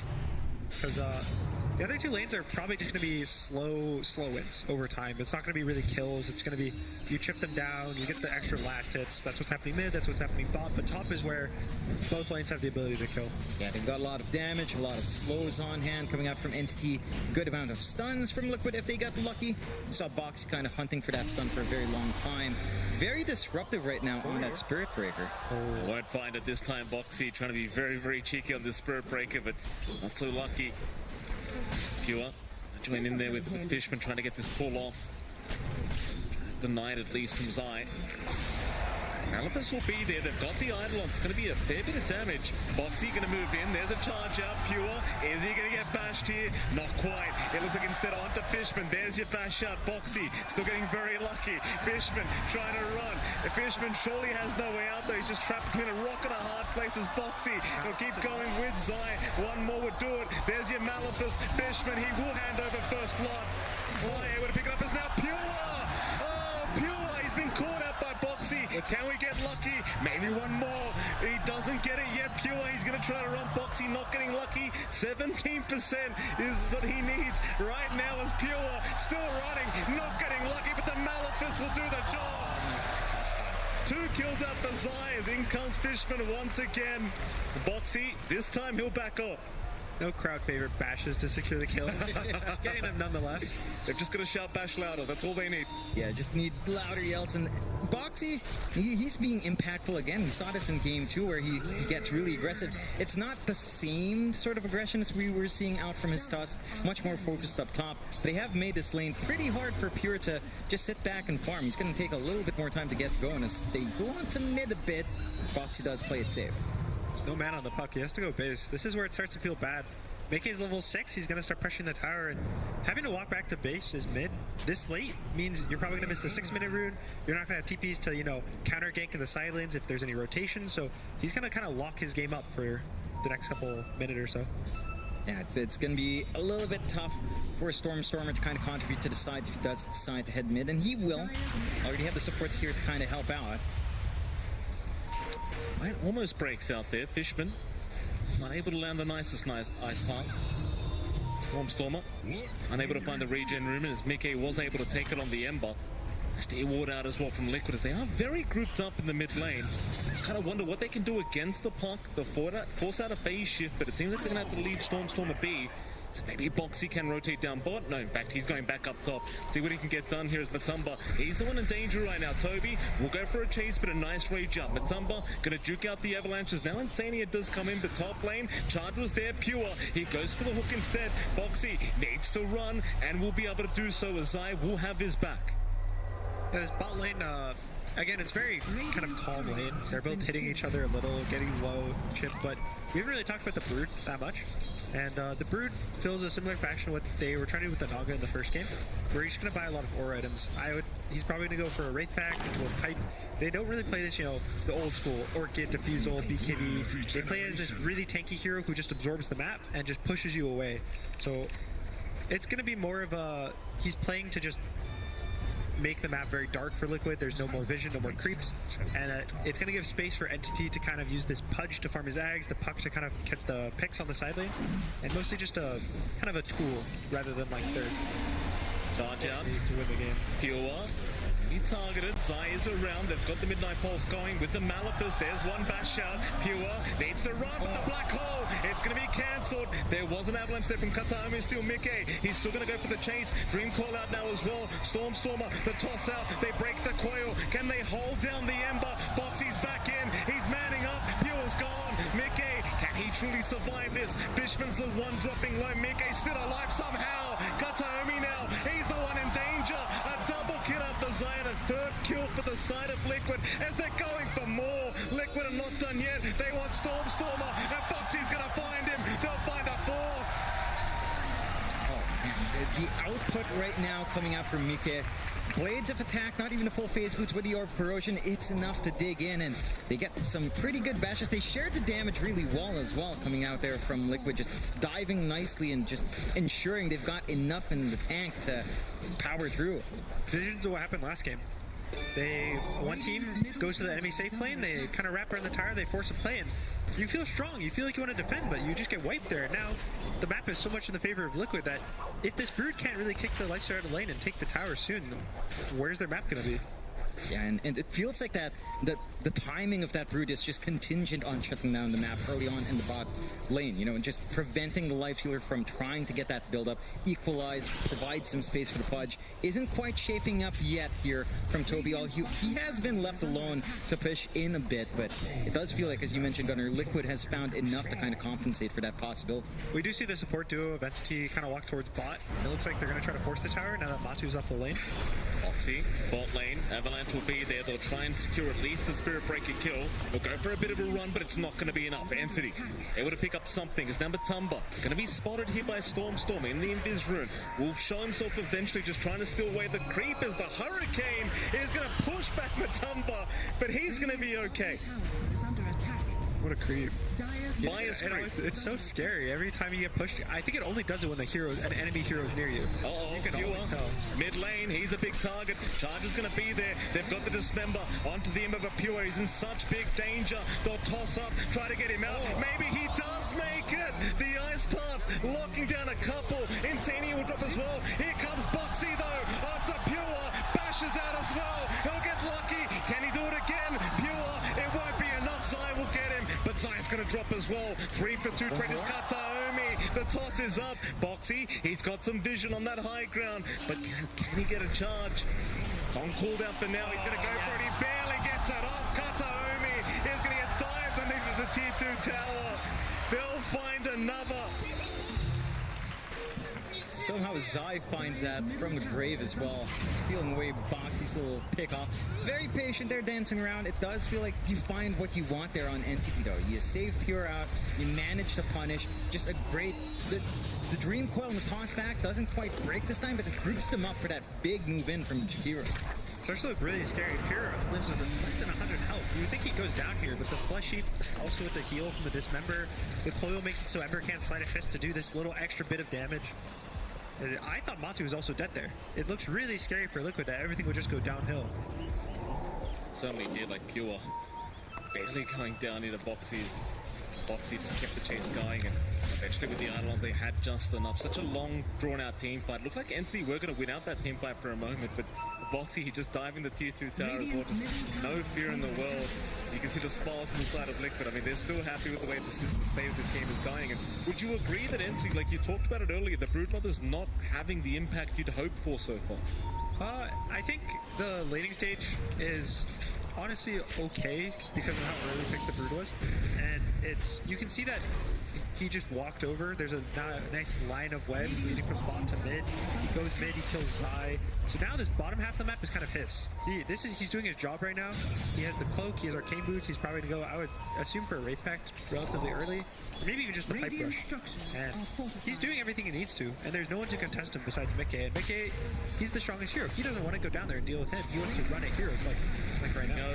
They're under Boxy, the Spirit Breaker, toss up, they should have it, but here comes Mickey. That's a lot of damage with the Sleight of Fist, but nowhere near enough to keep the fight going. He was all alone.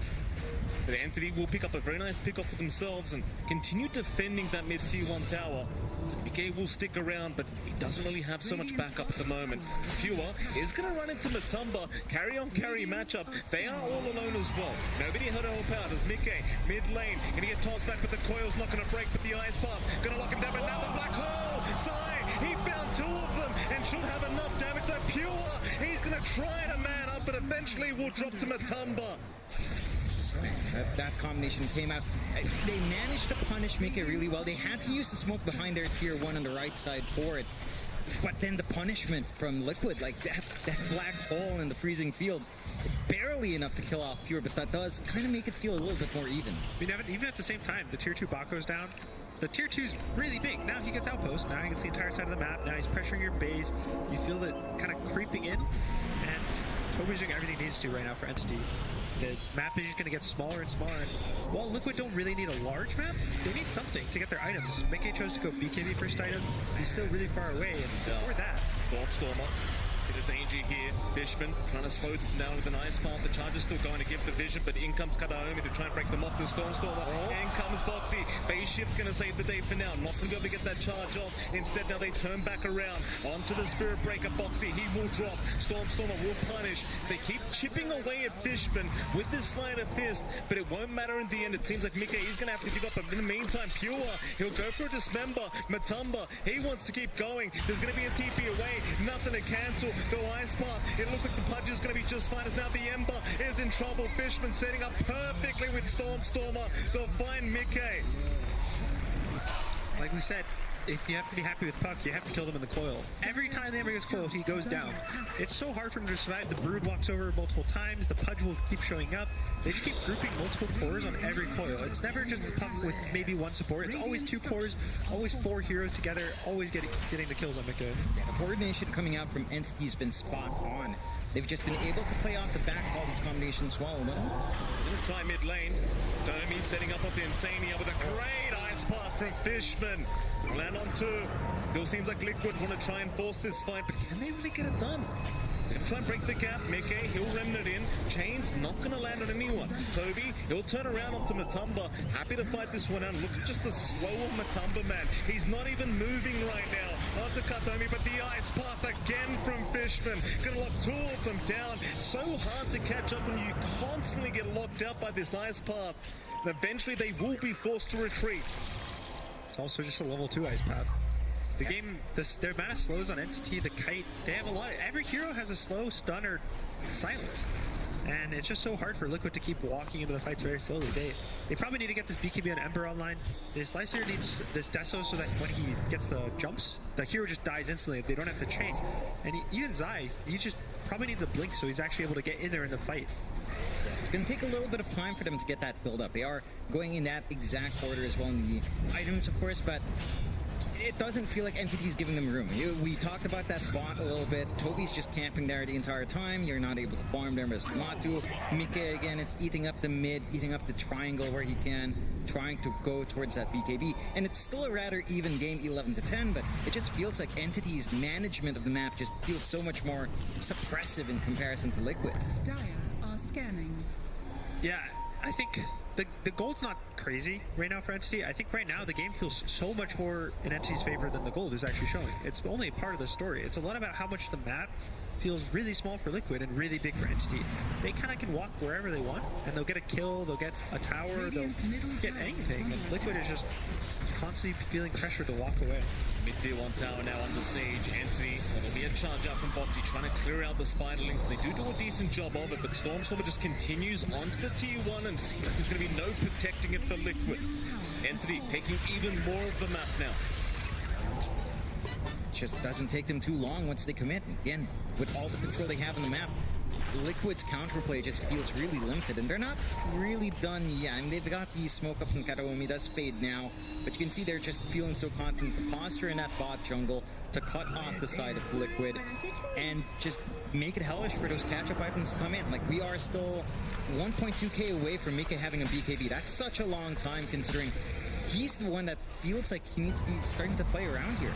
Also, very first item, no Maelstrom, his damage is going to be low. Spearbreaker doesn't really provide much damage, only stuns CM's a very low level, so even once he gets the BKB, it's who does he really play with? Is it always Matu and then now you're asking your mid and carry to always be in every fight together? Then who's going to scale? Top lane, Zai. He spotted Stormstormer in the smoke, looking to see if he can pick up this Enigma. Kataomi is going to be there. Avalanche and Toss to set up into the ice path, but they actually end up missing. It shouldn't matter. Eventually they should find Zai, though a TP away. Surely he doesn't make it. They're forced to Dreamcore to make sure they get the kill. There is going to be a pause out from Toby, so they're having a few sound issues, but Zai almost making it out there had they not committed the coil. That was a really nice TP. Yeah. Even standing in the macro pyre, it shows how strong Wraithback is right now. All the damage reduction it provides. Versus all these nukers, it kind of just shuts them down early game. Yeah, and you know, just getting that coil out provides you that window to maybe look for a play out. Maybe Mika starts to feel a little bit better without the BKB, hunt down some of the softer support. So Liquid could kind of play off the back, but it's not that much time, to be fair. A very limited window to kind of get that done, but you can kind of rest easy knowing that it's going to be a little bit of time until Storm is going to be able to join in for the bigger fights again. On the side of Entity, all their timings are lining up. Ags finished on the Pudge. Blink finished on the Puck. Pipe is also finished on the Brood, going for that Vlad's into probably Wraith back soon, so they're really tanky now. They have their initiation from Puck. They have all the damage from Pudge. This is their timing. They're going to look for maybe just running around the map, running directly at heroes, killing heroes, and just having no fear on the map. Speaking of, they are going to find Insania. Obviously, going to try and charge in the ulti out as well. Insania! He is not going down. Hawk, though, is going to find him. Oh, but the Infest! Matumba trying to save the day. It's not going to be enough. Pure, he'll keep going. Matumba between a rock and a hard place now, but does get away. Zai, he'll show up. The Fear of God with that black hole available. They don't want to fight into it. They're going to back off. It'll be a 1-4 on the position 5s. Entity, it seems like they're happy with that. Yeah, you really have to appreciate just how confident we were seeing Liquid in some of these plays, just standing their ground, knowing they've got that opportunity, knowing that the stuns aren't there, and just getting the full dance off with a freezing field. Not the biggest kill in the world, but it does feel nice. Oh, nice coil. He finds him in the tree line, but can they get the damage off? It seems like the Ember, Thunder drop low, Avalanche toss out, they've got enough. Mickey is going to drop.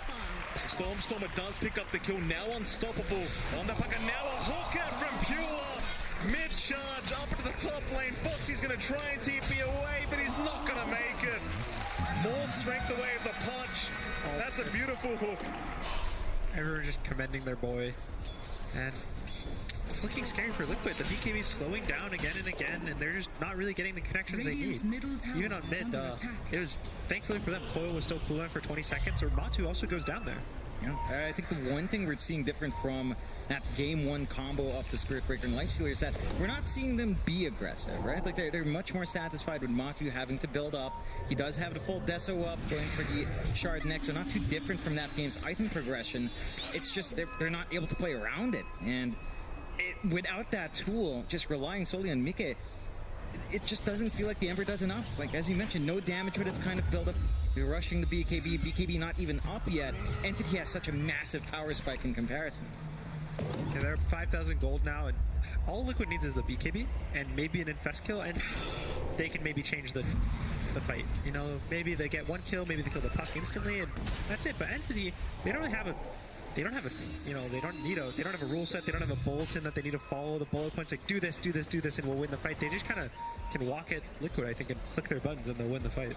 It's an Infest out for Boxy. They are smoked up.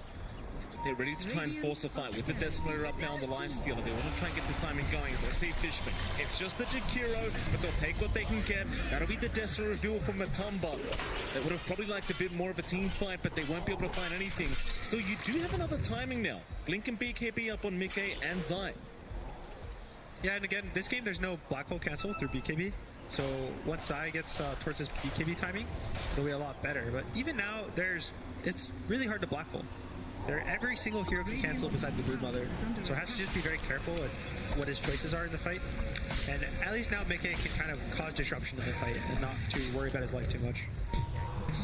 Kind of have a little bit more impact coming out. Do find it interesting. He is going for a little bit just more durability. Sanj and Aya coming out next. Maybe a little bit more damage, but really just the stat resist, not being caught out for too long and just zipping around the back line is going to be feeling great.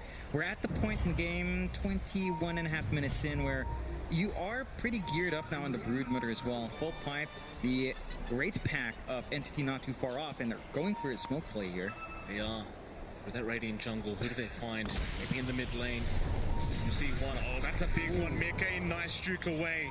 Not going to get caught by the Avalanche. Instead, it seems like they want to head north. Liquid now. They'll smoke up as well. In that dire jungle, they've got that high ground advantage. Just cut to Omi. He's going to get caught out. Infest was dead on Matumba. They should find one for the Dream Coil and the toss back. They've got 2 locked down with the Ice Path. Matumba, he's still going to try and go for the fight. Fishman is going to get shredded here. Now the black hole! Sai! He'll find 2 of them. There's no hope in coming either.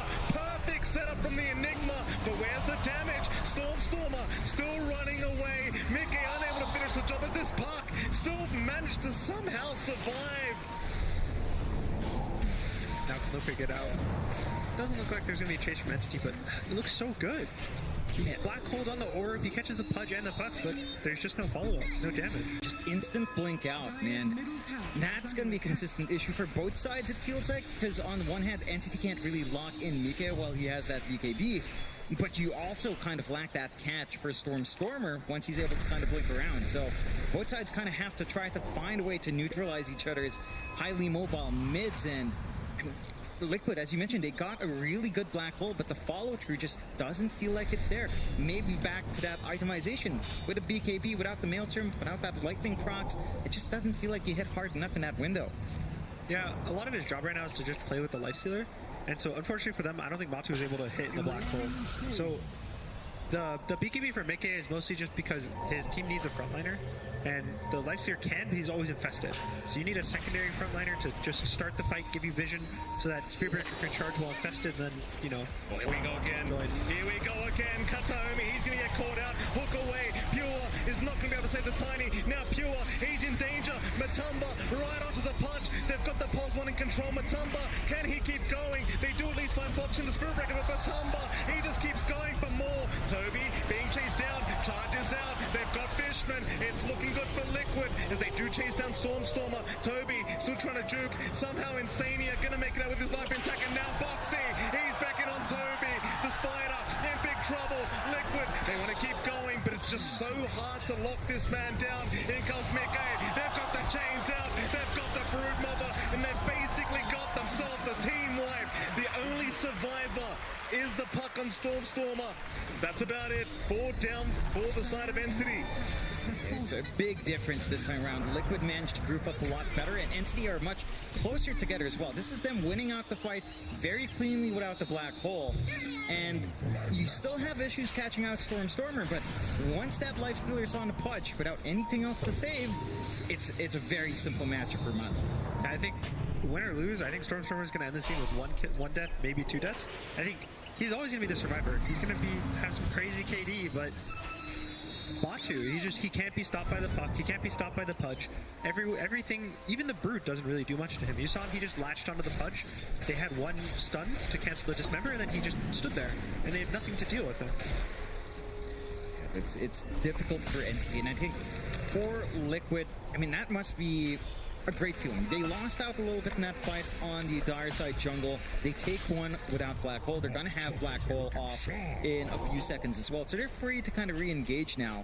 And you do have the Kaya up on Mika. So feeling a little bit more damage coming out from Flame Guard, although Foxy. Fishman get caught out. Foxy and Toby going to try and move in, but the Nether Strike not going to land on the target he wanted. They'll secure the Jakiro. Entity hanging around. It seems like they want to try and force something, but it's a bit of a rough one. Oh, with a nice frame coil though, Stormer setting up and releasing Insania. They've got the BKB up on the Ember, however, as Foxy right in. Kataomi, he's the big target. Matumba, he'll rush through on that Lifestealer. They'll find the Tiny. It's going to be a 2-for-1 trade in the favor of Liquid. One of the cool things is both teams have a Wraith Pack. It's a good item. But for the side of Liquid, they don't have the greatest Wraith Pack hitters. If you're going to ask Slicer to do it, you're asking him to use his Rage just to kill the Wraith Pack. But on the side of Entity, all the Spiders will kill it just in 1 volley of attacks. So You are going to move in. He's found the Ember, but the Mallet allowed the Dismember to keep going. Hook is not going to be long enough. Whew. Would have felt the wind on the backside with that hook, I'll tell you. Yeah, it's a close one. And going back to that point of the Wraith Packs, it does feel a little bit harder for Liquid to kind of focus in on it, but I guess it kind of neutralizes when you both have just running, so both of you kind of get the same EHB coming out. The one thing I'm curious about here, Gunnar, is that when you're Ember up against Brood without the Maelstrom, is it annoying to have to bounce around all these Spider-Mans? Because it feels like Mika is losing a little bit of impact just having to jump around so many creeps. the nice thing is he got the Flame Guard talent at 15. So with the Kaya Sanchi, he actually does 120 damage with Flame Guard. So even if you're just jumping around, you're still dealing a lot of damage. You're making it so you can't be jumped either. So you don't always need to have to BKB that early if you get a side of fist off. It's just a lot of invulnerability. So it's a give and take. You don't do as much physical damage, but you exist longer. You get to get more spells off. You do a lot of magic damage. So it's not the worst, but it's, you know, there's more impact he could have if there wasn't a Brood and he had more damage. such a close game number 3. I mean, it's a 3k advantage to Entity, but it still feels like anyone's game right now. Smuggling's getting so much vision for the side of Entity at the moment. You see Matumba, top of the net worth board. On that lifesteal, they just haven't found a way of dealing with him throughout this game. And there's going to be another big smoke up. They've got the black hole. They've pretty much got every spell available. Invest immediately out onto Boxy. Entity, they've got to be so careful because Roshan is going to get started. They really want the fight in the Roshan pit with the black hole. It just feels like such a big advantage for Liquid. But in goes the puck. Stormstormer just in the face ship trying to just get some information for his team as Liquid. They'll keep going. Continues to poke and prod at Liquid. Yeah, the BKB's now finished for Matu, so 15 seconds of BKB in these fights. He's in. Kataomi, he tries as well. They're trying to lock down Stormstormer. They'll find Insania on the CM. Meanwhile, Zai has been caught out. Dreamcore will lock him down. Toby, he can't get close. He's still ticking away. Zai somehow still alive. The orb, it's going to fly through Toby. He'll be able to get the kill. Secure with the swarm. There's now Matumba being chased down. Stormstormer, has he gone too far on the puck, however? Liquid still trying to kite in and out. Pure, he's happy to oblige, though. He goes right back in, but he's not within range for a hook. Centaur stomp on Toby, trying to help out Liquid. Thankfully for them, they didn't pop the Mickey BKB. He still has his 8 second, oh, it's only 6 second BKB now, but can they even contest this Roche now? They don't have the Zai Enigma. Matu doesn't really want to just walk in by himself, and it looks like they're just going to give up the Aegis. I mean, Mickey could try. He might just. Roshan going to go down. Pure, he's got the Aegis. Attempt is Boxy, a little bit too close, but trying to charge away. Force start there as well. Looks like he might just be fine. But Aegis does go the way of Entity. Pure now with a double life. The game gets so much harder for the side of Liquid. That was a cool force. It was by the Tiny. It was to cancel the charge. So it was a nice idea, but just pushes him just past the high ground. And yeah, now Pure has 2 lives. Matu, he's gonna spend a long time. He does a lot of damage, but punches a lot of health. So he's going to have to use maybe his entire BKB and rage duration. And now, when he respawns, he's not going to have BKB. Maybe his rage is on cooldown. And can he really still fight him after that? Ring coil is there. Nikkei. He'll be the one to get caught. Pure. That's a nice hook out. He breaks the coil on the Ember. But now Zai, he'll at least find the trade. Gotta be Stormstormer down on 1 on both mid laners. Entity still looking to go in. Pure, he'll just jump right in, but Matumba, he's got the BKB usage. It's still Pure. So tanky as the hook is not gonna land this time. Who wants to keep going though? It seems like both sides might need a reset. They are both gonna back up. That's huge to find on Stormstormer. A massive kill streak on him. So he does gain another death. You know, not going to say it 1 death here, still within a very low amount. But that feels really beneficial for Liquid. Sure, you lose Mika. It's not the best feeling in the world, but it's still a huge gold swing that just helps everyone else on their case. And it did cost them Black Hole here, though. Already infested on the Spirit Breaker. Ooh, gonna try to counter him? They're gonna try. Charge is there, but Avalanche is out. They'll walk away. They will get away. Yeah, all Zai's kind of job, I think, right now, all he's thinking is wait very, very far back, wait for puck to jump your back line, quote unquote, which is like the Crystal Maiden, and then black hole the puck and just kill the puck. That's all he needs to do. I think asking for a black hole and even more than that is not even necessary. If the puck goes down, then a lot of more free reign for Mickey, a lot of free reign for Matu, because being silenced without pressing raid is really scary. So the puck is a lot of the big issues right now. Yeah, and just taking care of that problem just feels like Liquid will have a lot to play with after the fact. 24-21, still a 4K lead for Entity, but with Matu at the top, does feel like this lifesaver is starting to really shape up. Basher at the ready now for Matu, so he can kind of get a little bit more control for his team out. Going for the AC next, going to be hitting pretty nice and hard here with the Deso on top. And then for Entity, I mean, we're at this point now, 31 minutes in, you know, after invading the bot jungle with Toby, after getting this Ags and BKB timing on Pure. As we scale towards a more mid to late game timing, do you start to feel like Liquid kind of picks up the pace here, or do you think Entity can kind of keep track with that scaling? I think Liquid, their draft-wise, is going to keep up the pace. I think Mickey's game is not, you know, amazing, so he's not some crazy Ember going to mid-late game. And a lot of it's going to be on Boxy. BKB's there, but Dismember's going to hold him down. Boxy's still going to another strike and is going to run his way out. Even the drum charge is trying to help him as now Malphus, Toby, he'll get stunned up. Liquid, they don't want the fight. Or do they? Entity, they're the ones that'll keep going. But Tumba is going to be spotted out. Seems like they just want to prep for this tier 2 mid-tower defense. Radiant's middle tower. Dangerous position now for Liquid, and I'd hate to make it worse for them, but there is a double damage rune sitting up top just waiting for the side of Entity. Storm will go ahead and pick that one up. Thankfully, it's no really good DD carriers on Entity. It's a lot of spells and kiting and some damage, but a lot of it's just these spells, so it's not the worst. There could be worse DDs, like if Matu got it this game for Entity, but... So yeah, I think it's all on Matu right now. Liquid is all their hopes and dreams of this game are on Matu. Everyone else has their jobs, their roles. They're going to have very big impact, but it's pretty much on him whether he can just kill everyone one by one or not. A lot of damage on Botsy. Coil, high five up. Botsy cannot escape. Stormer. A single pick off down to the bot lane, and with that one down, I mean, he does have buyback available, but you might want to try and force it by forcing in that tier 2 mid tower. I think they'd probably rather give up the tower than force buyback. These are already trying to get his Shadow Blade, which I think is a really big item. It lets him actually catch the puck with these charges across the map and burst him. And if you ask him to buyback and you don't get probably 3 or more kills, it's going to just feel bad for the game. Matumba, he's a big target. Malphus will cancel still. The hook is there. Matumba forced to rage up and try to run. To lock him down long enough, he will back his way out. That mid-tier 2 tower, like you said, they are kind of forced to just give it up. They don't want to commit that buyback on Botsy. So Entity, one step closer to winning out this best of 3 series against Liquid, just controlling so much of the map. And now their net worth lead, you'd imagine, does start to escalate a bit faster. Yeah, it does. And again, this next Roche, Aegis just expires now, so now waiting this next 3 minutes for it to start spawning, that's the big one. That's what everyone's looking at. And Liquid have the tools to fight it. They have the BKB on Enigma, and again, as we said earlier, there's not really cancels, but Entity, they just keep hitting their big timing octarine on the puck. Okay, that's Remnant out. Matumba, he's gonna find Pure. This is a pause run punch. Dismember is there with the black hole. Zai, he will have none of it, and Pure's gone.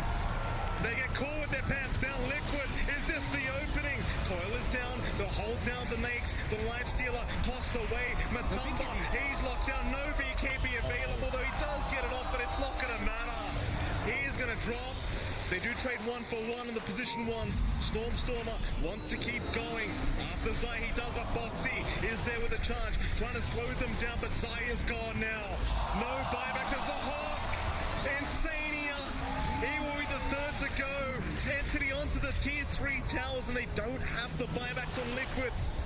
Yeah, they don't have the buybacks. Even if they did, Zai not going to have the black hole for the defense, so it's going to be basically all down to the combinations with Boxy, Matu, and Midget. And they are not the fastest pushers in the world here on Entity. Boxy trying to stall. Can they cancel? Avalanche? Oh, it's not going to make it the ice path. No mana for the Avalanche. So they're onto the tier 3 towers. You kind of ask yourself, how do Liquid stop this? Thankfully for them, they just got Backer Protection off. There are no creeps in the base, so they're basically going to die a little slower. Even just diving again and again. Hook, not going to land this time. Boxy riding with the charge. The coil was expended. They just have to back off to the fountain, buy a bit more time. Zai's up now, but again, he doesn't have the black hole available. You need Matumba here to try and help defend this. Entity, they understand the weaknesses. They'll keep going, but it seems like that'll be enough as Boxy. He's in onto Stormer. They'll try to chain him up, but it will not land. Storm, he's going to be just fine to orb away. Instead, it's back in onto Pure. They want the big one. Here comes Matumba onto the putt with the Dismember. Cancelled off by Boxy with a great charge out. Pure dropping way too low. In fact, it's insane that goes down first, but they've got the punch down. They've got Fishman as well. No buyback available for Pure. Can they capitalize? Liquid, they'll keep going. Katomi's down. Zai, has he found Toby? He has. He's got the Broodmother in the tree line. It's going to be a 4th down for the side of Entity. The only survivor's going to be Stormer. And there's 90 seconds without the punch.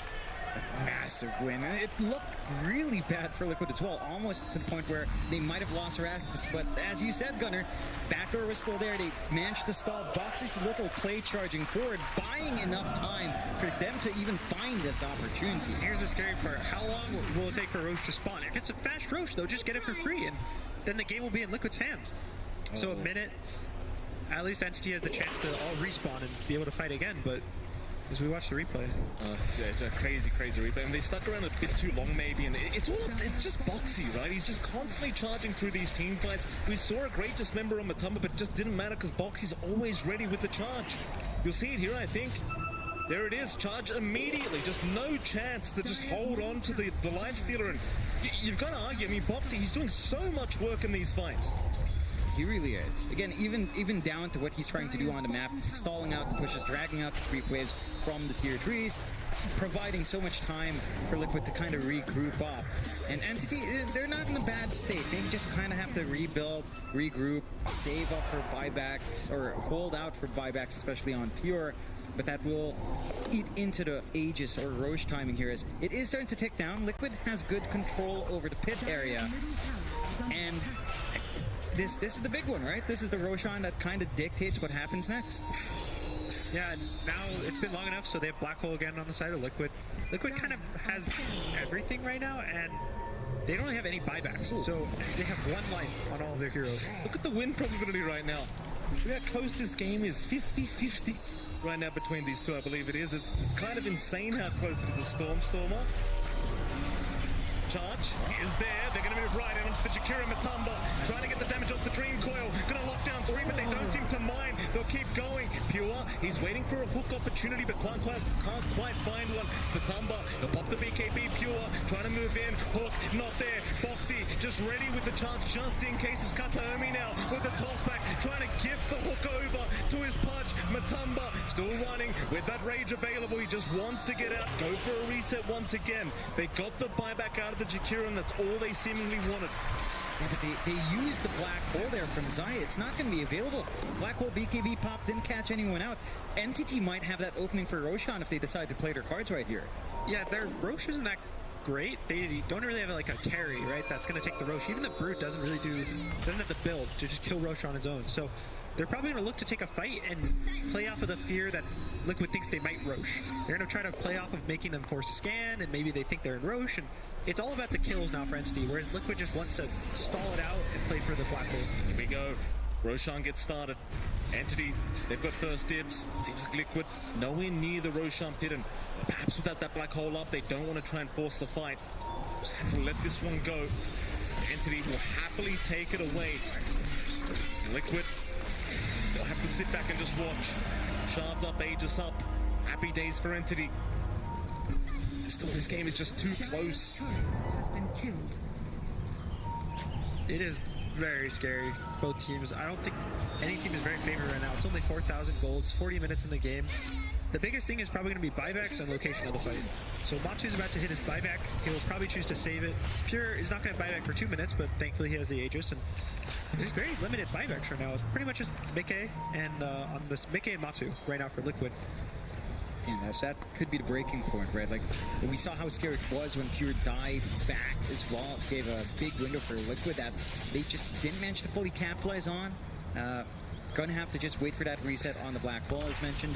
And it's not too far off, half a minute away.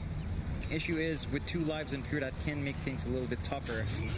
We'll see if they find that opening. If you are on Entity, like you mentioned, that second rush being the big one, what conditions do they have to meet to re-enter that high ground once more? Again, their objective taking is not the best. They're able to force Roche because they know Liquid's just not going to walk up. And again, I feel like they force the Roche more of a come fight us. And when they know they can tell Liquid is just, all right, it's your Roche. We give up. Take it.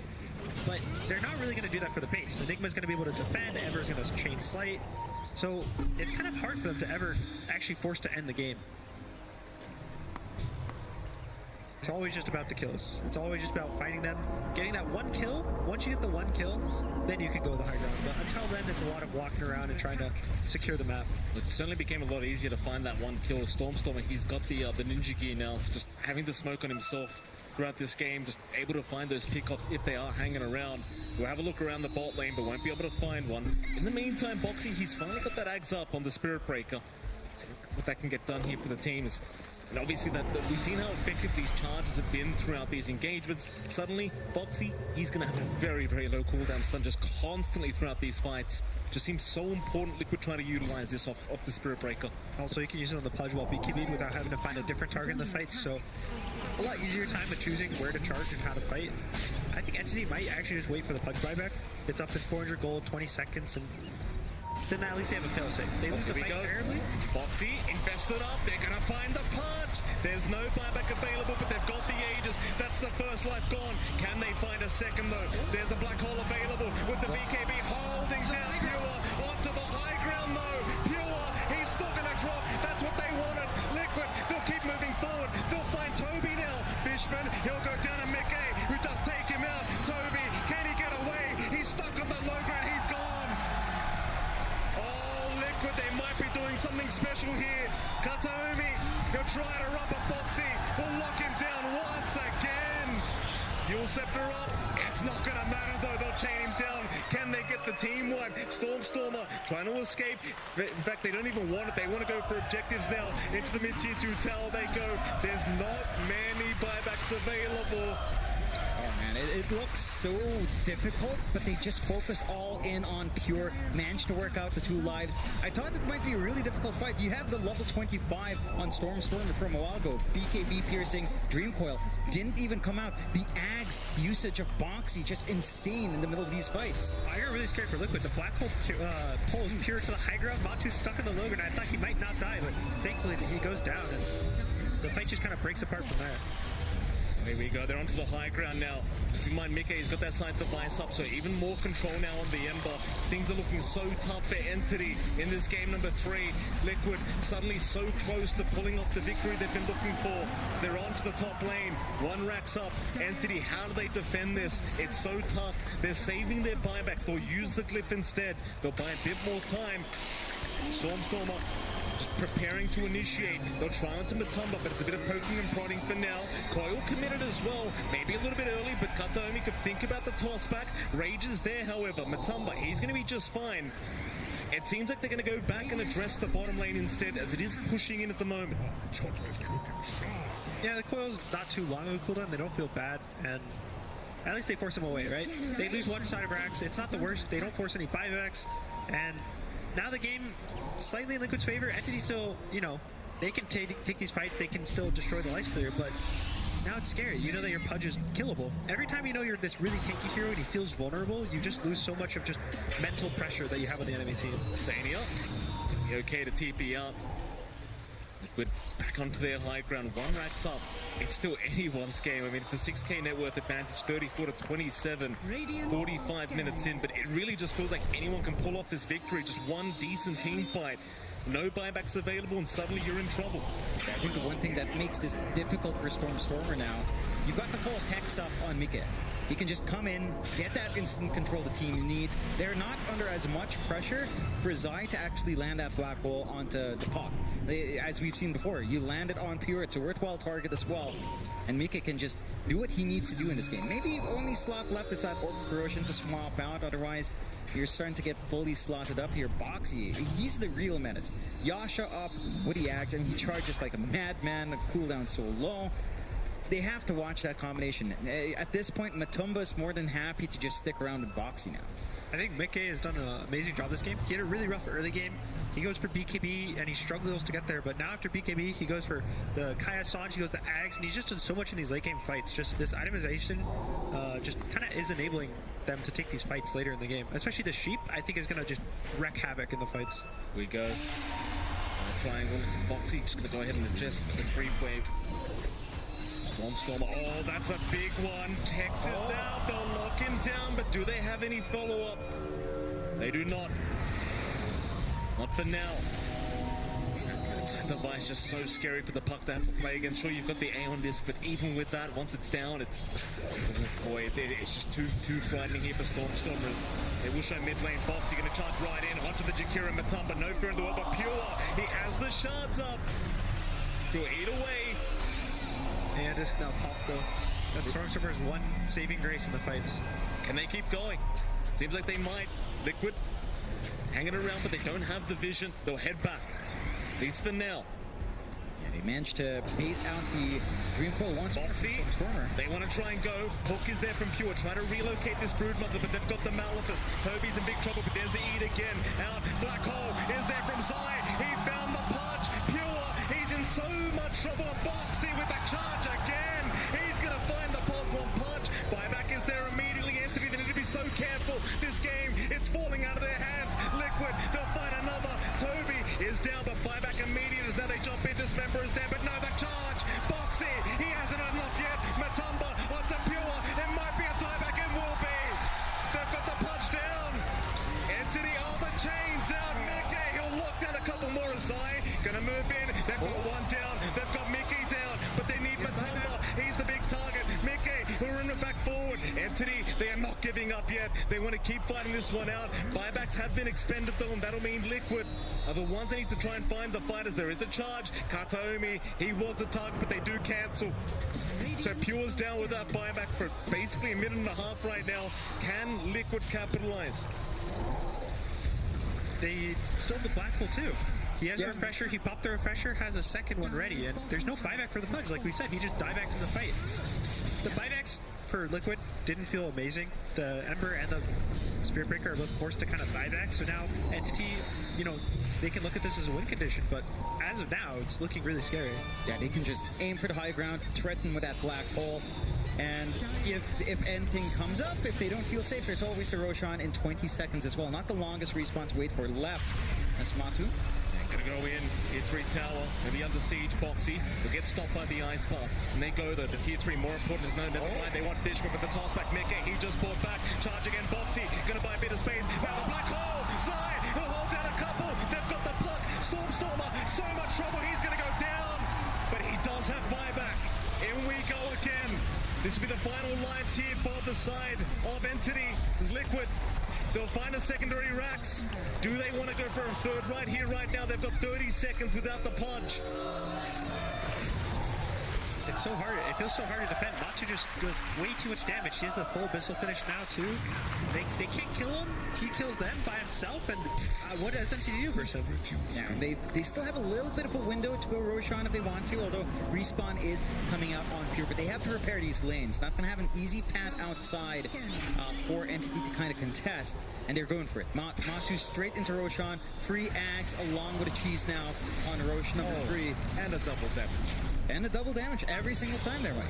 Every single time. Gaben's Blessing is what we call it. Toby, he's going to move in. Roshan in trouble. Can he do something about it? He can try to sneak his way with the ice spot. They need this Aegis their way. Kataomi jumps in. Matumba! He does outclick them. His hands are way too fast. Kataomi in danger. You'll stop trying to run. Will force start to the high ground, but the chase is there. Mickey not done. Bouncing all across the map. The Tiny is still alive. Pure trying to save the day, but now he's the one in danger. He hasn't got buyback. He needs to run. The BKB about to wear off Boxy. He's going to hold him down. This could be it. They don't have their pos 1 punch. Toby in danger. Meanwhile, Mickey being controlled up here by the puck, by the Jakira, but he's just man fighting onto the Jack. Meanwhile, Toby on the high ground in so much danger with the Crystal Nova. Fishman, he's also going to go down up north. They take him out. The only survivors are Toby and Stormer, and they're going to try desperately to try and save this situation. But in goes the chase onto the top racks once again. There's mega creeps available very soon if Liquid can find it. They've got their hands up. They're feeling confident. Boxy, he's going to find the puck, but Stormer is okay to back off. It's just coming all together now for Liquid. They take that opportunity in the Roche by heart. The snatch of Matu, giving them all the room they need to end this game. If that goes to Pure, it could end differently. Divine Rapier for Matu.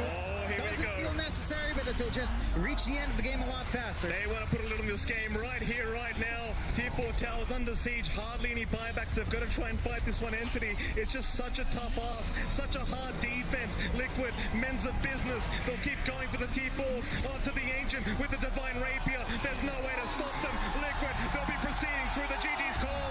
The GG is called. What a series we have witnessed here between these two. Entity, they put on such a performance, but Liquid, the comeback in game 3. I don't know how they do it, but they make it happen. Yeah, they play so well in that game 3 as well, right? Like, there were a couple of rocky moments. Mickey, it looked like he struggled a bit, rushing that BKB, not having enough damage, but then they just tie in together. They execute as a team to a very high level, and this item build-up, especially in Boxy with the Act, it made a massive difference in getting a lot of those fights going. Yeah, I think, especially Matu, I think Matu played a phenomenal game. He was always in the right positions. He was always infested in Boxy, and they were getting kills together. Boxy, great early game as well, but just I think Matu, just the way it was pretty flawless, honestly. Elimination Dota, it's just, it gets your heart pumping, doesn't it? And you've got to feel for the boys from Entity, obviously. You heard Blitz earlier on in the game. He said these are great guys, these are very nice people, and they put in a hell of a performance for us here. Liquid obviously proving to be the better team today, but you can't take anything away from these guys. They were fantastic. Yeah, very close game, very close series. Even game 2, it can go either way, both games. All 3 games can kind of go both ways. Yeah, just very close. And, these guys on Entity, they had such a long journey.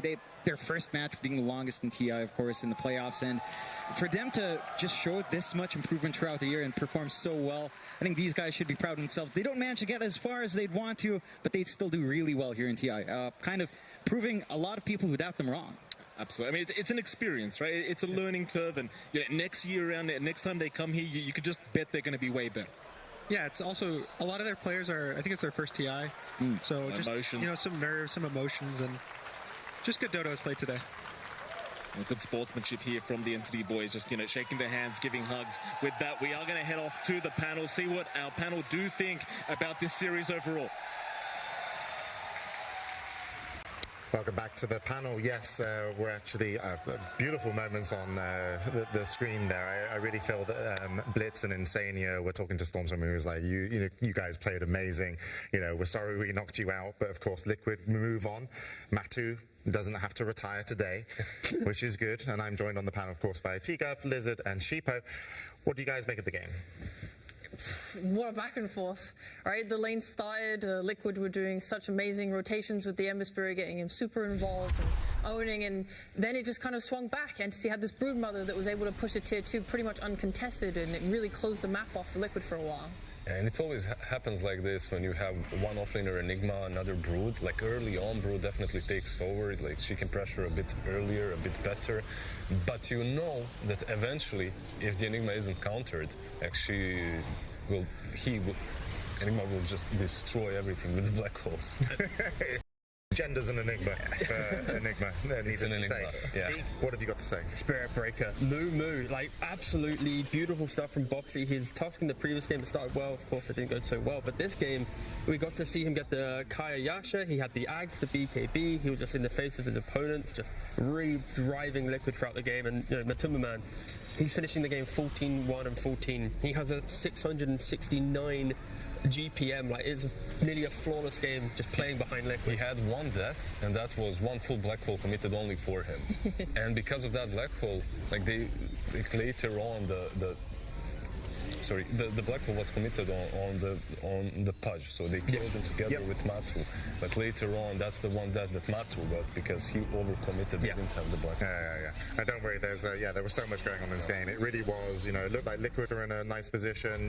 Then it was Entity, then it went back, and Boxy just absolutely a huge member there. Really enabling Matu. Interrupting Pure from Entity, and I also say Mickey. He didn't have the greatest start, but I think once he got his sheep stick, it really opened up an extra control because it felt like Team Liquid were really looking for these perfect black holes. It was a bit of pressure, but once you have a little bit more control, a little bit more interrupt, Matu just kind of ran away with it for a little bit there, but he was really enabled. And Pure at the end, he must have been thinking like, oh God, you're like, where's my sniper?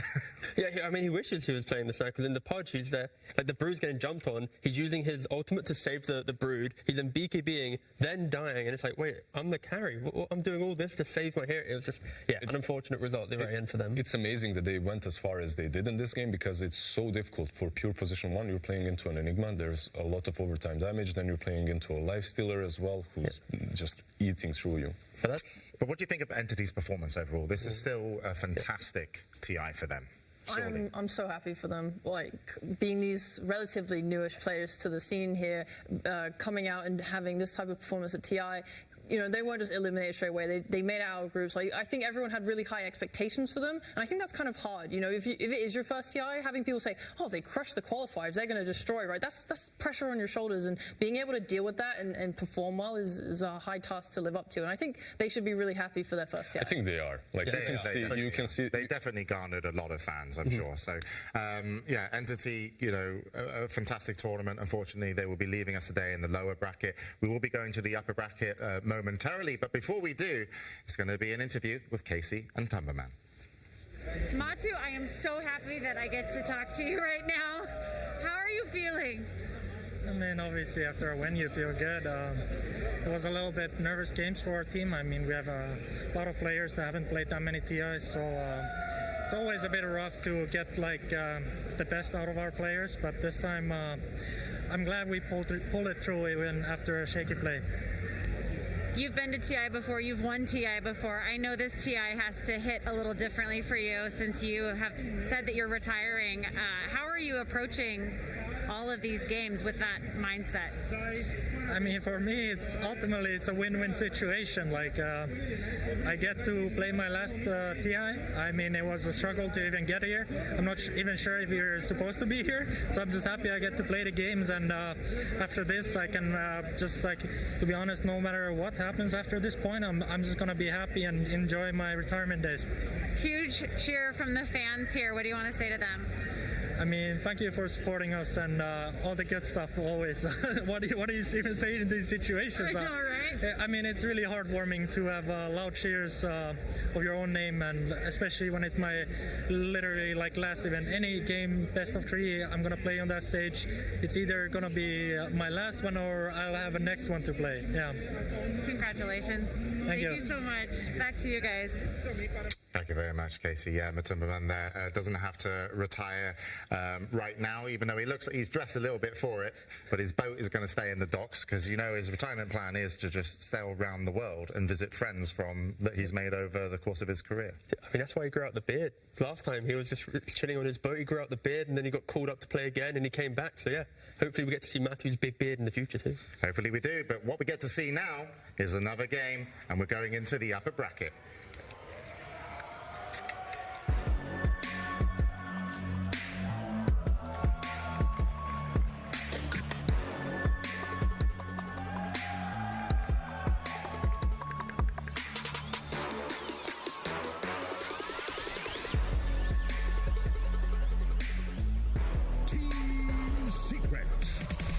Team Secret, Chrysalis, Nisha, Resolution, Zayak, and of course Puppy, Coach Heen. They're here because they beat PSG LGD 2-0. Had a great group stage, but their opponents are no one to mess with.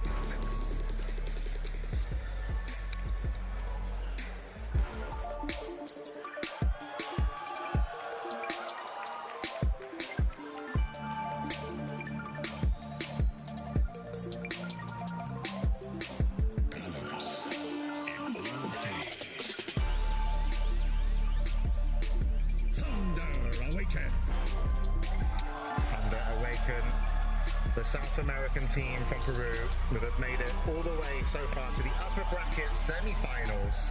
This could secure them a top 3 to go through here. They'll be making the upper bracket finals, and you know, just absolutely amazing. And guys, what do you make of Thunder Awaken?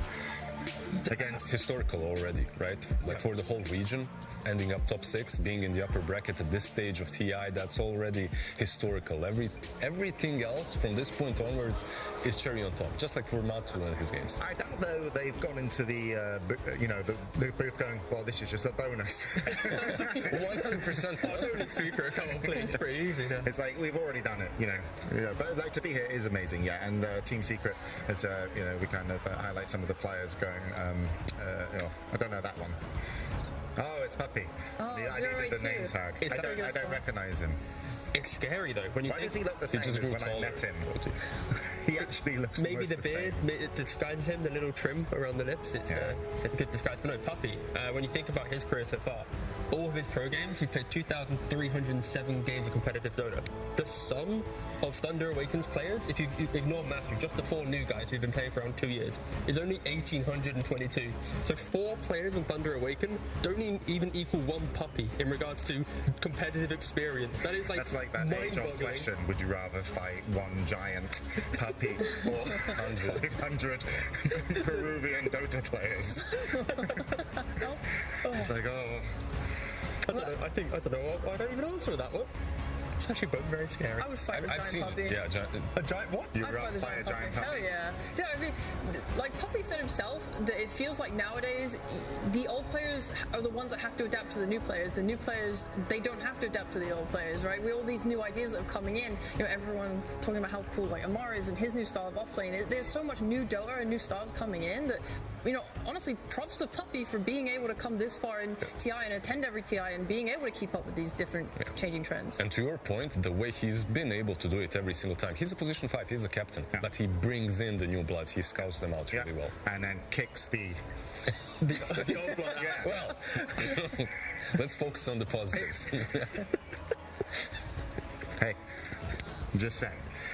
So you can get them back in eventually after 6-8 years or something. It's competitive, you gotta always do what you think's best for the team. Yeah, but where there is Team Secret, there will be, of course, Pappy. And Hina's the coach as well, who's been with them for a little while. And, of course, Cyborg Matt as well. But, from Thunder Awakened side, what are they going to have to bring to the table here against Team Secret? I want to see them continue doing what they've been doing.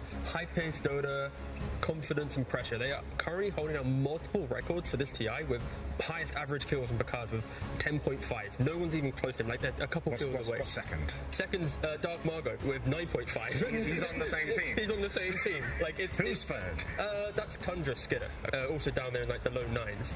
And then if you think about GPM, Picard's currently number 1, 699. And then you compare that to the carry of Secret Chrysalis, he's in the mid 500s. Of course, playstyle very different on teams, but I feel like whenever there is an upcoming team with a lot of fresh faces, it's always the aggression, it's always the high-paced games that pull them through, like catching the enemy off guard. It's very rarely the strategic approach that Puppy brings. There's also two styles to the aggression that I've seen. There's the sort of brute force death ball lineups where you have the Visage and the Drows and all these auras coming together and they hope to just sort of group up and push at you. And there's what Thunder Awaken have been doing. In their last series, there was these nice movements from the supports smoking the mid to the side lanes, doing ganks that way. Everything's very calculated and bringing the right amount of heroes to all of their moves to be able to actually pull them off successfully. And they put Sacred, like you said, they put Sacred on Dawn quite a lot, so you have that global presence. They don't have to think about even bring the amount of heroes that they're bringing when they have a global presence from their offlane. I mean, if you're Secret, you're already thinking about the Tiny. Yes. South American Tiny, I remember it was 2-3 months ago. No one really did these. It's for 5 years now. South American Tiny is literally on every single tournament dominating. But the thing is, though, it's the way that you play the Tiny. Because before, you would do the Ava toss on a single hero. And then South American Dota was no, we're going to do the toss onto another hero and then avalanche them elsewhere. They kind of moved this style of Tiny and then people saw it and now it's just a standard thing. But they impressed me months ago. And in this tournament, again, with Matthew, with Dark Margot playing it, it is just a force to be reckoned with and it's that aggression. There's so much fun to watch. It's just so calculated. So keep an eye out on tosses. Yeah. And avalanches. Yeah. Nice. Do you think any one of these teams is going in on stage a little bit more confident than the other? Because they did play in the group stages. They went 1-1. But Team Secret came out the group stages second and Thunder Awaken came out third. But I think when it comes to head-to-head matchup, both of them versus Secret, you're always a little bit worried, right? It's Secret, it's Puppy, you have to have respect. At the same time, though, in the group stages, those 2 games that you mentioned, both of them were sub 30-minute mark. So they ended up really fast. And if you're Thunder Awaken, you're probably going to feel we won these guys under 30 minutes. If we just repeat the same thing, easy game. And then someone in the team goes, but by the way, we also lost. No, no. We beat them. Positives. In under 30 minutes. Okay. Sorry, Sheep. I just wanted to add on that Thunder Awaken are actually a team that can get a little bit nervous. From their experience in Stockholm. Matthew, he's the veteran of the team. He usually is the one that keeps himself very calm and under control. He's an amazing leader. Everyone only has massively positive words for him. But the rest of the players, they can struggle a little bit. The mental not always quite there. Whilst I think they're having an amazing run, this might be the most important aspect of their game that they need to make sure is tight for this series. It's the fact that outside of Matthew, their players only started playing competitively until 2018, 2019. Dark Margot and Picard, they started playing in Liga Pro Series, which is a little South American tournament. They weren't able to win them, but then same thing with Panda Blue. They entered through the same type of small tournaments, and it's only been recently that they've been kind of elevating their game and getting to this point, and of course they've been crushing this year at DPC. I remember this guy called Thompson as well. He played literally in some stacks and stuff. Not necessarily right here, but back in the day, everyone was saying, "Who's this guy?" He just played he had $2,000 to his name on the Wikipedia page, and then a couple of mil afterwards. It's going to happen to these guys probably. So what binds Team Secret when it comes to the kind of skill? Because a lot of people really, talk about Nisha, but also Chrysalis is, certainly... He's like a young... Sorry, guys. Oh. You know why? Why? Because Lizard started talking. That's that means we get to send it to the draft. Team Secret versus Thunder Awaken.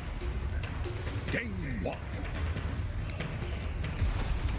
All right, game 1 in this best of 3 upper bracket semi-finals. Winner will be moving on to the upper bracket finals, securing a top 3. The draft is going to be getting on the way. Normally it pops up in a little bit, and then we talk about it, and it's fantastic, and then we get paid. So, what are we expecting to see in the draft? Can I go back to your question about Christmas? I don't even remember my question. Yes, let's go back. Don't worry, old man. All right. So the question was, what does Christmas and what does he bring to the team and stuff? And basically, I'd say he's a very young character, very energetic. But because Puppy's the complete opposite, he's the very stoic type of guy. I think they've merged quite well. Where Christmas and previous teams, when he was playing on bait, he didn't have that father figure to basically say, play like this, and now he's kind of got that a little bit more with Puppy, so it really kind of helps him out a lot more. And you just also insinuated their domestic violence? Not at all. I was clapping. It was like, it's a clap. It's a clap. He loves him a lot. Yeah, come on, son. Of course he does. Of course he does. What's clapping? And so anyway, then the next question. I think it's... What are we expecting to see in the draft? Yeah, let's move on from that.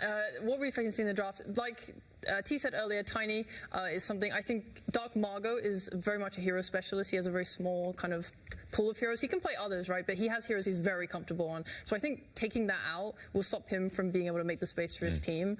I also really value the resolution Marcy. That's something that was very popular in previous tournaments, and they sort of moved away from it a little bit. The man wants to be a carry, right? He's on the offlane, but he still wants to be the carry, so he really enjoys that offlane Marcy. But guys, Chen Ench, what about that? Are we seeing it banned? Are we seeing Team Secret snatch one of those up? Because usually teams do ban it against Puppy. Well, they played some pretty jungle lineups, right? And pushed pretty, and strangled out the map and really, one of those early games, as you call them, with that lineup. So it is pretty scary. But last time, I believe, Secret banned Enigma and Tiny. This time around, it's Tiny plus Dawnbreaker. I think this is an adjustment that was probably necessary. Enigma is still in the pool. Nyx has been banned out, so Lash is still in the pool, and the Silencer. I really love the fact they banned out the Dawnbreaker, because again, Thunder Awaken, the way that they're playing, they currently are also holding down the highest one of assists on any team at this tier right now. And that's because when they see a fight, they're bringing the numbers. And Dawnbreaker, it simplifies that process. James already mentioned it. It's the fact that you just solo guarding it, easy, take the fight. And now you kind of reduce that ability for Thunder Awaken just a little bit with that one ban. And Nyx out as well. It was Zayax that's been playing that, right? And you guys have kind of mentioned earlier that he's been just on point, I believe. He's had a couple of players. He did it really well. Katomi as well from Entity. The way they play Nyx is a hero that usually looks a bit weaker, just completely dominates the game with the amount of impales, like Ravages, more so than impales. But Thunder Awaken, they got this little CM. Have we seen the win rates? It's high. It's still pretty high. I mean, she's so good, I think, in how she prepares for heroes. If you don't have first pick, you have this gotcha pick at the end of the phase for Secret in this situation, and CM can help alleviate a lot of the problems, like the Brood Mothers, the Enigmas. She's really good at helping deal with all of these types of heroes, just as well as being something that is quite aggressive in lane, because this is Thunder Awaken. Typically, Pandaboo really loves to play saving supports. It's something that Thunder Awaken have played around a lot in the past, both on offlane and supports. He really likes stuff with saves, and CM is not that type of hero, so he's really pushing his comfort zone to be playing this hero this time. This is with the Nyx ban, this is probably the most obvious approach from Team Secret in the first stage. You just snatch up that Lash. If you don't pick it now, it's going to be probably removed. And when you think about Lash, it's another hero that, well, it's a ban in itself, right? If you're picking Lash, you can't pick some of these illusion-based heroes in Thunder Awaken. And overall, he's been buffed up. That's why we're seeing him throughout the tournament. The laning stage itself, with the speed of the lightning, is just much, much better. Yeah, force a little bit in the draft. You already see the two heroes. These aren't heroes that are going to be killing off a Leshrac. Maybe in the first 10 or so minutes before Leshrac really gets tankier, but when it gets into that mid-game, yeah, Leshrac going to feel good. The CM as well, we didn't really mention it.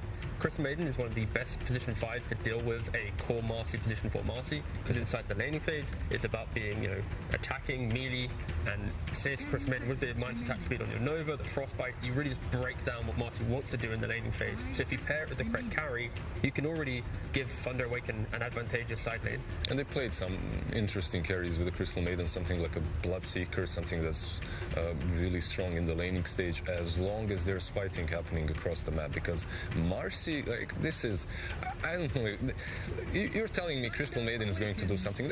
It's never what I see. Like, Marcy comes to the lane, she kills me. Marcy comes to any lane, she kills anything. It's ridiculous. It's for the power of friendship that Crystal Maiden needs a friend to deal with the big old bully of the Marcy. There are a lot of different ideas. We're going to cover them later, but Team Aster, their idea against Marcy has been the Sven pulse 5, and then if the Sven gets banned, it's the Lich. So a lot of different teams are trying to deal with this Marcy in different ways. I'm definitely happy with the Crystal Maiden, and I would actually go so far as to say here the Secret's opening is incredibly flexible. It could be the Zayat's Marcy or the Rezo Marcy. This Lesh also could be a Rezo Lesh or a mid Lesh. It's very, very open with what they want to do here. Yeah, and that's something that teams started innovating with, I don't know, 4 or 5 years ago. You open up, the first stage is always ambiguous, as much as you can make it. Lesh and Marcy, like you said, could be cores, could be Marcy can be a support as well. Gone were the times where it's like, in the draft, are you first pick? Yes. Is IO available? Yes. Pick IO. Good. Enemy team? Pick Shaker. Draft continue. Okay, with the silencer banned out, and the Monkey King. Monkey King as well. Shows respect towards Chrysalis there. Chrysalis has really turned up this tournament. I think there was some criticism of him in the qualifiers, and because he did have some shaky games and it didn't feel like he properly fit in. But recently he's owning. He's doing really well on these high active carries, and I think both these teams like that style a lot. We saw Pokaz coming mid on like the 8-minute timing with his Bloodseeker and making those moves. So this series could come down to how active both carries are and how able they are to help the team. I love your point. I'm actually impressed by Chrysalis quite a bit. His improvement, that is, because before, anytime I watch Secret, it's Monkey King. Sometimes it works, sometimes it doesn't, but it's usually Monkey King for him. I've seen him do quite a lot in this tournament with other heroes, with the Bloodseekers, with the Dawnbreakers as well. Their entire playstyle, they have Rezo, they have Chrysalis, and when Secret, during the first stage of the DPC, when they had a different roster, they weren't really able to kind of get the most out of them. And when Chrysalis first joined the roster, again with like Ice on the team, they still had that kind of little bit of, Chrysalis isn't that traditional carrying, but they were still missing that extra bit of something from the off lane, right, to help synergize it. And now that Rezo joined the mix, Rezo's that greedier off lane that becomes more like a carry in some games, and then Chrysalis happily will feel more into an off lane from that carry role. So they've now got these like perfect balance in the side lanes that depending on the game state or the player style, they can both step up to be a carry. Meanwhile, you got Nisha in the mid lane. Look at him looking very cool there. Just doing what he does always every single game. Always bringing his A game. Yeah. So with the Snapfire, they have this combination with the Mars. They also have a ton of magic damage. Between the Crystal Maiden, Mars, and the Snapfire, these team fights should go in their favor until Secret gets their BKBs, right? Is there a carry that can match with this for Secret? That is, as in run up and BKB.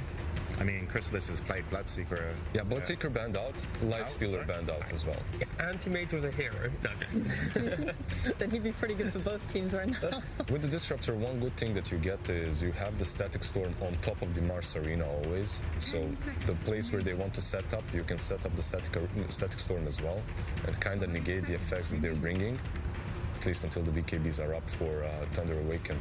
I mean, we've seen a lot of Morphling though as well against the... Exactly where I was trying to get. Morphling, good call, James. Like you're. I'll be quiet. What have you been doing? Have you been studying Dota for the last 6 years? I've been hanging around with you, Lizard. It's worn off. I'm hoping I get buff as well, but...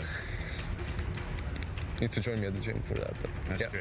Dude, you've asked him like 2 or 3 times. He's declined every single time. Eventually. Sorry for calling you out, but... Yes, Lizard and T have gone to the gym. Sheep, I don't go to the gym, no. I sit inside and play video games. Like a true gamer. But moving on with this draft, I'm looking as well for Thunder Awaken for a carry that can stand its ground a lot. This Lesh, or keep range and stand its ground. Like a lot of these Terror Blades and Drow range, okay, Drow range has been picked up by Secret, but these like Drows, TBs, Snipers, all these types of heroes, they match really well into the stuff that Secret's bringing, especially like Lesh and Drow. I think a Sniper would be amazing matchup there. Because you're able to outrange the Drow, because you're able to keep away from Lesh's damage. So you're thinking Thunder Awaken Sniper here, right? Yeah. And sounds good. I like that and the Scotty pickup too later down the line. Is it either that or something to get on top of Drow easily? It's like the Faceless Void potential as well. It's just, can they get through the early game aggression of Leshrac running up front with the Drow behind with some Dragon Lance Yasha just chipping away? If Secret can survive the arena, the Mortimer Kisses, even the chip damage of CM, then they can be in a commanding position. So this pick for Thunder Awaken will dictate the kind of the play style they want to bring. Is it more survive early fights, crush the late game, or is it match that earlier fight and try and win some of the lanes? Because Secret are answering the heroes. They don't have last pick overall, so they can't, wait for their counter picks. The Drow at least is able to fight into the Mars, because when you match up like a Sniper versus a Drow, I think Sniper's itemization is a lot easier, but at least with the Drow into Mars, she's not stopped by the arena. She can use the multi-shot, it goes through the walls, she can deal her damage. So they do go with the skirmish. They go with that approach for now, at least what we see. It's none of the spirits, it's Pangolier himself. I mean, they're just giving because the last pick in the draft right now. Most likely, the Mars will be Dark Margot, Sacred will be playing off-lane Pangolier. Picking Pango into a Drow, it's very much, you're not trying to win the lane here. There are opportunities where maybe you can surprise them with level, but you're going to be playing the position 4, drag waves, get a couple levels, and then maybe you can surprise them, but sacrificing lane a little bit.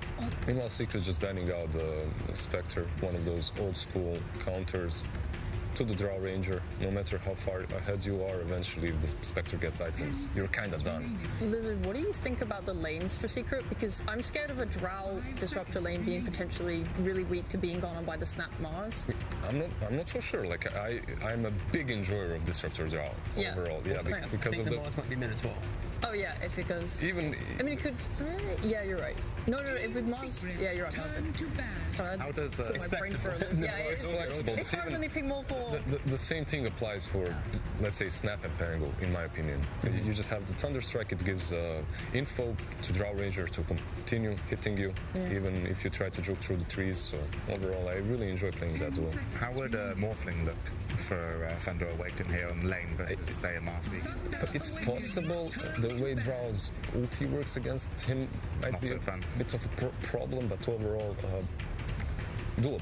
The key thing is because we'll have last pick in the draft, so they're going to be able to see, unless Secret picks another hero that's a little bit more ambiguous, that can go between mid and off lane, and you disguise the Leshrac, because we're able to see what he wants, and if it's a weak lane, he can go for a morph lane. If it's a kill hungry lane, he can go for a Faceless Void and just survive the lane. And some of the heroes that are really good versus Drow, back in the past at least, historically, like a PL, you might reconsider taking them because of the Lash already being in the pool, being already picked by Team Secret, that is.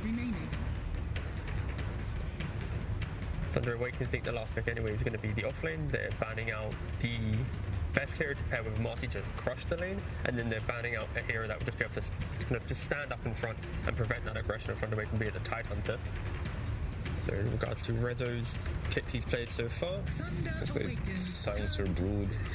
Well, they go with the Nerd Spirit. Is it going to be a Nisha mid-Earth Spirit? Offlane Leshrac? Doesn't Zayas love the Earth Spirit? He's played it a lot. Zayas loves Earth Spirit as so well. Rezo, Marcy then, right? Marcy Earth Spirit, yep. Okay. I was really just hoping for the mid-Earth Spirit. I'm sorry, bro. Yeah, that's alright. If eventually, one day, it's gonna happen. If it does become that, I will scream. Just audio warning right now, okay? Thank you. I do like the Earth Spirit. I was wanting them to pick a body because they need someone to initiate for them with this Drow and Lesh. It looks like their game plan is to kind of ball up and stick together. I think if they overcommit with like these blink forward type offlaners or supports, it's a little bit scarier because people get split apart. But if you ball together, you also suffer at the hands of this Mars combo and the Pango. So it is. What's really nice about them as well is that they don't necessarily have to wait for any items. All you need is levels, and then you just roll off of that laning stage with the Marcy. with your Earth Spirit. With Thunder Awakened, the 4 heroes that they've already picked, there's so much early game damage that there isn't pressure on Bakaz to go, I need to pick a hero that can also fight with you.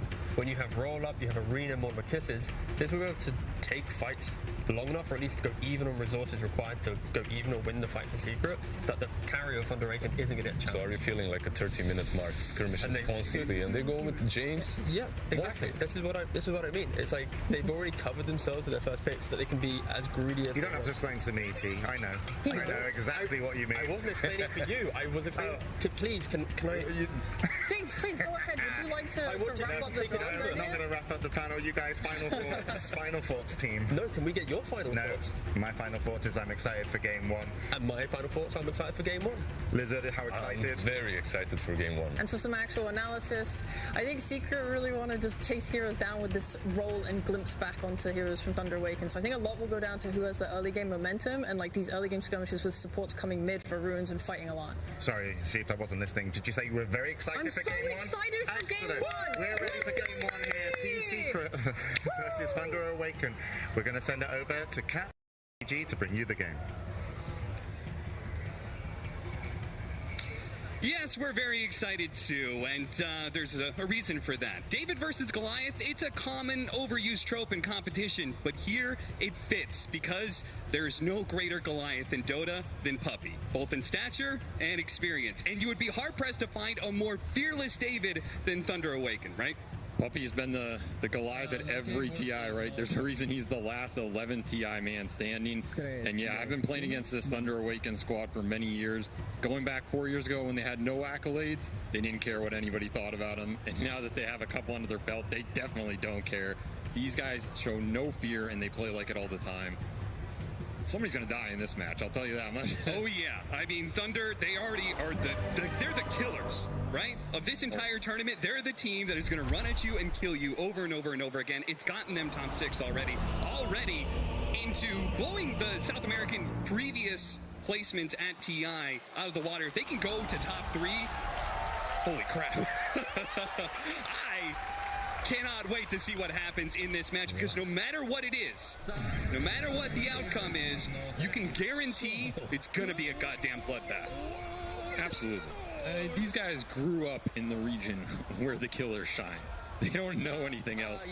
They were born into it in a sense, and there's a reason why Bakaz and Dark Mago are 2 of the highest stat killers of this entire tournament. These guys win the game through sending you back to the fountain.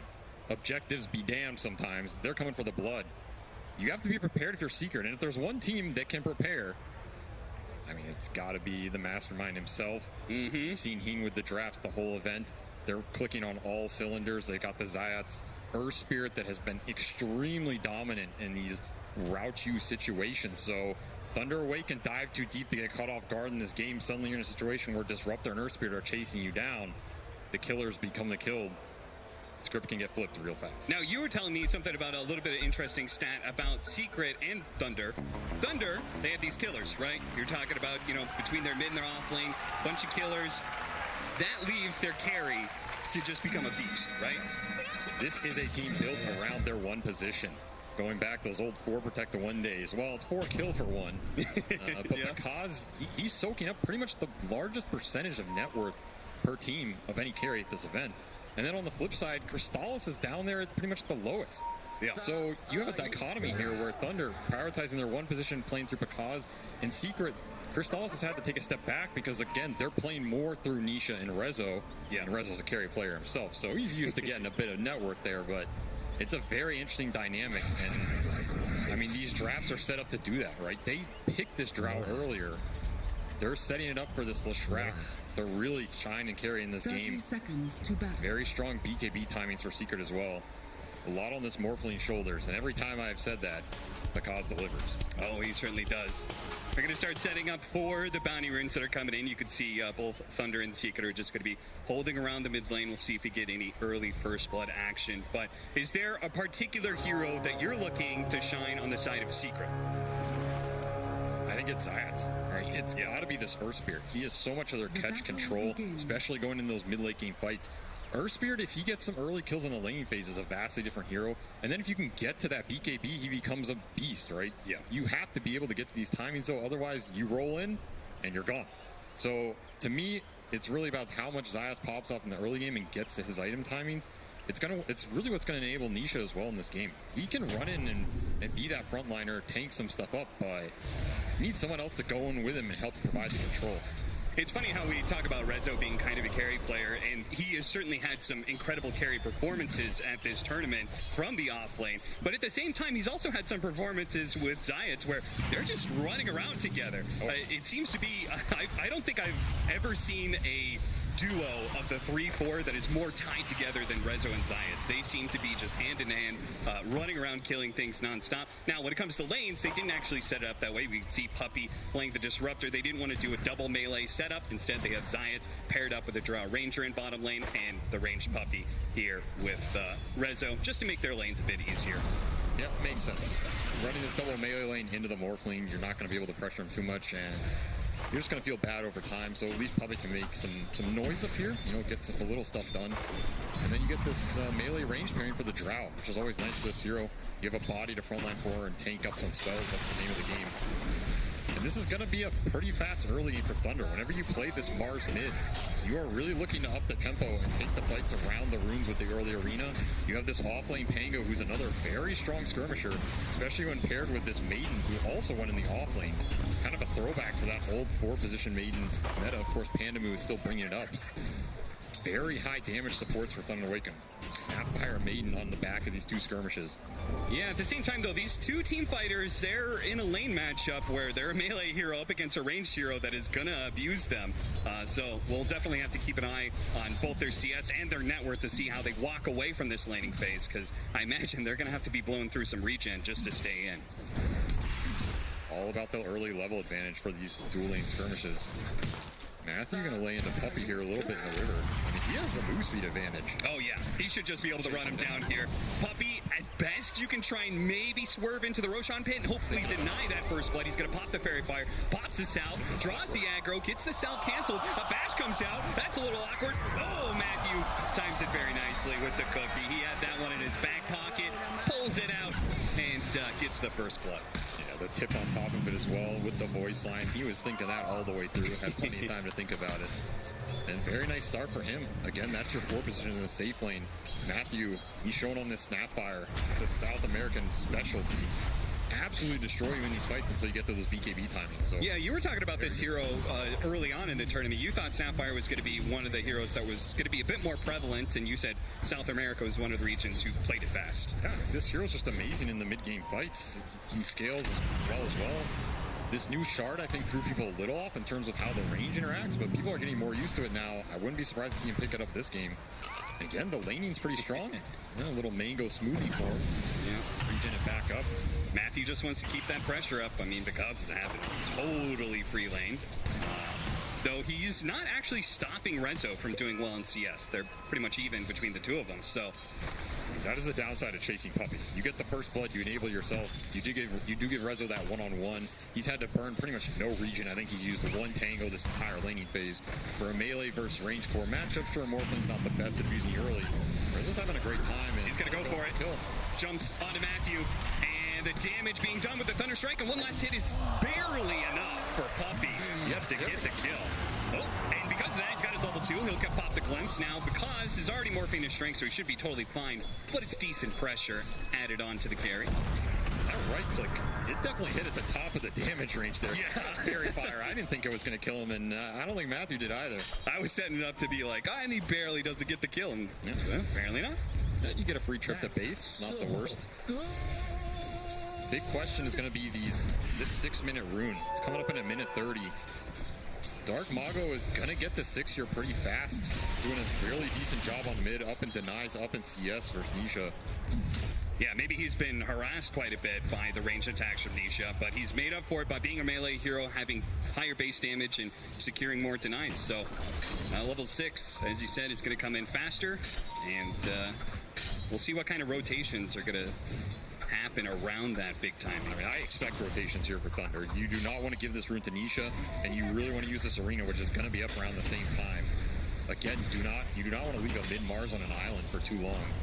You also have pretty independent side lanes. Sure, Pango is not going to pressure Drow down here, but he's pretty much free farming ahead in CS as well. having a decent time when Ring of Health so he can stay in the lane. He's pretty independent, and of course Morph is one of the better independent heroes as well.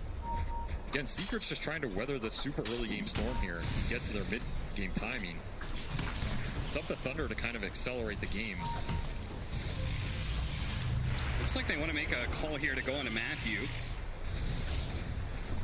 Not sure what that kinetic field was exactly, but Rezo doesn't follow it up. I mean, any of these side trades right now are decent for Secret in my opinion because it'll stop that mid-rotation. They're happy to trade supports. Hefty amount of damage, but Chrysalis, now that he's back at the tower, starts delivering some arrows back. Matthew looks like they tried to go on him and do manage to get the kill there with the glimpse back, but Puppy is going to be chased down by Because and should be just a trade out of the supports. Rezo will put some more damage onto Because, but it's a Morphling. He really can't die here. Not too bad for Secret overall. You're getting a lot of solo XP for this Marcy. Sure, Morph picks up the kill, but you're not stopping him anyway. And Nisha gets to grab the rune for free without getting ganked with this arena. Yeah, that's super nice. The fights just continue in the side lanes. Apparently, the support's not caring about securing the power runes at all, as you said, and just focus more on getting these kills. Zayat's falls in the bottom. Top lane, back to it. Glimpse onto the Morphling. Really keeping the pressure on him. He's got raindrops, though. Looks like he's going to have to morph all the way to agility form, pop his Fairy Fire and stick, and actually give it a salve as well. Yeah, he's doing just fine. Is there a more annoying carry to harass? Yeah, seriously. It feels pointless half the time, but if it keeps him from being able to get CS, as you can see, the net worth between both the Morphling and the Marcy is pretty even, so these are very good job. Lanes. Puppy looking for that glimpse mid. Yeah, that's a level 1 glimpse. Not quite the range. And Zayat's also TP'd mid to get the bottle refill. Now he's kind of lingering around here. 7-minute, not that 8-minute rune timing. A little awkward for Secret here, but they're happy to control the bounty. There's just not too much side lane pressure on this bottom lane with the Drow. I think it's pretty hard to kill this Pango. Maybe they try bring Nisha down here, but it's just not a worthwhile rotation. There's that roll, but I mean, good luck, you know. I feel like later on, the Pango is going to have a bit of a hard time with this duo specifically. I mean, he's dealing with 2 silences. Those are not very fun to play Pangolier against, but for now anyway, when it comes to lane, Ring of Health he got. He's doing exceptionally well. 3,200 second net worth. He's got the Orb of Corrosion. He's going to be going back for the Arcane Boots. That was pretty much a dream off-lane Pango start. Yeah. This is not a hero that typically just free farms a lane like this. Maybe abusing the fact Drow is kind of slow. Nice roll and kick back straight into the hands of Nisha. May be able to grab the Invis rune away from Nisha, but won't stop his own death. And I think Thunder, tired of being the ones rolled on here, time to smoke top and try and get some action done with this arena. This is a move that really has to connect here. Otherwise, Dark Mago is just finding nothing in this early game. Yeah, the fact that we haven't seen an arena yet is a bit of a shame. Let's see how fast Rezo gets out. Not able to get the rebound away. Will be denied by the arena walls. Decent pickup. Definitely going to be happy about that one. Pandamu gets to soak the XP mid on a hero in Crystal Maiden that really uses the levels. I mean, this hero has dominated the statistics in terms of win rate. You start getting these, you know, Frostbite, Nova points up, whichever route you want to go. They really pay off a lot more now than they used to. So decent efficiency here from Thunder. To me, the big question is going to be, do they try and use this Pango ult to kick Drow to bottom? How long does Crystallis get to stay down here? Because this is not a carry you want to just leave down here getting solo XP. I mean, Crystallis level 7, and he's just been uncontested. Yeah, it does kind of feel like Thunder playing slower than maybe we would have expected. But we do now have the level 6 on Sacred. So whether he's making a play on the Drow with people rotating, or he rotates to another lane and leads, we'll have to wait and see. But yeah, getting pulls off and stuff. Crystal is going to be very happy with the way this is going, I think. Meanwhile, Dark Mago's clearing stacks. I don't know if I've ever said that in my life. He is in the jungle efficiencying it up. Yeah, apparently he wants to try and get that fast blink dagger. And that makes sense, right? I mean, getting on top of this Drow is going to be all so important. Absolutely. If he can find the Drow, start on the Lesh, there are no real saves in this game when that Arena Spear comes out. Yeah. There's no hard reset, hard dispel, so Dark Mago kind of has free reign here. I can understand the Blink Rush. It's going to be very strong in this game. It enables his supports. This Snapfire Mars combination goes back since these heroes were put in the game, and it's strong for a reason. It's going to annihilate these cores before they have BKBs. So I can understand them wanting to get that fast, and here's a second smoke to this top lane, trying to shut down Rezo. I think he smells what's coming, though. Yeah, they have this nice high ground ward that may give him a false sense of security because they are smoked up, but it's going to break here. Puppey walks down, breaks the smoke. Very nice read. I think it's a combination. They picked up the power rune at top lane. They're missing for the middle lane a little bit. Rezu got ganked last time. He's like, I'm not going to risk it this time around. That's fair enough. Part of me wonders why they want to go top with this move instead of bottom. Yeah. I mean, the bottom move is longer. It takes more time, but you're going to get the kick out guaranteed, right? If Crystallis wants to dodge that smoke, he has to leave the lane. And this catapult would have killed the tower with Pango just tanking up. Right. Instead, when that smoke fails, they get absolutely nothing out of it. Morph can stay up there anyway. It's like a higher risk, lower reward type situation. Do you think that they have answers to Drow? There is. He's going to run forward, gets a small glimpse back, not a big one, but they do have the stun follow-up here. Comes this Kisses, trying to create some space, and Dark Mago, he's going to be perfectly fine, and they're actually at the Rolling Thunder. Oh, a jump away from Rezo, barely gets out of that arena. They're going to have more TPs in. Crystal's actually a long TP, but will show up in this. 1 second. Oh, barely inside of the range, and they're going to go for Sacred. The Pango's going to die. They immediately threw down the Static Storm to make sure there was going to be no jump away, no swashbuckle or anything. And with the Drow Ranger here, it's time to put pressure on this mid tower. Unleashed, Catapult's still alive. They'll get the glyph out of that for sure. So that's going to TP back into mid as well. And the line being drawn top, so they're reading this move. Again, Thunder just not getting the exact fight they want out of that situation, and feels like Secret's stalling them out a little bit, which is definitely advantageous for them. Anytime you can slow down this team, you're going to be pretty happy with it. Big Ancient stack. This is usually what the Drow is going to be spending most of her time doing in this awkward 10 to 20, 25 minute mark. Is a lot of time hitting Ancients. Arcane Rune for Nisha. Cannot ask for anything better on this hero, especially pushing towards that Bloodstone timing. Yeah, that's very awkward because you know Thunder wants to make a play. They just picked up the Blink Dagger, so the wrong move. They stumble into Anisha with an Arcane Rune, and he is not immediately bursted down. This could go badly for Thunder, and that would be a very bad sign for the rest of the progression of this game for them. But we'll wait our time. Didn't hide the Blink Dagger at all, so Secret should know about it. Seems like Thunder's just happy to keep this static as well. Again, no move to this bottom lane made yet. Now Secret's the one making the move to their off lane first. Smoke breaks, Kaz. He's gonna wait for, oh, he gets pulled out of it, and now the silence is ruining Dark Mago, but he does manage to get off the arena with the combination of the two supports, playing at the damage, Nisha, and now the roll-in from Sacred. Perfectly set up, the bowling ball, knocking down all the pins of Team Secret. A bit of aggression from Secret that goes completely awry. Thunder, apparently their patience is well rewarded. Tries to find a fourth kill in Zayat, but missed the spear, sadly, and we'll have to retreat. They were all ready for that move. Instant pod, instant TP. This is all their net worth. You got to remember, you attack the cause, you attack the whole front. Just beautiful spellcasting to turn that fight around. I mean, this Morph is a little tankier than maybe they expected, right? He's got Falcon Blade, he's got Dragon Lance, he's got Shreds. He itemized to skirmish early and fight often. Pays off a little bit here. Of course, getting the Morph off helps him. Just in general, going for the Morphling, but him getting off the Morph strength, like, they needed a situation where the smoke breaks, but they're not spotted, and they could get an instant Static Storm on him. It's a glimpse play. It gives him too much time to respond. It's a hard, aggressive move unless you can concretely just burst down a core at the start of that. Secret will pay the price. Chasing after him. Glimpse back. Throws the spear as he can. But he will die for that double damage rune he picked up. They do have the kisses still, but the roll is going to be able to get it on top of Matthew.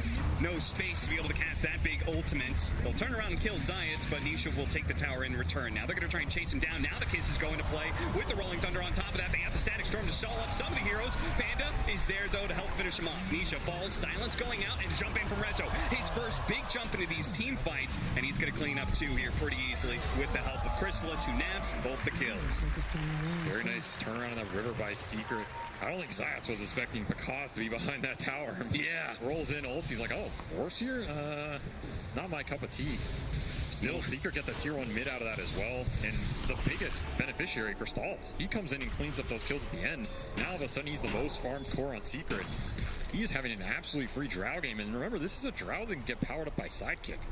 Absolutely devastating in these later game fights. It's a drow versus Morphling as well. You're going to cut through all this armor. This is going to be spooky carry for Thunder to deal with going in this late game. And again, BKB queued up after Yasha. I mean, if he gets to BKB, he's a god, right? Almost nothing touches him. Yeah, at that point, really, all Thunder has is like defensive measures, right? They have the arena walls that they can play around against the Drow, but they really can't kill her very easily. They do not have great physical damage. No, it just comes down to how much net worth does Pakaz has. And he has a lot. He is always a lot more farm than I think he's going to be. You know, you look at that, you go, where did he get all that from? Where did he get all that net worth from? He's at 8,500. He's got the same CS 4-0-2. Well, that'll certainly help out. Yeah, helps when you get the kills and nice fine mid. Quick little arena. Glimpse back. Really trying it for this one. Nisha, does he want to go for it? I don't think so. Sacred has already popped the Rolling Thunder to ensure that we do get our Mars out of here. Ult's baited, but more rune control with Thunder's way. Now the Glimpse perhaps. Actually go for the cookie to try and stall up Puppy. The Glimpse didn't really send Matthew anywhere. It's such a weird mid-skirmish, man. 5 heroes poking each other. Yeah, both teams seem to be willing to group up nice and early. We saw Chrysalis make that move where he TP'd in to the mid tower early on. So that team fight pressured. We saw Pakaz do the same. And I mean, I think Secret is ready to meet these guys on the battlefield. They know they do not want to get outnumbered in these fights. And that's playing the safe lane tower. You've talked to me about this before, the fact that TI, people naturally group up when it comes to TI, right? Just something about the pressure and just the nervousness and scary situations, right? Like you feel better just being around your allies. Yeah, you know, you get to hug your teammate, you get to rely on him, might whisper some calming words. Or he might jump. You're playing bad, you know. Yeah, he might say, "You idiot, that was an illusion. How did you not know that?" But maybe that soothes you. Back in the zone. Exactly what I needed. Either way, really good bait there from Dark Mago. He's also pushing towards BKB here. It's kind of like the big timing for Mars. You know, how many times does he fight and die before he gets there? That's what's really going to slow down this mid hero. But he's having a decent game getting there. He's really the bulwark, quite literally, for Thunder in these fights. Just going there, tanking up a lot of this drow damage if he can. Giving Pakaz the opening where he's going to see his target and be able to jump into the drow, jump us a fort. He already has Manta up as well, so the silence is not as effective. But he will go for Manta and BKB on North this game. Probably just the power of Static Storm threatening him on the deep dives. Very defensive itemization here. Hey, what do you think about this mech from Matthew? These aura items have proved to be insanely good in this meta, especially if you're a team that wants to group up and fight. You're hitting a pretty good window here if you're Thunder. Mech is pretty effective versus the Earth Spirit and the Disruptor damage. Zayat's going to look for the roll. Do the Static Storm on top of this one. Mars really not going to be able to get off much, but the Rolling Thunder is really disrupting things. They finally kill the Mars, and Matthew, nice jump away with the cookie. Zayat finally falls. Sacred has to jump away and barely keeps his life there as Rezo looks to chase, but a blink should easily get Sacred far enough out of here. And those drow hits are already hurting. Yeah, they are. You really have to think about this Marcy drow combo, and if you're not on top of it, every other hero is basically a distraction. Nisha just has to go in and live as long as he can, and it's going to set up the fight for Secret, especially if they can start on Mars. You don't have this arena coming out, you don't have any of this control. It really hurts the Thunder supports. Sacred's doing his best to disrupt this fight, but he does not have the armor or sustain to deal with Drow Ranger yet. Uh-oh, Nisha, slowed down by the kisses. He is super tanky, though. 2,200 HP. They landed most of those kisses and a bit of extra damage from the swashbuckle, and it really wasn't that close. So that cannot feel very good for Thunder. But earlier, the win percentage favored them by a decent, like, 10%. Why do you think that is? Thunder favorite? Yeah. Maybe just likes Pakaz. Yeah, well, I like him, too. That's fair enough.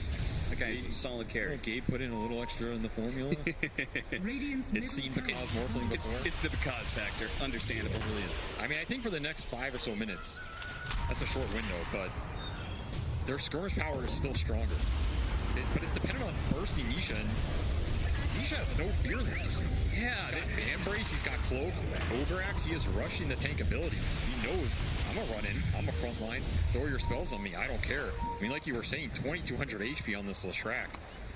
You had a BKB on top of that? No, nobody's touching that on the side of Thunder. Not for a long downside time. of the Thunder lineup. They are almost all magic damage for these early fights, which they didn't really get to go their way. It shifts a lot more emphasis to Pakaz to be able to deal the physical to bring this Leshrac down, and he went kind of defensive items, right? Yeah. He doesn't have this super early Scotty or the extra damage to pump through.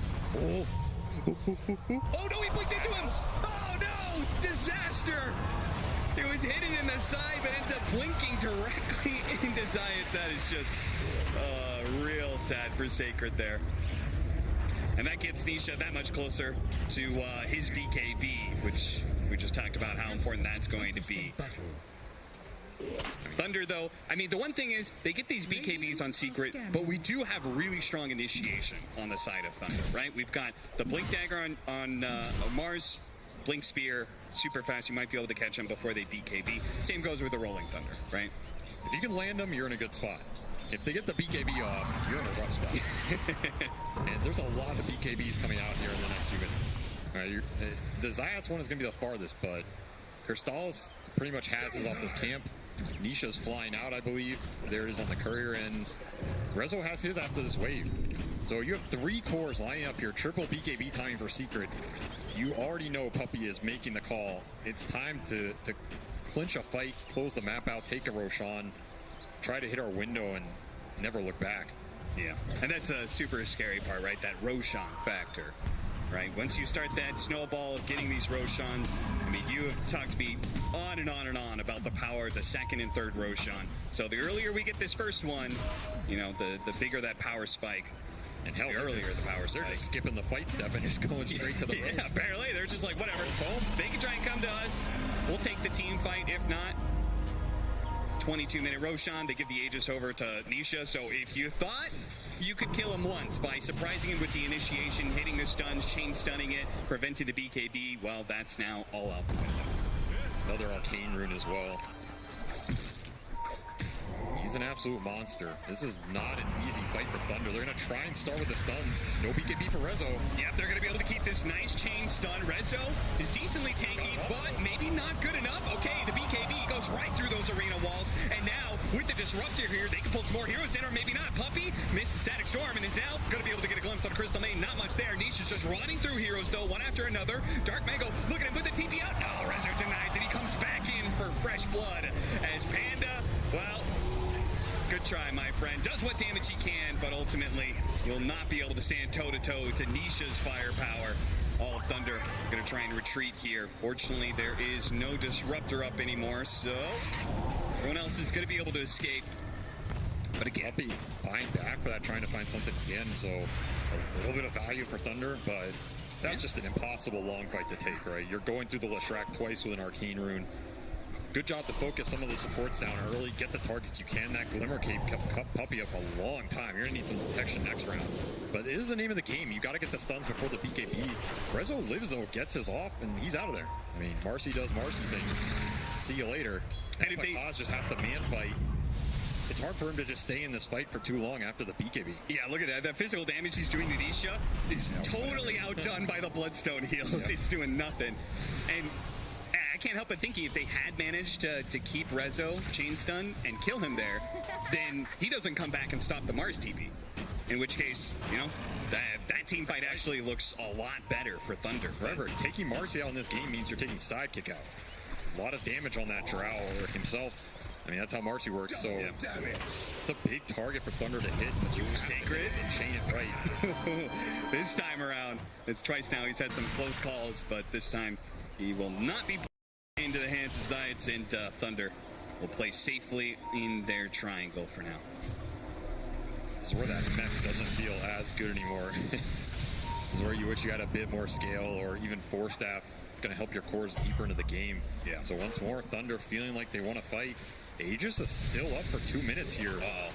This is kind of awkward. Zayat's well positioned on the high ground here. He might break it. There is a ping from Matthew. Gonna break it for sure. Because on the river. Wow, look at them. They're actually sneaking around Zayat here. Might be able to find the right kind of initiation. They get Rezo first off. They're going to get the spear immediately afterwards. This time around, they changed on him down. Zayat trying to get on top of Matthew. At the same time, look for Chrysalis as well. He's playing the back line. Looks like he's getting out of there. But Nisha's going in there with his Bloodstone and his Aegis. He's ready to fight. He's ready to bring down the Mars. The spear goes up. The last bit of damage isn't quite there. Meanwhile, they're playing away from Nisha at all costs. Everybody else running away from the Leshrac and killing anybody else they can get their hands on. Now with a buyback coming out from the Snapfire, they can try and go again here. See if they can kill Nisha twice. Chrysalis might be needed to help out. A roll in, immediately silenced. Pops a Manta, but it's too much. Picard gets bursted down. He didn't expect that one. The spear goes out. Getting them low, but without the Morphling, now they've lost so much of their damage. Now it's Secret who are on the hunt, but they don't really have. Oh, maybe they do. The blink dagger forward from Nisha is going to be able to slow down and get one more. That's Panda. Crystal Maiden can't sustain that much damage. Buyback from Matthew there as well. That was an insanely well taken angle from Thunder. Because was in the river, and I think Zayats was calling out, hey, they're in the river. Instead, they were on the exact opposite side of that flank. Caught Rezo off guard. That's the name of the game. Marcy down without BKB. Still, all of that chase was for Nisha Aegis. Even if they head in there, he still has Aegis up. A little bit of an overextension perhaps, but at the same time, that is how Thunder plays. They are always going to try and push that numbers advantage, and if they pull it off, it looks absolutely amazing, right? Yeah, it seemed like maybe that was a call from the one TI veteran here on the side of Thunder, Matthew. I'm still amazed at how much network Bakaz trusted in these games. Like, oh yeah. I mean, that was his first death. He was 9-0, but he is farmed. He almost has Ags. It's going to be pretty nice as well. If you can get the Ags from the Drow, remove that Ag, it really hurts this hero. Yeah. He's also doing a mad amount of work with stealing the Earth Spirit, though. Getting multiple silences, disrupting the supports. I mean, the Earth Spirit and the Disruptor are getting silenced in these fights. Where's it coming from? Well, it's Bakaz Spirit, right? Yeah. And that's something that Secret...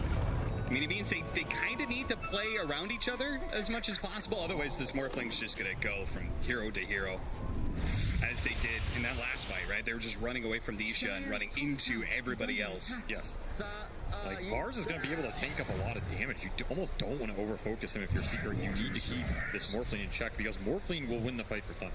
Yeah. And nobody else is going to carry the fight in that later half, right? It's about him being able to stay and deal the damage. It's also about when he uses BKB. We saw Bakaz holding his BKB until the very end of that fight. He is extremely patient with it, and there's a reason. Like, he needs it up to be able to fight the Leshrac so he can't Bloodstone heal. He needs it up to be able to dodge the silences in the later half of the fight. Initiation is still the name of the game here for Thunder. They do not, I don't think they want to go ultra late in this type of game with how they've itemized another line of functions. So again, another smoke. This is uphill. Yeah, very clear divide on who controls what part of the map. Thunder invading into Secret side. They don't have the right vision here. Matthew, his smoke breaks. He's going to deliver good to the side. Sacred, he's fishing in deep, but they're not going to find anything. Oh, no! Knocked him down to the low ground, and now the back line is being assaulted as Nisha crept through the stairs, gets on top of the two supports, annihilates them. Rezo is keeping the Morphling busy, so that Morphling isn't going to be doing anything here. Pulled back in. He's going to have to use his BKB. That's going to be another charge down. A spear goes out, but the stun landed. That's the Mars caught as well. Tarfago. He falls. 3 dead on the side of Thunder. Secret and their patience in holding their side of the map is well rewarded. That's just an impossible formation to just go into like that. Zayats is holding his high ground ward. Nisha and Puppy with the Glimmer behind him on that other cliff. It's just so deep. Sacred's looking for the roll and looking for the chain stun near the cliffs. But good luck, my friend. It's just so hard going dark.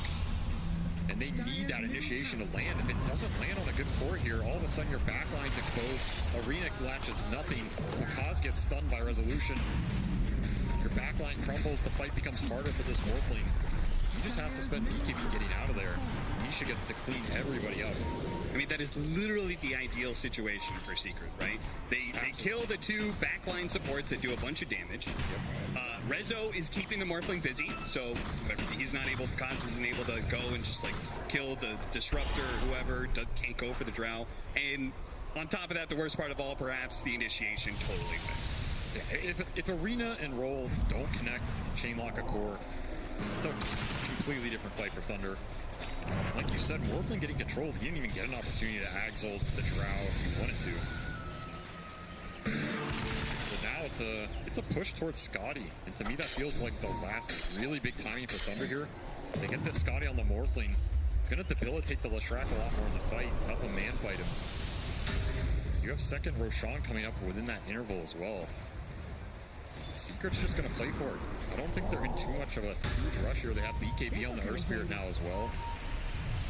Drow is just continuing to power up. Hurricane Pike level 21. You had extra multi-shot damage online. It's going to get powered up even more through the sidekick.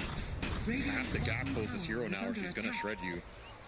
So I thought I pointed out the mech earlier, which I thought was really interesting in the Snapfire, particularly because no Wraith backed. And that item is, everybody's talking about it in this tournament. We finally do have it now, just now picked up for Sacred. So that'll help slow down the damage to the Leshrac, who currently Nisha seems to be the biggest problem for Thunder. Very pivotal item. Mitigate the Leshrac damage, buff up the Morphling damage. Puppy is halfway to Ags as well, which if this game goes late, see Disruptor Ags destroy these cores in those scenarios. Secret on the prowl here. Yeah, this time it's Thunder who have set up in a part of the map and are waiting for Secret. Oh, Dark Mago don't get caught now! Gets stunned up, follow-up chain stun, he's already dead, and they've already stopped the Snapfire from being able to do much. Nisha gets on top of Manamu, should be pretty easily there. But Kaz is trying to keep his supports alive, whoever's still left alive inside of Thunder, and get them out of here. But the chase goes on. His Resolution looks to be able to chase back. With the buybacks coming in, maybe they can catch something. Oh no, Sacred is annihilated. They do have the Arena though. They've caught the Drow. All important, but Cosley's in the damage, and that is Crystal is dead. Immediate buyback though, as Thunder need to be able to retreat out.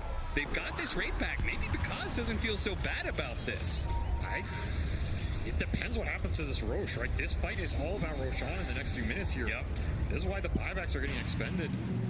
They got the Drow buyback out of that at the very end. Yeah, for seemingly for free. I mean, they're not going to be able to take Roshan for this, right? Yeah. Yeah, I mean, there's a chance maybe they didn't try and force it. And makes Dark Mago feel a lot better about his, right? I mean, he had to trek all the way back to mid after he gets gone on here. Maybe trying to bait the initiation, just doesn't get the BKB off. Rezo instantly blink bashed him, I think. Very fortuitous. And of course, your front line gets broken. Your CM, your Snapfire are instantly gone. Nisha is always just going to absorb their life force. Yeah, and a big part of this was the fact that Panda lived there, and Nisha had to chase him down. So Nisha, during this entire river fight, is actually still chasing Panda Moo over there in the triangle. So he was just missing for the out engagement, which could have made a big difference. But it looks like Secret, in the end, the buyback is worth it. Chrysalis is going to be able to take the Aegis and the all-important Aghanim Shard. That is a really big pickup, particularly against Morph. Absolutely. He's not feeling too bad about that buyback anymore. Now he'll get the upgraded Frost Arrows. Yeah, we get that Hypothermia stacks coming into play. Reduce the regen. This is the Scotty timing for Morphling, so... Yeah, how close are you? This regen reduction coming out. Radiant's bottom tower is under attack. It's just so hard to fight into the Aegis now. Yeah.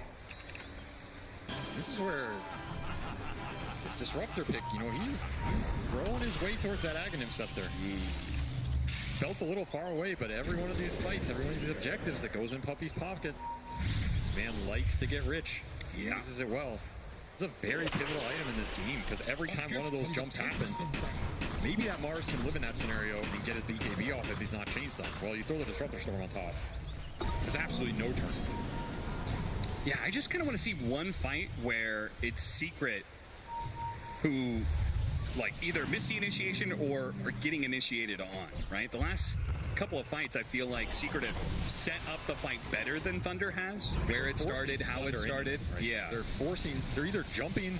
I mean, Dark Mago got jumped a couple times this game. Yeah, that was awkward. But a lot of these fights have been Thunder smoking into them into the high ground areas, trying to take that fight. Now I think Secret's very confident to take the aggressive positions because they have so many BKBs in. Of course, I think Nisha is he's using up a lot of his rune luck this game, I must say. Another arcane bottle for this Leshrac. Yeah, and he's got a blink scythe now. So look for this guy. He's just, I feel like he's gonna see something and just go. He's gonna blink, scythe, BKB, and chainsaw, whatever. Here, oh, and this would be a perfect opportunity.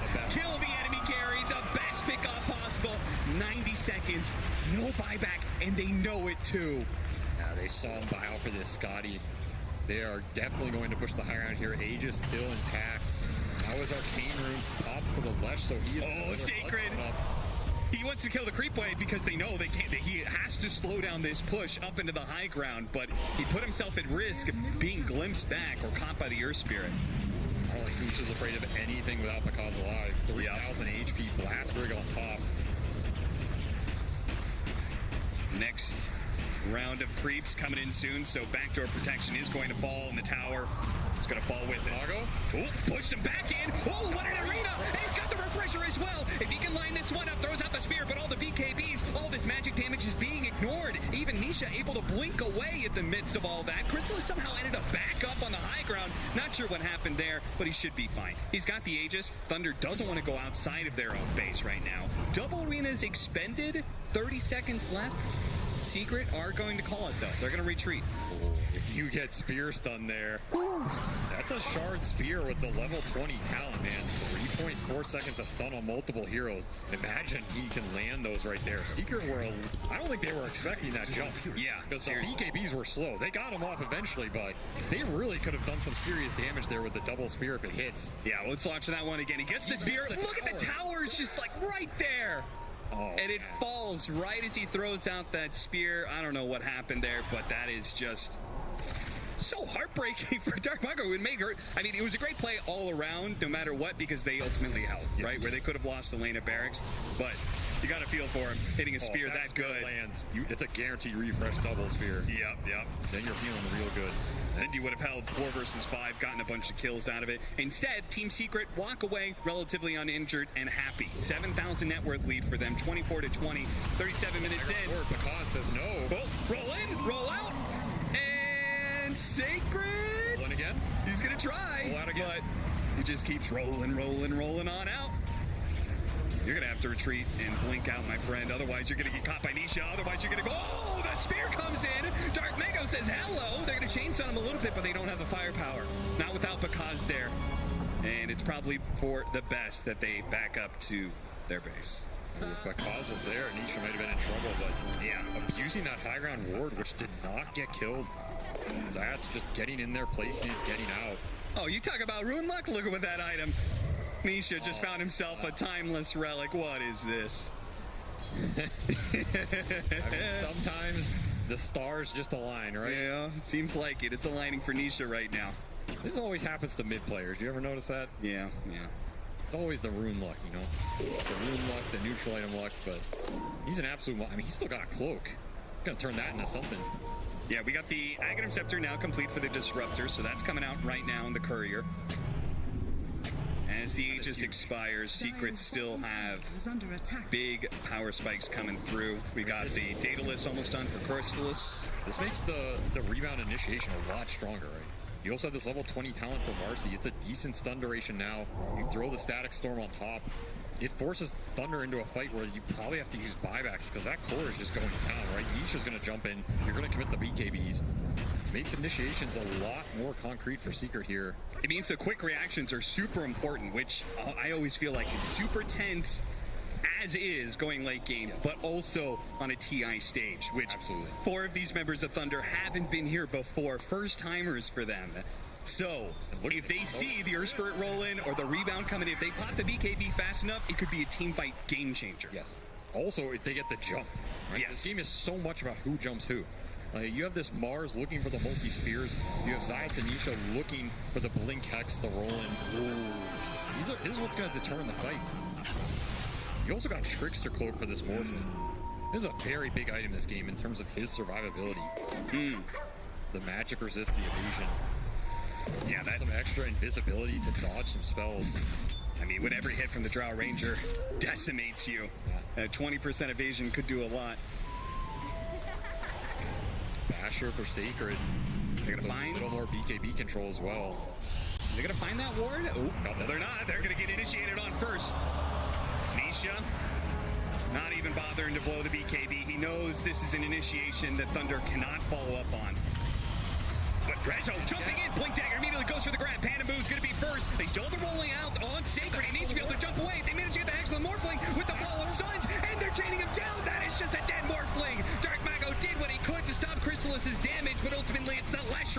wins the fight, and now they will chase down for as many heroes as possible. Rezo getting up and under that Snapfire. Triple kill for Chrysalis. Add another one on the mix. Pandamoo roasted by Nisha, and the Fire and Flames as now Team Secret look to just potentially end the game. We only have 2 buybacks left, and Thunder was already having a hard time.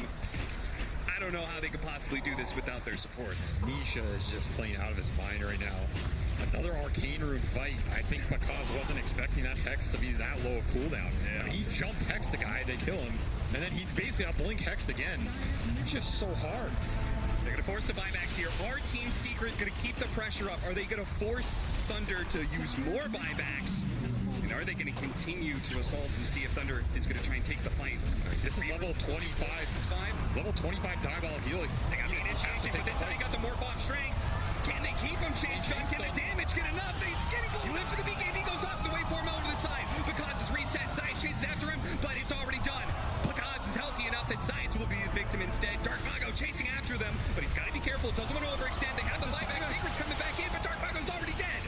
Rolling Thunder on up. They cannot let Team Secret walk away with this. Bakaz is coming back. He's TPing in. But sadly, I don't think they can chase after this. You can see Matthew setting up with his Aghanim Scepter. They wanted to keep going, but now Nisha seeing them on the retreat with the Rolling Thunder on cooldown. There's the Hex. Resolution also catching that Snapfire. Sacred is still alive. Never mind. Rezo grabs him, tosses him back in. Turns up into that rolling form, but blink away. He's good. No physical damage came out. Team Secret will keep the pressure up. 4 of them alive versus the 3 of Thunder. They're going to take a second lane of barracks. Thunder can't excuse this if they want. They've got a tier 2 up in bottom. There's no chance of Megas. Secret will just take that second lane of barracks, reset. Secret really respecting what this Morphling can do in a deep base scenario, because they know this Mars has no buyback. They have another static storm up. They have everything up on their other heroes outside of maybe some BKB cooldowns. Maybe that's enough to dissuade the fight. But man, with that level 25 Edict talent, I would have thought they would have pushed Throne there. Yeah, at least try and force some more economic damage out of Thunder. Certainly an opportunity was there for Secret to potentially end the game, but they respected Thunder's potential hold as the Morphling, you said, but they've got super strong initiation. Still 30 seconds, no Mars. Yeah. This is maybe just the smarter play here. Puppy with the smoke. The air will jump anything and everything. Nisha goes in, blind blink in, goes to the site, immediately fights a Pango. A huge opportunity. 2 dead already. 2 dead with Thunder limping along as is. Team Secret, are they gonna keep going? I mean, Roshan's up. Maybe a little detour towards Roche. Never hurt anybody. They know there's no buybacks on this Thunder side, so that's another 70 that you're without this control from the Pangolier, without the raid pad.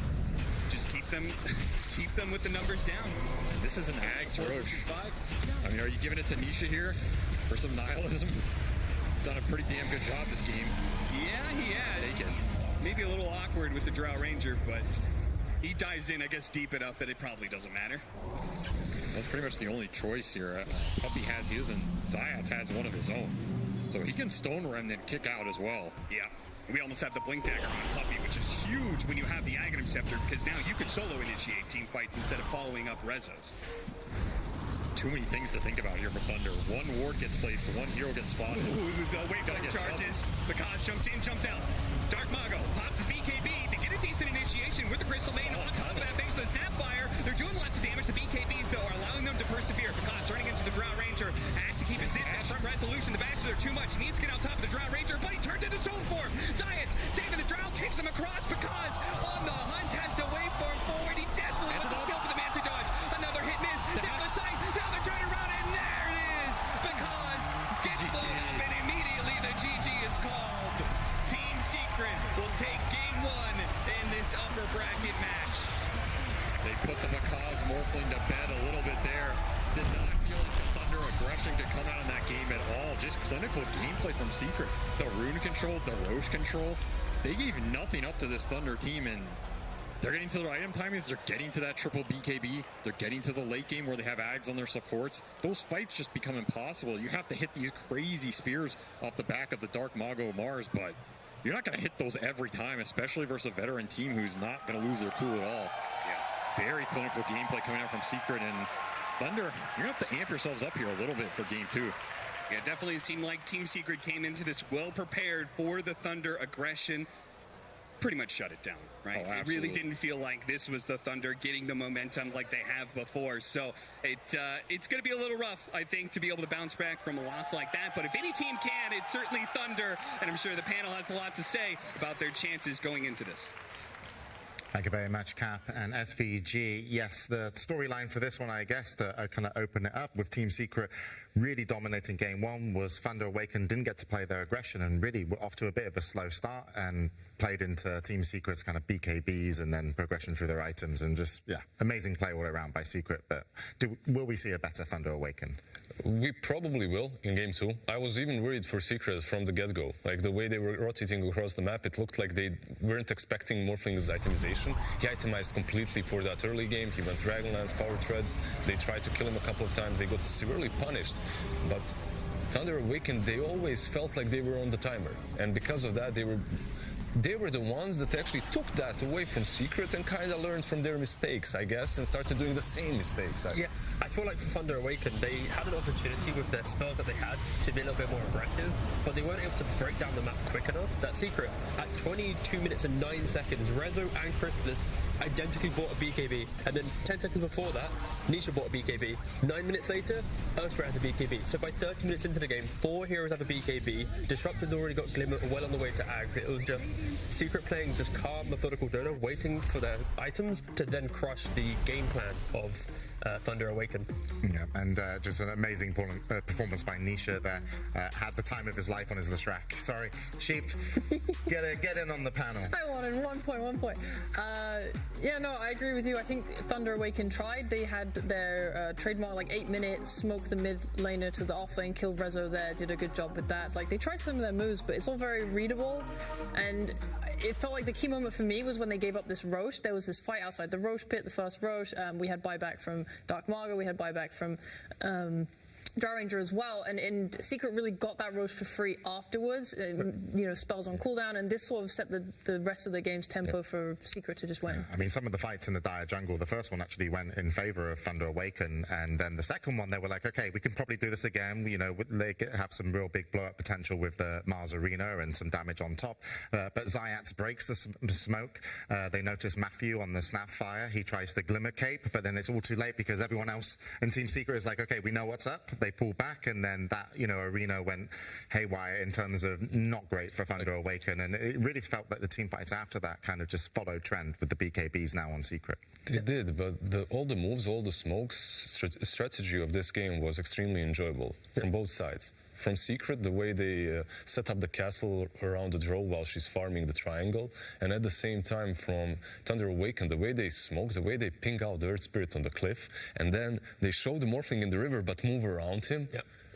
It's some next level plays right there. And one of the things that we've got to follow with this storyline is actually this, a lot of people are saying, is Puppy's one of his best chances to win a TI, but he's been at a lot of them. And to tell us a little bit about Puppy is our friend Purge.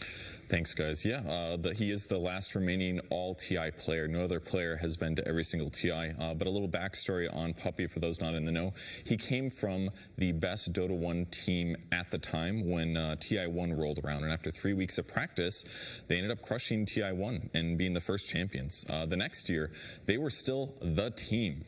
I was there 10 years ago, actually 10 years ago, right place, right time to get hugged by Puppy. I didn't wash that jacket, and I sold it on eBay immediately afterwards. It was very worth it. At TI3, Puppy and Navi were still in the grand finals, proving that they were the best Dota team and that they had so much esteem. But it really went downhill afterwards, and at that point, Puppy ends up leaving Navi and forming Team Secret. Secret never struggled to attract top talent because Puppy had so much win and he was on the squad, but they had a lot of disappointing performances, and that led to many, many swaps and different rosters. Their worst results were TI6 and TI7.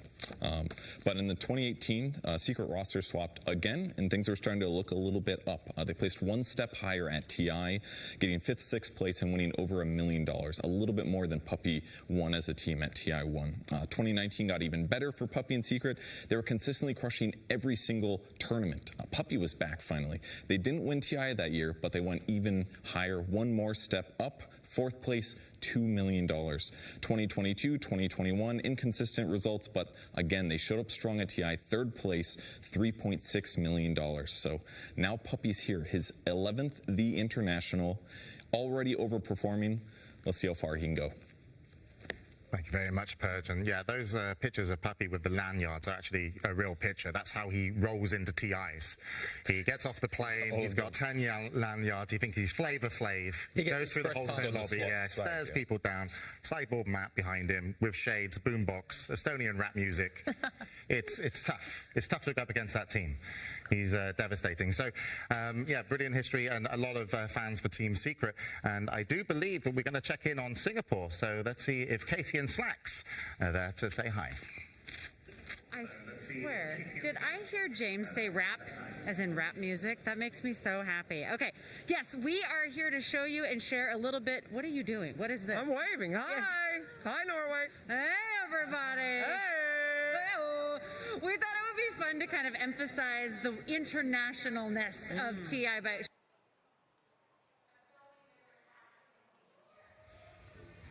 how close they are to all these amazing fans. So we have several different language broadcasts here. We have Chinese language, Russian language, Portuguese language, Spanish language, and English language casters all in one place in harmony. Yeah, and we've never had them this close to the crowd and just be able to interact with. I think it's really neat. All the languages, the international after all. It's not just named that for nothing, Casey. Yeah, it's pretty cool. So, guys, we got some casters around there. Who's your favorite caster? OD Pixel. OD Pixel. Oh, okay. Well, no problem. Where? Next series, I think. I'm there. Okay, spoiler alert, sorry. Favorite caster duo? Obviously Cap. Oh. There you go. And the other one with Cap. There you go. Oh, you mean Blitz? Oh, no. Oh, my goodness gracious. Oh, Casey. Yeah, it's SVG. Hey! Oh, that's kind. Trying to help a brother out there. Casey. Oh, yes, sir. Yes, sir. Your favorite. Wait, where did you come from? Oh, my goodness. I tried to get you earlier. You said no. Who's your favorite casting duo? Cinnamon and Sunsman? Oh! Yes! Yes, and you? So we got to give a shout out to some of the Seacasters as well, but I go way back with this guy Cap, and I do miss Blitz on the stage as well, casting, so I mean, I don't know. Let's get him back here soon. Did he pay you to say that? No. You sure about that? Did you pay him to say that? Maybe later, we'll see. No, a couple drinks later, we'll find Okay, out. All right. We might have missed a moment. Cap, in a frustration, threw the water bottle, and yet again, in a fit of frustration, went on his head again. Cap, stay away from the bottles, bro, all right? We got to get those away. Take it easy. Take it easy, white boy. Put it down.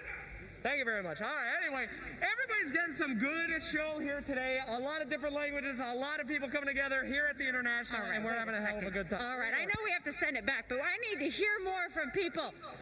Okay. Why is it so quiet? Don't worry about getting me on camera, Myron. I'm just trying to hear from the people. Just make some noise. Thank you very much, Casey and Slacks. Yeah, upper bracket games. A lot of fans for both of these teams out there. But I think that, even though people have such a history with Team Secret, I do believe that Thunder Awaken have really garnered a lot of fans coming to this from an international scene as well. And that's one of the things that I think Casey and Slacks kind of talked about. This is the international, and now even our broadcast is, in so many languages, and it's really amazing. Yeah, I mean, when you have teams like Thunder Awaken playing with their hearts on their sleeves and also playing with such aggression and skill, it's easy to be won over, right? So hopefully they can bounce back and get to another 3-game series today against Secret. Yeah, well, hopefully so. I think they'll be out on stage in just a moment. But what would they need to change, Sheep, to go? What's the kind of pep talk that they might have had backstage? I actually really liked their draft overall. I think I wanted to see a sniper instead of a morphling, but like I don't think it's a problem. I think mostly it was just their play and cleaning it up and being able to hold that map and stuff. And they're making the right moves, but they're not making them consistently, and they're giving up map space, and kind of their team fights were a little rough. Like they had a good idea. Let's take the triangle. Let's stand on the high ground. Let's look and poke for a fight. And then it all goes wrong when they poke out bad. Yeah, they just need to forget about that game, focus a little bit more on the next one. Morphling getting caught in the middle with a fresh bot hex should not be happening at this stage of the tournament, I believe. They just need to focus and it will be better. And I think Secret's one of the best teams in the world at counter-aggression. In Europe, they dominated teams from playing defensively, waiting for a time, and then fighting. So Thunder Awaken, Secret just pairs well into that style of play. So I think they just got to respect that Secret is good on defense, and then if they want to be aggressive as a team, just go 10 times harder, really break down Secret. All right, well, we'll see if they double down, because the teams are ready to rejoin us here at the International as they'll be coming out on stage for game number 2. Team Secret taking the first game up 1-0, one away from locking their place into the upper bracket finals. But of course, Thunder Awaken will have something to say about that as they get ready to sit down and soon will be going into the draft. I'm sure Thunder Awaken, as you guys mentioned on the panel, not too much to worry about, but just be a little bit more Thunder Awaken in a way. If you're going to play aggressive, really turn up the tempo. And it was kind of said in the green room as we were watching that you guys felt that they took it just maybe a little bit too slow. Nisha, of course, coming off a fantastic last match, will have a lot of confidence. Chrysalis playing the Drow, I think he had a pretty phenomenal, and I wouldn't say easy game, but his team really enabled him. Yeah, they definitely enabled him. And usually these kind of glass cannony heroes, they need a team to enable them. They need a rock like Puppy to stand in front. And there's Puppy looking to lock his place into the upper bracket finals. We saw from the stats from the Purger segment, of course, each TI is going up by 1 placement, each TI, the last 4 ones. So in theory, he should be getting at least to the grand final. Is he like a good chef, just fine-tuning the dish? Kick one player out, get another one in. Is that the fine-tuning? Pretty much, yeah. Unfortunately for him, though, stats-wise, it means he should be placing second in this TI. So he's going to get to the grand finals and finish second, but at least then next year, he's locked in his free TI win as long as he, as long as he shows up. Yeah, exactly. Instantly given the ages, right? He doesn't even have to play. When you have that many TIs, you just get it, You just have to check in all of your TI badges. That's why he carries them around all the time, because he's just waiting so to if hit you a collect note. them, Yes, it's a play 12, get 1 free. Exactly. Yeah, but it's worth mentioning, Team Secret did come 3rd place last year. But what can we say about Thunder Awaken here and the players from their last match coming into this? Overall, I'm just amazed by the precision of their gameplay. Realistically, this is a team from South America that no one expected to even get this far, right? Beast Host perhaps, but not necessarily Thunder Awaken. If they could just fine-tune it a tiny little bit, I believe we can go to game 3, but they did hit a rock in that last game. I think the good thing for them at least is their group stage, they had at least, I think it was 6 draws to their name. They haven't had experiences yet where they dominated groups and they've never lost a game yet. They have taken L's so far in their TI run. So this isn't going to be some weird experience and guys, we were doing so well with the South American team, suddenly nearly top 3. They've already experienced this style of... I think they've been really consistent. I mean, they got 2 wins, 6 draws and 1 loss in the groups, and of course they took out Evil Geniuses in the upper bracket, who had the best group stage to be here against Team Secret. One thing that they didn't have in the last game was maybe saves that they usually have. Is that something that you would like to see Sheepo from them, perhaps?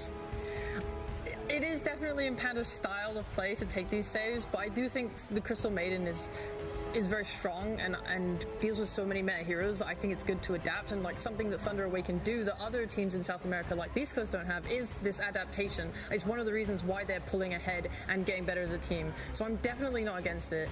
It's mostly just a little bit of a discipline thing. If you look as 2 contrasting examples, right? When they were holding that triangle, Dark Margot, he poked his head out into the lane and instantly got punished and killed, and it ruined their entire play. Meanwhile, Secret, they are reading this map well. When they're holding the triangle, they realize Thunder Awaken's not here. And what do? They just back out of that triangle and go all the way across the map to their own, because they know that there's too many angles for Thunder to catch them off guard by, and that is just the high level stuff that sets them apart. All right, thank you very much, Sheet. Well, it looks like we're ready to go into the picks and bans of game 2. Team Secret versus Thunder Awaken. Game 2. We could be seeing a third best of 3 here today, and that's a nice change. Everything else is, prior to today went 2-0, but so far we've gone all the way, and this one definitely I feel could still have the same kind of storyline. But Team Secret definitely a lot of momentum going into this, and I think they're quite confident. And as you say, they're the seasoned team, so that also makes them even kind of scarier with what they might be able to do in the draft. Maybe Lizard, just because they have a little bit of flexibility. Of course, when you're a seasoned team, when you're a puppy, like when you're this drafter, you already have seen it all, literally, right? So he can go back to like TI6 strat, pull one out, like bring it back here. There's definitely a lot of versatility that the history is giving him, the experience is giving him. And talking about old school, yeah, we've seen a couple of Drows now. One from PSG LGD, and that was victorious, and this one as well. And people weren't really, thinking too much of Drow. They were really thinking of Sniper Sheep. The Drow Sniper is just... They're kind of just different in how they work, because this morph last pick, whilst we all predicted it, right, it's still a good matchup for Drow. Her ult is piercing base armor. It means it's always good against these agi heroes.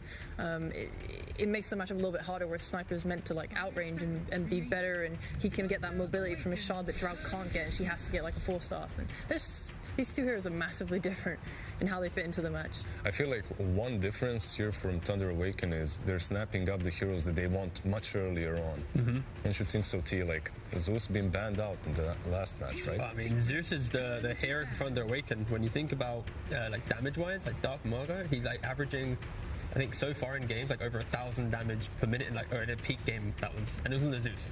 So it's like he's holding the record right now for TI games just from being so active, and that was the key difference at the previous game. He played this Mars, and then he retreated towards the jungle. And I remember during the cast as well, like Cap and SUD, it's like, Dark Margo's farming stacks. He's in the jungle. It's like, that is so, like, not uncharacteristic, but the fact that you're playing this hero is normally, or this player, sorry, is very forward thinking. So yeah, I like the fact that in this phase of the draft, they're just going, let's give him his hero, let's get some fight going, and let's play our style once again. They have given him his hero very early on, and that kind of does put them in a peculiar spot in which they now have to waste a lot of bans in securing him. That's why you see the Storm, that's why you see the TA banned out right now.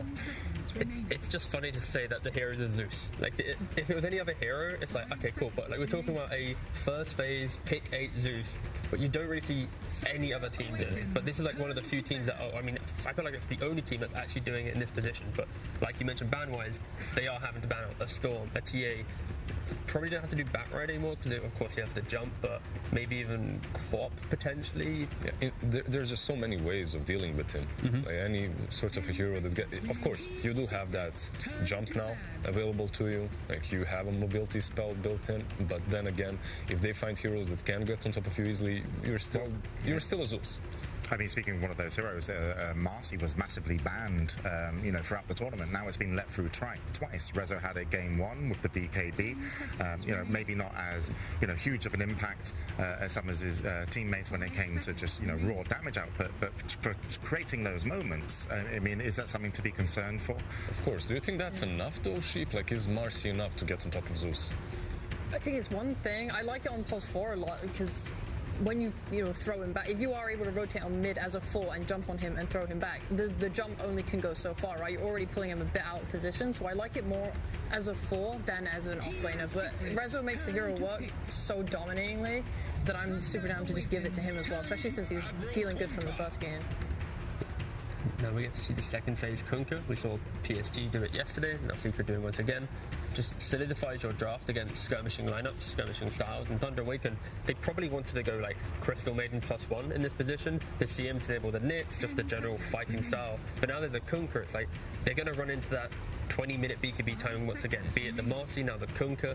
If they fully subscribe to skirmishing styles, they naturally will have less BKB piercing stuns, and they could just have the same style as game 1. It gives you damage mitigation right from the boat, from the ROM. At the same time, you have two of these heroes that kind of want to play on the outskirts or maybe poke their head, give vision. Like Nyx always likes to scout, right? Like if you scout over a sentry ward, you're pretty much dead. That X marks the spot will seal the deal. The same goes with Zeus. Like we were talking about Marcy and how she might not be enough, but now that you have Kunkka as well, it is enough. All you need is that one single stun to set up for the X mark, and then he can jump all he wants. He will be brought back. Do you think the opener as well from Thunder Awaken is leaning towards a little bit more kind of map, I wouldn't say control, but kind of being comfortable? Because, you know, Nyx can scout a little bit, Zeus can de-ward quite cheaply. Last time it felt like a couple of their jumps in the Dire jungle just, you know, didn't work out just because of the vision that Secret had. Yeah, there's definitely some advantage to be had in those two heroes when it comes to like vision and map awareness, and just even using the ulti of Zeus to scout, right, to pinpoint where everyone is at the beginning of the team fights. So it is helpful. It's one of those things where Secret, they love to fortify their farming areas really well, unlike other teams where they'll look to go fight and then they'll have like indirect control of the areas of the map. Secret's more, we really will occupy our territory more. And when you have Zeus and Nyx and these heroes, and also when you pair it with multiple skirmishing heroes, you can just break down those areas of the map a lot easier. You can actually take the fight and the 5-on-5. And Thunder Awaken, they do opt to go for that Crystal Maiden, as we mentioned. It's just depending on what style they want to go for with their most like offlane pick. They can still go like the Pango route just to cut through the early fight, but we might lead into that same problem that I keep mentioning with BKBs. I do think that's a good point about fortifying the areas you're playing in as well, because Nyx is a hero that wants to look for these pickoffs, especially as this patch seems to have slowed down a little bit. If you are keeping sentries down and using heroes to break smokes and break these things, it's harder to find these types of pickoffs. And I think Thunder have set it up really nicely for themselves in the fact that you have one playmaker with your Nyx who scouts, and the Zeus damage is always going to be there, especially when it gets the Ags. So right now they have a really amazing pickoff lineup, and Secret can respond to that with these next heroes in making more of a ball of people that just play together and don't want to super split up or can cover each other, because I think that was one of the biggest problems Thunder had last game, was that it felt like as they got more pressured, they started to break apart more and not cover each other. They weren't buying 4-staffs, they weren't having heroes sitting behind other heroes and saving them. On one side you get Watermelon, right, Tidehunter for some team fight. On the other, they just pick up the Ursa as an instant answer in the laning stage at least. Then later on you can shoot right through him. By the way, we have noticed one bug in the draft so far, Nyx Assassin. What about the Brood Mother?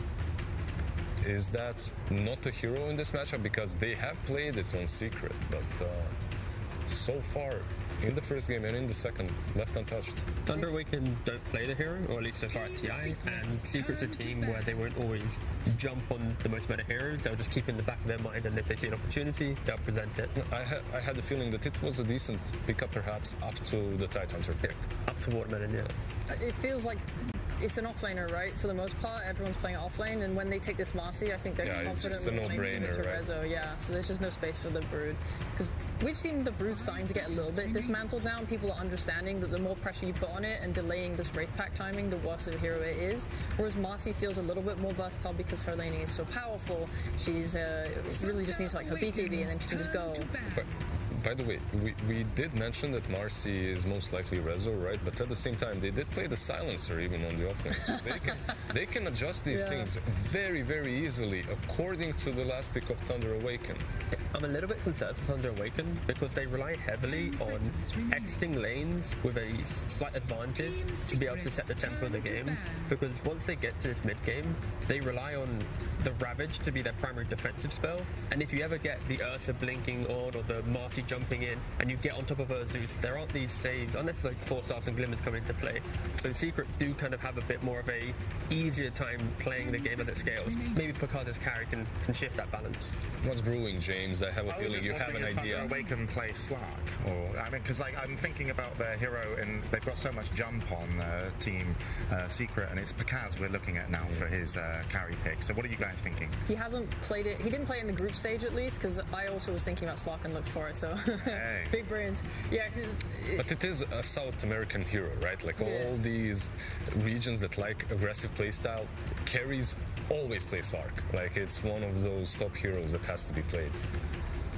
It just brings you MMR, right? If it brings you MMR, the carry player is gonna love it. it feels like Thunder Awaken need a carry that just can win the lane, because Nyx can relatively secure tide. Zeus normally farms well mid. Yeah, they banned the Bloodseeker because that's what they paired last time with it.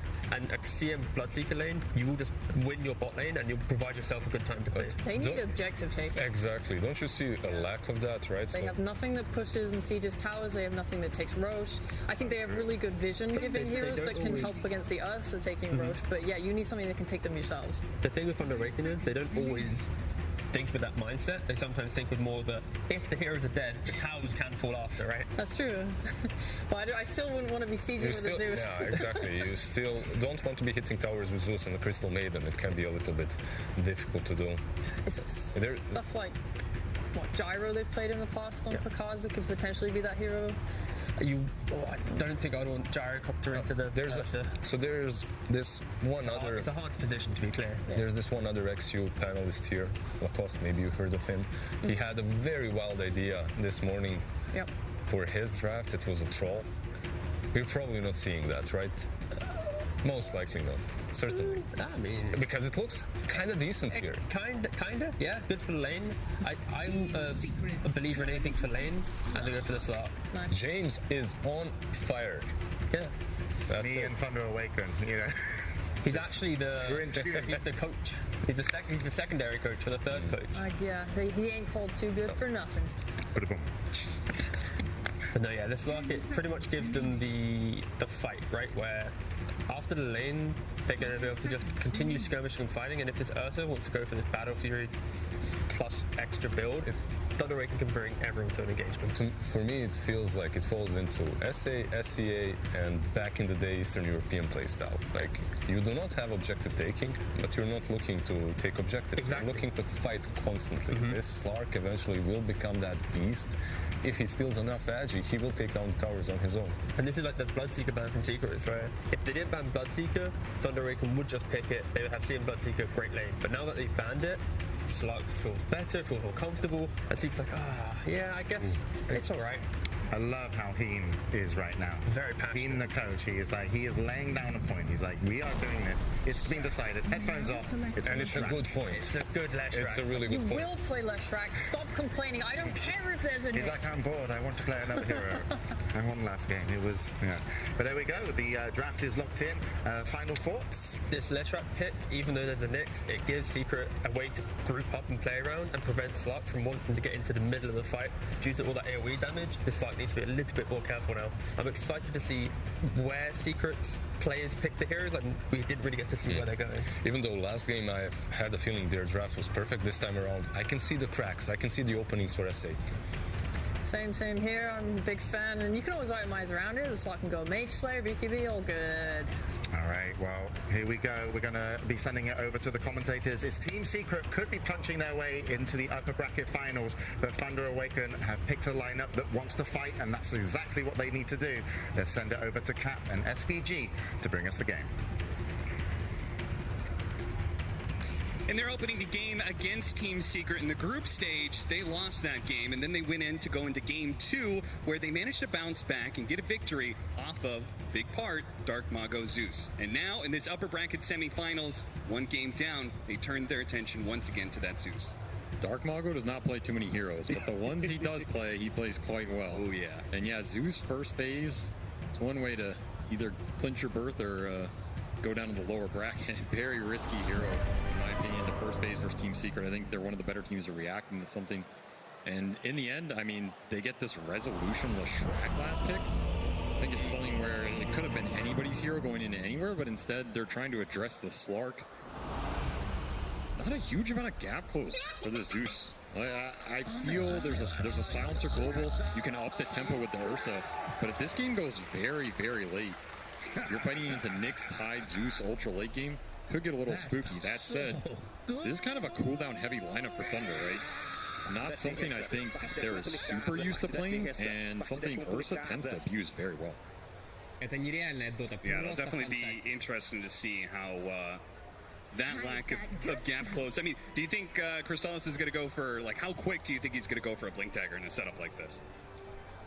He's going to be thinking about it. Because he doesn't want to hurt his own scaling into the game, right? But at the same time, they really only have Marcy I mean, maybe you could go the Blink Dagger sort of build on Rezo that we saw from Nisha last game, but off lane, Leshrac, not exactly expecting the same kind of farm. I mean, there's two factors, right? A lot of the Ursa to this tournament have been going the Battle Fury build to just scale into the late game. Yep. And the other factor is, you know, your Team Seeker. If greed is an option, this team tends to greed it out. You know, they're not afraid to play that triple carry role. Just play it safe. And again, this Thunder lineup, I'm not sure it can punish it too hard.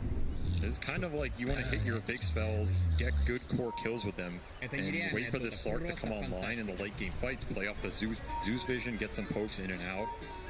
I don't think it's going to be some super fast game from Thunder, though. I say that, and they are the team that can often surprise you, even with some clunky heroes.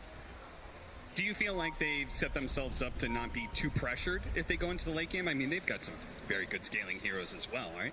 I think so. I think this Nyx Zeus opener is designed to be like, all right, last game felt very hard to take those late game fights. I don't think we want to be in that position game 2, so we're okay to slow it down a little bit as long as we can make sure those later game fights feel better, because you're not going to run Team Secret over. And I think we learned that game 1, they are too clinical, too good at playing around their vision, too good at shutting down the aggressive moves. You're going to have to face them in this 30 to 40 minute period and win the game there. And that is where this Slark starts getting the Essence shift up. Become very scary for this lineup. It's an old school silencer counter as well. I don't know if we're going to see the Slark Shadow Blade playstyle, but it is a hero that can eliminate vision from the map and make the fights very awkward for this secret support duo. Well, they may have gotten the early ward pickup, which is really good, not just for gold, but experience too. But Thunder do get 3 bounties. Are they going to pay for it, though? Looks like Matthew will, as the next 10 is going to be coming up. He pops the Fairy Fire. The Splitters lands, though, and Resolution picks up the first blood. Very nice start for him. That is a big kill to give away. I mean, you're giving this offlane like Shrek a very large head start against Slark. She's going to be very happy to abuse, and the Cause also choosing to let this block his wave and let the first wave under his tower. So this lane is going to shoot out very fast. Normally something I don't enjoy doing with Slark. This hero isn't that good at abusing heroes early. You generally want to play for that level 4 to 6 type area where you at least have some stats. What is the point of ever pulling the creep wave under your tower? It pushes out, is it for what, like trying to get pulls off? I mean, if you do it well, you can almost guarantee a level 2 burst, and you can try and kill them with it. You're also going to double wave them, so it's harder for them to aggress on you and burn your regen. Sure. So in that sense, it might be safer for Pakaz. But I still think after the first blood and the wave being up this far, Rezo has got to feel very good right now. He's sitting on extra stats, extra range versus double melee. They put Matthew down here as well. Yeah, it is kind of interesting. Normally we try and pair up range here with melee heroes, so we have this nice spacing, but they keep Pandamu at top lane. I think they're worried about this Ursa Tide matchup, but probably for good reason. You put a Nyx Tide up here versus Ursa. Fuzzy Wuzzy, it's not going to make your life happy.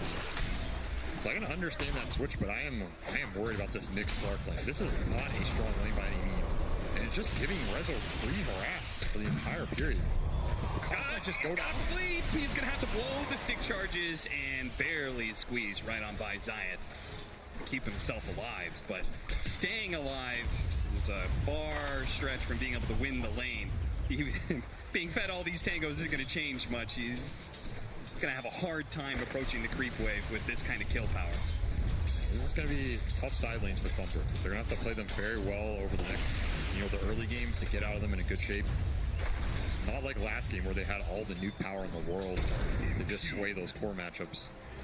That always feels bad. Using a spell and still getting it tonight. Puppey is going to die in the top lane, so the combinations of slows here. And the Crystal Vein popping the mangoes. They're going to catch him too. They managed to grab mid-jump there. And a finishing blow delivered by Pandamu. Looks like the decision to put the Crystal Vein in the top lane has won a matchup that normally is not won. Tidehunter versus Ursa. Normally that's a freebie. I'm not sure Secret should be giving up the kills on this lane, but of course Sacred and Pandamu committing to all 4 nukes on this lane early to get those kills, and that's a huge payoff. Anytime you can swing these bad matches for Ty with Gush, you're very happy. Oh, gets the pounce block. This time Science stays in front of him, and they're going to get them maybe the +1. He does have the mango, and he can pop the spike carapace just in case. Doesn't get hit by the Split Earth, though. That is not going to be the worst death for Picasso. It drains Rezo of all his mana and gets the comeback full. Sacred getting glaved down at the end of this. I'm going to have to walk the base here. Lucky he has boots to not feel terrible about it. It's kind of a similar situation, right? Where they killed the carry, but Irsa comes right back in. They blew all those mangoes. Now they no longer had that, so... Pakaz in trouble again. Hit by the split earth. It's this combination of being able to jump in, followed up with the split earth, is just too damn powerful. Science is not able to deliver the final blow underneath the tower. Cops a bit of damage for his efforts. Where are the salves you need on this lane? He is trying his best to abuse flag bearers and tower weapon. Decent hero to do it. And he even had to go the boots early just to try and live through these rebounds that are really messing with him. And the weird part is they've got a mid Zeus, so it's not even like they have a mid hero that can rotate to the side lanes early and help them, you know, disrupt things a bit. Nope, but he can provide that ult. You end up in a trade scenario where people are low. Yeah. I mean, all things considered, these side lanes I feel are actually going decent for Thunder. Like, I don't think Secret's too happy with this top lane because the maiden went up here. It really shuts down how much Ursa can just run tied down the lane. So Sacred's having a pretty free one. And yeah, Pakaz is getting abused bottom. But his net worth isn't looking too bad. Going better than you would expect, right? Yeah. That said, I'm not sure his lane gets much better for him. Yeah. And we'll see how this top lane goes as well. Pearson now being level 4. Mid lane, though, bright, shiny part there for Thunder. Dark Mago, he's almost to his 6. His top CS on the board, so he's faring very well against Nisha, which is pretty impressive considering the power of the Kunkka. The fact that he's got boards and eyes is pretty nice. I mean, and the power of Nisha. Yeah, that's true. The top 3 mid lane in the world any day of the week. Yep. And Dark Mago got the better of him in both games. Impale, but Spike Carapace will help defend against this damage. It lasted just long enough to split Earth. He's going to pop the stick, but I don't think he's going to be able to block this one off. He has a Fairy Fire, but just the constant attacks coming from Secret will ensure the kill. Boat coming in. Boat. Our Zeus in some trouble. He's going to try and hop away, but of course he still has that curse on him. It's taken away, but I think it's a low level, so really not doing that much damage. We'll live, 25 health, and we'll have the bottle refill from the Nyx Assassin dying. They're also probably going to try and secure these power runes coming up in 10 seconds. Yeah, timely death from Matthew. Going to get the refill, salve him up as well. Guys, he's going to have to hop his way into the trees. They do manage to get the kill on Nisha with the 2 supports rotating in. Because it's going to be found eventually here. There's really no way out. Pakaz suffers, but get that Kunkka kill mid and rune for Dark Mago. He gets the Thunder God's Wrath kill as well. Huge start for this mid Zeus. And this is a hero you want to have a good start in this game. Okay, Pakaz is suffering, but with the lane setup you have, he's going to suffer no matter what. Come back in this game. If the Zeus is strong, it's the hero that can shove these waves out and stall the game. Look at that read. Damn, that was a good torrent from Nisha. But it's going to be punished moving forward. Pandamu and Matthew both coming back into play, and they're going to kill him twice. He just TP'd in. He's going to have to make the walk of shame back to lane now. Very nice play. Thunder just reading that Nisha's going to be here and no help in the world. Zayat's also not choosing to join those engagements. I mean, he is a Marcy, he has TP. Choosing instead just to prioritize the side lanes. I guess they're not too worried about Nisha's game here. He's going to be utility. They do have 2 damage carries between the Ursa and the Lesh. So him having the best game isn't essential to Secret here. It does mean that without the support in the top lane, the Tidehunter is having a little bit of a rougher time. I mean, it looks like his net worth is still perfectly fine, but I would imagine the Ursa is able to put some pressure on him every once in a while. I mean, if you're in this position with Tide versus Ursa, I think you're pretty happy. Yeah. Unless you try and for him, you're... Oh, nice double stun, and the rebound doesn't land, and they're going to be able to get on top of the Leshrac here. Because playing the distance, wants to be able to land that final pounce to ensure the kill, and they get it. Dark Mago also joining in on the fray, ensures it. It's huge. Nice rotation from Dark Mago to help clean this up. He's using his start, his strength to get his start back in the game. On top of that, permanent agility stolen. Every little bit helps. Sacred, you see a world of difference, and maybe the reason why he wasn't being pressured harder than he was. The early phase boost pickup allowing him to live there. Yep. Haste. 8-minute power rune is top, so no refill on the Zeus bottle. Nisha with the haste rune. He's going to try and catch the Zeus, and he does manage to land a torrent into the axe, into the boat that's coming in. Matthew's going to try and stop them. Hits the stun onto the Marcy, throws out whatever damage he can, but it's not enough to get a kill, and it's certainly not enough to keep him alive, as Pandamu's going to be the next victim of the two supports, Science and Puppy, making their way deep into the Radiant base now. They're going to split up. One goes north, the other goes south, ensuring that one of them will probably live through this, and it's not Puppy. Not with the night vision. Not with a night vision, and not without a TP scroll. Another stack for Pakaz, of course. Puppy claiming some stolen int of his own. Always nice to get. Sacred just not able to get to that fight. He was trying to get resources. Maybe if Tide's there, they can turn it with the Ravage. I think that was the dream scenario for him, but Secret good at abusing that, and of course abusing the haste rune for Nisha, able to close the gap, get the boat. Very nice turnaround kill for him, and it'll help him move into the jungle and clear some stacks. Get right back on track. Bounty. Sacred.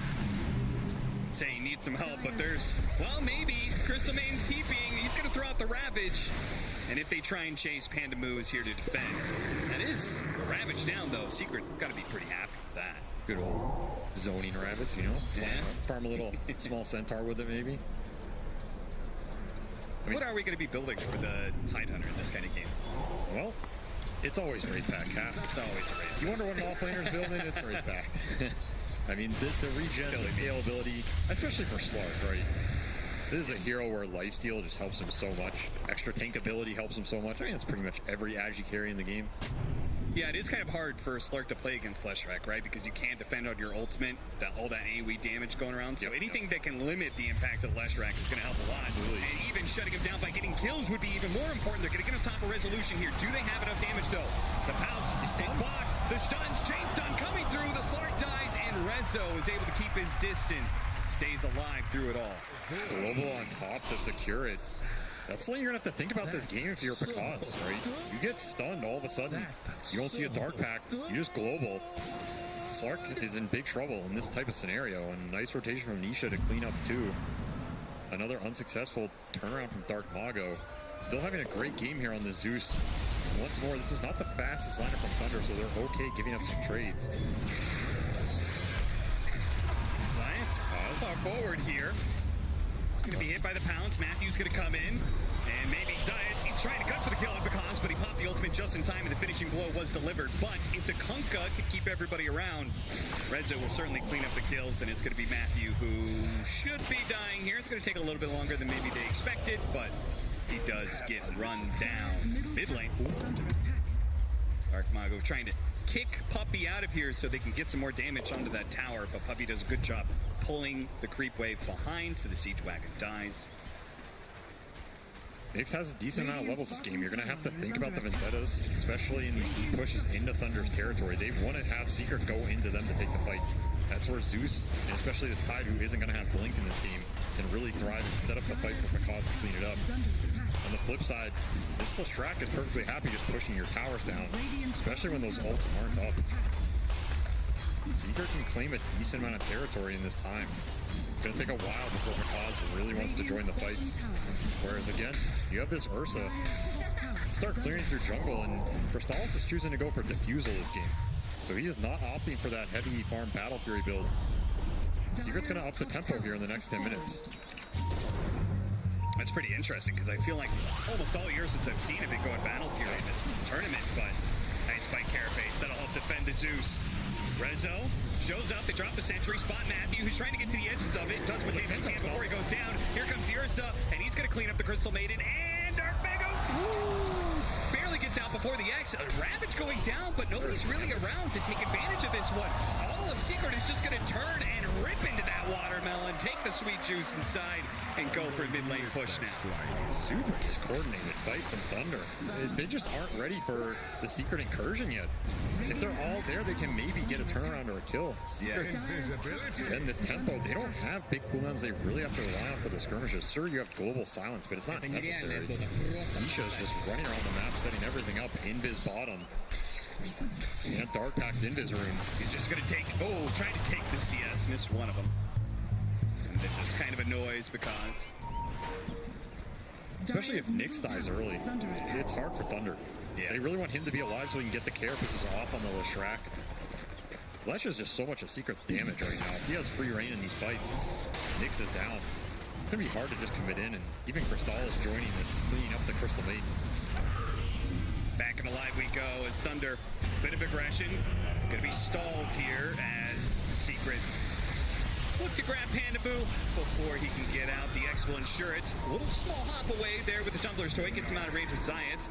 Matthew showing up. X. Mago's trying to bait down. Matthew really wants to go for this one. They have the global silence though to be able to help out. Dark Mago backing out under the tower, but a jump forward from Science. A double kill pickup for him as Thunder just really not bringing the same kind of numbers Secret do to these fights. Oh, they are getting out skirmished heavily. There's a lot of stolen in going into the silencer too, already up to 16. Damn. Really? The puppy, he's a smart boy. I guess so. The reason why he's been a captain in Dota for so long. I mean, I can't help but feel some of it's been stolen from this Maiden because Pandaboo is sitting at 450 mana. This is getting a little bad for him, you know? Yeah. Crystal Maiden spells are not the cheapest. Might be needing to put more points in that aura at this rate. Watching Nisha currently farm up some ancient stacks. Once he's done with this, he'll have BKB. So that'll be another big timing for Secret. Between the early BKB, the Diffusal Blade pickup on this Ursa, Team Secret are going to be really hard to fight into in this around this 18 to 20 minute marker. This is all for that Roshan. Crystals is happy to go in there whenever Secret feels strong enough. He has the Morbid Mask. He's going the Diffusal build. That is a fight Thunder have to think about. You have Bloodstone on the Shrek. You have that Kunkka BKB like you're talking about. These are very tanky heroes, and you don't have the easiest ways to initiate on. It's pretty much Nick's been deadying in and stunning people, which, yeah. Secret's going to have sentries down, and they're not even really waiting. Just smoke Crystallis in, 2-man it up. Roshan is pretty much dead here, uncontested. Psychic makes it really easy for the Ursa. Combine that with the ultimate there of the Marcy as well, slowing down the attack speed of the Roshan. It falls pretty quickly. Thunder, either unaware or uncaring, give up the first Roshan of the game. Sacred, he's going to be hovering around this mid tower. He's got the Ravage. They're going to try and hold this mid tower for as long as possible. I expect Secret to try and challenge that with the Aegis sometime in the next 5 minutes. I think Secret's definitely going to make a move. This Tide needs Wraith Pact. He is a long way away. This Zeus ideally wants his shard. He will pick it up now, so that's a huge damage increase for him. Very big timing. And more interesting perhaps is Bakaz has gone first item Mage Slayer, just in an attempt to deal with this Leshrac matchup who, I mean, Leshrac is the carry in this game, right? He's just going full carry items. You need this item in the matchup. I don't blame him, but the damage output diminishes quite a bit. In which case, it just means the Zeus and maybe the Nyx and Crystal Maiden have to do a lot more of the heavy lifting. I mean, it's even more on Dark Mago's shoulder. Yeah. And then you really have to take a long fight as well. If these heroes go down for Thunder quickly... Crystal is immediately challenging Sacred. They've got the axe to be able to keep him in place. He's going to blow the Ravage now. See if he can get away. Crystal's going to try and chase him down. They don't have the BKB. Oh, now he gets it off. As the Global Silence also protecting him. Nisha will get the X. With this double damage, a little hard for Thunder to fight, but they can keep on the edges of this. They got to be careful. The Zeus, though, he's still silenced up. Oh, he needs to be able to jump away. Crystallis, okay, there goes the Aegis, yes, but the other heroes are on top of the Zeus, and without the Zeus, there goes the damage. Sacred comes back in, but he's just going to be another victim of the X marks the spot. Reeling in the fish. A double kill for Crystallis and a mid-tower for the taking for Team Secret. This game is escalating out of control very fast. Bakaz didn't even want to join that fight. Of course, he didn't have teleport, so he couldn't have if he wanted to, I guess. Got a little more damage, maybe Kunkka falls there, but it's a pretty good Aegis usage. Now you're pushing the lead to 5k, you get the tier 1 mid, map opens up. Just an awkward Ravage here, right? Like, it's getting forced. You don't want to Ravage Aegis Ursa. They almost chain it well into something. Maybe if there's a maiden ult here, it turns a bit better, but yeah, it's just too tanky. Double bracer, BKB rush. You have the global to bail him out. Puppy holding on to it. Dark Mago gets a lot of damage off in this fight. But then he's so slowed down by this curse. It's a hard game for Sacred, the front line. You have Ursa to cut through him. You have Leshrac to cut through him. The X. Difficult tight frontline game. Still trying to get to that Wraith Pack. The start he had was solid, but since then, nothing has gone his way. Yeah, and I was just kind of curious if he would deviate from the Wraith Pack simply because of the fact the Ursa is such a big problem. But so is the Leshrac. So he kind of has to go for it, and he has to frontline. So he's going to be victim of this Ursa all the time. It really seems like a no-win scenario for Sacred. Feels like there's a little too many problems for him to itemize, and it's just going to come down to one of these weird fights where somehow Pakaz gets on supports, trying to go ag so he can find the backline. He can start on Slark, start on Marcy. I mean, I say start on Marcy, but Zayats is sitting at 1800 HP with Overclub. He's not exactly squishy. See if they catch the Slark here. The smoke across. Not going to be able to find him. Pakaz is able to get the pounce away first, so he'll keep the hopes alive of an Aghanim Scepter pickup. Slowed down by the curse. Panda, I think you're going to have to play a little bit of a sacrificial lamb here. He throws himself in to make sure that his Zeus does get out. Of course, Sacred is like, please, no, not my ancient stack. I'm so poor. Let me get the Wraith back, please. Oh, it's all being taken away from him. In fact, even his life might be taken away. His resolution is going to cut across with Science. He's going to throw out the Ravage, but the boat is still on point. It's still going to hit that stun. And now with the Marcy there, he can't even get to the point booster, denied with the death loss as well. He is still shy of that pickup. Oh, this would be a dream pickup, but there's nothing there to follow it up, and a global silence to ensure there's no escape for a Nyx assassin. He has level 2 Thunder's God. Not even close. That global doesn't come out. Very quick reaction from Puppey nonetheless. And yeah, I don't think I've ever seen a Ravage to try and buy a point booster. That is, that tells you all you need to know about the state of this game. When you put it like that, it looks pretty dark. He didn't even get it either. Panda, caught by just the constant jumps in from Marcy. Anybody shows in the mid lane, Marcy's gonna be there quick and fast to punish. Okay. Dark Mario is really getting up here. He's going to pop the illusion to get rid of the curse, but he won't be able to deal with that axe. They do have a Kosh showing up finally with this Aghanim Scepter and might be able to get the kill on a Puppey. The Kosh gets it, but at the same time with the Zeus dead, it's going to be hard to play this out. Zayats, second pounce, catches him as well. 2 kills for Thunder would be pretty nice. Sacred with the double ensures that his Wraith Pact is going to come in a little bit quicker. Nisha, who blew his BKB earlier, held the Shadow Blade though. Yeah. Get him out of dodge. Not the worst fight for Thunder. They get their Slark involved with that Ags timing, picked up 2 kills. You'll take that. Dire's middle tower is under we're seeing how aggressive Puppey's playing too. He has absolutely no fear. That is a nice TP deny. They can keep the pressure on this mid tower. In fact, they get it. That little play may have just gotten them the bounty on that mid tower. Sacred takes the last hit. So big time recovery for this tight ender who's been suffering. Got him to his Wraith Pack.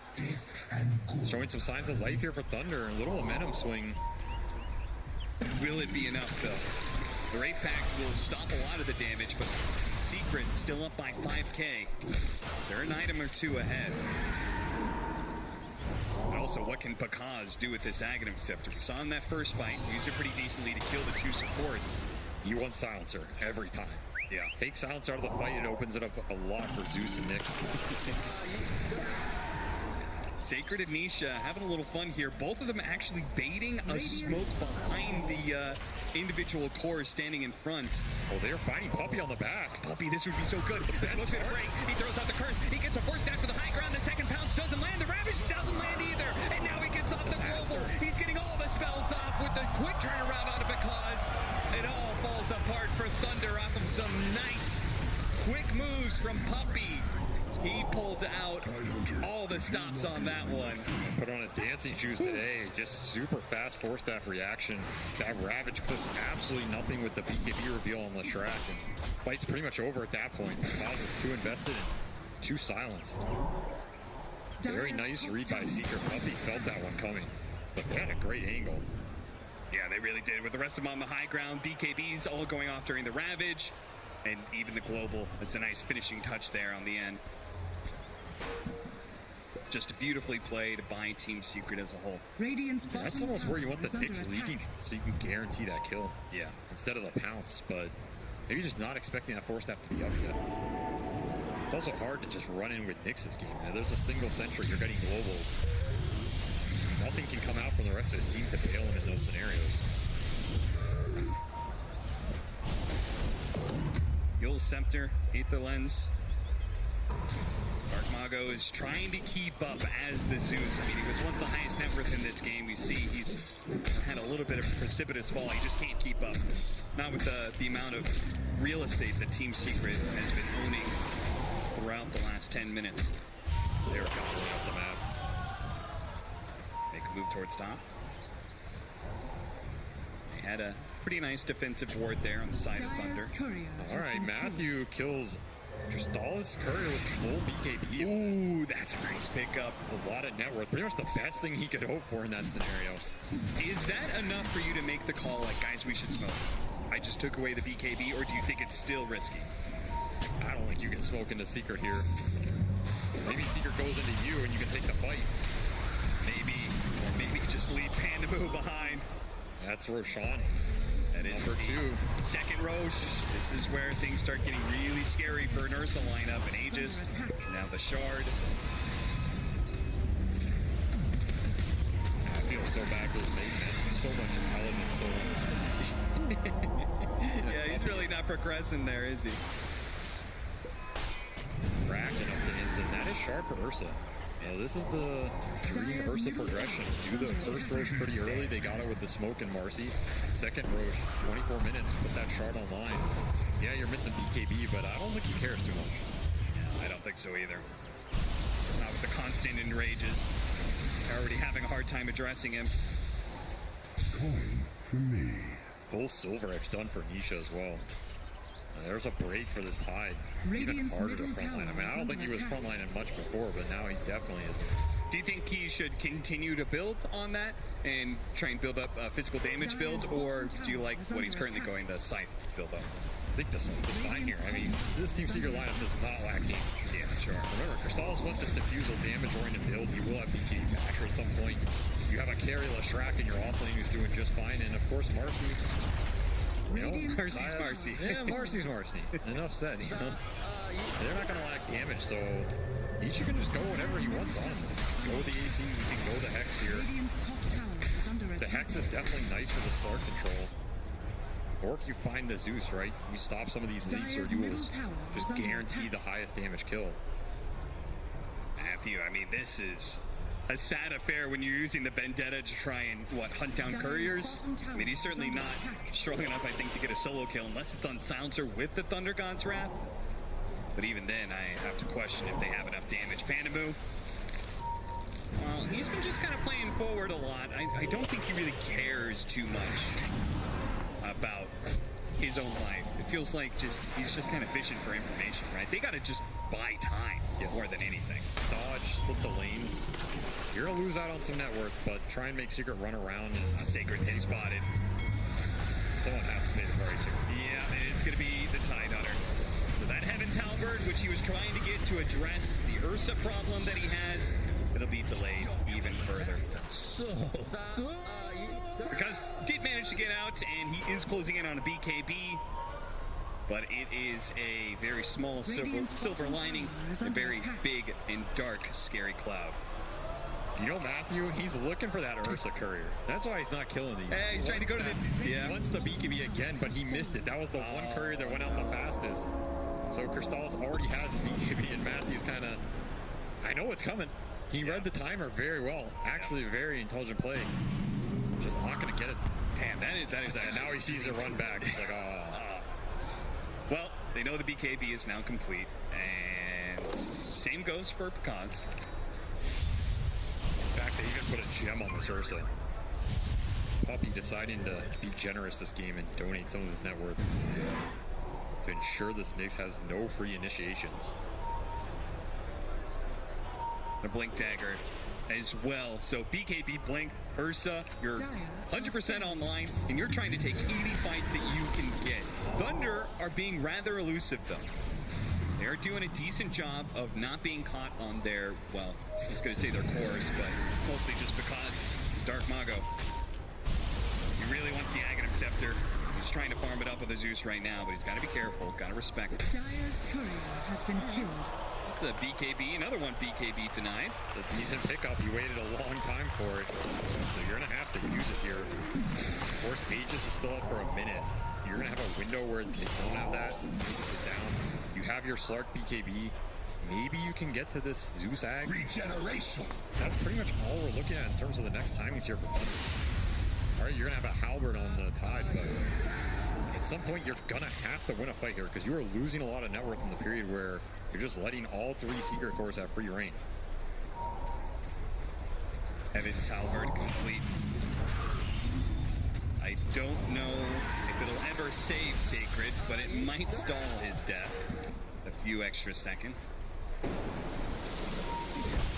spot him. Nice torrent. Good read from Nisha. They're going to go for the break as well to ensure that this Tide Hunter doesn't have a single prayer getting out of this one. The tier 2 is going to be run down pretty quickly. Secret, bit by bit, taking more and more control of the map, increasing the pressure on this chokehold over Thunder Awaken. Nice little play from Nisha there. Just taking the guess, you know, you never know. Someone might be lurking and get a free Tide kill. Every little thing matters. And of course, Matthew's still hunting for some courier. Which one's he gonna choose here? God, I bet he wish he was playing a Bounty Hunter instead. He doesn't want that one. No. He missed the Lesh one. No good items. Oh no! That would have been a decent pickup. It's taking me back to Boston Major. Yeah, seriously. The Bounty Hunter courier snipe. Maybe next time just hanging out on the enemy side of the map, constantly looking for courier kills. Vendetta is not the best. He's definitely not the best invis hero to be making these plays. But there's just not much else to do, right? Thunder just cannot fight. They understand that, and they're really just waiting for Secret to either force something by going high ground, or they get to a point where, I mean, what point is that exactly? What items do they need where they're like, all right, guys, we can win a team fight? I'm not convinced there is an item. Refresher shard from Roche for Tide. Okay, yeah. It's gonna have to be some base defense fight where Secret overextends. Yeah, I don't think you can fight outside the base anymore. These heroes are just too tanky. And Secret's not gonna give you any freebies. No, they're not. They're a very disciplined team. That's the first Thunder God I've heard in a while. Yeah, he just was fishing for information. Hadn't seen any heroes from Team Secret in a while, so wanted to make sure he wasn't getting ganked top lane. Finish up his Ags, which he will. So now you have a bit more global pickoff potential. We can kind of see where this lineup was supposed to be at this point, you know, where Nyx and Zeus could have threatened heroes along the way. Yep. I'm not sure you're threatening too much outside of some more couriers you're scouting. Let me tell you something. This courier hunting looks a lot more fun than it actually is. Is he going to take one? Yeah, the losing game probably doesn't feel so hot. All right, got the Ursa courier. Hey, there we go. And you know what his reward is? He is level 10. He is level 10 at 30 minutes because he has not seen a creep in a very long time. Yeah, who needs levels in mana burn? It's true. Science is done with this. He's like, all right. Enough of this Nyx assassin nonsense. Finds them. Rezo pairs up with them. They don't actually get him. He was too close to the Lesh rack for the rebound to land, I think. So some space. I mean, honestly, even if he dies, he's so low level. It doesn't matter. He goes back in 30 seconds. I like how he set up this series. You know, Thunder Awaken. You know, the number one in average kills and assists. Not this team. I mean, it counts if you're talking couriers. 2 masks on this brigand team. I mean, all that said, somehow, because top net worth, scanning. It always happens. And finds it. He knows where the gold is. And he's got Titan Sliver, he's got Skullbasher. Level 20. First excursion outside of the base for a while. Thunder. Smoked up, spot Rezo. Puppy's gonna break the smoke though. They're immediately gonna jump onto him, but the force staff gets him away. And Marcy, wow, there goes the next assassin, blown up immediately by the help of Nisha. Sacred in the middle of all this. He has to wait out the BKBs in order to get a good Ravage off here. They're gonna reset. Secret doing the same, respecting the fact that with the BKBs on cooldown, there could be a big Ravage play, especially with the buyback coming in from Matthew. Awkward initiation, but that's it. Thunder don't lose too much, and they know there's no BKB. This is one of those windows where they can try and make a play. Yeah, but how do they do that exactly? I'm not sure if they have any smokes. They don't have a blink on Tidehunter to like really force a good team fight with a blink Ravage. It's kind of weird. I almost feel like they're gonna go back to farming. I feel like they need this blink because Pekaz can't just jump his silencer and make it a good fight. Yeah, it's just a 4-step out, and then you're getting global after the dark pack, so it's very awkward in terms of initiation right now for Thunder. I was gonna ask if maybe Nyx can get a blink tag. I remembered. Yeah, he hasn't been doing much. Well, that's his buyback, and this cannot go on. This cannot go on. They can't be giving up Roshan while BKBs are cooldown and Ravage is up. Oh no, Thunder, what have you done? They had to play for this Roshan. I feel like this was one of the only moves they had. Now they've given up an Aghanim Scepter to the Ursa, so now even if they hit a good Ravage, Rosales could just knock it off anytime. He doesn't care about anything anymore. Takes the cheese, takes the Ags. Aegis onto Rezo. The bear feels so strong, he doesn't need the second light. This is truly going to be just an all-in high ground defense, I think, at this point for Thunder. And Secret are probably at the point they're feeling strong enough, right? Third Roshan, a fresh Aegis, we've got a cheese. Like, they are so far ahead in network at this point in time that, I mean, they would love to get a pick off first. Pandamu escapes just barely. Matthew may be able to do the same here. If Secret can't find anybody in the next 2 or 3 minutes, feels like they may just brute force it. They really want to find the pick off. Just forcing the high ground from the suits is, sure, you're up a lot of goals, but it can be weird, especially with buyback. Can we get something here? Ooh, nice reaction from Pekaz. Gets the pounce away before the X could catch him. More courier hunting. Here it comes. Ursa's Matthew. Hey! He'll get the observer for it too, so it makes his life a bit easier. Yeah. Another 45 seconds. Well, actually 60 seconds for him to really get out there and wait for a while. We'll see another courier pick off, perhaps. Rezo doing a little poking. Pretty low on mana. Yeah. Of course, second light. Got the Aegis. They're going to burn it. Now, plenty of secret heroes are around, so it's not like Thunder can really keep going here. Panda, hello. Thunder God's Wrath going out, spotting all 5 of these heroes because maybe he can jump on the silencer. He's going to go for it here, but once again, the 4-step is going to go down. Nisha lays out the boat. Sacred trying to position here. Pops a Ghost Scepter, waiting out the BKBs, and gets back up into the high ground. Nice play by him. Crystal's trying to chase after, but now he's inside the base. Now they have an opportunity for a Ravage, perhaps, but Sacred continuing to hold. Very patient there. I love the way he played forward and then used that Ogre Club totem to be able to jump back inside the base. He knows this Ravage cannot be used lightly. No, you have to threaten it, and at the same time, you have to be super patient, try and wait out those BKBs, and then turn. Double damage. The longer you wait, the higher chance Pekaz maybe dies in that duration. And if he goes down, you lose a huge amount of your sustained damage. Of course, you can rely on Zeus in these high ground scenarios, but Secret might not do that too all the time. Don't get me wrong, Secret, they are smashing this, and the status quo has not changed, but it is impressive that Thunder just haven't straight up lost yet. They like the way to play these fights has to be so perfect. They've been doing a great job of it so far. They have Blink on Tide now. Now they've got a real possibility, right? Yeah, they can Blink Ravage into the Nimbus. Nyx can follow up. Maybe Marcy saves you, maybe the global bails you out. There is that window. And of course, they have multiple Ghost Scepters as well.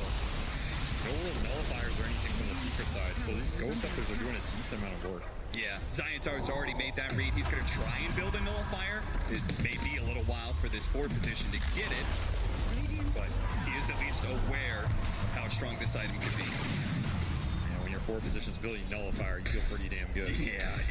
He's gonna jump onto that Zeus and never let go. I mean, at this point, Secret's gonna have 5 carries, right? Yeah. You should build some attack speed on Silencer. He's got the hint to do it. Yeah, he's got 32 stolen intelligence.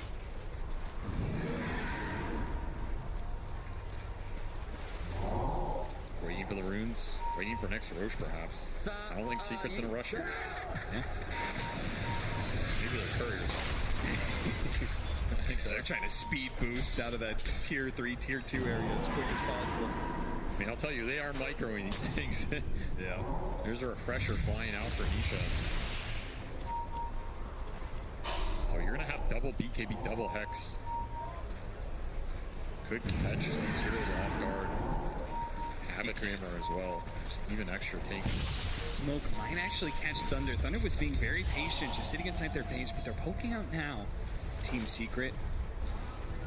They get this opening. Now, Sacred's going to be the first one spotted here. The Tidehunter, the big front line. He's going to break this smoke, get a lot of information for Thunder. They can choose whether to engage or not. I assume the answer is probably a no, as it's been for the last 20 minutes or so. I can't believe Puppy just walks into these areas like this. You know? Yeah, he's just walking in, gets a Nimbus. I mean, he really hasn't been punished for it yet. Like, so many times he's been pounced on, yes, but they haven't been chains done. Once again, he's got the force staff to go for it. Because is going to keep going here. This is pretty crazy. He immediately jump in there. Sacred's going to have to wait out this BKB. Once again, the situation with Kaz playing it slow, taking the damage. They've got the Ravage thrown out now. Crystals does manage to get off the end range. They do have, he gets his ultimate, and also the shard being thrown down. Because he's got to be able to jump away, though. The daily damage of the last rank. He managed to get it right in front of Crystallis, but the Hex landed as well. Gets up to the high ground, gets that speed boost, starts regenerating away. Resolution, though, trying to catch. Nice Yule Scepter, barely in time to stop the split earth.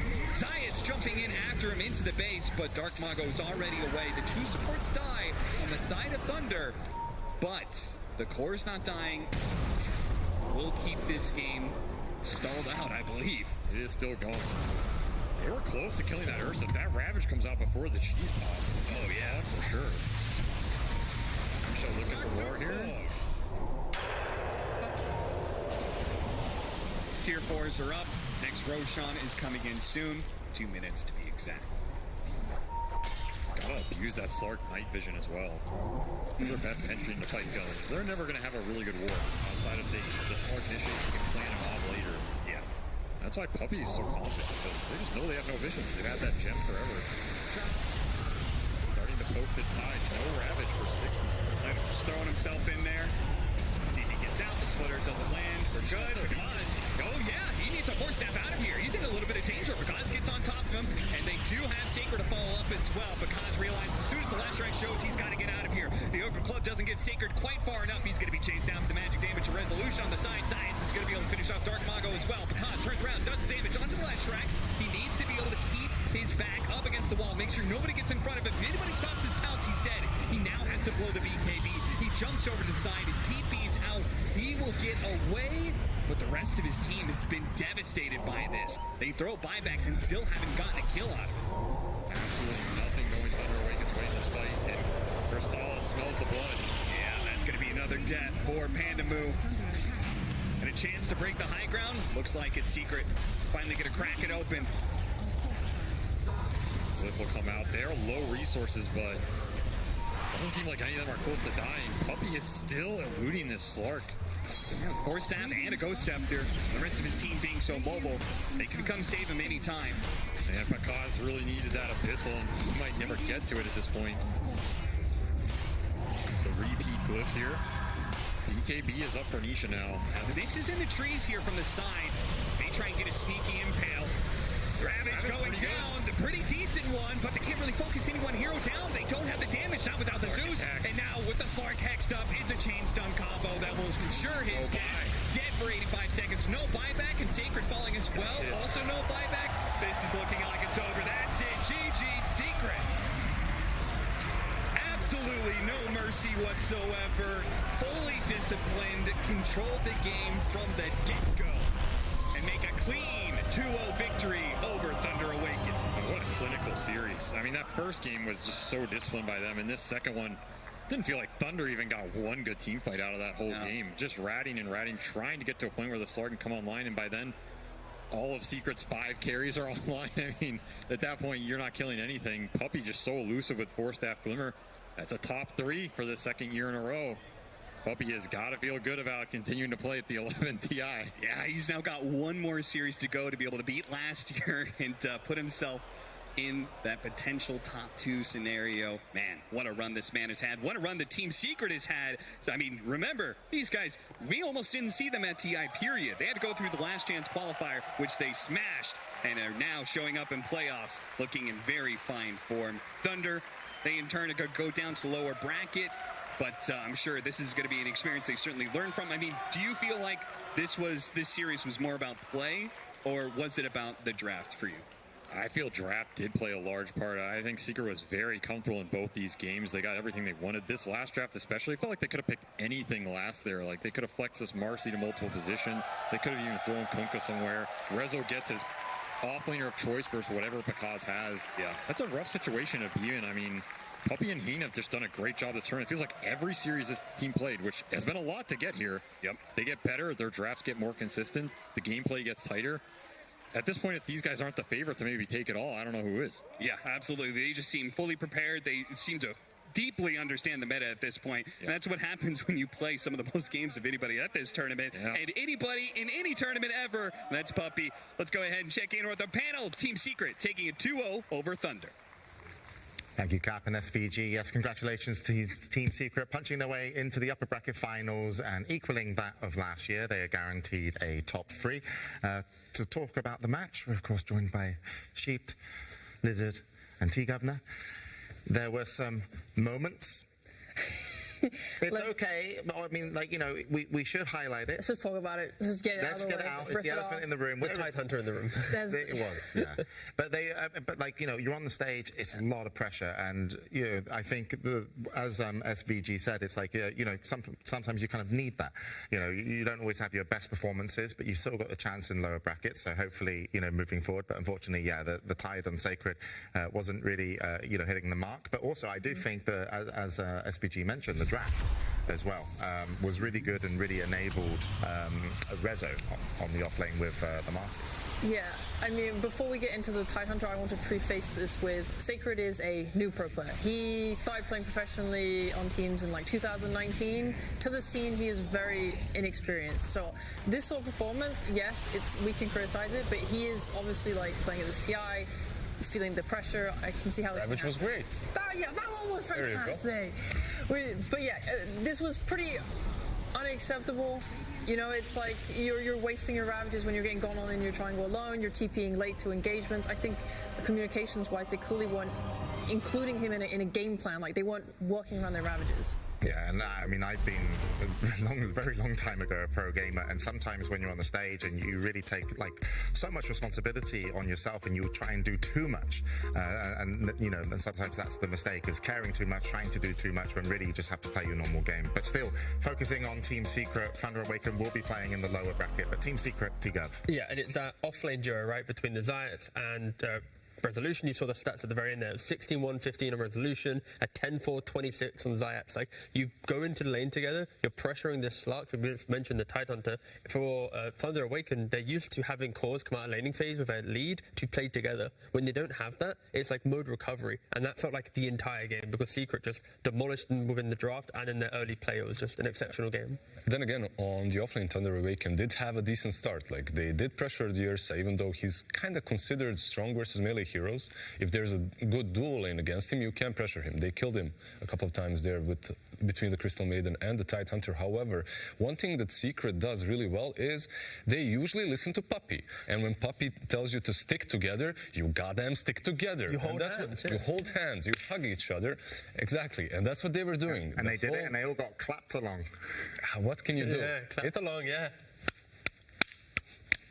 Oh, God. Okay. Yeah, because you're playing versus Slark, by the way. That's the point. Yeah, stay together. We just leaked all the secret straps, actually. That was we shouldn't have done that. Poor Secret. They're holding hands. They can't win TI anymore. They did mention on the commentary booth, Cap and SVG, is like, you know, if they're not the favourites, you know, who is? I mean, obviously we've got another upper bracket game, but this was, you know, Thunder Awaken, sure, they've dropped down, but they were in the upper bracket semi-finals. They are a phenomenal team, so I'm sure we're going to see a lot more from them in the lower bracket. But, you know, from looking at all the games you've seen over the main stage, do you feel that Secret have a little bit of an edge over? They definitely have the momentum. Like, history repeats itself. Sometimes it rhymes, sometimes it repeats itself. And I've seen this thing before with a team that went through the open qualifiers, went all the way, played the most games to, in the end, take the tournament. However, I don't know, still Puppey, he's, you know, this TI, he should end second, right? According to Kikaku. Exactly, due to the stats, but oh god, it's also Tundra. If they beat Asta, Tundra has always been dominant in EU and beaten Secret quite easily throughout all the years, or the season, sorry. So I think if you're Puppy, you're kind of praying to face Asta, to face China to get to the grand finals, because you don't want to go up against the EU teams because they know Secret best.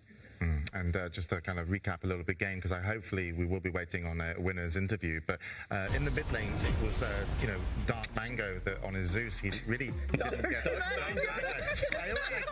I know. I wrote that down. The funny thing is, I am so dyslexic that the fact that I have to write down the players' names and then say them, it's like there's 2 points. It's Icefault's favorite. It's fine. I can mess up. But looking at the brackets, that's what just happened. They punched their way into the upper bracket. I really hope Dark Mango comes back. He needs to rebrand. Yeah. He definitely needs to I thought he was rebrand. making a new neutralizer or something. Dark Mango, if you pick it up, you lose, man. You start losing, man. You have to force feed it to your opponent. You get it down there. Bring back the Dark Mango tree neutral. I am so ready to get off this panel, and luckily I will be able to have a little break because we're going to go to a winner's interview with Casey. We're here with Resolution, and you came out, and I said, how are you doing? And you said... Amazing, I'm doing wonderful. What is the question? We just won the game, you know?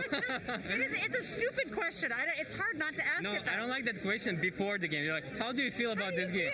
Of course I'm feeling it. Like, I'm playing the game, I'm going, you know? Or if you lose, how are you feeling? I feel like shit, thanks for asking. Yeah, That's right. No, there's no way we're gonna win this one. Like, what are they expecting me to say there, right? I have a very vivid memory of interviewing you back at TI7 when you had just jumped onto Team Empire to play at the last second. It was fun. Yeah, but you played so well. You unexpectedly placed top 8, and here you are. You just joined the team in August, joining Team Secret, and here you are just like completely destroying TI. Here I am. How are you doing it? How are you able to join teams and just immediately find cohesion for everyone? I mean, I think this team is like, it's very special to me because like we have a really good chemistry like from the start. As soon as they joined, we finished top 3 on the Riyadh tournament, and like I also have a friend here, Zayed, which I enjoy really playing, talking to him like outside and inside of the game, and it makes so much easier for us to communicate our problems inside, like for example for laning, right? And it's just I don't know, it's just amazing feeling that it all clicks together right away for us. Well, you can tell it's super fun to watch. Congratulations. Thank you so much. I'm super excited to be here, finishing already like at least top 3 at this event. It's just to live in the dream, you know, because like half a year ago I thought I was done with Dota, and I'm not gonna come back anymore, but you know, here I am. It's just like life works in miraculous ways, and you just gotta like, you know, sometimes go with the flow. You're never done with Dota. Got that? I mean, never. We'll see. It's just one of those At things. this point, right now, I don't enjoy anything else in the world better than playing the game. So I'm gonna be here for quite a while. Thank God. Well, there you have it. Thank you again so much. We'll send it back to you guys. Thank you very much, Casey, and yeah, congratulations, Rezo and the rest of the team, and really nice to hear from them. Just, you know, how it's all clicking, and it needs to click if you're going to go into the upper bracket, and that is, you know, so far the story of Team Secret. But we got more stories here for you now because we're ready for the next match.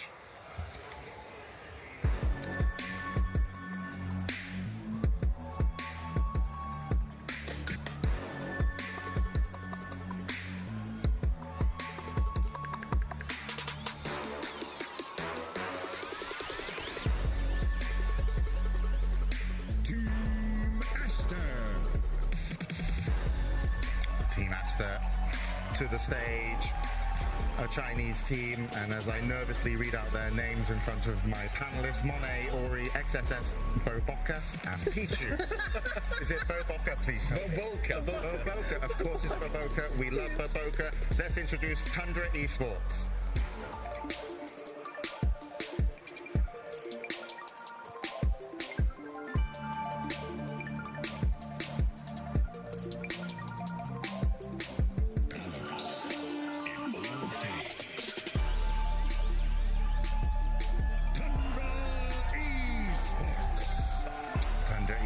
Here, going into the upper bracket semi-finals. Skitter, 9, 33, Satchka, and please he loves being called Satchka. I've known him for a long time. You know, I knew PyCat. We used to hang out all the time. We've been on holidays together. I met his parents. I can guarantee. As someone who has butchered his name for nearly 2 years, I can wholeheartedly confirm that we should not say I'm his so name. sorry. My inability to host, okay, should not take away from the importance of this game. So that's. I also want to use this platform to say Saksa. I did Saska. You're doing what I did for 2 years, all right? But I finally come over my inner demon. Because I have a slur, right? And when I see the S's, I get like self-conscious. No slurs allowed on this board. All right. Okay, I'm done. I'm all right. Lizard, take over. What have we got? I'm kind of cheating. I'm Slav like he is, so Saksa. But yeah, we've got these two teams in the upper bracket. I'm looking forward. On one side, you have this powerhouse from the Chinese region, a stable powerhouse, a little bit of flair coming from the position 4 and offlane. But when it comes to Tundra, I didn't expect them coming into the TI. I knew they were strong. I didn't expect them to be this strong. I didn't expect them to have this much flair and fun playing the game. And they're playing Miranas, Lunas on position 5. If there even is a position 5 anymore. Is there a position 5? Kinda. I mean, as long as you can get out of lanes, then sure, anything can go. And I think at least Tundra, they've still not moved too far away from their identity during the DPC. When you think about 33, he's still playing his Beastmaster, the Visage. He's now got Brood back in the mix. Like anytime that hero is popular, 33 is going to be playing it. And they just have a really good foundation to allow their star players to just pick whatever they want. Yeah, 33, I remember him way back when we were all starting to play in these lower cups in EU, like enjoy Dota ISO cups and whatnot. Like everyone knew he's going to eventually get to this stage. It was just a matter of time. I actually fully believe in Tundra as a team just because of reading throughout the year. Skitter, he does 100 million interviews. This guy loves talking about the team, and the biggest unified opinion of all of them is that they work harder than anyone else. They are very strict on that. They're like, we play more pubs, we don't stop, we take minimal breaks, we boot camp for entire DPC multiple seasons. Like, they are constantly talking about the game, thinking about the game, and really that passion, like, I wanted it to pay off, and it's like, what went wrong? Well, you hear like Owie talk about it. He says it was the mental game. Like at Arlington, they said they didn't perform. The biggest step for them pre-TI was to find out what helps them not burn out and to help them perform. Was that the psychologist they got? I believe it is. They got someone to talk to, and something that OG did a few years back, and it obviously did work for Tundra. Helping them go through those early game jitters and whatnot. But the experience that you're talking about, like same as Zayat says, Rezo on Secret, they've got players that go way back. Like Nine and Skitter, I think I played against them. That's ages ago. That's when they were still in Penta. I would say, yeah. So there's definitely a lot of synergy coming from those two. It also helps for Tundra at least. They are they have the smallest hero pool or second smallest hero pool at TI. So they've made sure they're coming into this tournament. They know the heroes that they want to play. But it's nasty. But it's a nasty exactly. hero pool. Unlike other teams with small hero pools, that's because they're too scared to evolve. But Tundra, they've come into the tournament going, we've done the hard work. We know what heroes we want to play, and we're going to outmaneuver you, outcalculate our laning phase. They're going to do all the small things to just find their advantage. So you shouldn't be put into some weird position like, they don't play many heroes. It's not because they are experts in the hero pool that they have. And it's also really nice being a core player with someone like 33 on your team because he draws so much of the bans in a draft. You have to think about all these cheese that he plays, and that brings you so much freedom as a carry player because your offlaner is tanking all the bans, and he's still versatile. He's got other stuff in his wheelhouse. There are two offlaners, and XXS on the other side, he's been the MVP of the Chinese region, and he also brings nasty heroes. All right, well, and it looks like we're getting ready to go into the draft for game number 1 here in our second upper bracket. Finals. Semi-finals. Nailed it.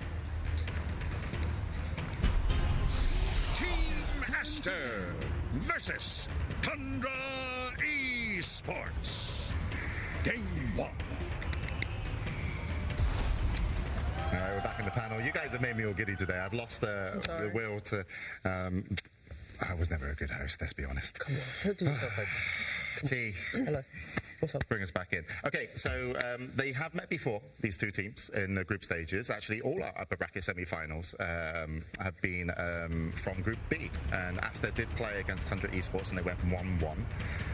Asta, obviously, to get here, beat out Liquid 2-0, and 100 Esports beat out OG. And now we're going to see the first bands panel take it away. Yeah, something similar once again. 1-1 was in the first in the first games in the group stage. Primal Beast and Broodmother was banned out, I believe, against Tundra. This time around, they're banning out the Primal Beast and the Leshrac instead as Nyx Assassin. I have a feeling there is this connection between the Nyx and Lesh, right? Yeah, pretty at the moment. And also, Primal Beast has become this year's like IO for TI. Normally, this IO that kind of comes back in, but no, Primal Beast is the if you're not first pick, you have to. Just ban it away. After seeing what Ace did this morning with the Primal Beast, I'm pretty sure we will not see that hero go through. That was a dumb game. But Tundra was one of the most exciting teams for me to watch because they draft in such a fun way. Like 9 on mid lane is, you just don't know what he's going to bust out. I think this Tusk has been one of the most exciting mid heroes to watch. Like it was something that in the past was abused for people not knowing matchups, and now people are starting to get a little bit more used to it because it's being pulled out so much. Yeah, he loves abusing, right? Like he brought Kotl to your pubs, so if you need a culprit to blame, guys, it's that guy. It's 9. If you have if you need a culprit for Grimstroke on the mid lane, it's also 9. So Tusk apparently as well, and the Spirit Breaker. So yeah. And he's adapting to heroes in this tournament, like the Morphling. They were the ones playing Outworld Devourer throughout the group stages and saying, yeah, this is our answer to this. This hero, everyone thought this hero was dead, and they're bringing it back, having success with it, and making it look good. I really love the diversity that they have, and it's good to see teams trying to figure out answers to different stuff. Yeah, so far they didn't really draft anything that different, right, T? No, not really at all. And I think the cool thing as well that we haven't mentioned, for example, for Asta at least, Monet, carrying so far, he's the only player at this TI to have less than 2 deaths on average per game. Like everyone else, it's like 3, 4, up to 9. He doesn't like feeding. He doesn't like feeding, and Monet just had consistency, I guess. He's finding his way into all games without putting himself in these positions where it's potentially throwing away these leads, and has allowed Asta to get to this upper bracket position. Fans in the Chinese region definitely dig deep, rip deep when you feed. So you kind of get bullied a little bit, and you don't really want to be feeding. You want those heroes that are easy to escape with. It's actually kind of crazy that he has such a low death average when Asta is a team that love playing aggressive fighting lineups. At ESL 1 Malaysia, they had the highest kill average of all teams. Like they loved grouping up as 5 and just going with heroes that could kill. So like not feeding during that is very impressive. Yeah. He's also really good at falling back into the jungle when necessary, right? Like most carries, you can see them fall to that first 8 to 10 minute mark rotation towards the top tier 1. Most of the time, Monet is already back at the hard camp next to the tier 2. He already cleared his jungle, so it's something that he can sense the gank coming his way. Crystal Maiden and Marcy so far. Do you think that Marcy is versatile on the side of Aster, or is it a 4? Because I believe it should be Boca playing that Marcy. Yeah, they don't really have the offlane and mid and core flexibility on this Marcy, so when they lock it in, it does just feel like a support duo opening here of Marcy being the 4, CM the 5. Unlike at Tundra, where this Mirana, it's their 4, it's their 5. The Doom, they've played it 4 during DPC. It could easily just be that offlane dead through Doom. We're just going to get super fat. Like this was a very classic offlane duo because Doom, once you get a couple levels and you start getting to get the phase boots, you're quite independent. The Mirana then suddenly, I don't have to help. If it's even a 4 Mirana, right? Yeah, it could be a 5. Exactly. Making just rotating around with it. Ruining pubs by playing Mirana 5. Yep. You know, when you have to play 5 and you just pick a hero like Mirana, you're not really a 5. It's how it is, and you can see. Pubs are safe. Okay, let's go 5. Hold on.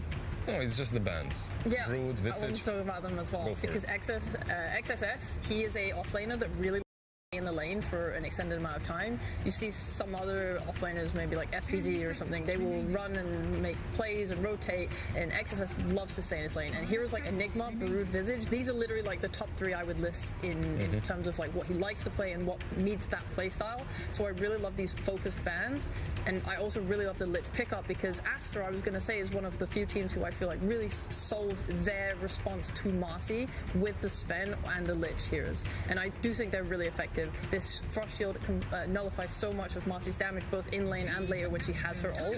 So it's one of my favorites, and I'm really happy to see Tundra take it. Also very helpful versus heroes such as SF if they ever come through again, right? Like you have that armor to mitigate his presence. They go with the Mars and the Razor. Razor actually popped up just before Arlington Major as a Chinese pick. Like they were picking it quite a lot in the DPC seasons. First on the off lane, then rotated him all the way to the safe lane to play with that casual, what was it, BKB refresher. However, it did fall out of favor. It got nerfed a couple of times. First the refresher nerf so that you can't static link the same target. And also the mana, but I think for Aston at least, they're looking at Tundra with the quirkiness of going back from Mirana, and they've just made sure that they have really strong lanes. Because Mirana's decent when you get to play for kills, where you get like a stun into another stun, but when they've already shown the Doom, it's like, okay, if we just pick strong lanes that have a lot of kill threat, if this Mirana wants to leave the Doom at any point, if it is, or I mean, it is a position for Mirana to mid, now there's going to be like a CM plus Razor potential lane, Doom can't really play there. So the lanes from us are going to be really strong. Do you not think it will be Marcy with Razor?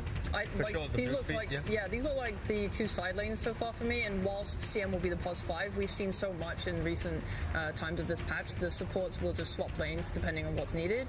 The Razor Marcy was one of the biggest combos back when Razor was being picked every game because G were doing it and everyone else was doing it. Because you get not only the move speed while stag linking, but you also get lifesteal from sidekicks. Are you inviting a Morphling here maybe or not? They go with the CK. It's the Skitter CK. Okay. We love Comfort. Good old Comfort. Ever since he was, if I imagine Skitter and his heroes, it's CK and Slark, like from back in the day. Just for someone new, how would you describe the difference between like a Skitter CK and maybe a Gork CK? Actually, Skitter's not as good as dodging globals with the Aghanim's. Gork, though, he is one of the world's best silent global dodgers with CK Ag. 100% hit rate. Skitter's got a lot of room to improve on. But again, this is where this is where these players, they come to improve. You can see some bleached up hair coming out of the helmet as well, right? Well, we cut you off there, Lizard, though, before. You're making a good point, yeah. What was the point? I feel like you said something smart and we just started talking about Gork. Shout out to Gork, by the way. No, nothing, just that he's a seasoned CK Slark player. That's pretty much it. Yeah, and it's also like on one side there's a Naga being banned out. Like there's a couple of other heroes that work well against the Razor. They go with the CK. Okay. I mean, the thing for Tundra here is this draft coming out from Asta, some of the key heroes, it's very much like, it feels like European heroes at least, in regards to, say, like OG playing the Razor. Like, these aren't, like, these concepts being brought from Asta. It isn't going to be too shocking, at least for Tundra, in regards to, like, the region versus region battle.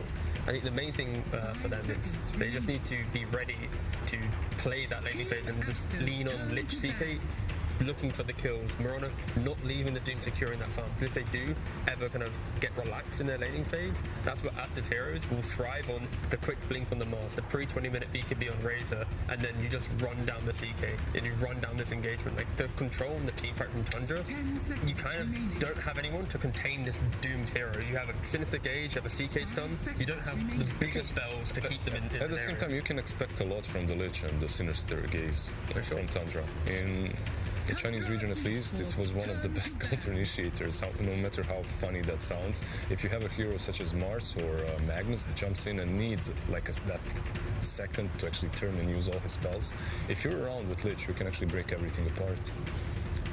They just ban out the Spirit Breaker. In respect as well, that potential mid-9 Spirit Breaker. I'm thinking, it looks like both teams want their mid heroes, right? So The Tiny and the Lash already banned out from Ori. yeah, I'm thinking maybe 9 could pick up something like Pango because it's something that's naturally just good against the Mars because you don't care about the arena. You're able to break that link and stay off these heroes. They don't really have any BKB piercing abilities right now. That could be something that's nice because they just need a little bit more team fight control so you can get maximum damage from your like Lich ult and let CK just go ahead and hit.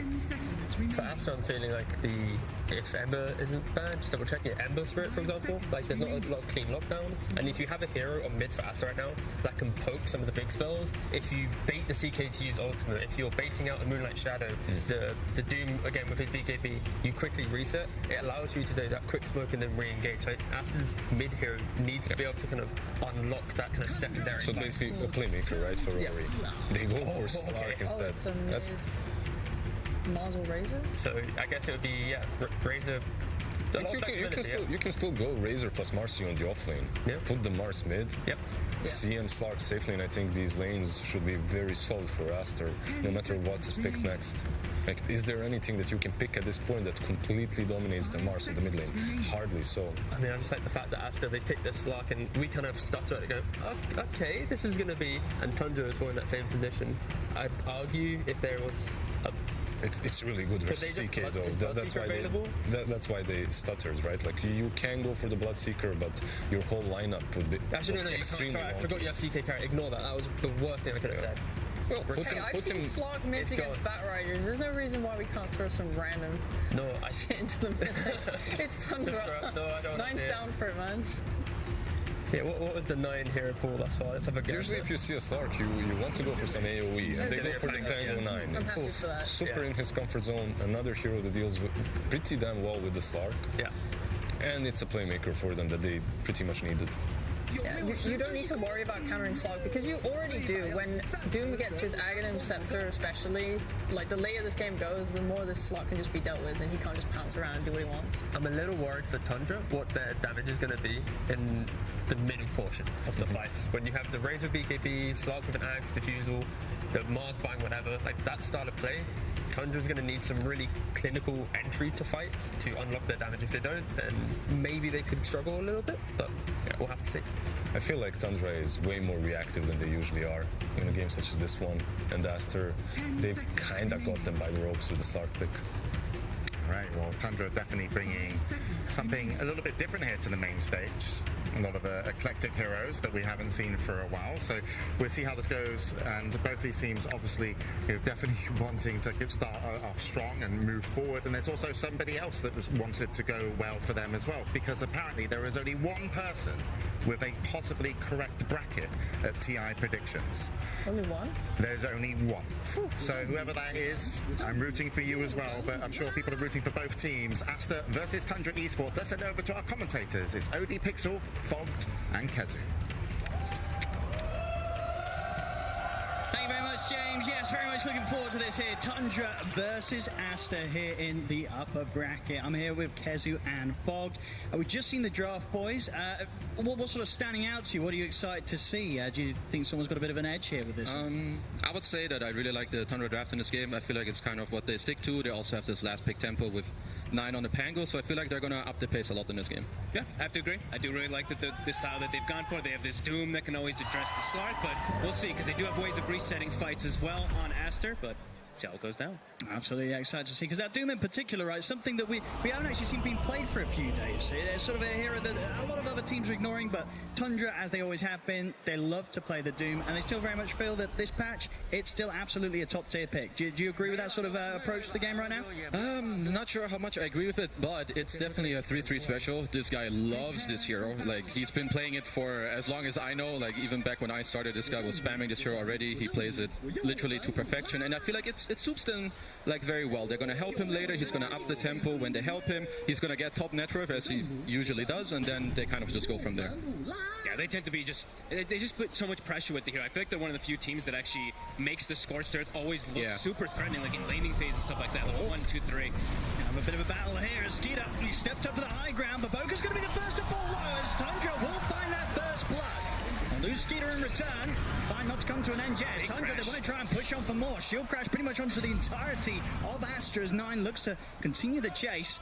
Aster, they'll get their way back up to the high ground. So just a 1-for-1 there. Cool, and you already see that Aster, off of this, they have preparation. They already know what they're doing versus the Doom. You see this ward that they place here, blocking out the camp, making sure that you can also watch when they're going to start creep cutting too, because that's what Tundra does, but more so blocking the camp so you can limit perhaps for what that Doom is going to be able to find at some point when it's Devour. Yeah, it's definitely one of the more normal plays that you want to do against the Doom. You don't want him to get this mana burn creep, and also already 3-3 will be there later, but he's already there now, top of the net worth. He did get the first blood, so good start for him. And we're seeing, sort of this start where they're all very much grouped up around the mid. Does this lead to the potential for anything a bit different in terms of lanes? Is anybody trying to dodge one another with the setup? Bit of a whiff spear there, but even if it did connect, Skeeter able to get up to the high ground in time. I mean, it looks like they're going to put this Razor mid as Ori is playing it. He should be okay in this matchup. I would definitely say it's a slightly Razor favorite in here. But, you know, 9 on his Pango, he's going to get what he will. He can always get away from the link. He's going to get his CS. But most importantly, I think, are later the runes and the rotations onto this Razor. He's very susceptible in this mid lane. Yeah, and I do like, I mean, that's a really good block there. 9 actually getting a bit of an advantage at the start here, so he will be able to couple it. We did see the mid ward get taken out from Siamese Cat, because they did get that D ward. And having a look at these side lanes, already up top. Trying to make a bit of a go for 33 there. Okay, so cool lane setups that they decided to do here. They put the CM bottom with the Mars to make sure that he's not, so that they can actually apply some pressure to the CK, because otherwise it would just be a CK free farming versus probably the 2 melee. So I do like this option. Yeah, we've seen this kind of with a few different melee offlaners, right? Just having the CM down here, playing aggressive, and this just sort of allows you to use the full potential of this hero, the Crystal Maiden, very early on to sort of the enemy's annoyance. I think it's very good for the bottom lane, first of all, but also, most importantly, I feel like Marcy can apply more pressure top against his Doom. It's usually the type of hero that he's very weak early on. Tundra are very good at using him aggressively with the Scorch Earth, as we have a nice little arrow without too much more connection. But to go back to the Doom, you want heroes that really pressure him in lane. You can jump him with the Marcy, pull him back, then the Slark comes in. So that is what Aster are looking for in this lane. And in terms of the Slark, you know, being Aster's final pick, how good of a Slark game is this for Monet? I mean, what's sort of top of the list in terms of things that he's got to be concerned about? Are there going to be timings of this game that it won't be too easy for Monet to find space or to make aggressive moves? I think it's a pretty good Slark game. Of course, the Pango towards the end is definitely good against you. He can always chain stun you, maybe with the axe, there's a lot of damage. What he has to watch out for is kind of to not get doomed. It's going to be his biggest downfall in this game. As 3-3. But Monet, he's low. He has to be careful. Yeah, for sort of throughout that entire move section. Making hits with the tower, put the fairy fire. And he will just make it away there. Some early aggression here from Tundra underneath that tower, and just the spam and the harass keeping Monet incredibly low here. That chain lightning, almost getting him there. And use the half salve there. Barely gonna actually get much of it out of it there. They have no tangles. Feels a little bad for them here in this top lane. There's definitely a lot of space here for Tundra in the next coming waves. And look how many, I mean, they have Mangos, right? 33. We've seen this actually a lot from Tundra throughout this whole tournament. They are just Mango advocates. Even sometimes when you see heroes that probably don't use that many, like Doom, this is a game where he's getting it. It works perfectly because he does have that chain lightning that's coming out on Monet. Yeah, that's the AUI 2000 big brain, coach input. He's definitely helping them with the Mangos. I know he's always been, very high up on that. Even if you play weaker lanes, if you have more consumables in specific moments of the lane, it can really make like such a huge difference. No, absolutely. Yeah, I mean, that. Only 4 CS right now for Monet. He's not having a fun time against this aggressive duo of Tundra that's been put against him top. Yeah, and bottom snag does get the shield off on himself first. He's able to turn, get a blast off onto XXS. I think that shield actually saves him. I think he actually does go down otherwise from the rebuke and hit. Seeing so far in the mid lane, pretty much dead even. 13 for 2 against the 13 for 1 between Ori and 9. No struggles to be had there. Bottom, XXS still very much prepared with plenty of regen. Pretty much a full one, very far in a salve, so he's fit to sort of take a bit of harassment from Snaking and Skeeter in this setup. But and so CS is fantastic. Free farm for the Mars on this bottom lane. But Skeeter should also, this is why they go for this CK pick. Every time I haven't seen this a lot from Tundra, when they see like oppressive offlaners, just these pressure heroes sometimes, they just have a lot of spam, CM, of course, with any type of spammer. They pick this type of CK because he's just a self-sustainer.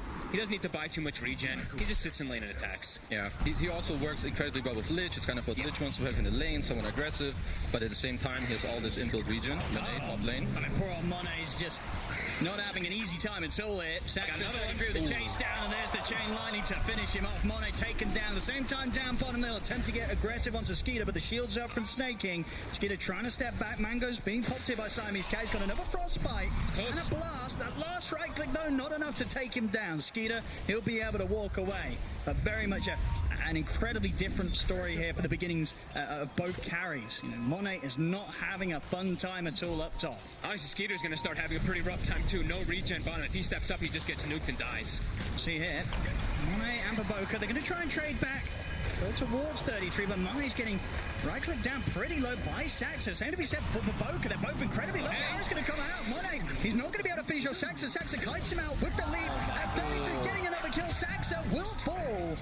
But this top lane continues to be an absolute nightmare here for the Slark. I mean, this chain lightning is just devastating. I mean, you can see there the scorched earth damage, as I was mentioning earlier. Somehow, it always ends up building up. They make these they make this ability just look so damn powerful in the laning phase. Tundra are just so good at these early itemizations. He starts with the Wraith Band in the lane to give himself all the armor against the physical lane, then the Magic Wand, then you have the Mangoes. He gets probably the best creep he can ask for in this lane. Slark, low HP hero, he hates his Chain Lightning. Of course, he has Sax in his lane who's going to help him as well, and this lane is mid lane. Bit of a setup there, they're able to get the connection with the arrow, jump forward from 9, and that's going to be Ori taken down. So Saxa really feeling this early game pressure from the plays up top to now making these moves towards the mid lane. He has a good hold of these sort of early states of lanes for Tundra. He has a lot of freedom now too, and when the respawn's going to come out, it's going to be around this 6-minute power rune. So Saxa, he's going to stay around here. He's going to be able to play around that rune also to ensure that the Pangol's able to get it. Yeah, this is absolutely huge, especially in these lanes where like you do this lane swap where you're like, yeah, you know, Razor's going to do well mid, maybe slightly win, but now this kill can truly offset it. Luckily for Aster, you know, the rune does spawn bottom, but Razor's still P is on cooldown now, so maybe someone can refill Nine's bottle or he gets some resources. He could make a move to top again to kind of put even more pressure on Monet in this top lane, and Razor will not be able to respond to this move. 33 just arcane boots. Yeah, the spam's going to increase it. This man's not running out of mana anytime soon. It is going to be really nice with the Mirana because Saxa's having such a good game. He's level 5 already. So the Starstorm combo plus arcane boost plus the nuke, they're going to push Monet out of lane again immediately. See bottom. Definitely one of the better parts of the map for Aster so far. XXS top net worth. Trying to turn towards Skeeter, but again, Snaking able to provide enough protection to make sure that Skeeter can't quite get burst here by the combos between XXS and Siamese Cat. They're trying to attempt it with a Frostbite. A bit of a pull from Snaking. Make sure that XXS isn't able to close in and follow up with any further spells. So Skeeter's back under the safety of the tower. Snaking actually gets the fairy fire off in time. So close. Now allow him to survive as well. This top lane is definitely the biggest pressure point in this game for Tundra. They already got the tower fairly low. Monet not too happy in this lane, as we've mentioned multiple times. And I think if Tundra get to take this top tower before Aster get to pressure bottom much more, sure, they're doing well in the lane, but tower still full HP, and Razor not the best hero at rotating. So I feel like Tundra will soon look to maybe step up the tempo of the game, maybe 8-minute mark, help 9 in mid, and then look to rotate him into one of the side lanes. That could definitely be a pretty difficult recovery outlet for Monet. He's actually putting 2 points in the Essence shift, if you see that as well, too. So not having the Dark Pack maxed probably pretty early on is going to really hurt him. I mean, that's my kind of slot, but it's going to be hard to play with a couple of early points in the passive. This is devastating. Yeah, the lane is just so oppressive. It's so much mana that they have because those arcane boots that just keep spending. Monet might just die again. They're going to chase him out. See if they can find him in the trees after the pounce. Do catch a quick glimpse of him there. See if they can line up the arrow. They can. Monet will be going down again. And you can see there on the net worth, I mean, and the Doom's up again. It is up. It's ready to go. He hits the 633 and he's ready to drop that Doom down. And he's got a Mango, so now he's got mana for Scorched Earth. Ori with the TP. And in fact, they'll respect the TPs. As Tundra, they'll bail out there completely, so they won't get a kill off the back of the Doom, but they do force that reaction from Ori, who heads towards top. You can't blame 33 for that. You know, sometimes you're really feeling that kind of momentum that's coming from those kills. Does end up being a wasted Doom, but does end up forcing a rotation from Ori. Now Monet, as we said, you know, has to get out of that top. He's got to recover somehow. You're seeing on the net worth pretty much the same amount on him as Sax has been able to pick up from these early game moves. Yeah, I think putting the Sarky in the mid lane is usually a pretty nice rotation if you have a hard time as a carry and you can't really jungle yet. Going into mid is nice, it's easy for you to get XP and gold. Mid laners usually at this point are just going to push out the wave and, you know, run away, maybe go gank another lane. But at the same time, Tundra really like their play. They pop the Doom Force TPs and they get out. So if they can find the Boca here in the trees, 9. The Rolling Thunder, but actually, a nice bit of a spot that Boca steps into. And 9, he's not going to quite get the correct read on that. Very good little hiding spot for Baboka, and a spot that he's going to step out into now though, so he will die. Will still go down. Give him a little respect, Tip, though. Good spot. Anybody who goes top, that's just a devastating lane, really. And yeah, like you mentioned, the mid lane, Monet's there, but 33 comes to him, keeps putting him down. Still not level 6 on Monet.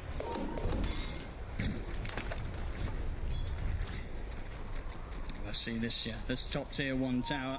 Unlikely to have anything done defensively by Aster for it.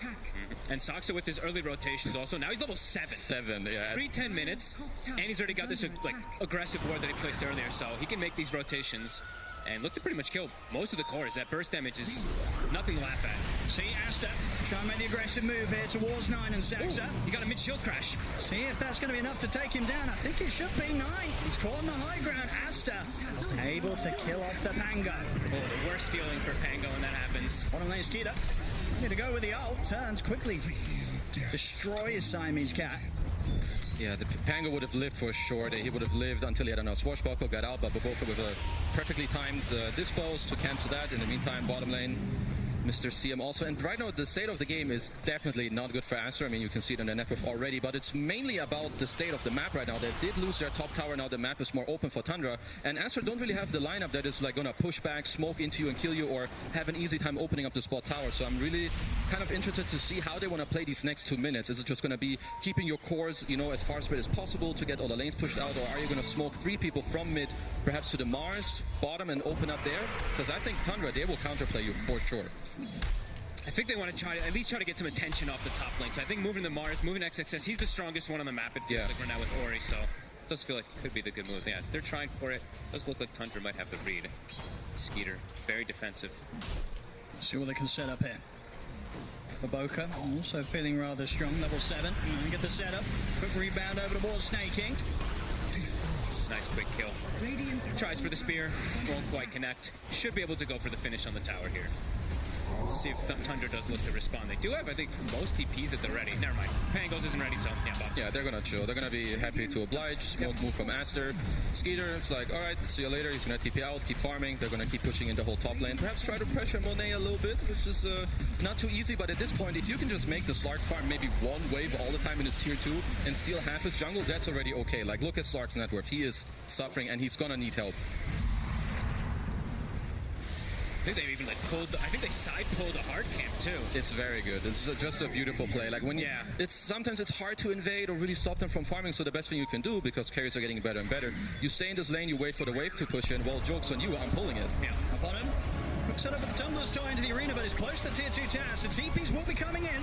So the 3 of them can burst for a Skeeter. They can. The question is if they can get out without any sort of trade occurring, as Saxa and 9 thinking about chasing, but Asta, they're able to break far enough away, and they'll get away with that one without any sort of trade going back the way of Tundra. Yeah, look at this. They pulled the top wave again. Poor Monet. He's trying to get these waves that come in, but 33, he just keeps pulling it in, denying a couple. Yeah, I mean, teams are just getting a lot better at, you know, playing perhaps a little bit of a slower game, knowing that if you just take the tower and you just kind of leave the area, Slark would just free farm. But you can see in his network that's not really happening. Asodo, in the meantime, very nice play on the bottom tier 2, punishing Skeeter a little bit for perhaps being slightly out of position. This goes combo, they kill him and they force some TP, so this is definitely good for the game right now. Getting pretty close to BKB on Ori, too. That's going to be one of their first big timings for sure. Look for perhaps the BKB timing with Mars's Blink Dagger. He's about 1,000 gold away. So, you know, BKB might come out slightly before that. But when they have those 2 items, it's definitely goal time for Aster to up the tempo a little bit in this game. Yeah, he can kind of just run through, not have to worry so much about that Pango and Lich, the burst damage that can come out. Not Tundra, though. Looks like they're the ones making the first move. They're going to see if they can maybe catch them before that timing. Oh, this would be a huge time for them to grab the Razor if they can, but Aster defensively postured. Positioning here from Siamese Cat. So we give any information. Make sure the Tundra can't freely step up to the high ground. Baboka also ready to back up Ori if any fight comes in his direction. And by the way, even though that looks like a Sentry Ward, everybody, that is an Observer Ward. That blue one next to the, you know, the sneaky one that Tundra tends to do. That is an wait, no, it wasn't this time. Sorry about that. They got me in sitting. It was a couple times we've seen them doing that this tournament. I was actually checking. It's this one on the left side. Sorry, the one that's just right next to it. There we go. I mean, if it debates us, it probably debates the players too. It really does. Naming the Sentry Ward. Naming the Outdoor Sentry Ward. Baboka. We'll see if the 2 of them got the damage with the ult for the CM. The controller to dispose. They certainly do. Good quick move there from Asta as 9 caught by surprise. Baboka's definitely got the Nikes on. He's in the right places at the right time, doing some good jukes, getting the right kills on the map. He's stabilizing the map right now. Like, if Aster keep getting to do this until they get this BKB blink and, you know, let Monet kind of recover towards his, for now he's looking at a diffuser blade, that's definitely good for them. I like how they were just like sticking around the Razor too. They're like, Ori's getting kind of close, like 700, 800 gold away from BKB, just sticking right next to him to ensure that he can try to finish it. Very much closing that bit of a lead that Tundra did get towards the beginning. 8 to 7 here, 15 minutes in. That's the 1,000 gold difference between the teams. Still a long road to recovery for Monet. They're definitely slowing down the pace to allow him to have that chance. He's able to farm this bottom half of the map with the tower already gone. A pretty safe area it feels for the Slark to be in. Yeah, and it's pretty nice because they did get those kills on Skeeter, right? They slowed him down, so Monet, he's actually able to now catch up because of that dark pack. So he's actually just pretty much tied his Skeeter. So all things looking good. Yeah, they're pretty much even net worths. Like, Aster made a very nice recovery in this game. Like, if you consider that this was somewhat of a slow game where the Doom lineup is kind of bleeding in net worth, you're doing a good job definitely moving around the map. And now they've played the heroes in the right areas. Now Ori, he's going to have this BKB up, so I'm really looking forward to Aster just kind of looking for the lanes in a good position and then smoke it up. Yeah, he's the strongest hero on the map right now on that Razor. Yeah. He runs into the fight. Only thing he has to have to watch out for is that Doom, of course, if it catches him pre-BKB. But it's not a Blink Dagger on the Doom. It is a BKB rush that's going to be coming out, so it shouldn't catch them off surprise. That Doom, I say. 33 himself very close to his own BKB. Diffusal been picked up by 9. Saxa trying to get that Vlad's done. Looks like both teams hitting a bit of a timing, but Aster, I would say, one that they probably want to play around a little bit harder. The Haste Rune, the BKB, the Blink Dagger.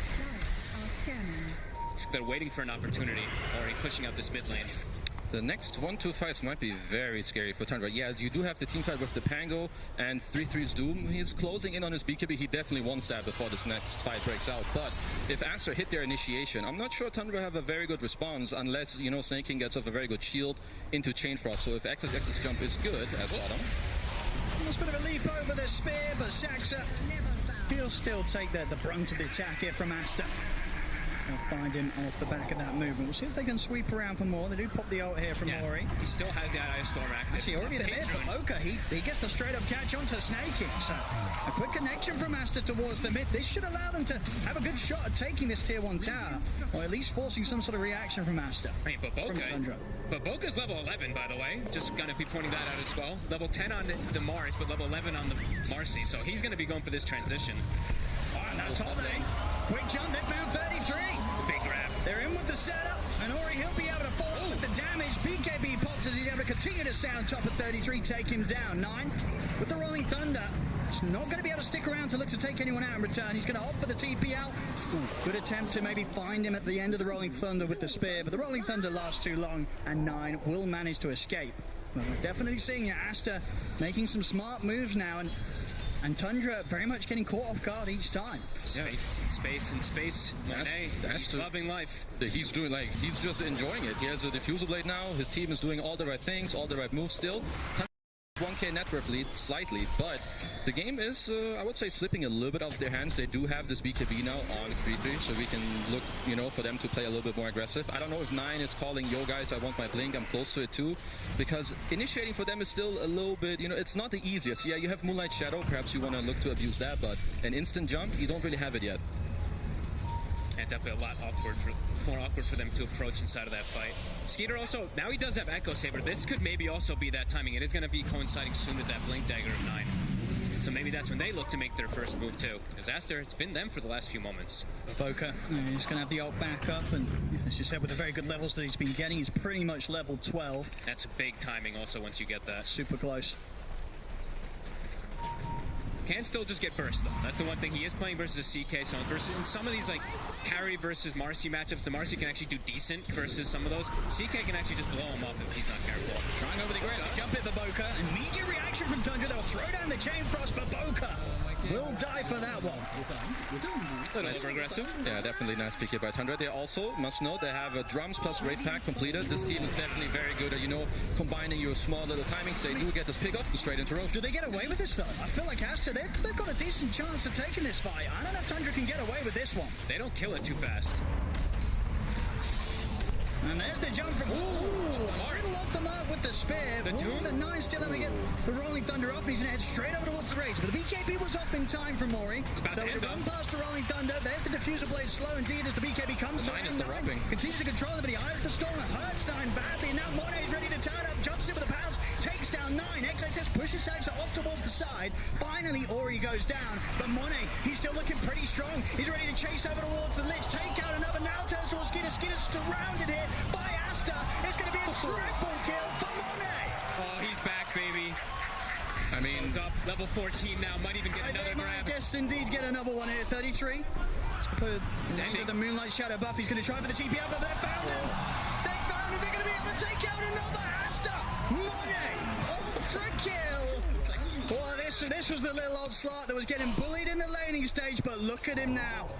I mean, beautiful fight, really, for Master. It's really quite a lot that Ori gets the BKB off as the Doom hits him, because it kind of makes Tundra over-chase and over-commit into this fight where they want to really kill this Razor, but then they're like, oh god, wait, Slark is turned up, and we pushed so far into like a tier 2. Yeah. We'll see what happens here because of it. They get to drag so far into it. Like, when you have this Doom plus Pango lineup, you pretty much want to solidify and win the fight towards like the end of the roll, especially if you're dropping Doom and your BKB at the same time. They get dragged in very far. Nice job by 3-3 to kind of, finish and back off. But now, Monet, he's like, whoa, free real estate for me. I come in here, I have my top net worth, I show up for the team, and he just cleans up. Ultra kill for him, and I mean, his game is more than fine. I mean, it's looking terrifying now. Look at the distance between himself and Skeeter in terms of farm.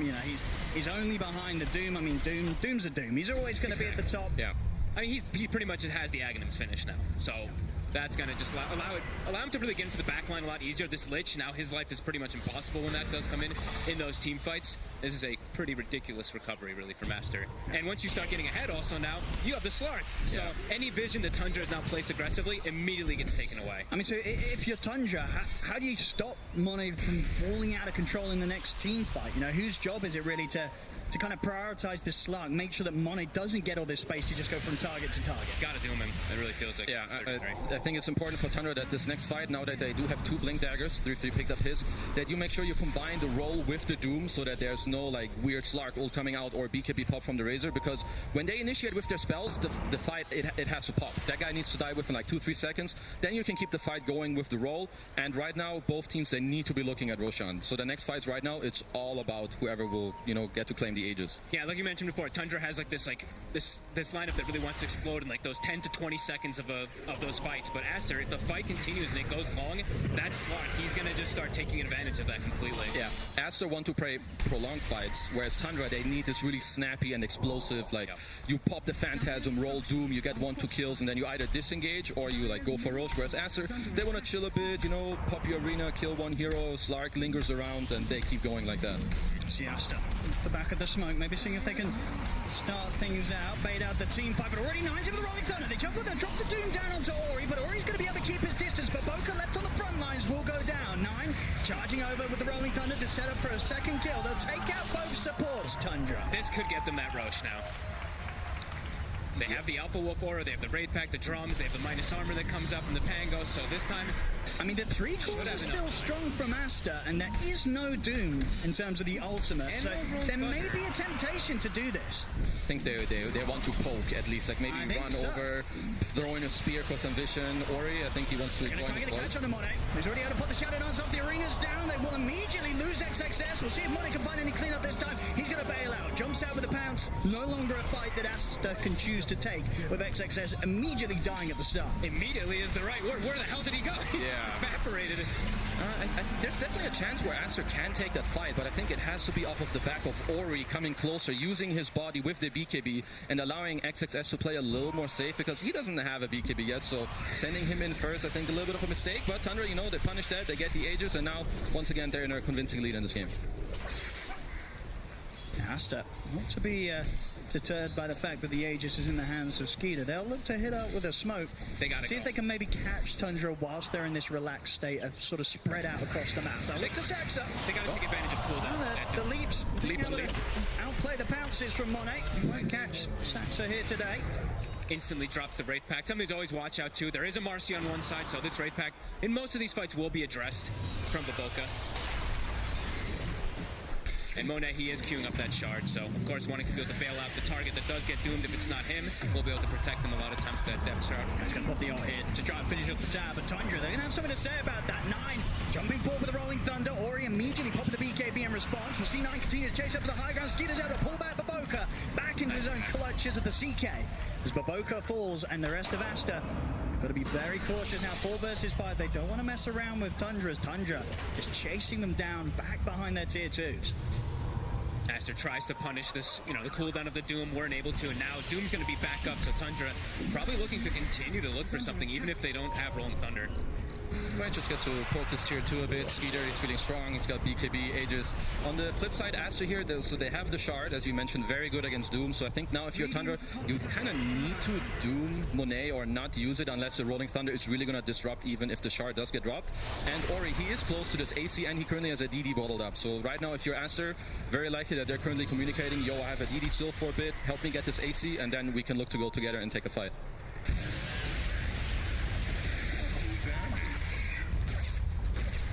See top lane, Tundra. He's done this a lot on 33. Octarine is finished up already. Same build he did, I think, or at least that we saw from Saksa do, at least on the Doom, I think it was the other day. Yeah, so first of all, with the Arcane Boots in the lane, he gets to split it for the lens. It definitely makes it easier to drop your Dooms and stuff. And I think also with, all the refresher nerves and BKB mana costs, I feel like the Octarine really comes in nicely with the higher cast range and, most importantly, the bonus armor. And most importantly, Reduce cooldown on the Midas. Yep, more money. More money here. How can I forget that one? So look, we want Shadow from Tundra. They really want to try and do something around the mid with this Aegis on Skeeter. Look how they're backpacking even the Wraith Pack Saksa. When they're doing this play and walking through mid, backpacking so it doesn't reveal. Some quick little plays. Very cute. Now, if you're Aster, are you just trying to avoid fights for the remainder of this 2 minutes of Aegis time? Unless you see an opportunity that allows you to kind of go around on the backline of Tundra, I think you're better off just saying, okay, we can chill. They did have the DD earlier, that's like a little opportunity, that can make it easier for you, but now, if it feels hard, you just don't really need to go for it. Aegis is still there for a bit, but if you see an opportunity where you can go around because you feel like maybe Tundra won't be ready, then that's really your time to shine, and it looks like that's kind of what they have in mind here. I think Hori might have actually gone unseen on the creep wave in mid. He walked in and nuked as the smoke was getting popped. Let's see if Tundra caught that. See Aster. They are going to try and make a play whilst that Aegis still stands in the hands of Skeeter. They want to abuse this Arc Vision. Fresh BKB on XXS this fight. So if they can catch 33 before he's able to drop the ultimate, but immediately 33's able to do, but just as quickly Ori was able to get the BKB off in time. BKB is up for him, he'll start to back away, same to be said for Monet, but Boca does get caught by the catch of Skeeter, but Monet's going to jump in aggressively to try and help out and keep the Boca safe. Now Boca jumps in himself the 2-man rebound, and XXS with a flop arena catches at the 3 of them, but Boca will be the first to fall, but they found one in return, they'll turn towards Skeeter, take him down the works, frostbite control onto 9, will allow XXS to get the double, and Aster, they can look to try and set up for Skeeter a second time round, he'll put the BKB, look for TP, but he's got 5 heroes, beating it for him, there's no escape for the CK, as Aster will take the team fight. I mean, picture perfect the way they take this fight, right? They jump in, they show the Razor, they're like, doom me, please. Yeah. I mean, it's pretty much every single time, right? These reactions from Ori, I think has he got BKB every single time off that he's been doing pretty much? Pretty much. Seems like it. Yeah, and then you can just see the Slark Shard, these prolonged fights. If Aster get their BKBs off and they live through this roll and Doom, as we've touched on multiple times now, the fights will look like this if Aster continues to play them as beautiful as they really have. Check it out here. He runs in. Doom, yeah, he pops the BKB on it. Here comes Monet. Roll kind of not doing much. Yeah, sure, you do get onto this backline. And Baboka does end up dropping, but he bites back. It's close to their tier 2. Back in action. Monet. It can find more. It's really good synergy the way they did the fight, too. They all ran the same direction. Yeah. Sometimes you do see when it's like, oh, God, these type of panic plays going to happen. It's one person run one way, one person runs another. They all ran left together, which, I mean, was perfect, really, for them for that fight. And now another DD. Couple more items, I believe, also picked up. I think they did get a gem now on the Crystal Maiden as well, and I think Baboka's about that BKB too after using his buyback. So more timings also for Aster. Even though it did feel like Tundra with that Aegis had a timing themselves, Aster has shown that they can clearly take any of these fights if they do approach it properly with that Razor Roll. I like that. A bit of a farming ult here from Baboka. Yeah, I just want to speed up the pickup on the BKB. They're punishing him. Kill him. They'll see him in the mid, get him with the jump. So, a short-lived ultimate. He's dead alive. To clean up that wave at least before he got ganked, Sure. So an efficient use there. I like it. 70 seconds though, he's gone. Yeah, it's definitely That's the thing, he doesn't need to have his ult available if he's dead, I'm gonna die mid. That's true. Use the ult to fall. That's 100 gold. These next fights for Tundra, it's very important for them. They are ahead in the game, but fights probably feel harder for them as they perhaps think they should. It's very important for them that they need to spot out this Monet Slark, which is not always the easiest task, right? Slippery hero, he knows if you do see him, because again, this roll plus Doom, their best target by far is this Slark, because he will be able to save his teammates, and that is not something you want to play into right now. See Asta. Radiant's Walking in, even with the Well, Woka try and dead. catch Tundra by surprise. Now, this is a moment that Tundra probably won't expect Asta to be bringing the fight towards them. We'll jump over towards Saxon, leaping all over the place, but they will lock him down and take him out. And now this is the sweep to clear the vision also inside their jungle. They're starting to feel that there was pretty much, what, 3 wards actually, or 2 or 3 wards placed down, so we'll be able to get at least 1 or 2 of those. Yep, another one. Respawning. So even though that gold advantage has been there for Tundra, it feels like Aster has been able to take every single one of the fights if they do just continue to do these approaches. Yeah, it very much feels that the 4K gold is basically the Doom. It's the Doom. Yeah. It is a Doom effect, right? Literally. Yeah. So in terms of sort of the actual tangible value of sort of items that are available for both teams, it very much feels that we're pretty much on an even playing level right now. Second Roche is going to be very important for both these teams. Teams at this level, they will both know that the earliest respawn will start within, your next 50 seconds. Both teams, they're going to definitely play around that because Aegis, Shard in this game, it is a very close game. Yeah, the net worth does say Tundra is ahead, but as we said, they need to hit their conditions a little more in the fights to actually beat Aster. Yeah. Let's see if now with the 3rd Blink Dagger, they're able to get that initiation a little cleaner. Skitter also has one. They also have a Basher on 9, so an extra form of maybe stun and control to keep them in the Doom so they can't reset as we've seen multiple times from Aster. Dire are scanning. Dire's bottom tower is under attack. Very careful around this bottom push here, Tundra. We're seeing if they were able to catch out anybody from Aster heading over to try and clear out the creep wave, but won't be the case. This tier 1 will be left alone defensively by Aster. Aster sticking together. Aster will always know that Phantasm on cooldown is being used to farm constantly. He showed them in mid. Yeah. XXX actually cleaned them up, so that is a little bit of an element that they always will know that Tundra doesn't have. Aster just don't really care about the spot tower. You don't want to get baited away. You just took back your jungle when the second Roche is about to respawn. Instead, good job by them. They invade the enemy triangle.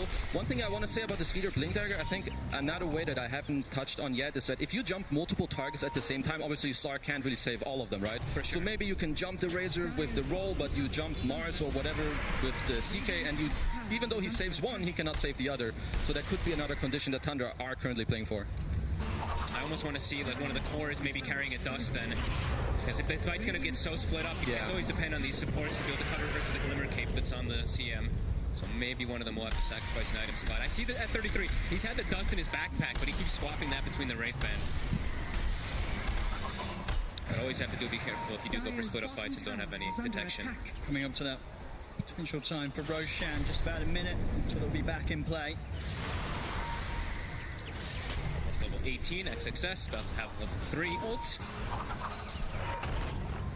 Buybacks and this Dire Outpost are going to be crucial in this next Roshan fights. Both teams, you need to like trade your BKBs for the Doom spells. If you do end up dying to Doom, you can buy back and take the second Aegis, and then that will really help you, play against each other. So both teams should be talking about this right now. Perhaps if Tundra want to take a fight, you need to smoke, take the Outpost first, and then fight so that Aster can just buy back and come back into it.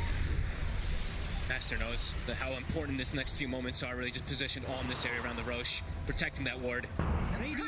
Scanning. Also, SNY, another item finished up. Ori, so first that Doom, that status resist. We'll have to watch out for that. I think Mono was going for one as well.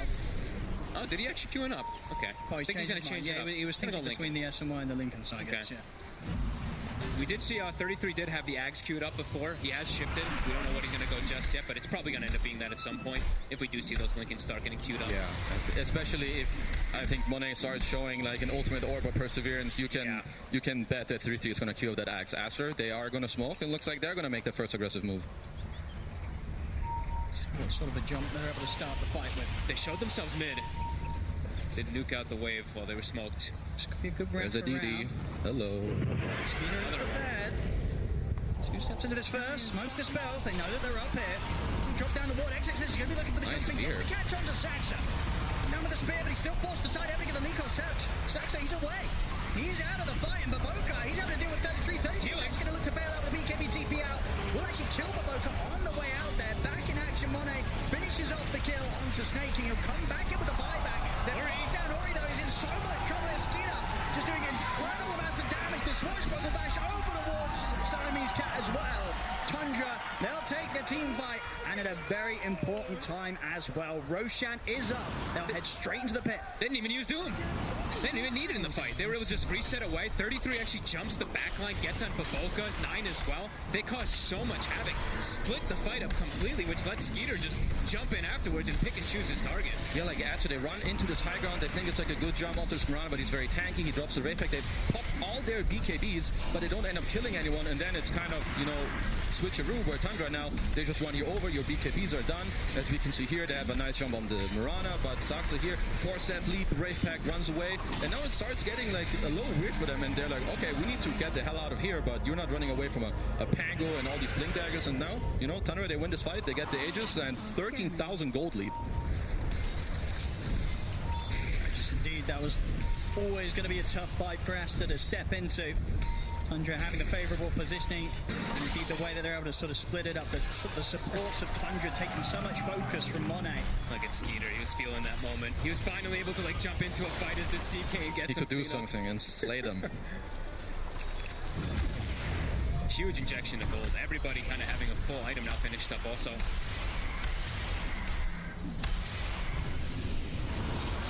So what the call is from Asta now. What to do with this 4 minutes?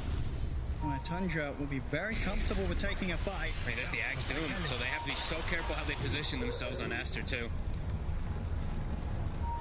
Got to be very prepared for this move. Tundra are on the hunt for Asta once again. Got everything ready. Phantasm in 15, but they don't need it. Aster have good positioning. They're kind of waiting. Let's see how Tundra approaches. Skeeter. Going for the Crystal Maiden, but then Monet jumps in, but there's the Aghanim's Doom. At 33, all he's got to do is stay on top of Monet, and then Monet, he's going to have no response. Nothing to be done against that, as Monet's out for 80 seconds. And the rest of Asta, they've got to run. Tundra, they're going to try with the chase. Arrow. Okay. Not going to quite reach towards Ori. He's out of there.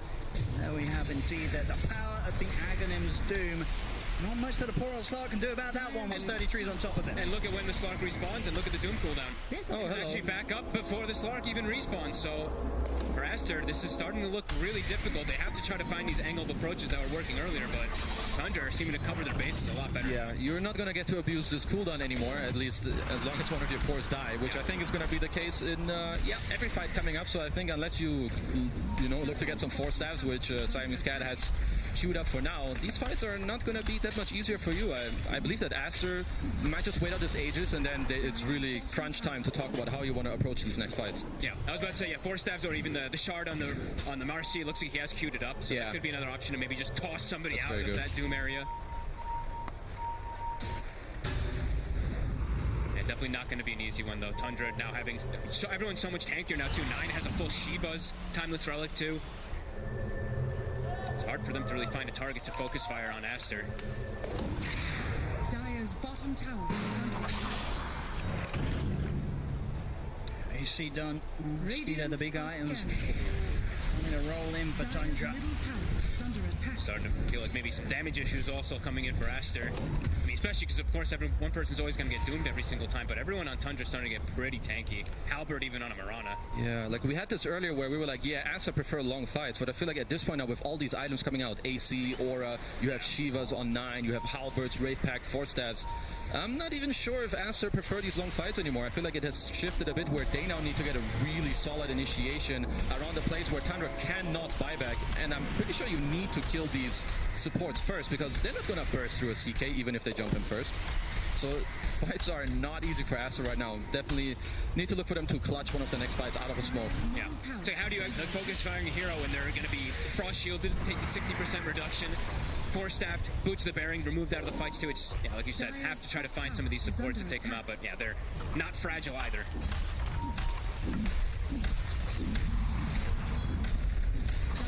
It seems to be very difficult for Asta to any sort of move right now. They're just having to let Tundra get away with taking these towers. And the waves pushed in. And Boca just continuing to use the ult farm. maybe this Hex on XXS that he's working towards is something that they want to perhaps abuse on one of the side lanes, perhaps get a pick off, allow yourself to have more of the stun duration to perhaps burst through heroes. One of the other timings that perhaps that they have later, Ori has a blink now, so I think they want to have this quick initiation, have him follow up, and later in the game this refresher will come out. It's been a while since I've seen a refresher Razor. Of course, we all know that's very strong, and I just don't know if that's gonna be enough for them. It's all gonna be about this clutch jump from them. They just keep getting bigger. I mean, 33 is nearing critical mass. He's got the bots too. He's nearly running out of slots. I mean, this guy is nearly full slotted, that's for sure. And he's always going to be able to be at every fight because of those boots of travel too, right? So they could even look for these fights, the Moonlight Shadow as well. They're going to be able to sweep the map a lot easier and kind of just keep Aster trapped inside of the base. Scary moments. Yeah, I mean, what sort of is the next step for 33 of all this money? What is he going to upgrade the blink? Does he want to swallow the Aghanims, get something else in that slot? Probably upgrade his dagger. They already have a Shiva, so you don't really need to go for that. Perhaps upgrade your blink, then you just sell your Midas, you get a refresher, or eat your Aghs, get a refresher. Depends on how greedy he wants to be. You know, he might just eat his Aghs and get the refresher, keep the Midas, knowing him. Definitely possible. Keeps the bottom lane shoved, joins his team immediately, and they just continue to keep Aster trapped in the base. Gold lead is just continuing to grow and grow and grow. There's the Hex. As you said, this has got to be something that Aster are able to make a big play with around sort of the reveal. Head-on team fight just doesn't seem possible. I feel like now it's somehow you have to try to maybe look for pickoffs, but the way the Tundra's playing, they're only showing the Doom for a quick second on some lane, but everybody else is sticking together. Let's see what they can do with this item reveal of the Hex from XXS. I mean, who's sort of the ideal target? Are you just looking to get in and Hexa one of the supports, the easier kills, or do you just try for a core? I think if they're at all together on Tundra, you need to go on a sub. If they're split, then you can try for one of the cores, but if this is a clash like this where you don't know where the enemies are, you're definitely eyeing this Lich and Mirana first. Both teams smoked up on opposite sides of the map. And Bid's getting hit, so they know that something's up. Yeah, look at all the lanes from Tundra. Double siege wave bottom. We'll have to come back to the base now. Aster, smoke comes to an end. Not able to catch Tundra off guard as they wish to. Tundra might just look to go in with this bottom wave just a little bit. First, if somebody shows, they might just jump. Ori's showing. There's the jump, and they're going to be able to get the pull back into the stun. Mono's going to get in, able to drop down the shard there to ensure that Ori can have the chance to break away from that jump. Got the BKB there as well, though. Mono to try and save his Razor. Nice attempt there from Tundra. Just trying to take advantage of those double catapults. I mean, they did get 550 damage on the tower because of just that jump. Yeah, no, they don't get a kill. It's very good by them. So first of all, they have the gem. They just want to keep the map narrow. They want to force Aster back to the bottom lane because they knew that Aster were previously smoked in their own jungle, right? Now that you force all of them here, again, you sweep across the map, you take your gem, take out their vision, take back the outpost, and now it's once again soon time to play around the third big boy of the game, which is Mr. Roche. So Tundra with some very quick and swift map movement in this game.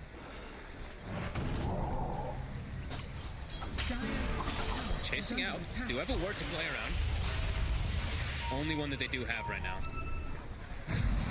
The base continues to get sieged. They have to address those side lanes. It's so hard for them to step out this stage of the game, Aster. Almost just have to wait until Tundra approaches them, maybe even until Tundra's at least on their half of the map. So look how hard it is to kill these heroes now, too. An Aeon Disc on 9. They have a Linken's on the CK, too, so they're covering all their bases. Just to make sure that much harder. They know that they don't need to really have any cares in the world when it comes to Aster approaching the Roshan pit. Ori, blink out.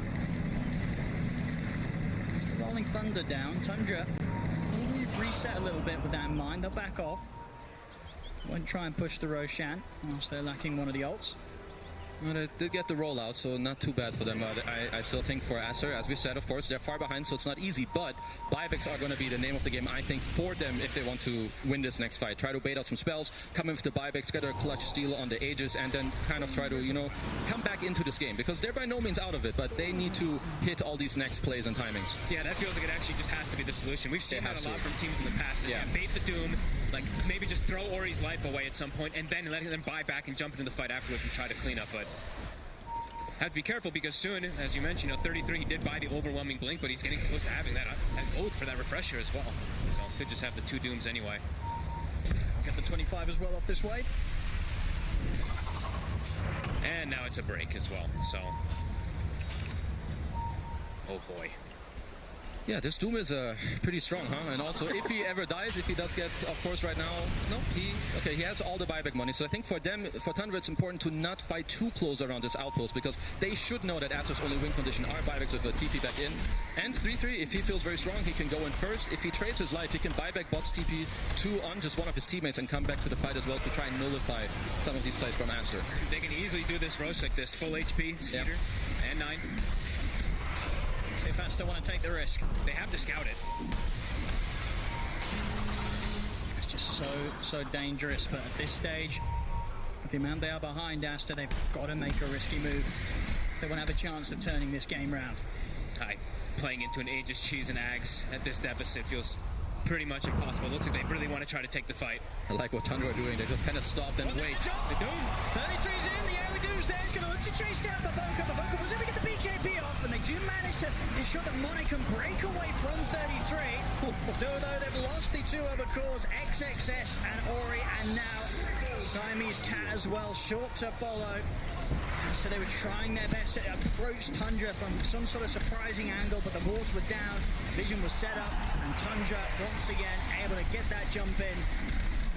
A little bit of a silver lining there that they could get Monet out to safety, but 3 heroes still go down. Roshan still goes the way of Tundra. Aster, they fall further behind. They get the chain stun, the stun catches on the Razor, they get the arrow. I mean, even from then, anywhere before that, it looked probably just going to be over. They spent their gold too. He bought the full refresher before the fight on the Razor, so that was them going, all right, this is kind of our last chance of a fight. We can't actually win around these buybacks, and it doesn't actually work out at all. And here's the push. DD Rune as well here for Skeeter to speed up the siege. What can they do about this Aster? Doesn't look like they've got a whole... They need to delay. Options left here. They're down 35,000 gold. Tundra onto the barracks, forcing out the fortification.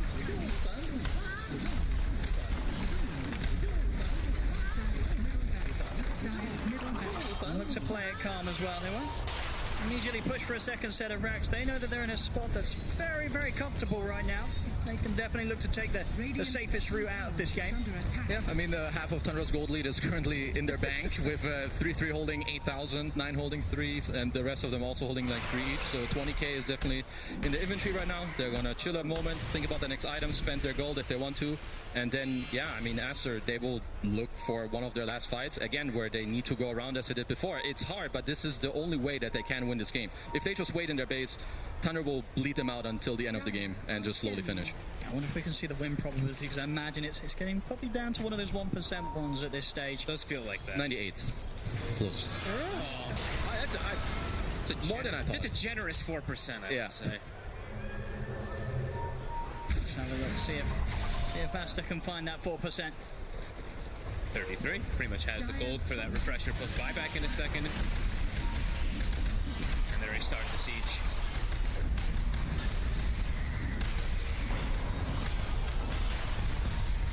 The jump Skeeter. They get this time straight away for Ori. Ori's going to get thrown out to the side by Baboka.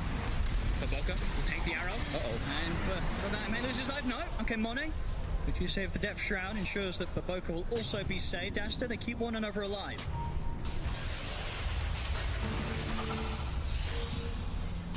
So scary for Aster. It's like anybody who shows, and anybody could just die if they show their face that they get caught by those stuns. Baboka sitting way far back to be able to make sure that he can try to rebound, disengage his teammates. But they just still have to continue watching. Now, who do you jump? Who do you start the fight on if you're Aster? You really feel like you've run out of options at this stage. And there's that refresher finished up for 33. They're going to try. Spear back. With the jump, 33 will respond with the Axe AoE Doom in on top of XXS. That'll be the Mars going down. Has got buyback available. 33 moves over now towards Monet, but Monet was able to put the BKB in time. Keeps his distance. Chamberlain's thrown out. Skeeter pops the back. As Monet has to bounce back under the safety of his tier 4s. As Ori will go down. No buyback available for him. The Axe Phantasm. Now just with the 4 members of Aster, is there anything they can do to slow this down? The tier 4's falling. 33 still has the refresher. Here it comes. Oh my goodness this. He is actually able to jump out in time, but 33 Stoon's back up in on top of XX. GG is called as Tundra will take this game one. Seemed like there was a small window where Aster was starting to bring things back together, but Tundra, they just played really patient. Yeah, I think like this mid-game timing really from them, Aster had to get kind of more done really in this timing with their BKBs where they were winning like 1 or 2 fights here and there, but Tundra, they held it together and then they just strike, like one fight won and the whole game crumbled from there.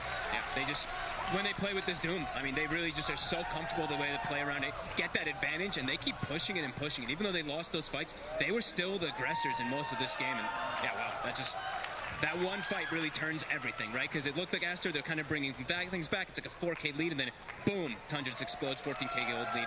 They control the entire map. Yeah, and we very much saw sort of up until that fight that Aster did try and look a bit of a stalemate. I mean, was that very much a part of the game where Aster did indeed have to take those risks? Is there, would they be looking back at this now and saying, maybe we could have taken a more passive way out, tried to extend it, or were you always going to lose the long game anyway against sort of the farm that Tundra's building up? I think they definitely had to try and like speed up the game with like this 15 to 20 minute mark with their BKBs and the team fight, but they didn't really get there. And I feel like at the end of the draft, perhaps they didn't address the Doom well enough with, the switch up with the Slark.